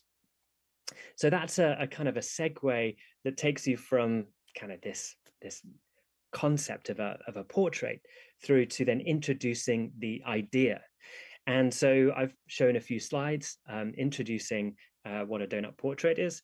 And this is available in a 16-minute long video that is you can watch on YouTube, and we'll be aiming to get this translated too. And the video starts with these explainer slides and then moves into slides of the case studies as well. So it's there to both introduce the ideas to your community and then bring it to life with examples around the world of what people have done. And here's just a small selection. Around the outside, you can see so these visual case study slides, but also if you were to have them printed out, you'd see all the detail on each of the slides as well. So on the right-hand side of each slide, there's the kind of the quantifiable things of, well, when was it launched? How many people did it? What were the lenses they explored? What was the purpose of the work? And then links to find out more. So the aim of this element here is to really simplify the process of researching what already exists. You don't have to sift through all of the different stories on the Deal platform. You can start here, and then it links you out into external links to the Deal site, but also the stories that have already been published on the Deal platform. The finding our why is a really important next element of the tool, because if you are, for example, a public administration seeking to create a portrait, your reasons for doing that will be defined within the administration itself. But as a community creating a portrait yourself, who is it to say why you create the portrait? Who's it for, and why are you doing it? So we have this step here to understand how do we crowdsource our why, our reason for doing this. Why do we want to create it? What are our aims? What does success look like? And what do we want to do with it? What conversations do we want to facilitate? What action do we want to bring about? And so there are many different reasons why people might have a sense of why they would want to create a portrait or be part of creating a portrait for your community. And so there's quite a simple activity to crowdsource your collective why you should make a portrait. It's a really good anchoring process, foundational to doing the work. Then exploring our how has kind of codified a lot of the existing practice over the last 5 years of how people have done it in all shapes and sizes. So what are the tools and methods available? What resources and support do we need to do this well? Who has interest and energy amongst our group, amongst our community, for which parts of this work? Who might we collaborate with? How does each element of our process link back to our why? And what questions might we take to the global community of people who are either doing it now or have already done the work? And so we introduced this idea of a portrait with many layers. And we have lots of evidence of targets and indicators, and as a brilliant tool on how you can go about sourcing these from existing government targets, but also on how you create them create your own targets and indicators. We have the sense of place, the experience and sense of place layer, the local strengths, local challenges, histories and stories, dreams, possibilities and imagination, questions and inquiry. And there are no doubt more than this.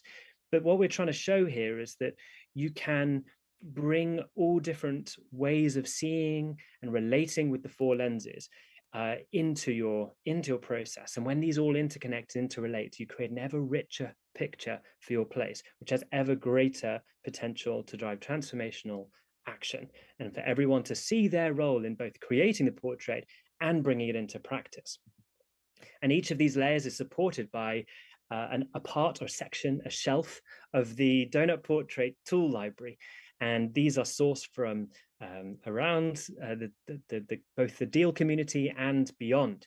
I can see here a time machine workshop from Transition Network, a collection of essays from Reimagining Economic Possibilities from Civic Square, the principles of appreciative inquiry, some donut dreams and the dream spiral for children. So many different processes here that you can call upon, and methods and tools that you can apply.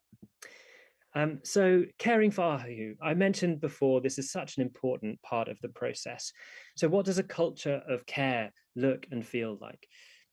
What do I need to be part of this work? What do I bring to a culture of care? What might we create shared values of care? What patterns do we need to let go of? What will sustain us in this work? And so there are 3 different activities in this section. And you can pick and choose and work on each of these and maybe build upon them with different community groups. Who would we love to be here who's not here now?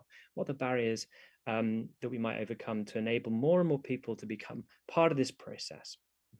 And lastly, sharing our portrait. So where do we want to share the portrait? Who do we want to see it? What do we want people to experience? What do we want people to feel? What invitations might we give? What do we want people to leave with? So you can bring all kinds of ways to sharing the portrait: sound, movement, music, food, poetry, data, stories, pictures, so many ways. And, you know, these will only grow. And so we just love to see this kind of the pictures and stories and the approaches that you take to sharing your portrait grow over time. And so, yeah, leaning back on the example of Civic Square and just their breadth of possibilities that they've shown the global community is quite amazing. So these are the elements of the main tool. And how do we take action on this? Well, we could work on this in isolation in our place, or we could connect with other people doing it. Why not? Why not connect with other communities around the world doing this work, exploring their global connections, exploring how their actions and choices to meet their needs and live well locally have connections with other places around the world. So if we're a globally connected community of donut portrait makers in our place, we can begin to take the work to a whole new level and understand what it's not this nebulous sense of global and out there. It's actually all of our places that are interconnected and relating with each other. And so just to finish with some intentions that we're bringing into this tool, your collective process is just as important as the portrait you create. You can keep alive the portrait and keep the process going, but this process of building connections and relationships of your trust in place is the process of creating the futures we want to live into. The unquantifiable things, the things that we see, feel, experience, are just as important as the quantifiable data we can create and gather.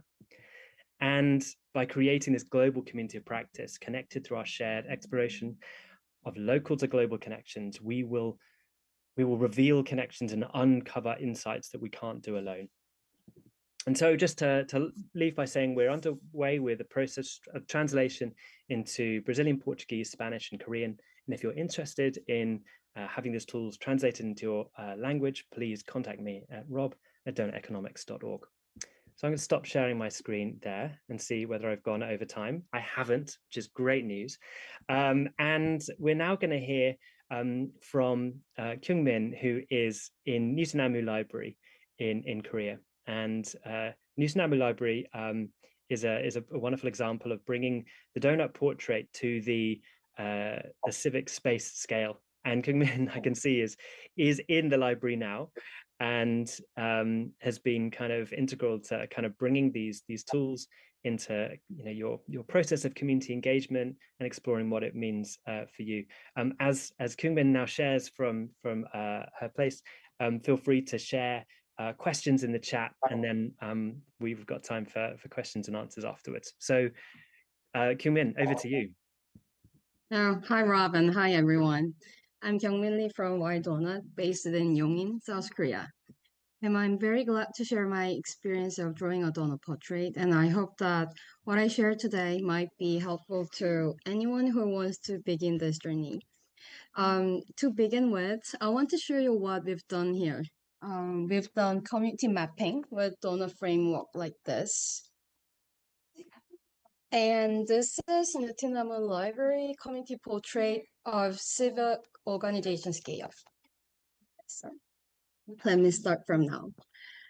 The first time I encountered donut economics was through the book Donut Economics of Horsley.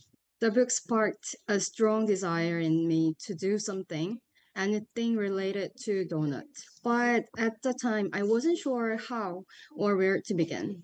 Then I discovered the Deal website and learned about the CT portrait tool used in Amsterdam.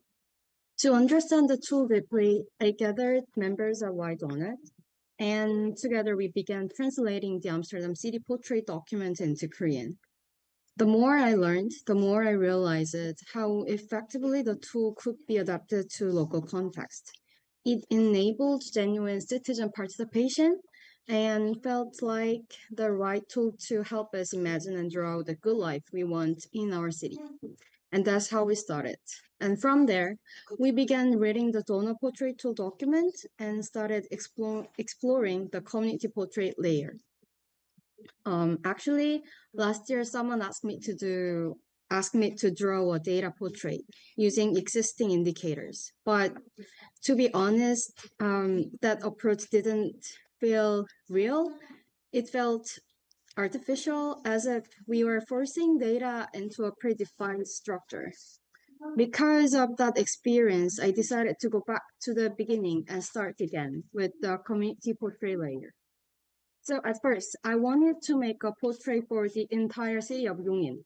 But Yongin is a large, mixed urban, rural city with a population of 1.1 million, with very diverse districts and local characteristics. So it felt far too big and complex to capture as a single portrait. So I narrowed it down to Sujigu, the district where I live, but even that still felt too broad. Then I discovered the neighborhood portrait created by Civic Scare in UK, and that became a turning point for me. And that's when I realized that what I really wanted to do was to draw a neighborhood level portrait. And at the center of the neighborhood is a place called Newton-Amu Library, here. And it's a community hub and living platform that connects people and everyday life. And that's where I decided to begin, because it's a place I know deeply and is rooted in my daily life. So I started with the community portrait layer, gathering qualitative data, including stories, opinions, lived experiences, and records of local events and collections. As I listened and collected these narratives, everyday spaces naturally came into view. And each of the spaces carried its own story. And together, they began to form a living portrait of the neighborhood. And one of the most powerful moments came during our discussions on education. Actually, Korea is known for having a high level of education, but many people feel really dissatisfied and even harmed by the system. And some students have tragically lost their lives under the pressure of competition. So we ask ourselves, is this really the kind of education we want for our children? So that single question led to hours of meaningful conversation. And I realized that this tool could ignite the same kind of reflection in other areas too. In other dimensions too, like housing, health, and climate. And in the end, we concluded that the purpose of drawing a community portrait and collecting qualitative data is to imagine an ideal portrait of our neighborhood, one that reflects what we truly value and desire. So, from these narratives, I want to draw out shared standards and turn them into indicators, not top-down metrics, but ones rooted in the real lives and voices of our neighbors. So we plan to begin collecting. We plan to begin collecting quantitative data based on the insights that emerged from these stories. Ultimately, we hope to include a full data-based portrait. But for that to be meaningful, the indicators must reflect the qualitative stories. So they should represent how people in our neighborhood are really living, not just what the numbers show. And most importantly, I want these indicators to be encouraging, not discouraging. They should uplift people, not make them feel like they are failing. So to develop such meaningful indicators, I know I cannot do it alone. So I need collaboration from academia, research institutes, and local government. And that is why during this year's Global Donut Days, I organized a research session to bring together scholars, civil servants, and community organizations to explore this goal collectively. So I've also come to understand how powerful this tool can be as a bottom-up participation process. And that is why I want to include voices that are often unseen or unheard. Like, for example, immigrants, multicultural families, and young people living alone, or those who work like night shifts and cannot visit the library. And I also want to reach out to elder people living alone and others who feel isolated. So to engage them, I've been thinking about connecting with other spaces in everyday spaces. Not only libraries, churches, and schools, but also like woodworking studios, traditional markets, and other places where people naturally gather. So I want to draw donut in those places too. That's how we can reach more people, and that's how we can start weaving the smaller portraits into one shared neighborhood portrait. And one final thing I want to emphasize is how much the perception of donut economics has changed in Korea. Like just last year, like hardly anyone had heard of donut economics, but this year, like many people have. And next year, we will hold local elections. So I believe this is the moment because the donut is exactly what our local governments need. So although Korea has a system of local government, real decision-making power remains highly centralized. So that makes it difficult to create policies that truly reflect local realities and needs. So but the donut is a tool that helps us uncover those needs and design better, place-based policies that serve both people and planet. I hope that starting next year, donut economics will become part of a new policy discourse, one that helps regions facing population decline and other crises find a pathway towards shared well-being. And thank you for listening. I hope this portrait journey, like from book to neighborhoods, can offer inspiration for those just beginning their own. Thank you. Thank you so much, Kyungmin. Lots of appreciation for your work. You mentioned uplifting indicators. In a time where so many things feel so difficult, could you give an example of what an uplifting indicator is? Can I speak in Korean because we have interpreter now? 사람을 uplifting 해주는 인디케이터의 예가 뭐가 있냐면 도서관에 와서 얼마나 많은 사람들을 알게 됐는지, 같이 밥을 먹는 사람들은 얼마나 늘어났는지, 내가 아이를 맡길 수 있는 뭐 그런 사람들이 생겼는지 이런 인디케이터들 예를 들 수 있을 것 같아요. The example of the uplifting indicator when people come to the library is the, for example, how many people can you meet at the library? How many people you can have lunch or dinner together, and how many people you can meet, and you might take your kids to them, such as this. 그래서 인터랙션 하는 그 수가 얼마나 늘어났는지. How the number of the people you can actually interact is decreased. Thank you. One of the things that is important in our process of creating our local portraits is coming up with the indicators that really reflect what it means to us to live well. So having the starting point of the social foundation of the donut, but adding to it what you're describing. And in Civic Square, they used imagination as well and play. And so we can have permission to add our own indicators to the process. So I'm personally very interested to see what are the indicators that people can see themselves in. You know, they can experience it day by day, a very relatable indicator. So would you like to translate that, or are you happy to go on? We can go on, I think. Okay. So the one of the things you mentioned is going to the places where people naturally gather and having conversations with people who may be isolated otherwise, or be parts of immigrant communities and have specific parts of their community they go to that might not yet be the library. And so I was wondering, when you go to those places, what are the questions that you start with, or what are the conversations that you start with?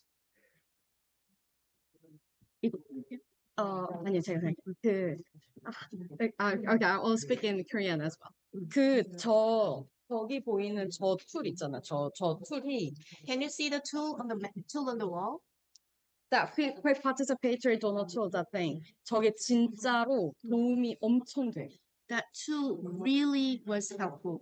왜냐면 내가 되게 작은 기관에도 갔었고, because she visited very small organizations. 그냥 천변에도 갔었거든요. He just walked along the river. 그냥 street, 그냥 random street, 그리고 그냥 사람들을 만났는데, and she randomly met the people. 저 툴 자체가 사람들의 호기심을 불러일으키고 같이 대화할 수 있는 주제를 끌어내는데 진짜 좋은 툴이었다. That tool itself kind of make people get curious, and she can draw the stories from the people. 예를 들면, for example, 이 천변이 깨끗한지, 이 강이 깨끗한지라고 했을 때 초등학교 애들은 이거 진짜 깨끗하다. 나 어제 여기서도 수영하고 놀았다. 근데 할머니들은 옛날에는 훨씬 깨끗했다. 이런 식으로 둘이 막 논쟁을 하면서 절대 말을 하지 않을 것 같은 사람들도 이 툴을 이용해서 말을 하게 되는 그런 경험을 했다. So she shared her experience when she walked by the river, and when she asked the kids, "Do you think the river is clean?"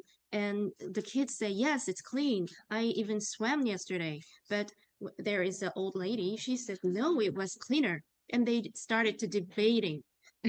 So usually there are two groups, never have a chance to discussion, but that tool draw them to have a debate, which is very interesting. Brilliant, thank you. And we can share that tool in the chat so people know exactly what you're talking about. And it's part of the Donut Portrait tool library as well. So thank you for showing that. And I was also watching one of your local, your events today, which showed the differences between different donut mapped images from place to place. So that's great. We have a question from Michelle in Montana, who asks whether the significant conflicts have been experienced. You've experienced those in this process. Did you gain any particular insights or recommendations on conflict resolution? conflict resolution is always conflict resolution 항상 어려운 문제인데 The conflict resolution is always the hard issue. 근데 저는 그 conflict resolution 하는 과정 자체를 되게 중요하게 생각하고 But she think it's very important to how to deal the process. 우리 와이 도넛에서도 그 작은 컨플릭트들이 있었다. Of course, we have small conflicts within our Y donut. 왜냐하면 그 도넛 포트레이트를 이해하는 그 정도와 희망하는 정도와 why와 how와 이런 것들이 다 달라서 Because everybody has a different idea of degree or the results about the donut portrait, and everybody has a different opinion about why and how we should do it. 그런데 어쨌든 이거를 한번 시작을 하고 이거를 찾아가다 보면 거기서 우리가 원하는 이 좋은 상에 대해서 이야기를 나누고 However, once we start and keep going on the discussion, and we have a chance to share what we really want. 그 과정에서 서로를 좀 이해하고 기다려주고 그리고 그러면서 다른 사람들을 만나면서 그 갈등들이 막 억지로 풀려고 하지 않아도 자연스럽게 이 결과와 함께 풀리는 것 같아요. But in the middle of the process, people understand each other. So we didn't try to solve the conflict intentionally, but we witnessed it resolved naturally. Thank you. Thank you so much for sharing that response, and thank you for translating as well. I really look forward to seeing where your work goes as you weave together these different portraits and how it connects that bottom up process with the policy making as well. I think there's a really interesting process that's that's unfolding now. Yeah, you've got to see our research session as well. Yeah. Yes, that tonight. No, we actually finished it. Like it was like almost like 7 hours ago. Okay, if you have a link to it, please do share in the chat. Thank you so much. So now we're going to move from that civic space scale up to the neighborhood scale. And I mentioned Tansy in the presentation I gave earlier, and to welcome Tansy now to share experiences of what it's meant to plan for engaging community leaders and the communities in South London. Hi, Tansy. Hello. How are you? I'm good, thank you. The floor is yours. Thank Take you. it away. I loved the idea of libraries, actually. I don't know if we did much engagement at the library, but I think that would have been a great addition. I'm going to share a few slides just to help me navigate our story. Hopefully you can see them. So we've done 2 neighbourhood portraits, one on the Old Kent Road and one in Brixton. And I guess I'm just going to chart our story. We haven't quite finished them. Our final exhibitions are in the next few weeks. But we started as a citywide group, so we represent the whole of London, but we were awarded funding, 25k, that was had to be spent in 2 possible boroughs. So that sort of helped us navigate down to where we should focus first. And as such, we aimed to work with community leaders who in turn would work with their communities. We didn't feel like we could speak for specific places. So I guess we're one step back from being in community, but we wanted to find the sort of leaders we could work with. And we didn't want to choose one group. We didn't feel like we should just go out and pick somebody to do this with us. We were also slightly worried at the beginning that with all the pressures of frontline work and the fact that this is quite a nebulous project, like whether anyone would respond or have the capacity to be involved. So we started by working with our funder and people we did know to invite 20 odd groups to a paid briefing lunch. So we fed them too. And we recognised the limitations of that initial list, but we hope through subsequent sessions that would only increase and we'd sort of get a broader reach. So that was how we started. And our invitation, I won't go into all the detail, but I guess was this recognition that at a neighbourhood level, we could find some of the most creative pathways to a donut, and that we wanted very loosely to explore the donut at that level, trying to work out the ways we could do it, but also that at the same time, the journey was going to be part of the process, so that we hope that new connections would be built and things might spiral off the top of that afterwards. So it was quite a loose invitation and we didn't know who would respond. But it went really well. People were overwhelmingly enthusiastic. They immediately understood the donut as this possible framework that could join them all up after years of pitching against each other for funding, not having opportunities to work together. And that while they are quite siloed, so some people worked in housing, some people worked with young people, some people worked with old people, this was the thing that actually joined them all together in situ. It was a 90-minute session and nobody left. Like everybody wanted to stay. They were all there for at least another hour just talking. And they said what they really appreciated was a paid space to connect. So whether it was around the donut or just connections of people they've seen in the area but had never like had an opportunity to talk to properly, like it just gave them that space to step away from the day-to-day and the frontline work to think, I guess, on a sort of more strategic macro level. So as a group at that first session, we decided of the 25K, we were going to put £3,000 towards continuing this sort of trust building phase and exploring what the project was before anyone had to commit to doing it. So we did 2 more workshops. We did the Step into the Donut, we did Sparks, we did some mapping work, we focused on areas of communal interest, and we focused on the 3 questions that Rob showed you earlier. And there was still so much interest in the room that our funder was so impressed. They found some money down the back of the sofa and decided to fund both. So we didn't have to choose. It felt too wrong to have to like vote for one area only. So we managed to do 2 projects, which was brilliant. But they're very different. And that's what's been really interesting about the journey from our point of view, is sort of one layer up. The Old Kent Road has a really wide variety of groups. Some are quite new, some are more mature. They knew of each other, but had limited or no contact. There were some very vocal skeptics in the group, which we really embraced. The Old Kent Road in itself is quite a large geography, very long and thin. So that was something to navigate, I guess. And nobody was a sort of willing or obvious lead for that group. Whereas in Brixton, it has a really rich history of communal fight, I guess. Some real veteran leaders in the room. They all knew each other, but had limited opportunities to work together until this point. They were often pitched against each other for funding pots. Again, some very welcome local skeptics. A much smaller geography, so very different to Old Kent Road, and one clearly did step up quite quickly. So what that meant for the approaches was that we had 3 community organisations, 2 veteran leaders, 1 place-based artist to lead the project, and 5 young creatives sort of created the initial Old Kent Road group. Whereas in Brixton, we had 1 lead organisation, very experienced in sort of place-based research and the idea of commoning. And they decided to bring in a partner organisation to recruit the young creatives to document the process. And from our point of view as LDEC, that meant we were very heavily involved in the Old Kent Road. We were sort of that cradle that kept everybody together to start with at least, and we co-created the plan and we wrote the budget for them. Nobody felt upfront that they had the voice to do that on behalf of a group that was very newly formed and didn't know each other. So that was one of our first stumbling blocks, like how to get the project off the ground when everyone was a bit reticent to sort of step into that role. So we filled it, which wasn't intentional, but sort of felt like we had to.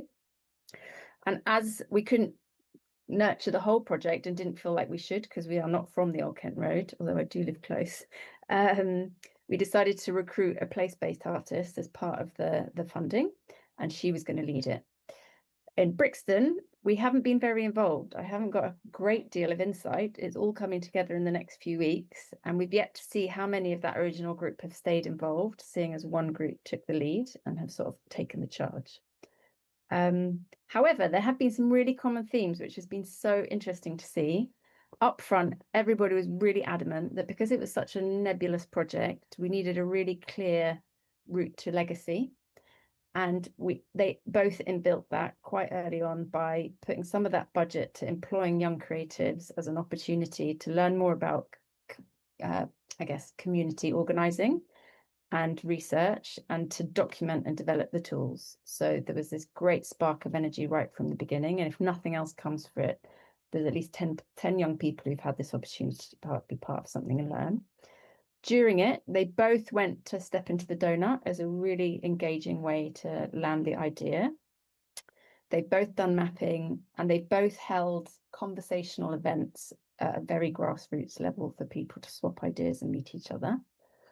And as we draw to a close, as I say, they both stop in the next, finish in the next few weeks. We inbuilt time right from the start for them to pitch for phase 2 funding.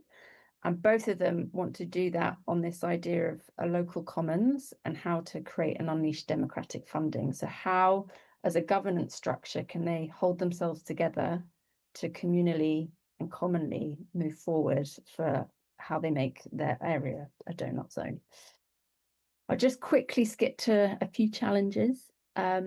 Just up front, from LDEC's point of view, the contracts took so much time to sort of work out what we were asking them to do, what we weren't asking them to do, how prescriptive we wanted to be, and how much freedom we wanted to give them. So we now have that contract. We're really happy to sort of open source that if that helps people sub-grant money.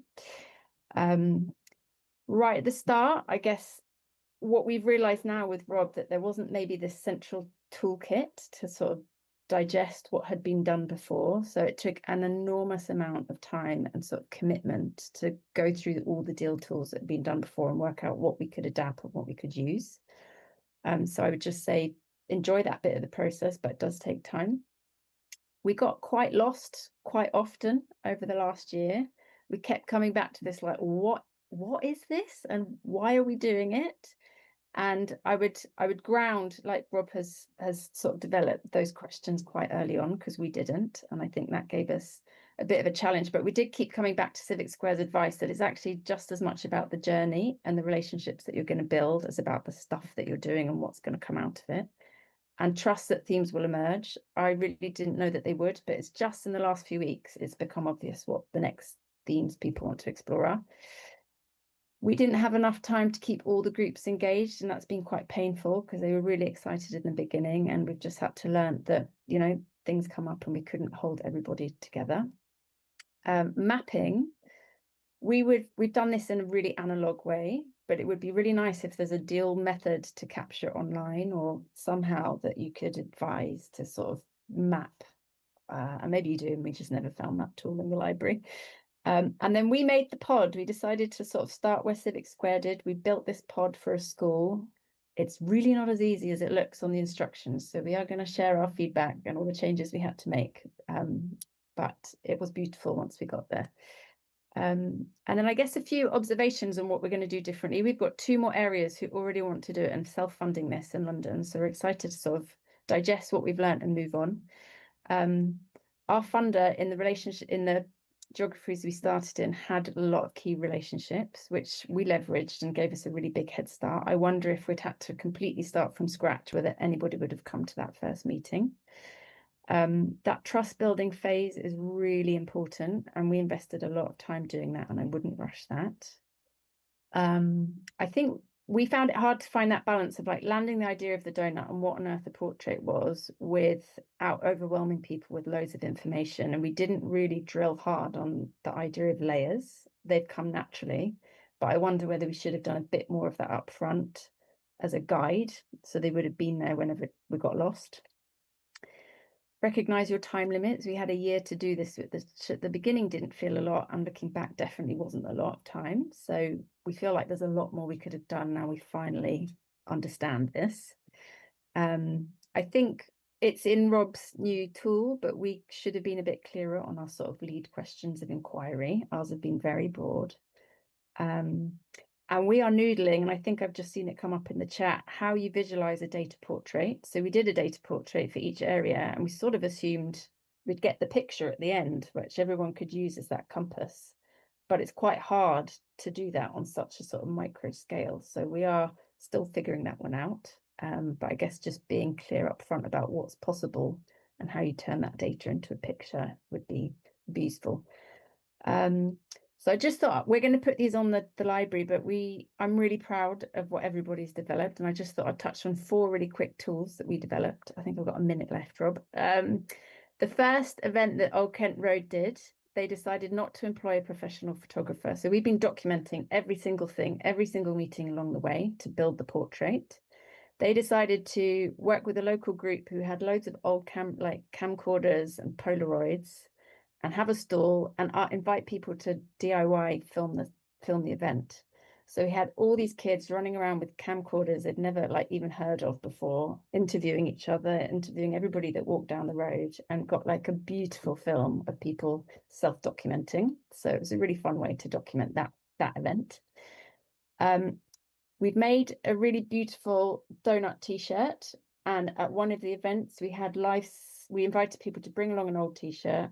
We screen printed them there and then we got people to circle either what they worked in or what area of the donut they were interested in, as a way to show that you don't have to be doing everything. You can focus in on what you're interested in, but there'll be people in the room who are either complementing you or working in the same area that you might not know about. So we use that as a sort of live workshop to go and find the other people in the room who are interested in soil or whatever it might be.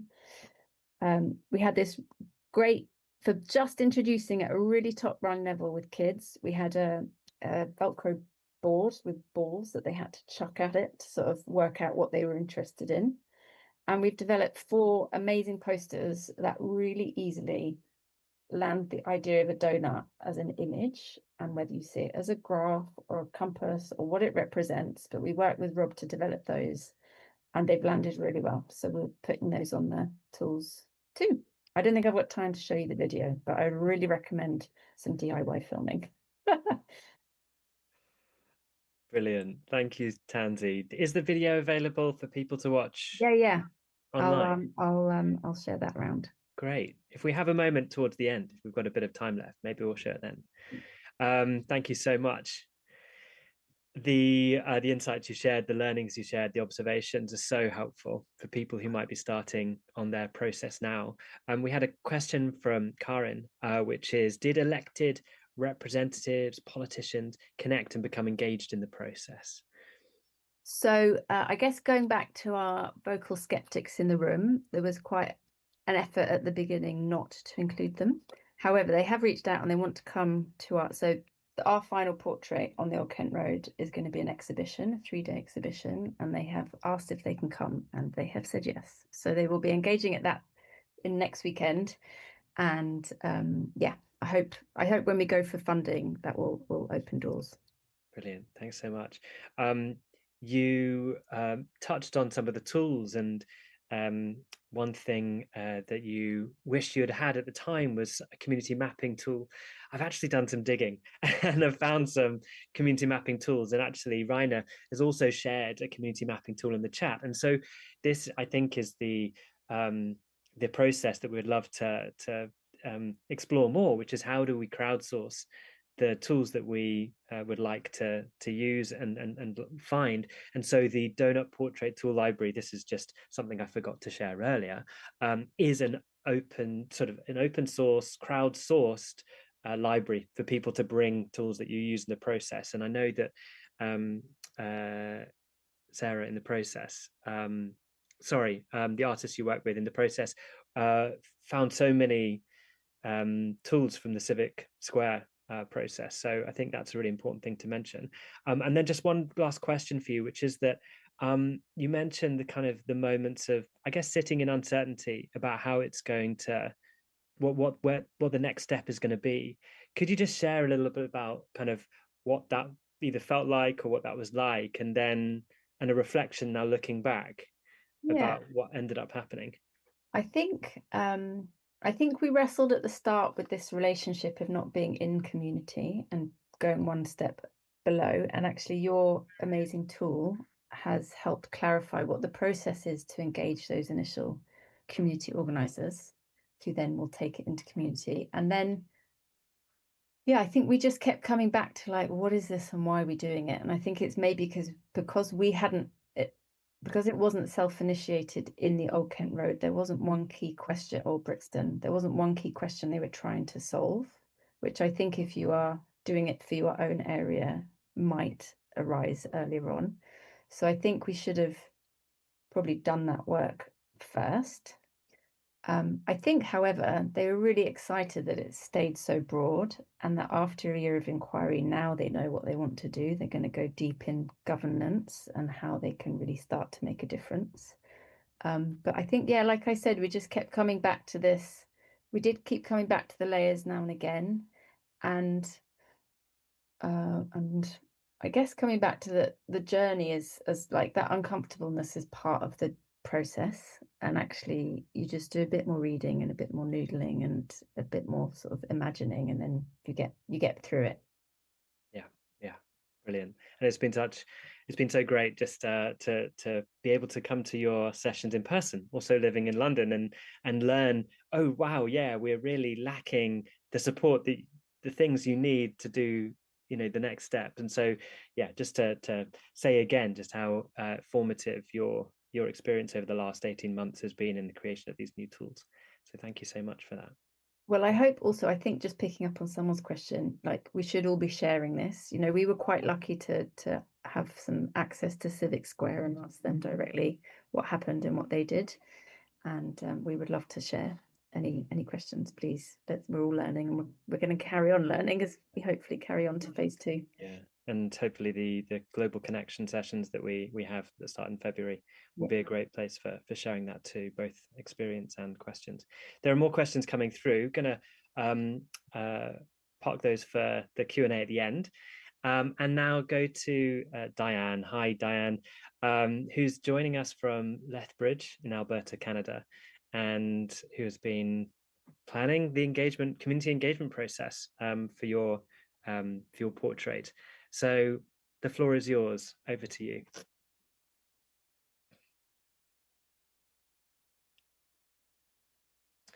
I don't know if you're on mute at the moment.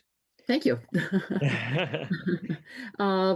Just so incredibly impressed with the previous speakers. We're newbies at this, and I feel like we're approaching this huge warehouse, and we've maybe cracked open the front door of the anteroom. And so the learning that I've had today from you is just so helpful, and we'll certainly take all of those suggestions and your learnings into consideration as we move forward. So I just want to share a few screens with you.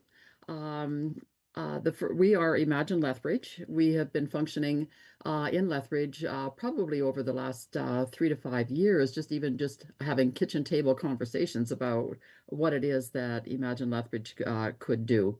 So I'm going to share with you then the screens, and the first one that I want to share with you is definitely just some shots of Lethbridge. Lethbridge is in a province, one of 10 provinces in Canada, and the 3rd largest city in our province with a population of 106,000.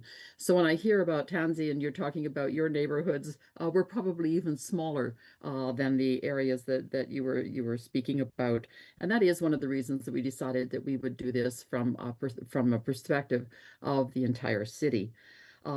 We also looked at it as being a city of systems, and so relatable to that, but also even our surrounding area. It's a catchment area that serves over 200,000 people. It's a commercial service and agricultural hub. We have a privilege to have a large a university as well as a polytechnic institution here, and also the research station for agriculture. We are very privileged to live as a neighbor to the Kainai Nation, which is a large indigenous population, and also from another one called Pakani. We're 1 hour from the Rocky Mountains, very multicultural. Lethbridge has been identified as one of the top 10 cities to immigrate to in Canada. So as we moved along and made our way, we've started to become a little more organized and have identified what our vision is for Lethbridge. And our vision is to be the healthiest city in Canada, in which people can live, thrive, and age well. So our values, we spent a fair amount of time doing that, and because we wanted to ensure that we were grounded in not only the research, not only in the process, not only in what we anticipated our outcomes to be, but also that we wanted to make sure that we were community driven. This is from community. It started out as grassroots, and we want that to continue. That we were really focused on the health and well-being. And I'm not talking about physical health. I'm talking about the health of a community that thrives. We wanted to be inclusive because we have such a diverse population. Also compassionate. We have quite a spectrum of we do have poverty in our community, and we want to be compassionate to the needs of people that are more vulnerable. We are also future focused, but we want economically sustainable and environmentally responsible as well. So our plan now is to develop a city portrait. Our city portrait, and we're just in the embryonic stages compared to the previous presenters, based on community input, on data and the metrics, but the storytelling. And we want to clarify our identity as a community and as a city. Our next step was we wanted to ensure what a city portrait is and also what it is not. So we held a large community forum. You'll see the picture here that really strengthened local knowledge and mobilizing action. And so we saw the community portrait as a very collaborative process. And we want to map. It's a point in time how our city is doing today and what the community will tell us about the aspirations that they have for the future. It's going to be a community-led process. We anticipate it to be holistic, quantitative and quantitative aspects of our local life. And we've been able to partner with some significant opportunities that will provide a lot of the quantitative through demographics and the economic data, the social data, and they're willing to share that information with us as we create that portrait, but also knowing that it's our neighborhoods and it's our business community that will create this snapshot in time. We will use the donut framework, both social, ecological, but we know that we want to be a thriving place, but that we have global responsibilities, both from a social and an ecological perspective. We want to consider the complex interconnections that do exist in our community. And a portrait of today will result in a vision for 2050. We then wanted to make sure that we didn't overstep and wanted to make sure that what the city portrait will not be. It's not a government report. It's not a demographic report. It's not for a promotion perspective brochure or marketing document. It's not an artistic project, although we hope we'll have lots of artisans involved with it. And it's not an outsider's interpretation of what our city is. It's not to be a plan that sits on the shelf, but is dynamic and ever-changing, not led by one group alone, and does not replace other plans or policy, but we want to enhance and strengthen those. So we're thinking specifically, one of the things is our municipal development plan. And our goal is to be able to help inform the priorities that are outlined by those themes. So it's not a demographic report, and we will be identifying our indicators, and those indicators are grounded in the community forums that we've held. So our role as leaders is really about sounding out the ideas, and really this is a community development initiative. We want to make sure that it's participatory in process of mapping and narrating Lethbridge's social, economic, and environmental features. Highlighting its role is starting to surface. We're starting to identify shared values. So, we want to make sure that we have the stories and aspirations and ensuring representation from diverse stakeholders, right from children and youth right up to our elderly population, as well as the inclusion of the multicultural community that we live in. We want to integrate those priorities then to inform our system improvements that are going to be required, and celebrate the identification and the action and the outcomes. Leaders are vital. Leaders support, share insights, encourage engagement, and champion the outcomes. I think one of my learnings and our learnings has been, don't ask the question if you're not prepared to respond. So we really keeping that in mind, and do we have the systems in place that we do have the ability to respond? And we will definitely champion the outcomes. So how are we going to do that? We have a just very quickly, we have a steering committee that is very robust, and it's the Robust Foundation. And that is what we are working towards, just to give you an idea of the alignment with our vision and the community engagement and participation and overseeing those roles and responsibilities. What we did have was a community forum as we're preparing for initiating the donut economy in Lethbridge, is that we also have a community advisory group. So you can see here the advisory group is on the outer circle, the steering committee is in the center, and those are all the elements that will inform the work that we do today. So the bottom line really is to incorporate the donut model into our municipal development plan so that, and enhance it, and so that the health and well-being of people and the planet are at the core of every decision we make as a community.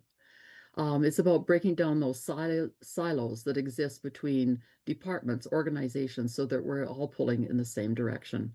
And we're very excited about the networks that are starting to emerge to build that community. At our most recent, when we were gathering with community, is that we wanted to identify what the priorities from our forums, as well as the priorities of the group that met that night. And you'll see that we touch absolutely almost every one of those of the elements. But here are our themes that the community themes that we have been given the mandate to pursue, the common themes for consideration. And those common themes, the first one was, it's hard to believe that we live in an agricultural hub, but food security is definitely one of our top priorities. The other one is water, water and also housing. So the top three, those are basic needs that we see in our community. Mental health is definitely mental health services and access, as well as education of being inclusive and accessible for people of all ages. The work and income, that we have livable wages for our community, and meaningful employment. Energy and transportation access, and then, of course, the networks, social equity, and a sense of belonging. And then, of course, the Indigenous relations that we build with the urban Indigenous people, as well as those that remain in their areas, which are our neighbors. The ecological priorities definitely focused on water, and just very recently, just to give you some context, we have recently, not recently, but over the years, coal mining, which is where is at the headwaters of our water source. And so that's just one of the issues that we are aware of, and water is very significant, as well as the clean air. So why are we doing this, and why is this important? Well, the first thing is to inform the MDP, because the municipal development plan in our community is what drives City Council to what their priorities are. And if we've identified these themes and we can validate them with the information, then that's going to be most helpful. So we see it as being a springboard for action related to community priorities. Although we've identified those themes, we want to ensure that we've got the data that supports that. and integrating will strengthen participation locally, and rooted in a community portrait with a holistic action oriented focused on donut economics.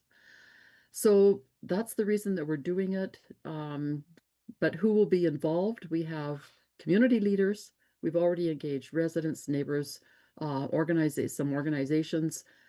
We have a community advisory group. We have facilitators that we will be accessing, and experts, and also the deal tools to drive it all. So what's next for us? Next for us is we've held our first community portrait forum. We are in the process of building the team for the community portrait and engaging the identified partners that I shared with you, which is the university, the college, the business community, and many and more. We'll build and enhance the role of the community advisory group and our neighborhood associations. We have 30 neighborhood associations in this city, and we're really looking forward to working with them. Our planning will include the Donut Unrolled, the process that has been identified by Rob at the beginning of our session today. Consultations, interviews, forums, photo stories, community mapping, all within our neighborhoods, and including our downtown and our industrial neighborhoods as well. We'll definitely apply the 4 lenses and introduce those for analysis as well.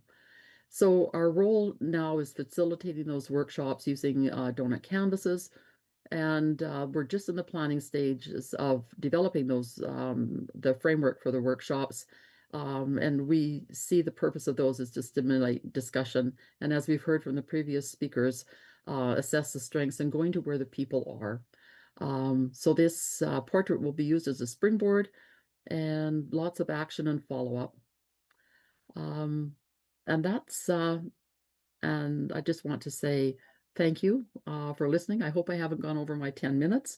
But this one, this quote by Kate really resonated with me as I was preparing this presentation, and I'd like to close with that. Thank you. Thank you, Diane. A wonderful presentation. And it's really amazing to see all the priorities that are emerging and the way you're going about it. Looking at the time, it'd be great actually, whilst I ask you a question about your work, to invite back Tanzi and Kyung Min as well, as we have a collective reflection for the last 10 minutes of the call.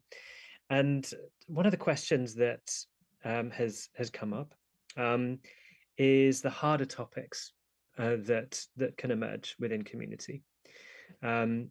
So the question here is, let's see if I remind myself who was asking the question. Michelle in Montana, USA. I'm curious about addressing harder topics that are shunned by many in the community. I'm learning that the topic of animal welfare in my small town is frequently dismissed by a large number of members, but not all. What's been your experience of addressing these kinds of topics? So Diane, would you be able to reflect on that first? When I looked at the themes that have emerged from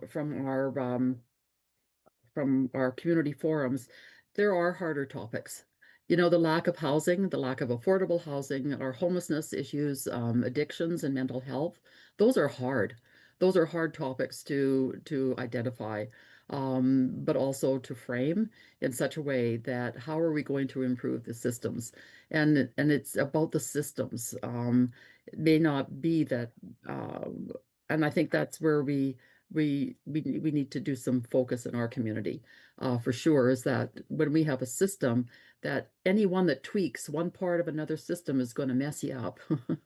And so, you know, being aware of that as we're going through the improvement phase of working in teams to look at those systems.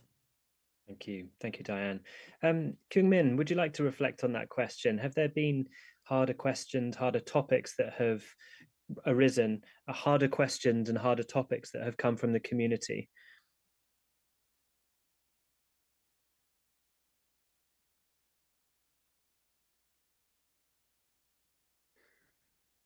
우리는 커뮤니티에서 어려운 질문이 나오면 도서관이기 때문에 그 도서관에 이제 관련된 컬렉션을 찾고 그리고 관련된 우리 도서관은 사람들도 아카이빙을 하잖아요. 그래서 그런 것들, 그런 이야기들이랑 그런 걸 찾아서 같이 뭐 물어보는 작업들 그런 것들을 많이 하고.